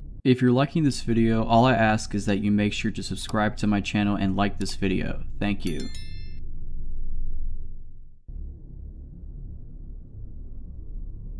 I'm a young guy with a nighttime job living in an area of town that has gotten pretty sketchy the past decade or so. The police are here at least once a month to sort out some violent or drug-related crime. I'm a very routine-focused person, so for the past 8 years before going to work at 1:30 in the morning, I always take my dog out for a walk around 1 in the morning. In fall of last year, I went for the routine dog walk one misty night at 1 in the morning like I usually do. I made a right turn after exiting the gate, and just as I passed the corner of my apartment building, I noticed a fuzzy shape on the ground just outside the gate of the neighboring building. I stopped in my tracks and took in what I was looking at. I determined it was just a cat laying on its side on the pavement. I thought this was odd, but since I know my dog would most certainly bark at it and wake up the entire neighborhood, I chose to turn around and take a different route for the walk than usual. For the rest of this walk, I was reflecting on that cat. There was something very off about the cat just laying relaxed on the ground in the middle of the night with no people around. Once my walk had looped me back to my gate, I decided to turn the corner again and see if the cat was still there. Sure enough, it was still there, same position and everything. Now I thought this scene was even more odd. I took my dog up to the apartment, put my work clothes on, grabbed my car keys and headed out. As I exited the elevator, the image of the relaxed cat laying outside was still in the back of my mind, perplexing me. Instead of going into the underground garage, I decided to instead go out of the main gate one last time to check if the cat was still there. I exited, turned the corner, and once again, the cat was still laying there. Since my dog wasn't with me this time, I just approached it this time to check if the cat was okay. When I got to it and looked down, I stared at it for a good long while. The cat wasn't breathing at all. It was dead, no question about it. I had my suspicions this might have been the case, so I wasn't entirely shocked, but something was still so off about it. The cat wouldn't just lay down in the middle of a paved sidewalk to die of natural causes. I thought. There was no noticeable blood on or around it, so I began thinking the cat might have jumped from one of the balconies. Just as that thought hit me, a raspy voice spoke to me from above. "Yeah, there she is." is," the voice said in a very matter-of-fact type of tone. I got spooked and quickly glanced up through the mist. I saw a middle-aged woman on the 5th floor balcony leaning over the railing, looking down on me with a lit cigarette in her hand. When our eyes met, a cold shiver shot through the top of my scalp all the way down to my toes in an instant. I may have misinterpreted her facial expression due to the fog, but I could swear she was smiling when our eyes met. Without responding, I immediately turned and quickly walked over to my gate. As I walked, I could hear her laughing. I practically sprinted to my car in the garage. Once I sat down inside, I considered whether I should call the police or not, as every aspect of what I had just witnessed gave me the impression that this neighbor of mine had killed the cat. I dialed the number but decided not to, as they might want me to stick around for questioning, which might get me late to work. So I went on with my night as usual, doing my best to forget about the incident for now. When I got home later, the cat wasn't there anymore. About a week later, I walked past a neighbor living in the same building as me. We had some usual neighborly small talk, but she interrupted herself to ask me whether I heard about what happened in the other building last week. I said I didn't. She told me that a woman on the 5th floor had thrown her cat down from the balcony in a rage because it peed on the living room carpet. The cat had apparently not died immediately, but all its legs were broken from the initial impact with the concrete pavement. Police were called around 5 in the morning when another dog walker saw the cat. The woman had still been out on the balcony by this point, talking to the guy while he called the police. I believe the woman's other cats were taken away from her and she was fined a few $1,000s. She still lives there and I sometimes see her leaning on the balcony railing when I'm walking my dog. I've never interacted with her after that and I sincerely hope she never speaks to me again. I have this friend, for the sake of the story I'll just call him Ryan, who I believe has been stalking me for the past 2 weeks if not longer. I'll give some background information then get into the problem I'm in. Thanks in advance for any advice and help. We met back in 2014 in high school. He was always a quiet but nice and easygoing guy. We grew very close and I saw him as a brother. He didn't have a very smooth childhood. He saw his parents argue a lot, often for years. His mom even cheated on his dad and he saw the effect it had on him and the whole family. But you wouldn't suspect anything out of the ordinary just meeting him at first. Around 2016 he started to become a bit paranoid and would seem a bit pessimistic at times. He never had many friends, neither did I for that matter. We had 2 other friends together that we saw often, and we were the only ones he trusted. I saw him have this strange panic attack where he ran out of a restaurant we were at and he ran to a nearby park and yelled at people. I called his dad to come get him and he got him in the car and gave him a pill. Apparently this has been the second time this happened recently then. Fast forward to June 2021. In between that last episode / attack to now, Ryan seemed normal as could be, but I noticed he was a bit off and has been since then. He met a girl in college months before that he says he fell madly in love with, but she rejected him when he asked her on a date and blocked him on everything right after graduation. It took a massive toll on his emotional and mental state. He had another episode where he ran outside his house and actually provoked someone and they punched him in self-defense, and then his parents took him to the hospital during that summer and was officially diagnosed with schizophrenia. So from late 2021 until now, I've noticed he's quieter, still cracks jokes, and can have a decent conversation with them and still seems like a nice guy. But there's some stuff recently that I truly think is alarming, and this is why I'm making this post. So I'll cut to the chase. For the last 6 weeks we've hung out 3 times. This was actually after a hiatus where we didn't see each other since February this year because I started working more hours and went to night shift. Each of those 3 hangouts I've noticed he looks at me in a really strange way, like he's horny and imagining me naked or imagining himself hurting me. He also mentions how he's still in love with that girl from school but proceeds to call her names and wants to kill her right after. He has said this numerous times and even mentions going to the elementary school she goes to. He sent me a picture of that school on Google Maps with arrows pointed at it and firework emojis last week. He also admitted to having parked outside her home and sitting there for hours about 5 times back in 2021. For the past week he has been insisting on hanging out several times a day, and when I was at Chili's with my parents on site he sent me a message saying Chili's. He's able to see me since I'm on the Snap map on Snapchat since I use the app often to talk to other friends. When I went to the mall right after he said you're going to the mall again, you were there yesterday, which is true. I went to the mall twice, once with mom and then with both my parents the day later to get some stuff since one of our favorite stores was closing, so we wanted to check out good deals. On the drive home that day he messaged me saying you didn't work today, we should have hung out. I replied maybe Wednesday. So the day after, on Sunday he again insisted on seeing me, but I went to go play soccer instead with other friends and then went to go do laundry afterwards, and when I was at the laundromat he sent me a soccer ball emoji and a laundry emoji indicating he saw me on the Snap map. Here's the thing, he keeps mentioning where I am and it's always within 10 minutes of me being on my phone. He's actually done this for the last 2 years but never this frequent frequently. It used to be like twice a month and I brushed it off, but now I'm noticing something actually concerning. He has also been calling me boyfriend and sending heart emojis the past week, and when I told him I might see him this week, he said, "You think I can wait that long to see my boyfriend?" This past Sunday I didn't reply to him for 4 hours and he kept asking if I'm mad, and then said he wants me to reply no longer than a minute after he texts me each time. I have the feeling he's just constantly on his phone looking for when I'm active on social media, and I really don't know why. He also admitted to me a month ago that he makes fake profiles to be able to gain access to that one girl's Instagram and look at her pictures, and he says he jacks off to them. All of this is concerning. He currently doesn't have a job and hasn't had one for the last 2 years. I'm the only friend he sees and talks to, and I feel he's developed a compulsion or fixation or dependence or a mix of all three on me. And as I mentioned, he has said he wants to kill the girl that used to be in his class, and he knows where she lives and he knows where she works. I have not mentioned my thoughts on this to him again out of fear. He currently takes medication daily, and he said he's been seeing a new therapist for just a month now, but I don't know if any of those are even working. I am asking for any advice on how to approach this and what to do. My concern is that if I tell anyone like the police or the girl, he will find out and retaliate by hurting me or my family, as he knows where I live. Any help is appreciated. This happened about 20 years ago. I was 9 years old at the time, but my parents have also told me their side of the story on a bunch of different occasions, so that should help. My parents are both biologists. They met at work, and from there it's history. The place where they worked at the time was a government building dedicated to biology research used in government projects turned towards the public, meaning they were the ones studying the environment and making environmental protection laws around their studies. This being a massive, old government building, it always had a security guard present day and night.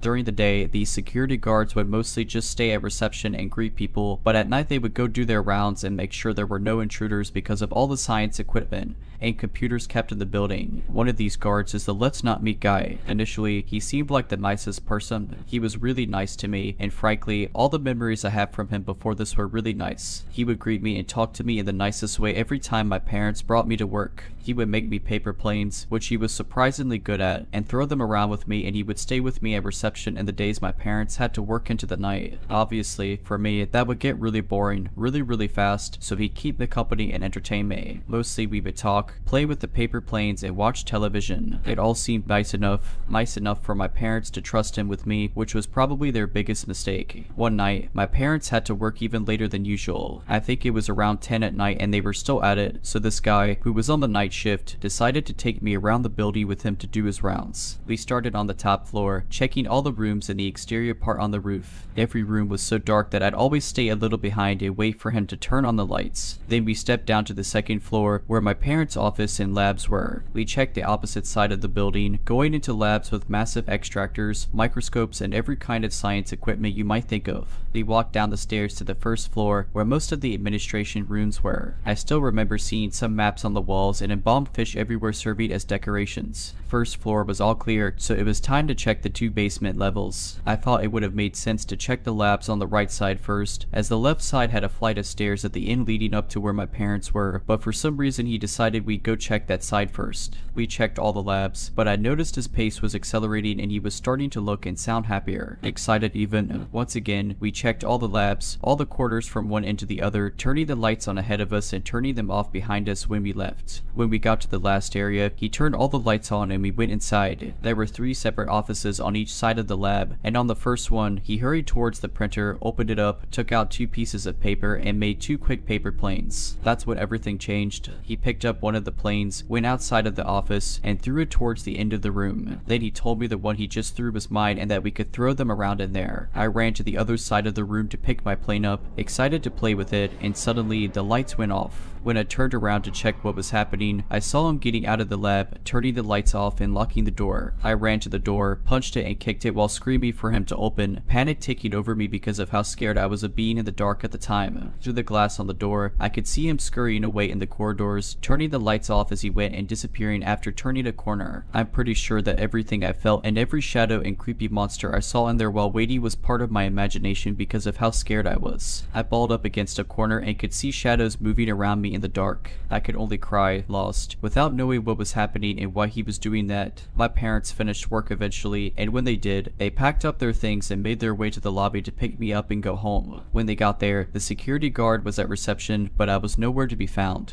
They panicked, of course, must have shouted 100 different cuss words at the guy, and I'm not sure how my dad didn't murder him right then and there, but when they first asked the guy where I was and what he had done with me, he simply said that he had gone to do the rounds with me and I must have gotten lost somewhere. This is a building that would take you about an hour and a half to check from top to bottom, even if you're rushing, so must have gotten lost somewhere is not exactly helpful. They looked for hours without finding me. It was only when I saw a light far at the end of the corridors leading to the lab I was in that I got the courage to stand up, rush towards the door and start punching it as hard as I could. They finally found me there and made the guard unlock the door to get me out. I don't really remember sleeping that night, and if I did, it must have been out of exhaustion, but I know I made my mom stay in the bedroom with me the entire night. Of course, my parents made a complaint against the guard, and when they did and the guy started being investigated, he was fired and arrested, not because of locking me away where he probably hoped no one would find me, but because he had been partnering up with other criminals to steal computers and equipment from the building to sell in some shady market along with the information and the hard drives and make money off it. By then, he had stolen a lot of old computers without anyone realizing, and who knows what his plans were for me that night. I'm not convinced that locking a crying child in the middle of the darkness, hidden away in some room, is exactly the most normal behavior if you're not trying to hide them and come get them later when everyone has left and sell them as part of your product. Luckily, he never had the chance to do that, and I really hope he never got to do it to any other kid. This is about weird encounters I've had with a music teacher when I was a kid. I, a 20-year-old female, took orchestra classes when I was in middle school. Now, it's important to mention that I was an incredibly quiet and shy kid back then and had trouble with confrontation. When I was in 6th grade, our first orchestra teacher left the position and they rehired our new teacher. Our new teacher, I'll call him Mr. Smith, was generally disliked by everyone. He was in his 50s to early 60s, and to an 11-year-old, very tall. He was already imposing because of this, but what made it worse was how he treated his female students. One day in class, we were all struggling to play a song correctly. Mr. Smith became frustrated and didn't think any of us understood the beat of the song. He looked around the class, saying he needed a volunteer. Everyone became silent, including me, but I had the misfortune of locking eyes with him. He then called my name and waved me up to the front of the room. What happened next was not something anyone was expecting. I picked up my instrument to take up front with me, and he said, "No, leave your instrument. Just you." I was very confused, but did as he said. I walked up to his side, and he instructed me to stand in front of him. At this point, the class was beginning to snicker, and I was just very uncomfortable. "Move closer." I took a small step towards him, and at this point I was too scared to look at his face. All I could see was his buttoned shirt in front of me. He made me walk closer until I was inches from him. Then, he moved my arm up and put my hand in his. He proceeded to make me slow dance with him for what felt like forever as he counted the beat. I let go of his hand at one point and tried walking back to my seat, but he grabbed my arm and pulled me back, saying not yet. After this was over and I went on to my other classes, I learned that in each period of the day, he had chosen a female student to dance with him, regardless if the class was struggling to understand the beat. Unfortunately, this was not the end of what felt like I wanted attention from him. He would somehow find me in the hallways and would try to have talks with me about anything, even though I mostly kept to myself and didn't cause trouble in class. It got to a point that my friends understood how I felt and knew to say something to me when they saw him. And every time, without fail, he always managed to put his hands on my shoulders when he talked to me, even if I was already backed against a wall. He wouldn't let me leave, and I was too scared to say anything. He could find me in a crowd easily. He didn't do anything to my knowledge that was punishable, but to me, something always felt off about him. So to my creepy music teacher, let's not meet again. If you're liking this video, all I ask is that you make sure to subscribe to my channel and like this video. Thank you.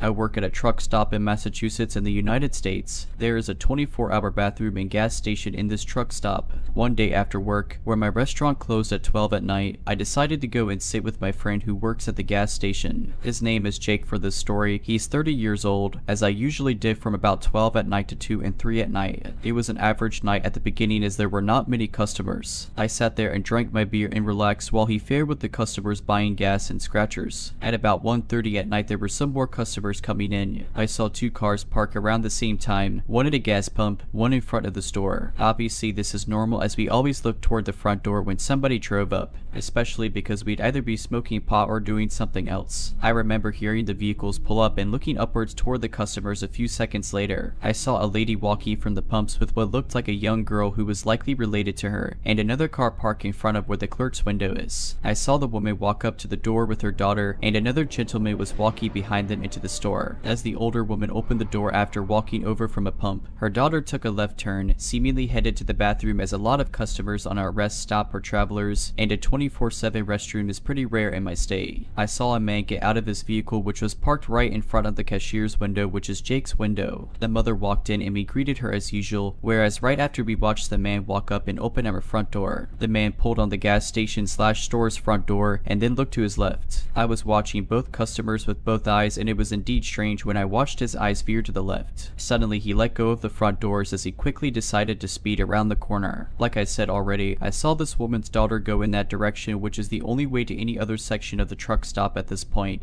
and the bathroom. So I looked at my friend who I was keeping company during his 10 at night to 6 in the morning shift. I said quietly but also decently loud, "Does that look weird?" He looked at me with eyes that said more than words, with the swift saying it does to me. Keep in mind, a lot of Massachusetts states trooper pull up to this location as there are very little rest stops within 20 miles as we are in a more urban area. No trooper pulled up this time, however. I didn't know much of what to do, so I turned around as the mother bought items and I opened the doors that led into the dining room of the rest stop. Since I worked at the fast food restaurant here at 4, I knew about almost everything. I just walked slightly around the corner and peeked past the cash machine where both of the bathrooms were. When you first walked into the 24-hour restrooms, the immediate left is the men's restroom. If you continue to walk about 8 feet farther past the wall and look to your left, you'll see the women's room. So I slightly hid myself and looked through the glass door, which we had locked about 3 hours and 30 minutes before. I didn't really see the woman's daughter pass. When I looked up, I could see the same man, clearly passing right by the first hallway where the men's restroom was, into the hallway where there was no room, except the women's room. I waited until I really knew he had certainly entered the restroom. I really did not want to take any chances. I unlocked the door and I pushed myself through, and the women's restroom door was already closed. On the camera footage, all you can see is me push the door open with an arm cocked back, slightly moving, then the door closes. I ended up punching a man in his face, then I kicked him with the side of his head. He fell backwards and hit the back of his head on the sink. I got completely terrified and called the police. I told them I had assaulted a man in the women's restroom of our local truck stop, but thought it was for a good reason. State troopers had arrived after not even 3 minutes. I already had my hands up at the gas station and air section. They asked me what had happened and I told them everything. After the state troopers witnessed the camera footage recorded by the gas station into the rest stop bathroom, they made a decision. The state troopers came up to me and said any driver who was stopped by a law enforcement officer for a traffic violation and is not wearing a safety belt can be fined $25. They charged me a $20 fine. I will not name any officers that were involved in this situation. I do not know what happened to the possible creep, and frankly, I really will never care for the rest of my life. I don't think I really saved anybody, but I hope that day I made somebody really rethink their decision in doing what they wanted to. This happened at a travel hockey tournament. I've never had an experience like this before, so it was shocking as somebody who has been playing for 13 years. At the time, I was a 13-year-old female. However, at 13, I gained the privilege of being able to walk around in public without having an adult's eyes on me 24/7. In hindsight, probably not the best decision of my dad. I was on a co-ed team this year and all of the kids were 13 and 14. We were headed down nearby DC for a tournament in December. Our team manager booked a hotel that was in the projects. I'm talking hearing a gunshot and seeing abandoned houses nearby when I pulled into the parking lot of this hotel. This was already a red flag, but I continued to unload my suitcase from my dad's truck and grab my backpack too. As we were headed towards the doors of the hotel, I heard a man behind me calling some girl's name. I think he was screaming Annie or something that sounded like that. I turned around just to see if he was anywhere near us, and he was standing next to a large pillar connected to the hotel. This man had bloodshot red eyes. It was definitely on some sort of substance. I decided to start walking faster, and my dad must must have thought the same thing as me because we started hightailing it to the hotel doors. Less than a minute had passed once we reached the hotel doors, probably about 10 seconds. I decided to look back to see if this man was still there, but he disappeared. Eventually my teammates all texted the group chat saying they had arrived and they were hanging down in the lobby. I rushed to the elevator to go join them. I clicked the start button which leads to the lobby, but when the door opened, it wasn't the lobby. The elevator had taken me to the basement. I was frightened because it kind of looked like the back rooms except tile flooring with some 60s music playing faintly. I took a peek outside the elevator door and there was absolutely nobody in sight. I tried the start button again, absolutely horrified from that. I didn't feel myself go up or down. The door opened to the basement again. I figured maybe the start button was the basement and it was just different from other hotels. Maybe I just had made a mistake and was supposed to press floor 1 to get to the lobby. I hit the floor 1 button. This time it took me to a hallway. The button led me to the first floor of hotel rooms, still not taking me to the lobby. At this point I started to get confused and an eerie feeling overcame me. I decided to head back onto the elevator, go to my floor and walk down the stairs. I knew my entire team was roomed on the 3rd floor, so I felt more comfortable walking down the stairs from there. I went up to floor 3 and got off of the elevator. On my way to the stairs I saw weird crumbs in front of a hotel door and bent down to take a look at what it was. It was weed on the floor. I was kinda taken aback a bit. The person on the inside must have heard me because the door opened. The crazy man from the parking lot was the one behind the door. After seeing this, I bolted to the stairwell and ran down the stairs. I was running so fast that I was skipping some steps. I even ended up accidentally tripping at one point, but I got up as fast as my little legs could carry me. I made it down to the lobby and my team saw me in a panic. They all asked me what's wrong and I explained my story. I got a few looks from them and they probably thought I was delusional, but one of the boys convinced the whole team to follow me onto the elevator so I could show them in person what happened. I clicked the start button and lo and behold, the door reopened without any movement from the elevator. This was the same elevator and same button I had pressed previously. I still have no explanation behind this. The weekend ended up continuing but being completely normal until we had to leave for our last game. We all were standing in the lobby about to leave. We walked out into the parking lot to see that one of the cars had been broken into and it was my teammates. This car had a back window that was pretty big so you could see what was inside of the trunk. Well, turns out that somebody had broken into the vehicle thinking it was full of something valuable. The only thing left behind in the trunk was both of my teammates' sticks, so he definitely wasn't looking for equipment. Jokes on him though, because hockey equipment smells absolutely rancid and he probably had a not so nice surprise when opening up the bag. The hotel workers actually checked the cameras and guess who it showed? The crazy man from the parking lot. So crazy man, let's not meet. This happened not too long after I moved to England. Back then, and still to this day, my country's living conditions weren't great, with everything getting worse every year, low salaries and high cost of living, so I decided I had enough. Not too long before that, my best friend had moved to England with her boyfriend and her dog. They lived in a house with a spare room, so we planned it out, and I moved to their house and shared the rent while I tried to find a job in my own place. We didn't last too long in that house, though, and 2 weeks after I moved in, we moved into a different house. The house itself was supposed to be better, but the neighborhood it was in, well, let's just say it had a lot to improve on. The problem, though, was that my friends had the dog, and most nights they would get into huge fights about who was the most tired from work, who worked the hardest, who did the most at home, and other nonsense I didn't have the patience for, so I would end up offering to take the dog for his walk just so I didn't have to listen to them anymore. They would usually go pretty well, I think especially because this was around the pandemic time, so there were a lot less people on the street. One night, though, was different. When I offered to take the dog and walked out of the house with him, I had this strange feeling going on, like that night I shouldn't have offered to go and should have just stayed home. Then again, maybe it's best it was me and not my friend. Back then I was 25 going on 26, well built and broad-shouldered and could easily take a fight, even though I'm not a very tall guy, so would probably present a bigger threat than my friend. I went down the stairs, walked out of the building with a trash bag in hand, dumped the bag and went on my way to the close entrance. As always, when I got to the main road, because I like to keep the walks different and fresh for the dog, I looked both ways to decide which way to go. That's when, to my left, I noticed this guy jogging in my direction. What troubled me, though, was that he was jogging in completely normal day-to-day clothes, not dressed to go out for a run at all. well. Thinking I didn't want to be judgy people and didn't want to be feeling uneasy, I decided to just walk the other way and try to ignore the guy running my way. If it was the case, I would cross the road and see what happened. I wasn't the only one feeling uncomfortable though, as the dog was refusing to just go about our way. He was an intense dog with a massive focus when it came to trouble and was a mix between a bulldog and a Portuguese hunting dog breed, so he was medium-sized, muscular, and had this habit of staring people down in a way that would make everyone uncomfortable. And that's just what he did then. I turned to my right, started walking down the street, having to pull the dog along every 5 seconds because he wouldn't stop turning around and observing the guy,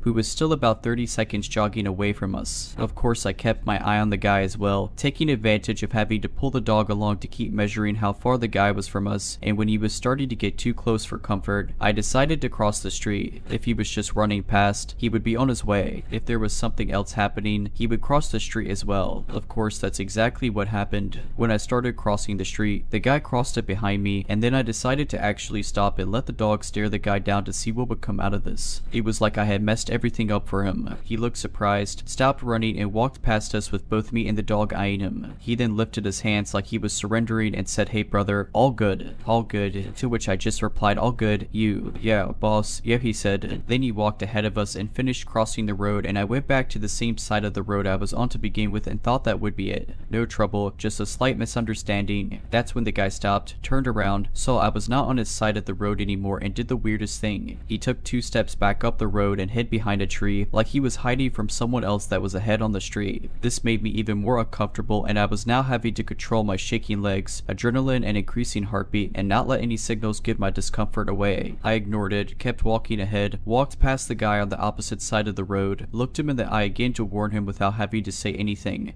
and kept walking. 10 more steps was all it took. With this weird guy behind me, I heard something shuffle ahead in the street. Initially, I thought this could be a fox, but stopped when I decided the shuffling sounded like it was coming from something way bigger than a fox or a dog. Another person, maybe. Then I saw it. There was someone else hiding behind one of the upcoming house's trash can, waiting for me to get there. I could see a part of their back showing up from one of the sides. I don't know if me and the dog could have taken them on or not, but I decided then I wouldn't risk it for me, let alone risk the dog's life. I turned around and started walking up the street again. Walked past the first guy, who was still huddled behind the same tree, nodded at him, said goodnight, and left. The surprise in his face confirmed everything to me. They were not expecting me to understand what was going on, were not expecting me to turn around and simply walk away, and the first guy was not expecting me to still interact with him at all. For the night, I decided to just let the dog do his business in the little grass area behind our building, and that was it, considering that this was a very dangerous and high crime neighborhood which keeps getting worse, and a month later my boss's son and his friends were mugged at knife point with a machete just up the road from where this happened. I think I made the right choice that night.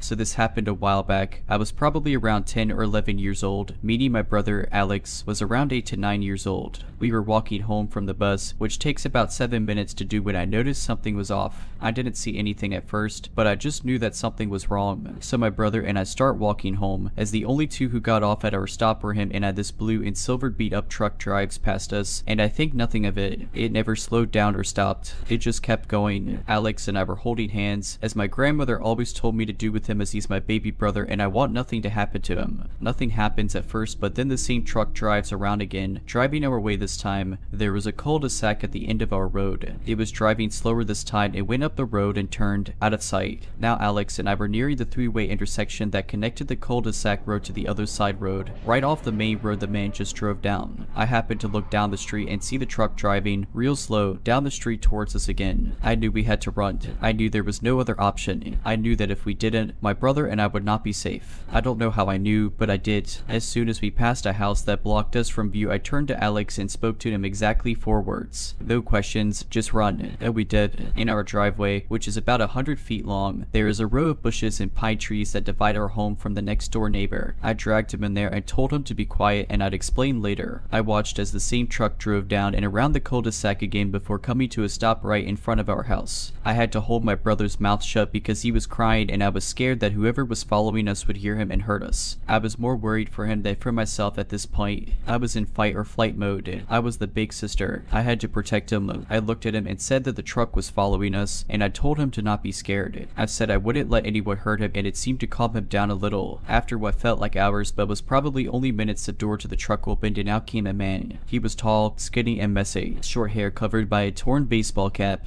ripped jean shorts, and a puke green tank top. He entered our yard and looked around a bit. Alex and I were still in the bushes, and I was trying to find a way to get to our house safely without getting this dude's attention. The guy left after what felt like forever and entered his car. He started it and drove away slowly. I waited a few minutes to make sure he was gone before turning to my brother and saying, "We need to run. When I count to 3, we are going to run behind the house to the back door." "Okay," he agreed, and we waited a few more seconds before I started counting. I still didn't have a good feeling about this, but I knew we had to move. I started counting. As soon as I hit 3, we booked it across our driveway and into our front yard to go around the house. As soon as we left our spot, I heard it. The sound of accelerating. He saw us. He was waiting for us to leave. He chased us up our driveway as we ran around the side. I grabbed Alex's hand and practically dragged him around the house and made him run ahead to the garage door to see if it was locked while I searched for my house key, which was about 20 feet away from me. The garage door was open. I swear to God I saw this man round the opposite corner of the house that we did as I entered the house. We entered and I slammed it shut, locking it and deadbolting it. I didn't stop running until I opened the house door and ran downstairs with Alex, screaming our safe word. My grandmother made a safe word for us that was a normal everyday word that we could use if we were in danger, just had to scream it basically. It woke my aunt who worked the night shift and was sleeping. We told her everything and she stayed up with us until my grandmother got home. They called the police and that was my first ever interaction with an officer. The man was never caught. To this day I don't know what he wanted, but I'm sure it wasn't good. I'm just glad my grandma drilled stranger danger into my head. I don't know where my brother or I would be right now if she hadn't. So to the messy man in the blue and silver truck, let's not read again. If you're liking this video, all I ask is that you make sure to subscribe to my channel and like this video. Thank you.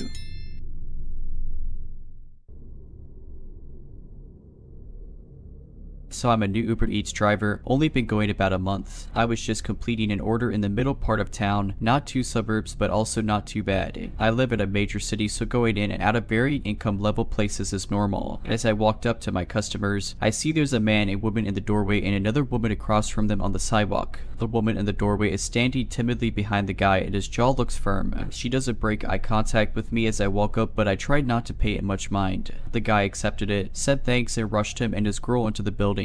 I started to walk back to my car when I noticed the woman from before gently calling for me to stop. She was gently saying hey, and I almost didn't catch it. However, I did notice her trying to keep pace with me on my way to my car. That sent my haunches up and I did a quick little 1-2 step to get a bit in front of her. Jumped into my car without breaking eye contact with her, quick pushed the lock button on my door, and she still proceeded to try and reach for my passenger side door as if to open it. She heard the door click and stopped on her way to grab it. She bent down to look at me through my window and her eyes looked far off and bleary. She kept mouthing something, but just like before her voice was very quiet and I couldn't hear her. I cracked my window just a bit so I could hear her, but not enough that she could get a hand inside. I said hello. I was pretending to be callous and hard, but I am very soft and easily intimidated. I'm not good with confrontation, and in most dangerous situations I tend to panic. I'm really proud of myself at this point that I was quick enough to think of all of these safe solutions. She starts just talking in circles about what are you doing, where are you going, and you can't deliver for Uber, you're in high school. Keep in mind that I do have a baby face, but I am 30 years old. I'm polite but curt with her and tell her yes, I am doing deliveries and now I have to go. Did you need something or did you need any help? She keeps trying to talk in circles, but as I'm about to insist that I am peeling out, she says, hey, let me come with you. I get this weird feeling in the back of my neck because she looks like what she said was a perfectly sane request and still did not break eye contact with me. Also keep in mind that this entire time she's been speaking with a very gentle and quiet voice as if she was talking to a small scared animal. I say no thanks. She insists, saying just trust me, I'm going to go with you, just trust me. Again, this point getting more nervous, I say no thanks, I'm about to drive off, you should step back so I don't run over your feet. She tries to get closer, maybe thinking that if she doesn't move I won't move. She's sadly mistaken and I start rolling slowly forward saying you better step back, I'm about to crush your feet. She kept laughing to some unknown joke in her own mind saying you're so funny, you're so funny. I peeled out of there and confusedly looked back in my rearview mirror. I never come across someone like that before and I've been in much much rougher neighborhoods than this, so I was very confused. I called my husband, who was used to living in the rougher part of my large city, and said that she could have potentially been trying to trap me so that another person or car could roll up on my driver's side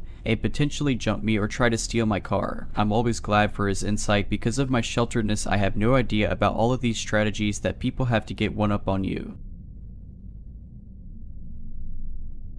Hello, I wish to tell you where my fear of going in water comes from. It's something I was never ashamed, but I never told the real details to anyone. To begin with, I never had a fear of water when I was young. I was a good swimmer with a lot of imagination who loved The Little Mermaid, the Disney and Anderson versions, but after meeting someone when I was 13 years old, it changed everything. Now, a little introduction to my childhood to understand the context. My mom couldn't have a baby because she had an illness, so she and her husband adopted me when I was a baby. I never had difficulties regarding that and had a happy childhood being an only child. They are my mother and father, that's all. However, one day, they divorced. My dad had an affair with a younger woman. She got pregnant and he told my mom when the pregnancy was almost done. I was 9 and it broke the relationship I had with my dad and gave me insecurities about being unloved by him. My parents stayed friends only for me, and for many years, I spent half of the summer holidays with one and the other half with the other. This summer, I was with my dad, his new wife, and my half little brother, and I hated it. Being a teenager who despised this new side of my family and being forced to go with them to a beach, I was always grumpy and dramatic. It was a small nudist beach, a new thing my father discovered while having a new partner. I didn't really care since I could wear a swimsuit. One day, my dad came back to us with a guy around 50 who introduced himself as an English teacher. Let's call him Alex. Usually, I had nice grades, but I wasn't very good in English, which wasn't my first language, so my dad told me Alex agreed to teach me a bit and helped me do my summer homework. I was happy, seeing their opportunity to none of my father helping me do them. So, the next day, Alex came back to us and helped me do a few exercises while my dad went away to go swimming. After an hour or so, Alex proposed to go in the water, and I accepted. I said to my father's new wife where I was going and followed Alex. He gave me a tuba and a mask to watch the fishes.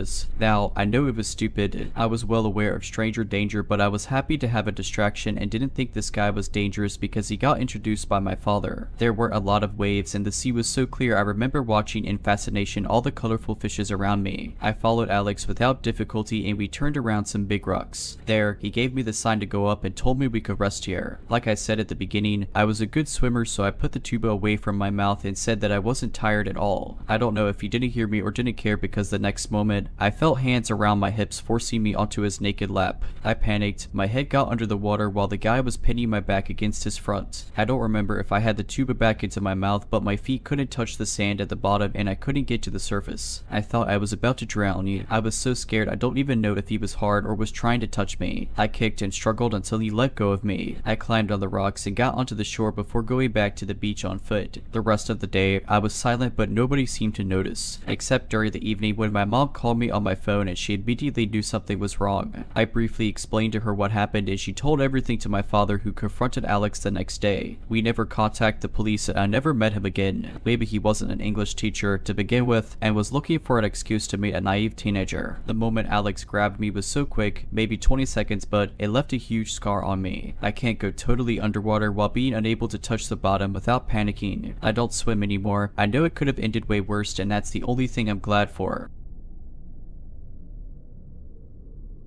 About 3 years ago, I, a 21-year-old female, was a waitress during the height of the pandemic. It was my first ever job and I remember being so excited to start as soon as possible. After all my training was finished and I got my certifications, I was put on the closing shift. We closed at 10 at night every night. At the time, and typically it was just my cook, a 20-year-old male, and I rarely would there be another waitress with me, and I liked it that way. I always worked better alone and I didn't really get along with most of the other waitresses anyway, so it was nice. I can remember it was near the end of my time there that this experience happened, and I'm really happy I had the circumstance I did at the time. I never could really trust my gut very much because I had mild anxiety and couldn't tell if what I felt half the time was valid or not. I mentioned this because when all this went down, it felt real and I had an absolute feeling. I had started my shift that evening around 3. I said goodbye to the last waitress and I was on my own with my cook. Everything was pretty slow and normal until I got a call about one of the specialty items on the limited time menu we had. The food couldn't be ordered as takeout and the lady over the phone phone really didn't take it well. After a little debating, she finally decided to sit in and eat instead. I'd say around 10 to 20 minutes later is when I spotted an older looking car pull up and 3 people came out, 2 men and a woman who looked to be in their 30s to 40s. I could tell it was the same lady I spoke to over the phone, judging by her attitude coming in. I further confirmed it by asking, since I already had a pretty good idea of what she wanted to eat. What I thought was an act of mild embarrassment and pettiness was actually something much more sinister later on. Her attitude toward me changed when she saw me. She was much nicer and more cooperative. This didn't ring any bells at first because it was something that most people who wanted to look good in front of others would do. I sat them at a booth and took their orders. I noticed they had a red binder and a black pen. Remember this? I then waited 10 to my other customers as there were a couple other tables I was waiting on. Once I brought their food out to them, they asked me if I knew any realtors. I found this to be normal, as this being the tourist vacation state it is, it wasn't uncommon for outsiders to be looking for getaway homes. I would say this was reasonable for me to assume it was nothing if they didn't already look like the unsavory type of people, if you get what I mean. Nonetheless, I gave them the phone number to a realtor I knew closely and well, since I often went to church with her. There wasn't any other notable interactions I really had aside from occasional small talk if I wasn't doing anything or refilling their drinks. It was around 4:30 now and they were the last of my tables to leave the restaurant. If any of you were in the food industry, you know that as a server, you don't really get breaks. Just a lunch most of the time, and sometimes not even that if it's super busy all day. So my cook and I took this as an opportunity to take a well-deserved break. We walked out behind them and had a small chat with them. I should mention by now that the front of the restaurant had a disabled ramp coming up to the doors. It was long because the building was on a raised foundation. This is important. Now, I didn't really notice it at the time, but one of the men took my cook to the other side of the ramp, down near the end, and was chatting with him over a cigarette. I was behind the railing at the top of the platform where the ramp plateaued. Luckily, the other man and the woman were on the other side of the railing about 5 feet below but in front of me. We were having some small talk and they started to ask some personal questions such as if I lived in the area, if I smoked weed, how old I was, stuff like that. I hadn't quite learned yet that telling strangers such personal things wasn't a good idea. However, this for some reason was starting to raise some red flags. I gave very vague answers to all her questions as best as I could. Unfortunately, they still persisted in trying to have some sort of communication with me outside of my work. Whether or not I said no. I suppose when they finally realized that I wasn't going to give that information up, the woman finally got to her point. She had told me that she had a business offer for me. It was for a cleaning service. I don't like cleaning anyway, so regardless, I would have said no. However, what she said next solidified my answer. She proceeded to tell me that she owned a maid service called the Pretty Kid is Maid Service. She said she needed pretty and young girls like me, that she had 10 girls now as it was that she wanted to expand. She mentioned how they get paid $30,000 and how it would be a great opportunity for me to help her with her business. I instantly knew at that point that it certainly wasn't a maid business and I was in danger. However, I didn't understand just how much danger I was in. I politely declined her offer and told her I liked my job as it was, that I was satisfied working for my boss. She tried to further convince me by telling me how easy it was and reiterating how much I'd make under her supervision. She mentioned how she had a van for her business and described it to me. I can't exactly remember what she told me, but I do remember how she told me to follow her to her car. She said she'd show me a picture of her van in her car, but her phone was in her hands. I knew for certain I wasn't going anywhere with her or near that car. I declined yet again and said that I was fine right where I was. I said she could show me on her phone instead, but she was hesitant. After which she proceeded to end the conversation and left with the 2 men. A little shaken, I walked back into the restaurant with my cook and told him what I had just experienced. He joked about how I'd have good money if I went with him. Because I didn't take the situation as seriously as I should have, I laughed with him. At the end of that night, when the cook's grandmother came to pick us up, I mentioned the weird interaction. A panicked look came over her and she sat silent, staring at me. I got confused and asked her if everything was okay. That's when I learned the signs of human trafficking. She broke it to me that I was almost trafficked and I was incredibly lucky I didn't get kidnapped. My stomach dropped and I started to panic at the realization of just how much danger I was in. Nothing really happened after that, except for the red binder and the black pen I told you remember. I went to work the next day and a customer walked in. Now normally in my part of town, not many people like to sit and relax for a while. They're mostly there to just eat and leave, as it wasn't exactly a cafe. While I get into my apron and sit this gentleman. He was well dressed, not in a suit and tie, but just nicely dressed. He was alone. I sat him at a single booth and took his order of 1 single coffee. He had a red binder and black pen with him. I didn't even notice until my cook from the night before reminded me of it. I was so shocked at the fact, and it unsettled me even more that he proceeded to sit there for 3 hours, watching me as I tended to my tables. I kept asking him if he needed anything else, and he asked me if people never just sat and relaxed with coffee. I sort of shrugged and said no, not here. Now this might come as a surprise to some of you, but servers, believe it or not, do listen in on some of your conversations. I'm lucky I did with this one. I specifically remember him speaking over the phone about finances and how he needed to find another house. He spoke about moving money and how he was going to pay his girls that night. I ran to the back of the kitchen and told my cook.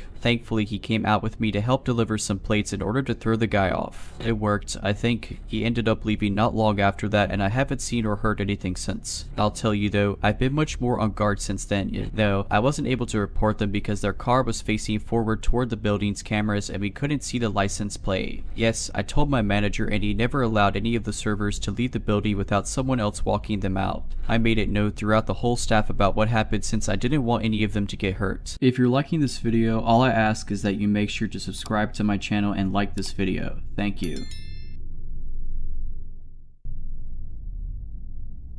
It was the middle of summer and my parents had left for the weekend to go to our house in the Cape Cod. It's about a 2-hour drive away, so it's no big deal for them to leave me alone for a few days. My mom had made some pulled pork and pasta for me to heat up to eat whenever, and I had some money if I wanted to order a pizza. Things were all good. The first night I was alone, I stayed up until 3 in the morning playing my console, so I woke up really late the next day. I checked my phone when I woke up and saw it was a little past 1. I had made plans to play some street hockey with my friends at 3, so I threw myself out of bed and stumbled into the shower. I take really long showers, so when my parents are gone I go mental. I was in there for about 45 minutes on my phone scrolling through social media when I heard my front door open. The bathroom is directly up the stairs from the back door, and the thing is pretty loud when it opens and closes. I immediately froze, since obviously I was supposed to be alone. I waited for about 2 minutes, ears trained and trying to hear anything else. Nothing. I figured it was just the wind or maybe my parents were home early, so I turned off the shower, wrapped my towel around myself, and slowly walked down the stairs to check it out. So the stairs to the kitchen are pretty tight and walled in. I can't see into the kitchen when I walk down. Even though my house is very old and each step on the stairs makes a super loud creak, I still took my time and tried to be as quiet as possible. I probably took 45 seconds walking down all 12 of the stairs. So when I get to the second to last stair, I take a little breath to compose myself. In my mind, I knew I was being stupid. There obviously wasn't anything in the kitchen. There's no way I wouldn't have heard another noise, and there's no reason for them to still be in the kitchen even if there were burglars or something in the house. After sort of mentally chastising myself for being such a scared cat, I sort of chuckled to myself for being so stupid and just normally walked the last 2 stairs and turned the corner into the kitchen. Standing about 2 feet away from me in the middle of my kitchen is a man staring straight at me, perfectly still, with a massive smile across his face, just staring at me. The thing I remember most vividly wasn't his face or his smile but his arms. They weren't just at his side. He held them in the strangest, most abnormal position I've ever seen. I don't know why I remember this so much, but it's just the weirdest position someone could put their arms in I've ever seen. Honest to God, I think I almost had a heart attack right there. Looking back, I can realize how creepy this situation was, but in the moment I just took a step towards him and punched him as hard as I could in the jaw, sort of half slapping / pushing him towards the ground. The second I connected, I ran up the stairs, dropping my towel in the kitchen with my heart beating out of control. I sprinted into my room and locked the door behind me. I quickly put a chair up against the doorknob. Almost without thinking, I immediately called the cops and, nearly in tears, told the operator what happened. As I sat on the floor of my room, in practically the fetal position, staring at the door praying that a cop would be here soon, I noticed the light coming from the gap between my door had stopped. The guy was standing outside of my door. There's no words to describe the feeling I had. I was paralyzed with fear, watching the shadow across the bottom of the door shift in tiny ways. I stayed balled up, staring at the gap, praying the man would go away for what seemed like an hour. All the while, the operator on the phone was asking, "Hello, are you there? Hello." I didn't want to make a noise, and even if I wanted to move my arms to bring the phone to my mouth, I don't think I could have. Eventually, the light returned to the gap, and I heard the faintest of footsteps, slowly creaking the wooden floorboards as he walked down the hall. It was silent for minutes as I just sat there curled up, unable to even speak. I heard banging on the front door and the sound of 2 officers entering my house. I finally felt safe, and I opened the door to the 2 of them standing there. I almost cried. Nowadays, my parents don't even leave me home alone anymore, thank God, and I check every lock on the house before going to bed. Even working with sketch artists and a few lineups, the police never found whoever was in my house. I have no idea what he wanted or who he was, but regardless, let's never meet again.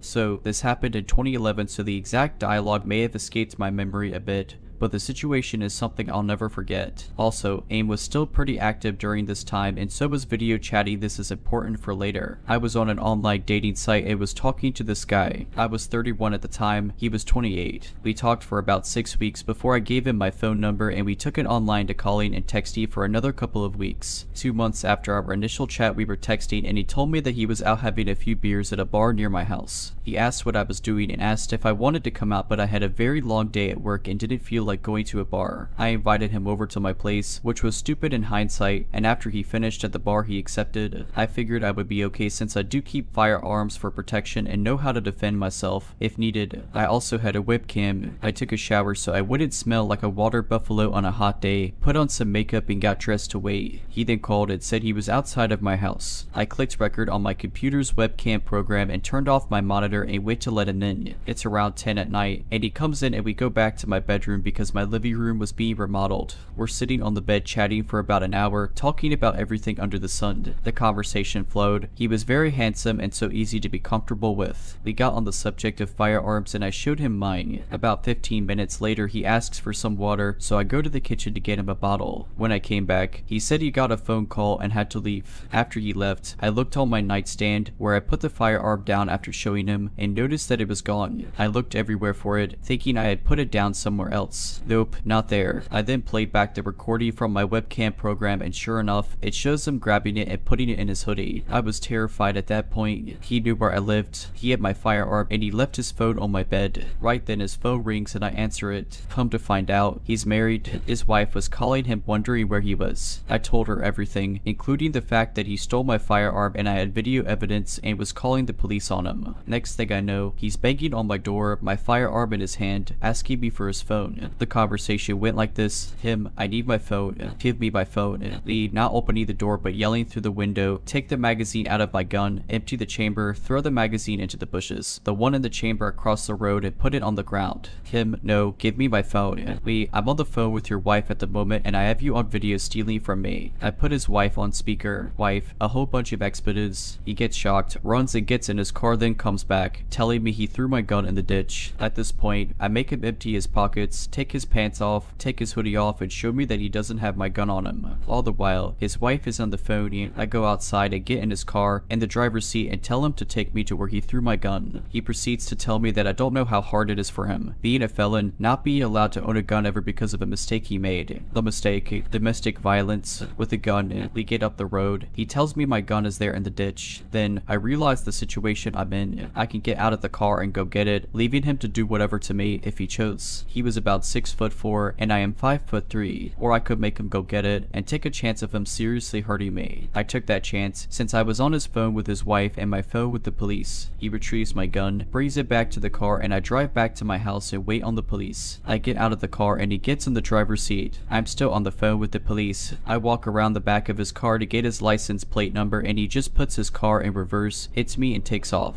They found him later that evening. He still had the magazine and one in the chamber in his pocket, so now he's enjoying time in prison.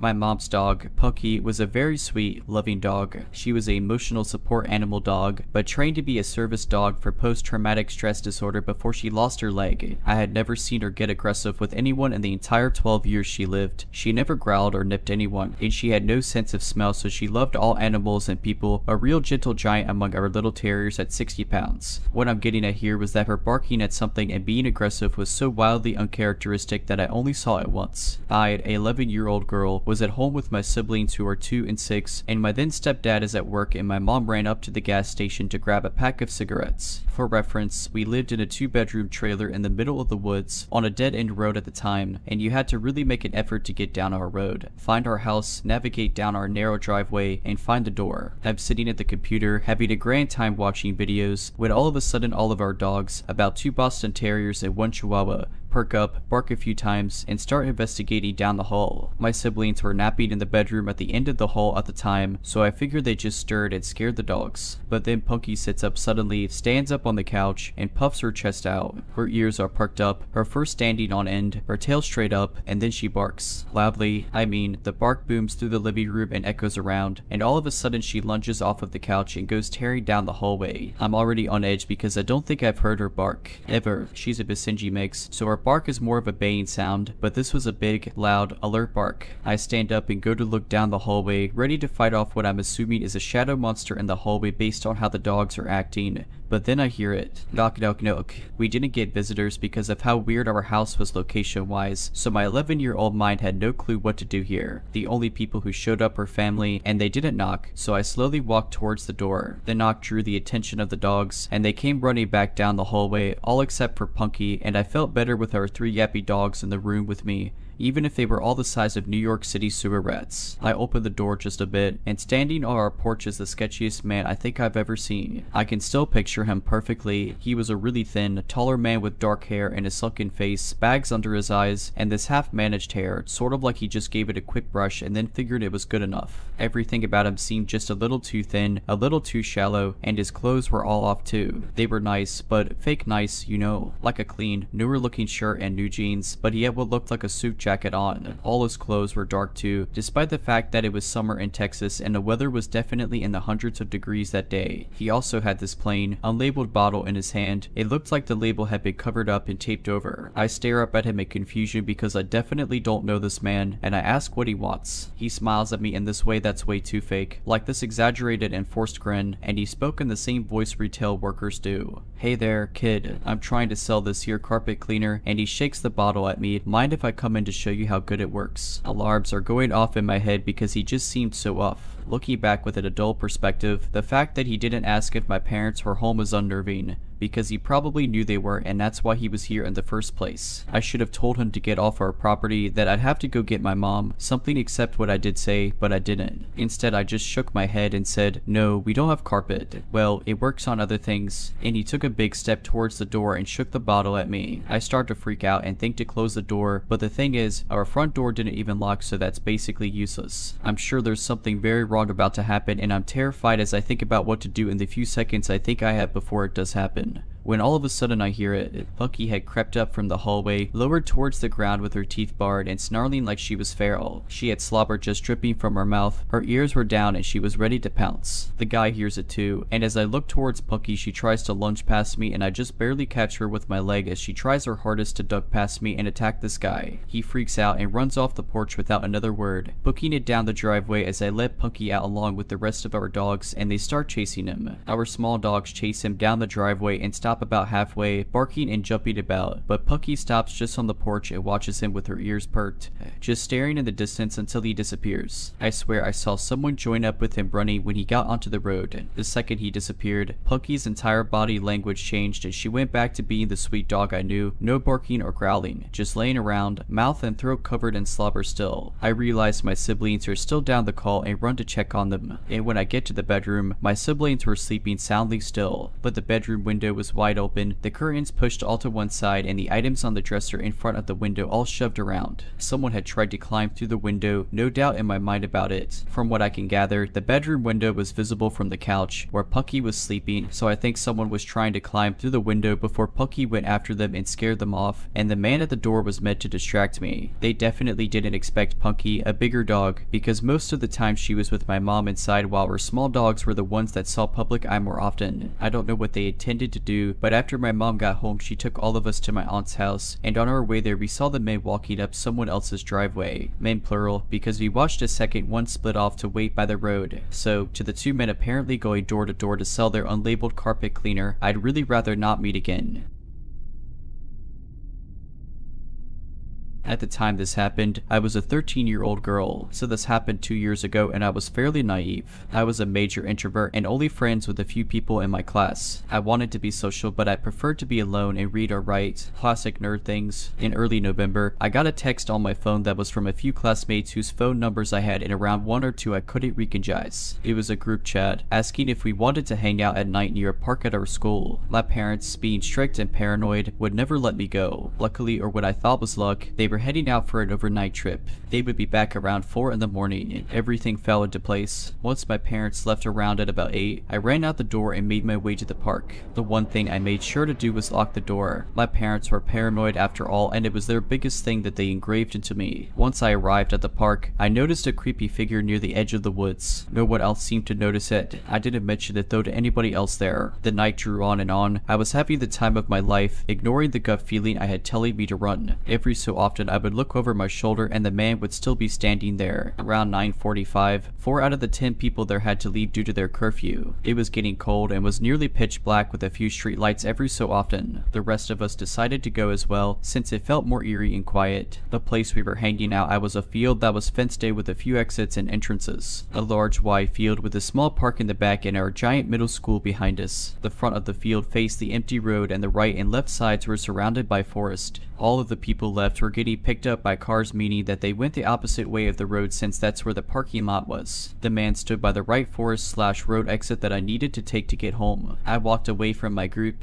The man was probably early 40s, late 30s, dark hair with a beard. He was probably around 5'9", but at the time it seemed like he was 6 foot. He stood about 10 feet from the exit I had to take, so when I got close enough to it, I ran for about 30 feet through the exit and through the woods. Once I felt safe enough, I started to quickly walk through the woods, or at least get to the road. I heard a snap and a crunch from behind me. I stopped walking for a second and quickly checked over my shoulder. Around 15 feet behind me stood the very same man. He was walking slowly behind me, almost as if he was trying not to be suspicious, but it only made my fear worse. I turned around and walked so quickly I was basically jogging. I lived about 10 minutes away from the park we had hung out at, and I wasn't athletic enough to run home. After around 7 minutes of walking fast, I was in my neighborhood. I knew that I could run to my house if I had to, so I checked to see if he was still trailing behind me. To my horror, he was only 5 feet away. I ran faster than I've ever ran. I could hear his footsteps behind me thumping across the concrete as he ran too. I dove down an alleyway I knew well and tried to lose him in a park, making my way home longer. I could hear his heavy breath followed by his footsteps as he tried to keep up. I cut through houses, backyards, and front yards. I finally made it to my house and flew up the steps. I looked behind me and he had just arrived at the bottom of my stairs. I unlocked the door and burst through it, shoving it closed behind me, and I heard him hit the door with his whole body. I ran around the house and locked all the windows, turned off the lights, and hid in my bedroom with a kitchen knife, just in case he got in. He didn't, luckily. If this was a better world, that's where my story would end, but it doesn't. After a few months, I haven't really told anyone what's happened since I don't want to get in trouble with my parents for sneaking out or anything. I didn't go out with anyone or any group anymore, and my loner status returned. I began to write horror stories as a coping mechanism and never went out past 7. It was around February when a classmate of mine was sharing a story of some random man following her home on the bus. She described him almost the exact same as the man who had chased me home. Another girl mentioned that he sounded like the guy who stood outside the school and tried to follow her home. I didn't join him, but everyone agreed that he was just a weird guy. He was kind of forgotten, and eventually I moved on too. Around May, I was getting ready to walk to school when my mom pulled me aside and showed me a picture of a man. The guy who stalked me actually. She told me that he had been taken into custody 2 weeks ago for assaulting a child and had escaped last night. She told me to keep an eye out for him and to call the cops if I saw him. I was shaking the whole time I walked to school. It haunts me to know that if he had caught me, I would most likely be in her position or even dead. So, creepy nighttime stalker who liked to hunt down young girls and assault them, let's not meet again. If you're liking this video, all I ask is that you make sure to subscribe to my channel and like this video. Thank you.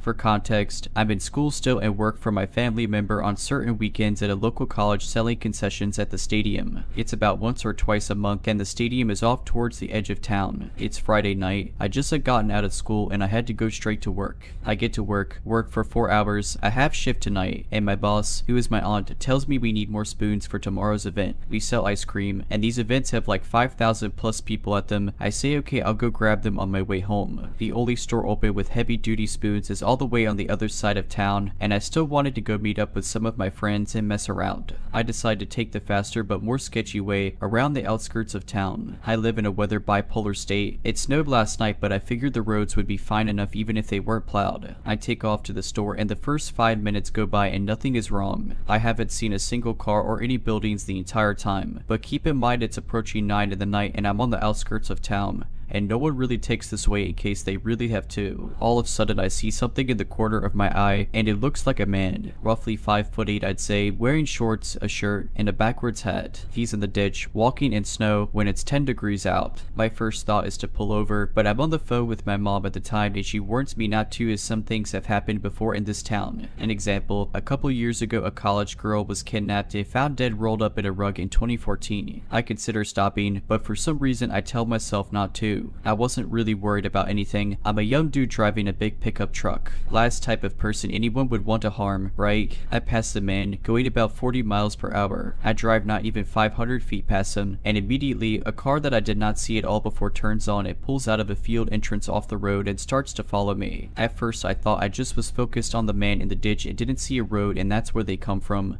But I later found out there was not a road there. Now, again, I'm not super worried. I didn't feel it was a threat yet. I start to approach the town again and have to take some turns to get where I'm going. I turn left, the car turns left. I turn right, car turns right. I go around a roundabout and skip my turn and go twice as no one else was there. Car follows. At this point, I start to worry a little, but maybe they just need to go to the store also. I then pull up to a stop sign. Keep in mind I wasn't on the best side of town either, may I add. I turn without my turn signal. The car follows. Now, at this point I should have went straight to the police station, but I still didn't think much of it. I'm 2 miles from the store where plenty of people will be. I take a few more turns and the car continues to follow me. I completely blew a stop sign at a non-busy intersection and the car does a quick stop and go and catches up. At this point, I'm 2 turns until the store, so I'm still not worried. I turn into the store and the car turns also. The store also has a gas station, so I pull there first to act like I was getting gas. The car sets off to the side of the road in between the gas station and store and just sits there. I wait about 10 minutes and the car doesn't move. At this point, I start to get worried. I'm a young kid alone at night near the bad side of town. I call my friends I'm supposed to meet up with later on and give them the license plate for worst case scenario, then take off to the store. I cross the street and the car comes straight behind me. I'm freaking out on the phone, not knowing if I should call the cops or not. I go and park as close as possible to the store and the car parks 3 rows behind me and a couple down. It's getting late at this point and the store's closing soon. There's only a couple others in the lot. I turn my truck back on and go park on the complete opposite side of the lot. Get out and I completely bolt inside of the store. I'm not super overweight, but I'm not skinny either. I'm about 6'1" and 200 pounds. Who would want anything to do with me? I get spoons, take my time in the store. I go to call my friends to walk back outside and my phone is dead. I look out the sliding doors and suddenly there's a white van next to my driver's side. Looks like no one's in it, but the back windows are covered and it's running. Big red flag. I run to customer service and explain everything, but they think I'm some young kid messing around. At the time I didn't see the original follow car, but no way am I going outside with that van next to my truck. After waiting what seemed like hours, in reality about 30 minutes, the van pulls forward and the original car appears from the side of the building. They came from the in-store Starbucks window and talked, and both drove off. I wait another 10 minutes and dash outside. I speed to my friend's house, and when I get there I park in his garage. My one buddy asked why there's a big orange mark on my tire, and my heart sinks. When I was inside, the follow car must have marked my tire. After inspecting rest of truck, we find a small pipe dropped in the bed of my truck surrounded by snow. It was about 2 inches wide and I'd say about 18 inches long, wrapped in duct tape.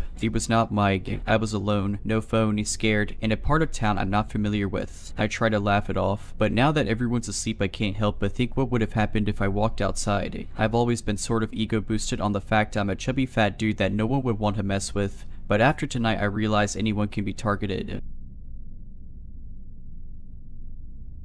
This takes place around 10 years ago when I was like 8 or 9. I lived in a pretty bad neighborhood in what was at the time a really run down city. It wasn't good, but it wasn't bad at the same time, just a few bad apples in the tree. Anyways, enough background on the neighborhood, now onto the main story. My friends and I loved to play outside. It was the only thing we could do. No one in the neighborhood could afford any sort of electronics or any sort of fun machine to play with. We loved to just run through people's yards, cutting through houses if they just so happened to leave their door open. Now looking back on it, it is probably the dumbest thing kids our age could have been doing in a neighborhood like that. This story has nothing to do with running at people's houses, just wanted to let you know how dumb of kids we were. Well, on one fateful day, we were playing hide and seek with 4 of us hiders and 1 of us a seeker. We thought it would have been a funny idea to go to the other side of the neighborhood so that the seeker could never find us and we'd win. We like to call that part of the neighborhood the ridge part because they had 2-story houses over there and a forest with a creek in it. We were just doing our usual thing, cutting through people's yards and jumping fences houses when we heard the loudest scream maybe 4 or 5 houses down. After hopping off the fence that we had just jumped, we all stopped and looked around wondering where it came from. I noticed that one of our hiders weren't with us anymore. 3 of us left. "Where's Isaac?" I exclaimed. We heard the scream again. I pointed towards where the sound came from and we all jumped back over the fence we just jumped from and ran towards the scream. When we thought we got to the spot where the screaming was coming from, there was nothing there but an empty plot of land in the forest. We all started to get scared. Did Isaac get lost in the forest? Did he get taken back there? Then we heard the scream again. It was definitely Isaac. I decided to be the man of all the other 8-year-olds and go into the forest to make sure Isaac was okay. As I started my way into the trees, I did one last look at my friends and saw how horrified their faces were. I knew at the moment that I was definitely the only one that could go down into the forest. Making my way in, I could feel all the heat in my body fading and some sort of dread starting to take over. As I walked further and it started getting darker and harder to see, I was whisper yelling my friend's name. He responded in the most shaken up voice down here. "Be quiet." I finally got to him and asked him what happened. He told me this story of how he got tired of running and decided to take a break on the curb to catch his breath, and that instead of being out in the open and risking the chance of being caught, he decided to go into the woods and hide. He said that after like 5 minutes after he sat down he heard talking, nothing that he could make out, just random nonsense. He looked around to see a man in a black hoodie hiding behind a tree on the other side of the creek staring at him,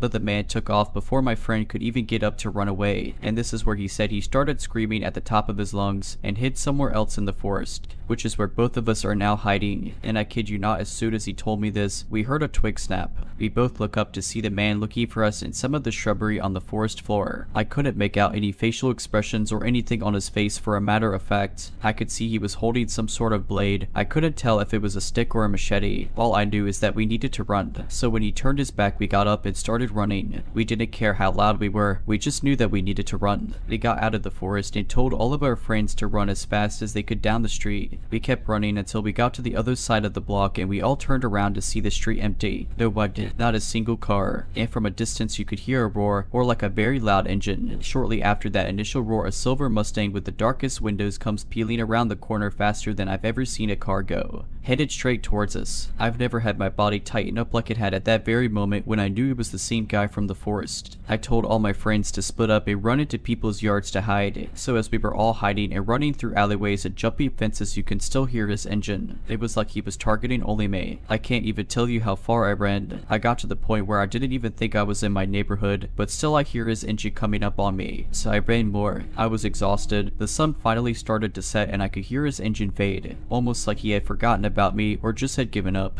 I start making my way back home scared out of my mind, checking my back every so often to make sure I wasn't being followed. Once I made it home, I went right to bed to cry myself to sleep, and for months after that, that silver Mustang would follow us, stalking every corner that we played on. We'd see it at our school, at the grocery store. It could have been a coincidence that our little minds are now perceiving things around us, but either way I think he was stalking us. Nothing actually came of him following us. He never did what he did that first day, but it was still so scary seeing that car everywhere we went.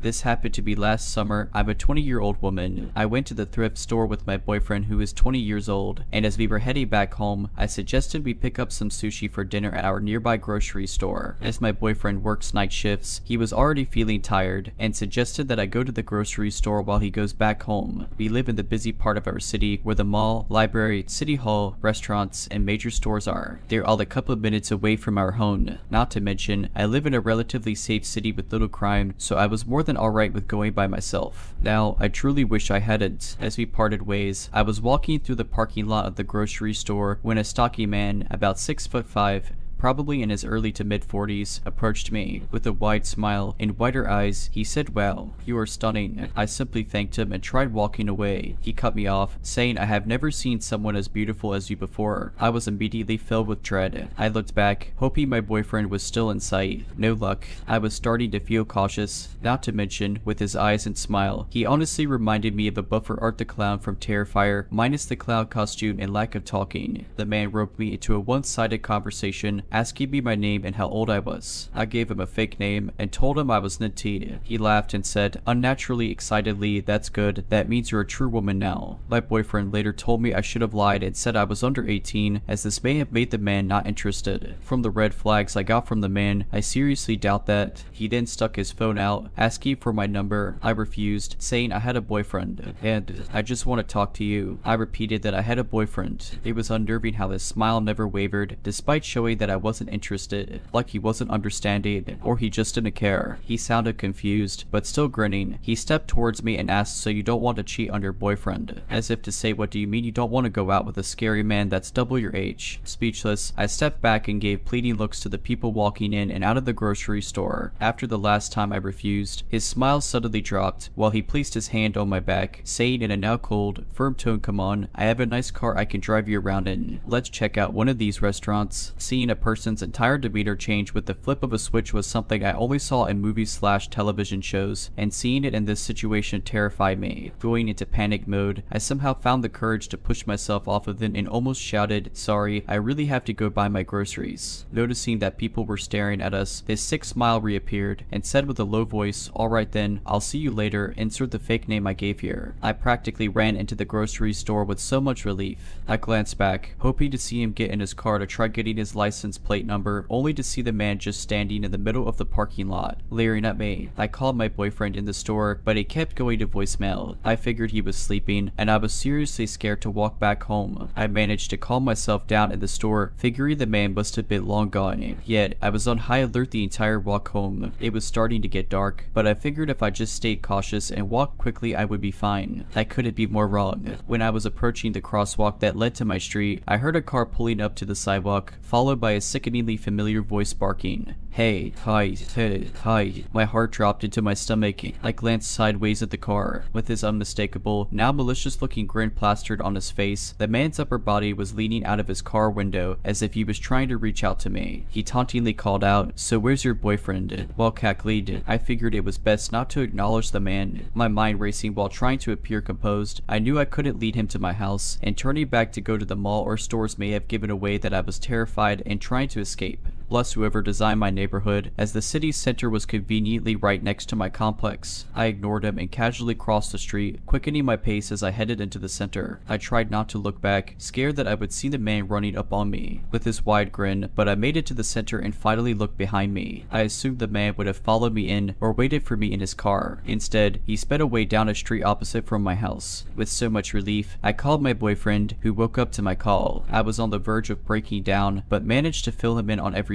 He rushed to the center, and after he helped me calm down, we walked home. My boyfriend asked if I got the man's license plate number, to which I felt like an idiot. Not only was it too dark, but I was too consumed with fear for my own life that it didn't even cross my mind at the time. At the very least, I called the police, giving them a description of the man and the make and model of his car. They said they would do what they could, but I haven't heard back from them. I haven't seen that man since, not in person at least. At the same time, I feel so grateful that the man never found out where I live. But for all I know, he could be lurking around, trying to harm other women like he tried to that night he almost trailed me home. For mine, and the women in my city's sake, I hope I don't have to find out. If you're liking this video, all I ask is that you make sure to subscribe to my channel and like this video. Thank you.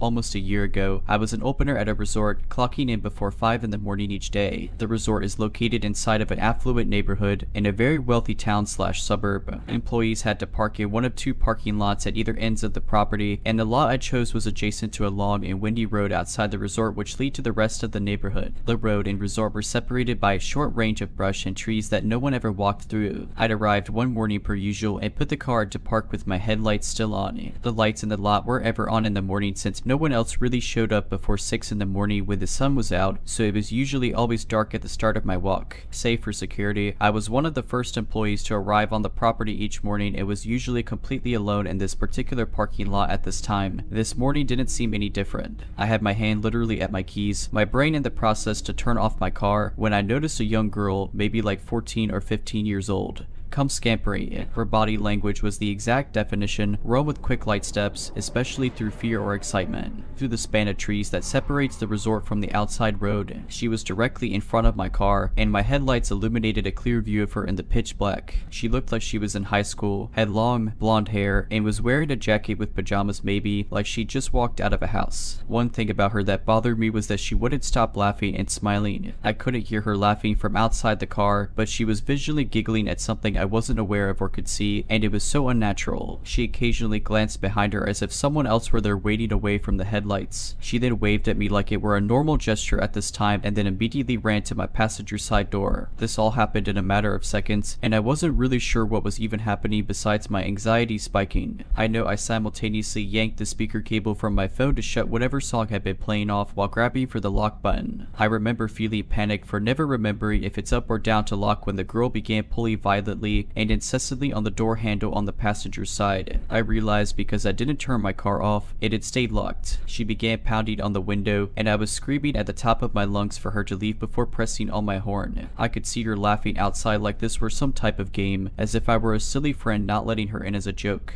After a few seconds, she stopped the pounding and trying to open my car door. Her face fell flat like I disappointed her, and she started to walk away from my car back the way she came. She waved at me again before squeezing through the trees, out of the view of my headlights. This whole encounter confused me almost as much as it scared me. Most people I told the story to just chalked it up to her being on drugs, but that narrative hasn't felt right to me despite her behavior. Maybe she was just being an extremely out of touch teenager whose parents need a firmer grip on her. I didn't call the police, and I regret that. I'll never get out of my brain though how off the feeling was watching a stranger, seemingly alone, pop out from the trees in the darkness laughing, and then try to violently enter your car in an empty parking lot. I do think the possibility of someone else being present the whole time is a lot more scary, and I wonder who else was there and where exactly. My mother was stationed at Kadena Air Force Base around the late 2010s, and being a military child at the age of 12, my life had reset once again. I didn't have friends again, and I had to learn an entire new neighborhood. I didn't really have anything that made me ecstatic, that is, except the Pokemon League held on base. It was ran by a few people who earned their judge cards from Nintendo and held tournaments and just open game nights. It was really fun picking up the card game, playing in the video game. They even had a small gym and Elite Four system. I made a lot of friends, and one of them was one of the judges, who I am thankful still to this day, because if it wasn't for him, I may not be here right now. The judge in question, who we will call the professor for the sake of anonymity, was a nice dude. He was the youngest of the three and wore a white professor getup. He looked maybe on the edge of his teens, early 20s with dark hair and glasses and a skinny frame. He was extremely helpful to newcomers, sort of like the big brother we could all look up to and strive to be in our children's cars and video games, even if his game name of the professor was a bit nerdy even for me. He was always one of the last people to leave, helping to clean up, and he supposedly lived nearby. This last thing is important for what's about to happen. It was a bit of a colder night when the event ended. I was sitting outside in the parking lot, scrolling through memes my friends texted me as I waited for my parents to arrive to pick me up.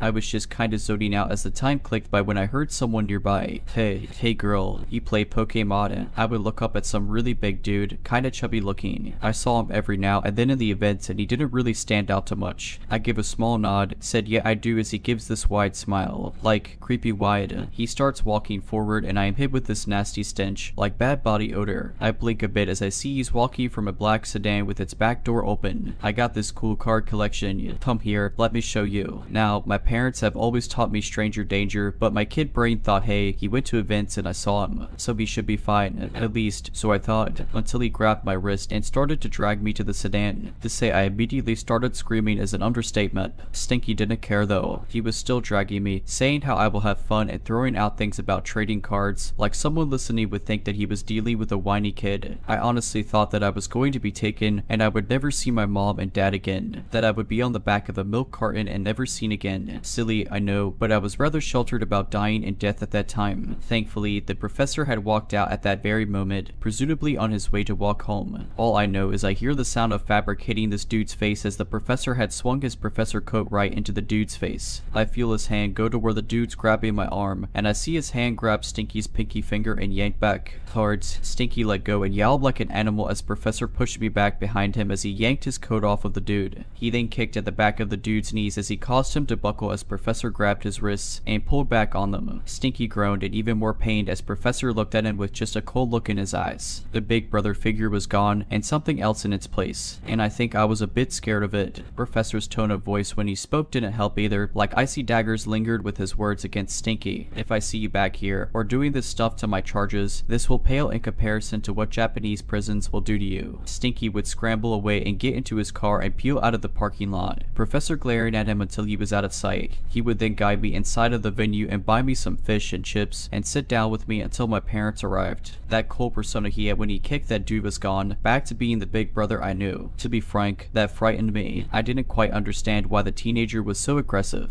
I only later learned that the professor was a black belt who taught kids how to defend themselves with his mother at the local activity center. I suspect he had something of a protective persona or something in his own life led him to act in such a way. He explained the situation to my folks when they arrived. I wasn't allowed to go to the events and leak as much as I used to but did from time to time. The professor was still his normal self at the events and helping people, but he would stop coming to the events a year afterwards, his license having expired and his father moving out of the country soon. Reaching about the same age as he was, and with a little sibling on my own, I sympathized with how, for a brief moment, he became something terrifying just to make sure I was safe. Oh, and as for Stinky, he never showed up to the events and he was either banned or just scared of the professor. I wish the professor a good life and I hope he is doing well. As for the Stinky guy, I wish that we never meet ever again.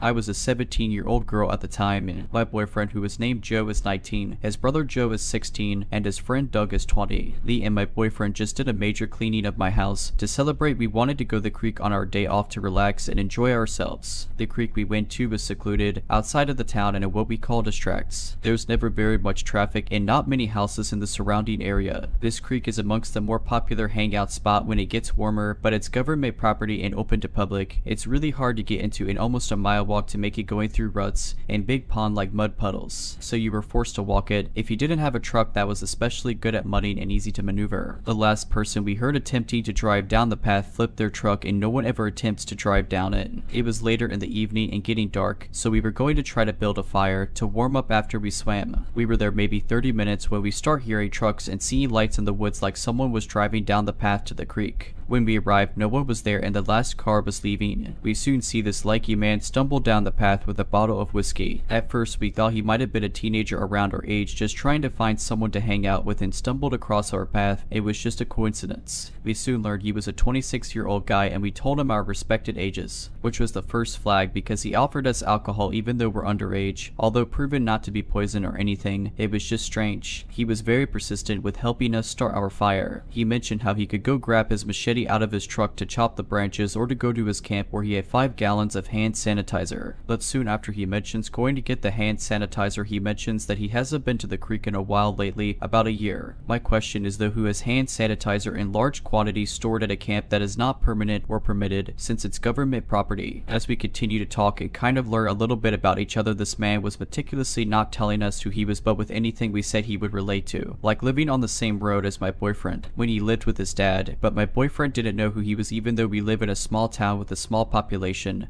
Only after my boyfriend had mentioned it. Also said he was from the same town I grew up in, which was almost 2 hours away in a very populated town, so seemingly like a serial peer or trying to relate to us to gain our trust. Eventually he asked why we haven't asked him his name yet, and we proceeded to not tell us anything about his name or who he is, but claimed that we have done this all before, like we have been in the same place with him before doing the same thing. We have not been to this creek in almost a year and I only went one time before and do not remember him. He acted like he was stuck in a time loop. He claimed that he knew us all already. I just moved to this town and don't know very many people and stay very much so to myself, so I remember a lot of the people I meet. What made it worse was the smiles he was giving all of us when no one else was looking. It was bone chilling, and he knew we were kind of freaked out of him and he would make sly comments that we didn't really pick up on. After that we decided it was time to leave as Joe had school in the morning. As we were walking up the bank of the river, the man whispered into Doug's ear that if we kept asking questions we were going to find out something we didn't want to, and mentions how we are all scared of him and that he could tell. well, and tries to more sarcastically defend himself, seemingly making it worse because we could sense the danger. This man persisted that we get in the truck and ride with him, and when we denied he wanted us to sit on the tailgate, which we denied again, he wanted to have us walk in front of the truck so we could use the headlights to see. We eventually convinced him that we would walk behind, and he said he would go walking speed and let us keep up. He then starts making my boyfriend help him jump his newer model truck at the time that was beat up.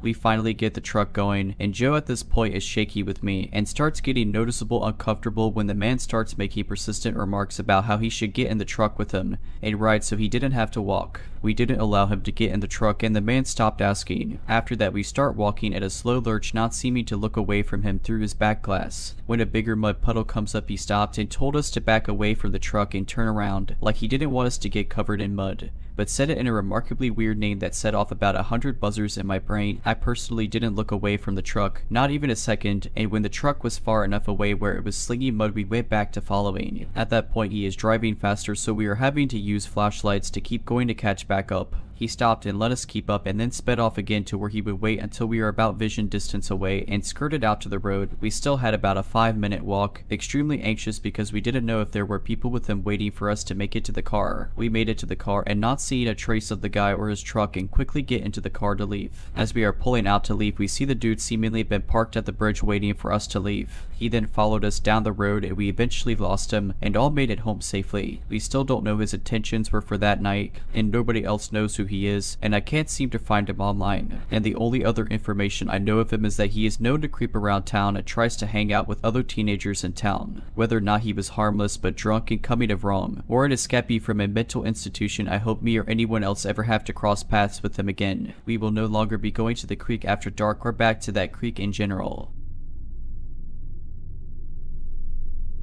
If you're liking this video, all I ask is that you make sure to subscribe to my channel and like this video. Thank you.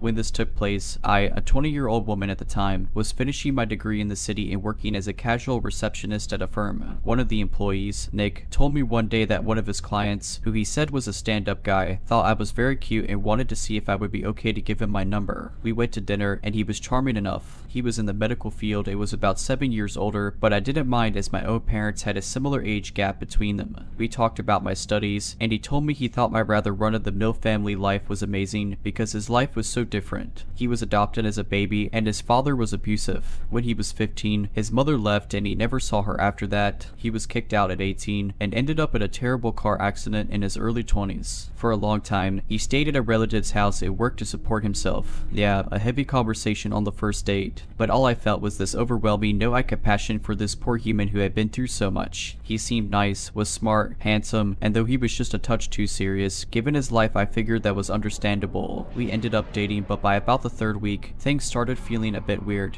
He refused to introduce me to any of his friends because his last ex had left him for a friend. He also hated that I had male friends because of the same reason, and he would insist on reading any texts I sent or received from them. I made excuses in my head for him like, people need to heal, or sometimes they need a crutch before they learn to trust, or well, it's not like I have anything to hide. He started being critical of the way I spoke or acted and dressed. He was also super insistent we move in together, but I felt it was way too soon. In arguments, sometimes he would get a weird look in his eyes that made me feel unsettled, and I once tried to break the tension by half joking, "You look like you want to hit me," to which he responded, "I wouldn't bother if it came to that. I would just kill you." I was so shocked I didn't even react to that until days later. Recounting it, red flags everywhere, but though it might be hard to believe, I was actually convinced I was falling in love with him. Most of the time he was perfect, until he wasn't, but he would explain that was only because he had so many issues from his past, and I would believe him. Then one day, I told him what I thought was a funny story about a random guy in my class who asked for my number. This guy had asked under the guise of getting notes for classes he'd missed, but I only offered my college email address, explaining that I had a boyfriend. Hilariously, as soon as class ended, I saw this guy annoyedly throwing the paper I wrote my email on in the bin on his way out of the lecture hall. I expected my boyfriend to laugh, but he lost it. He accused me of leading the guy on, accused me of wanting to cheat. I was furious because I knew I had done nothing wrong. room. When he angrily threw a mug at the wall which shattered, the whole argument came to an abrupt halt. I was scared and angry, so I grabbed my bag and bolted out of his apartment. I thought he would stop me, but he didn't. I went home, cried about it to my cousin, who is 30 and who I was living with, and assumed it was over. Days passed and I hear nothing from him, and within those days I started questioning everything. Suddenly it was clear as day that this relationship was toxic and very unhealthy. Even if he did have a tough past, it wasn't my job to fix it, and it wasn't an excuse for the way he treated me. I was starting to accept that this was just a horrible near miss and get over it when he texted me, groveled apologies and how much he missed me, and I made the mistake of responding. He called and I picked up, but it was because I wanted to tell him I still thought it wasn't going to work out. He cried, yelled at me, asked me how I could do this to him when I knew that everyone he loved in his life had abandoned him, and how could I do the same? He told me he would never be able to love again and that it was all my fault. I had broken him.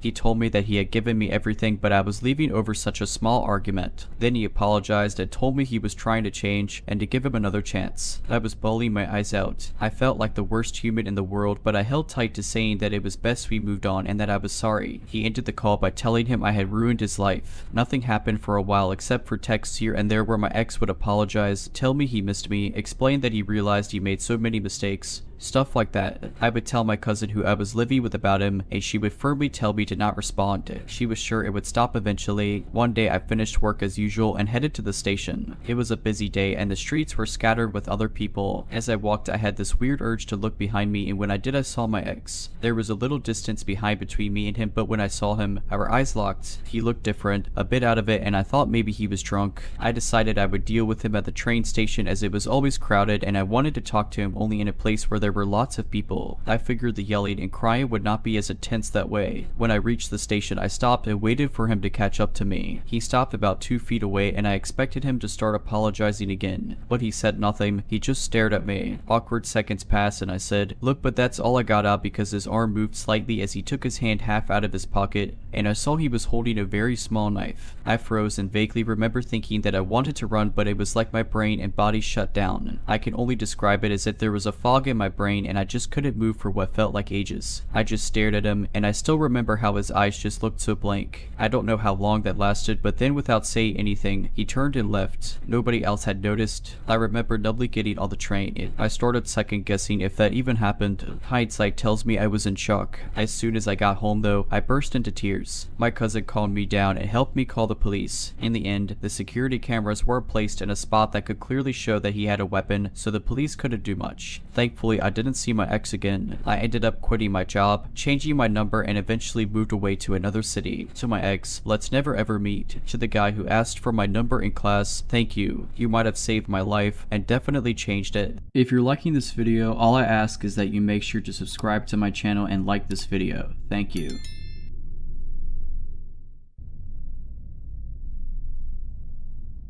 This story happened a few months ago. At that time, I had moved out of my house for a professional reason, but I had to wait a couple of months before moving into my next house. To spend this time span, and since I could work from anywhere, I rented my very close friend Amy's holiday family house, which is otherwise empty, located in a village I grew up in the countryside. I know this family and their house very well since I was a small child. The house is rather large. It has 2 floors and 5 bedrooms. It is located in a quiet, or even remote, area of the village, only surrounded by forest and other empty holiday houses. While planning this, I was aware this setting could be scary being a single 27-year-old woman, but I hate to restrain myself in life because of unjustified fears, so I instead took a few measures to feel more safe. Before moving in, I had planned to go on a complete checkup of all the doors and windows. Once done, I would look into every room, under every bed, and inside all the wardrobes. This way, I could be certain that the house was perfectly empty at that moment, and would stay so as I would be very careful with closing doors and I knew there were no spare keys, so that when at night I would be scared, I could reason with myself and know that it is only in my head. I was accompanied by my mother to proceed to the checkup, as she lives close by. We faced a problem rather quickly while verifying doors and windows. 2 glass doors from the patio were malfunctioning, and one could just slide them open. The layout of the 2 doors was the following. One was looking towards the garden, the second one was between the patio and the rest of the house. This meant someone could not only get inside the patio from outside, but also in the rest of the house. After this discovery, I called my friend Amy and we agreed I would find a locksmith. Amy's family's financial situation isn't at its peak, so depending on the price, either only the door leading to the garden, either both doors would get fixed. But the price was reasonable, thus the locksmith lady could change both locks. The patio was then perfectly sealed. However, according to her, the glass door leading to the garden was weak and one could easily open it if motivated. But since the glass door between the patio and the rest of the house was safe, I did not mind that remark. One could have as much fun as they pleased in that patio as long as I was safe in my house. After that, in a successful second checkup, I was happy to move in. The first days were a bit scary, but since I was careful with doors and the house's surroundings were so peaceful and lovely, it quickly became bliss to live there. I was heating myself with the fireplace, eating good food, breathing fresh air. I felt very free and happy, only I had to notice a small odd detail in the very first days. A third glass door was not locking anymore. I got very surprised since I checked so carefully every single door during my checkup. This third door was right next to the one I got repaired, between the patio and the house. So this meant that the patio was not perfectly sealed anymore, but fine, I thought. All the doors leading to the outside were still locked, so no need to worry. I quickly moved on since I felt so happy there. I did not want any useless fear to bother me. I came to the conclusion I must have missed it, and I was a bit ashamed that I got Amy's family to spend money on 2 locks whereas it should have been 3, because of my carelessness. After 2 wonderful months living a dream, mostly on my own, since all my childhood friends moved out from the village, a friend came to visit me. We spent some time outside, and we had a drink at my place before I drove him back to his village, about an hour away. While we were leaving my house, he even emphasized how meticulous I was with closing all the shutters behind ourselves. I told him it was key for me to feel so good in there. I was back home at around 10 at night. I entered my perfectly sealed house and locked the door behind myself. While turning the key, out of the blue, sudden and intense goosebumps ran all over my scalp. I had never experienced such a feeling, and I was not even aware that the human body could get goosebumps onto the scalp.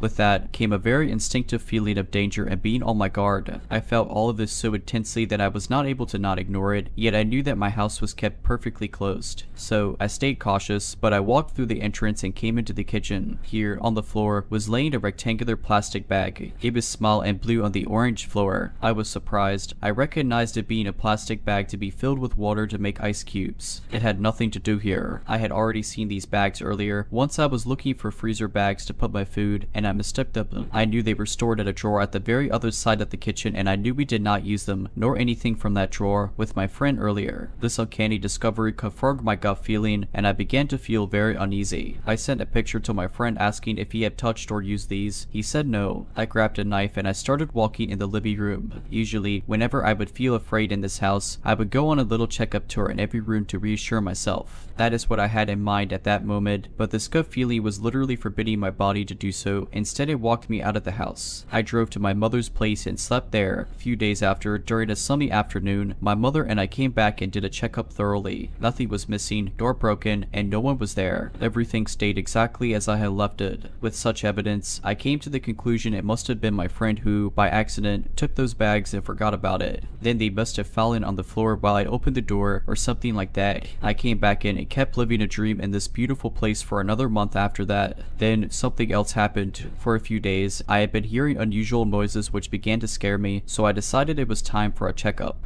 It was around 9 at night. I began going in every room, looking under every bed. Downstairs, all clear. I walked upstairs, opened the first bedroom, and surprise, the light was on. This caused me a small flinch. I never go to these rooms upstairs and they remain closed all the time. Nevertheless, I walk towards the wardrobe, but before opening it, I get a second flinch as an unknown object is now laying on top of the furniture. I open it, nobody. I close it, and I look at the object. It is an elongated black fabric sheath, rather big, with a hook to carry it on a belt. A terrifying idea crosses my mind that it may be a knife sheath, but I brush it off, as I don't need my imagination to get crazy in such a situation. I finished my checkup, but despite nobody being found, I could not help but feeling weird about the sheath and the light. I went to sleep at my mother's place that night too. The day after, I checked with my friend Amy. No family member came into the house while I was away, nor did they recognize this object as belonging to any of them. I dropped it at the police station, and according to them, it is likely a hunting knife sheath indeed. Then, I started thinking again at the patio's third door. It had been coming in my mind for some weeks, but I had been dismissing the idea to avoid unnecessary fear. Reflecting back at my thorough entrance checkup, it is very unlikely that I would have missed a door. As well, the locksmith had changed the lock of the door right next to this one, and even stared at it to see how a well-functioning lock looked like. With Amy, we had first imagined that an old Airbnb tenant could have made a copy of the keys and the locks had to be changed. But more and more I was sure the person was coming in the house from the patio. Another locksmith came and looked at the third door's lock. She said, "Oh yes indeed." The lock part screwed on the door frame where the lock embeds itself had been screwed off. She also checked the door leading to the garden and her colleague had pointed out as easy to open. She said that's obvious, meaning in her laconic way there was very little chance for all that to be a coincidence. I left the house for good after that. I believe a person had their little habits in this house, using the way I shut when I arrived, and they made sure to be able to reach inside the place despite my changes. Thinking that all this time I was living my life peacefully, reasoning with myself not to be scared, that the place was safe and locked, it actually was not.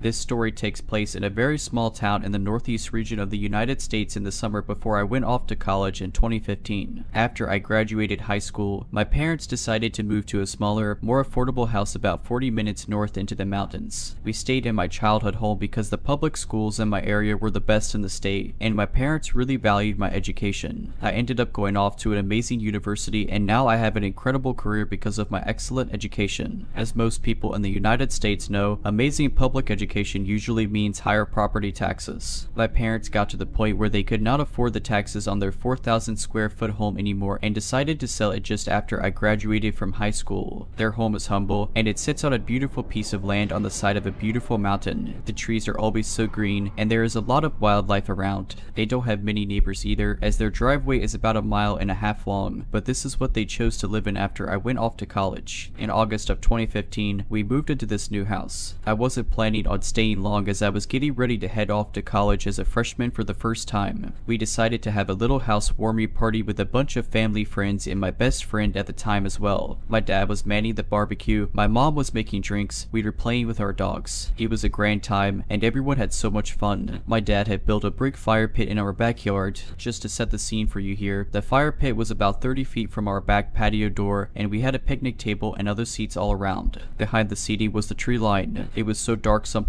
at night, you needed a flashlight to see 10 feet in front of you. With the fire pit lit, you couldn't see someone unless they were either sitting next to you or across from you in front of the pit. My best friend decided to stay the night and we asked my dad if we could make s'mores. As it was getting a little chilly as it does in the late summer in the northeast at night, my parents left us outside with my dog, Nino. Nino was a huge 100-pound black lab / pit bull mix. He was such a loyal and incredible dog that my dad trained as his right hand. He was our protector as he could run extremely fast, was very strong, and alerted us when something went bump in the night. Side note, he passed away a week before I got married in 2022. He was 17 years old and lived an adventurous life with my parents, hunting squirrels, laying out in the sun, and running amok. Nino laid in between us, facing the tree line, and my best friend was to my right. Our backs were to the dark, dense tree line. Our first mistake, we were laughing, joking, and eating s'mores together, planning for the future, and generally excited about going off to college together. She decided to play some music, and we just relaxed, feeling content and at ease. It was the perfect summer night until Nino started growling. I saw his ears perk up and his head jerk to the side. He then sat up and continued to growl. My best friend and I both looked at each other, thinking Nino just saw a stray animal or something non-threatening. This area was known for lots of deer and rarely a coyote or wolf. As he was trained to help my dad hunt deer, we assumed it was a buck or fawn in the distance behind us. We went back to singing along to the music playing and talking about our fall 2015 class schedule. Again, Nino started growling.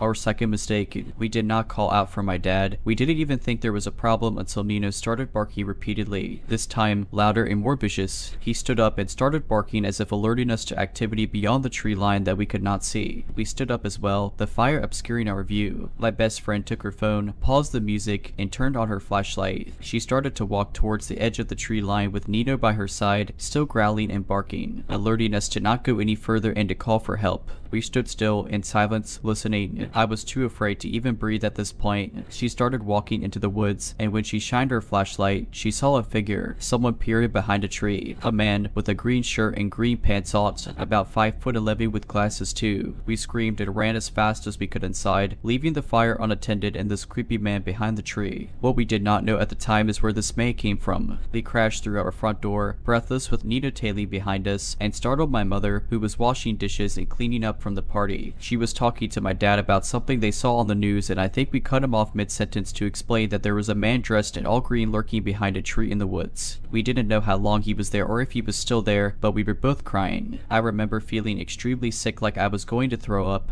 My dad jumped up, grabbed his shotgun and headlamp, and ran outside with Nino. My mom gathered us into the living room, shut all of the lights in the house off, and locked the doors. She told us to be quiet and that she was going to call 911. As she did that, my best friend and I shook in fear. We were anticipating gunshots and screaming, but never heard any. My mom, now on the phone with 911, described what we saw to the operator. I heard my mom say "oh" in an alarming way. At this point, my dad came back inside, and my mom let him know that the police were on their way to us. Being in a small town on the mountain with less than 10,000 people means that we don't get our own police force. We get the state police every time there is a call made to emergency responders. My dad put his gun away and waited outside for the police to show up. To our bewilderment, they didn't just send one police officer, but 10 and an entire SWAT team and helicopter to circle the area. We were rightfully terrified. I was practically having a panic attack at this point. The police officers came inside our home and asked my best friend and me what the man was wearing, what he looked like, if we were able to discern any scars or tattoos. We explained the weird matching green outfit and the glasses. The officer excused himself and alerted the police and SWAT members outside of our description. They started to search the woods behind our home with guns drawn, flashlights, and the helicopter circling above. They advised us to stay inside and that they would let us know when / if they found something. After about 25 minutes, we got another knock on our door. It was not one but two officers this time, and my dad let them in and they began to explain the situation. One officer explained that we must have seen on the news that a convicted felon from the prison about 20 miles away escaped into the mountains. The police set up a perimeter 10 miles around the prison, but the convict escaped them yet again. The outfit the man was wearing as well as our description signaled to them that the escaped convict was 100% lurking through our remote, densely wooded backyard that night. The all-green outfit was a standard issue for prisoners in my state then. They did not, however, find the man near us after 25 minutes of searching. He was still out there. The officers let us know that they were going to have a squad car stay and watch our house for a few days as they were unable to locate the fugitive, and believe he is still an active threat to our safety. That night and for 3 nights after that, we all slept in the living room together. My dad's shotgun was within arm's reach of him at all times. Later that week, we got another knock on our door from the officers stationed outside of our home. They let us know that the man was back in police custody and that we were safe. They advised us to get security cameras and how sorry they were that this happened to us. Alright, but that's it. I hope you enjoyed this video. If you did, make sure to subscribe to my channel, like this video, and comment something down below. But as always, Have a nice day.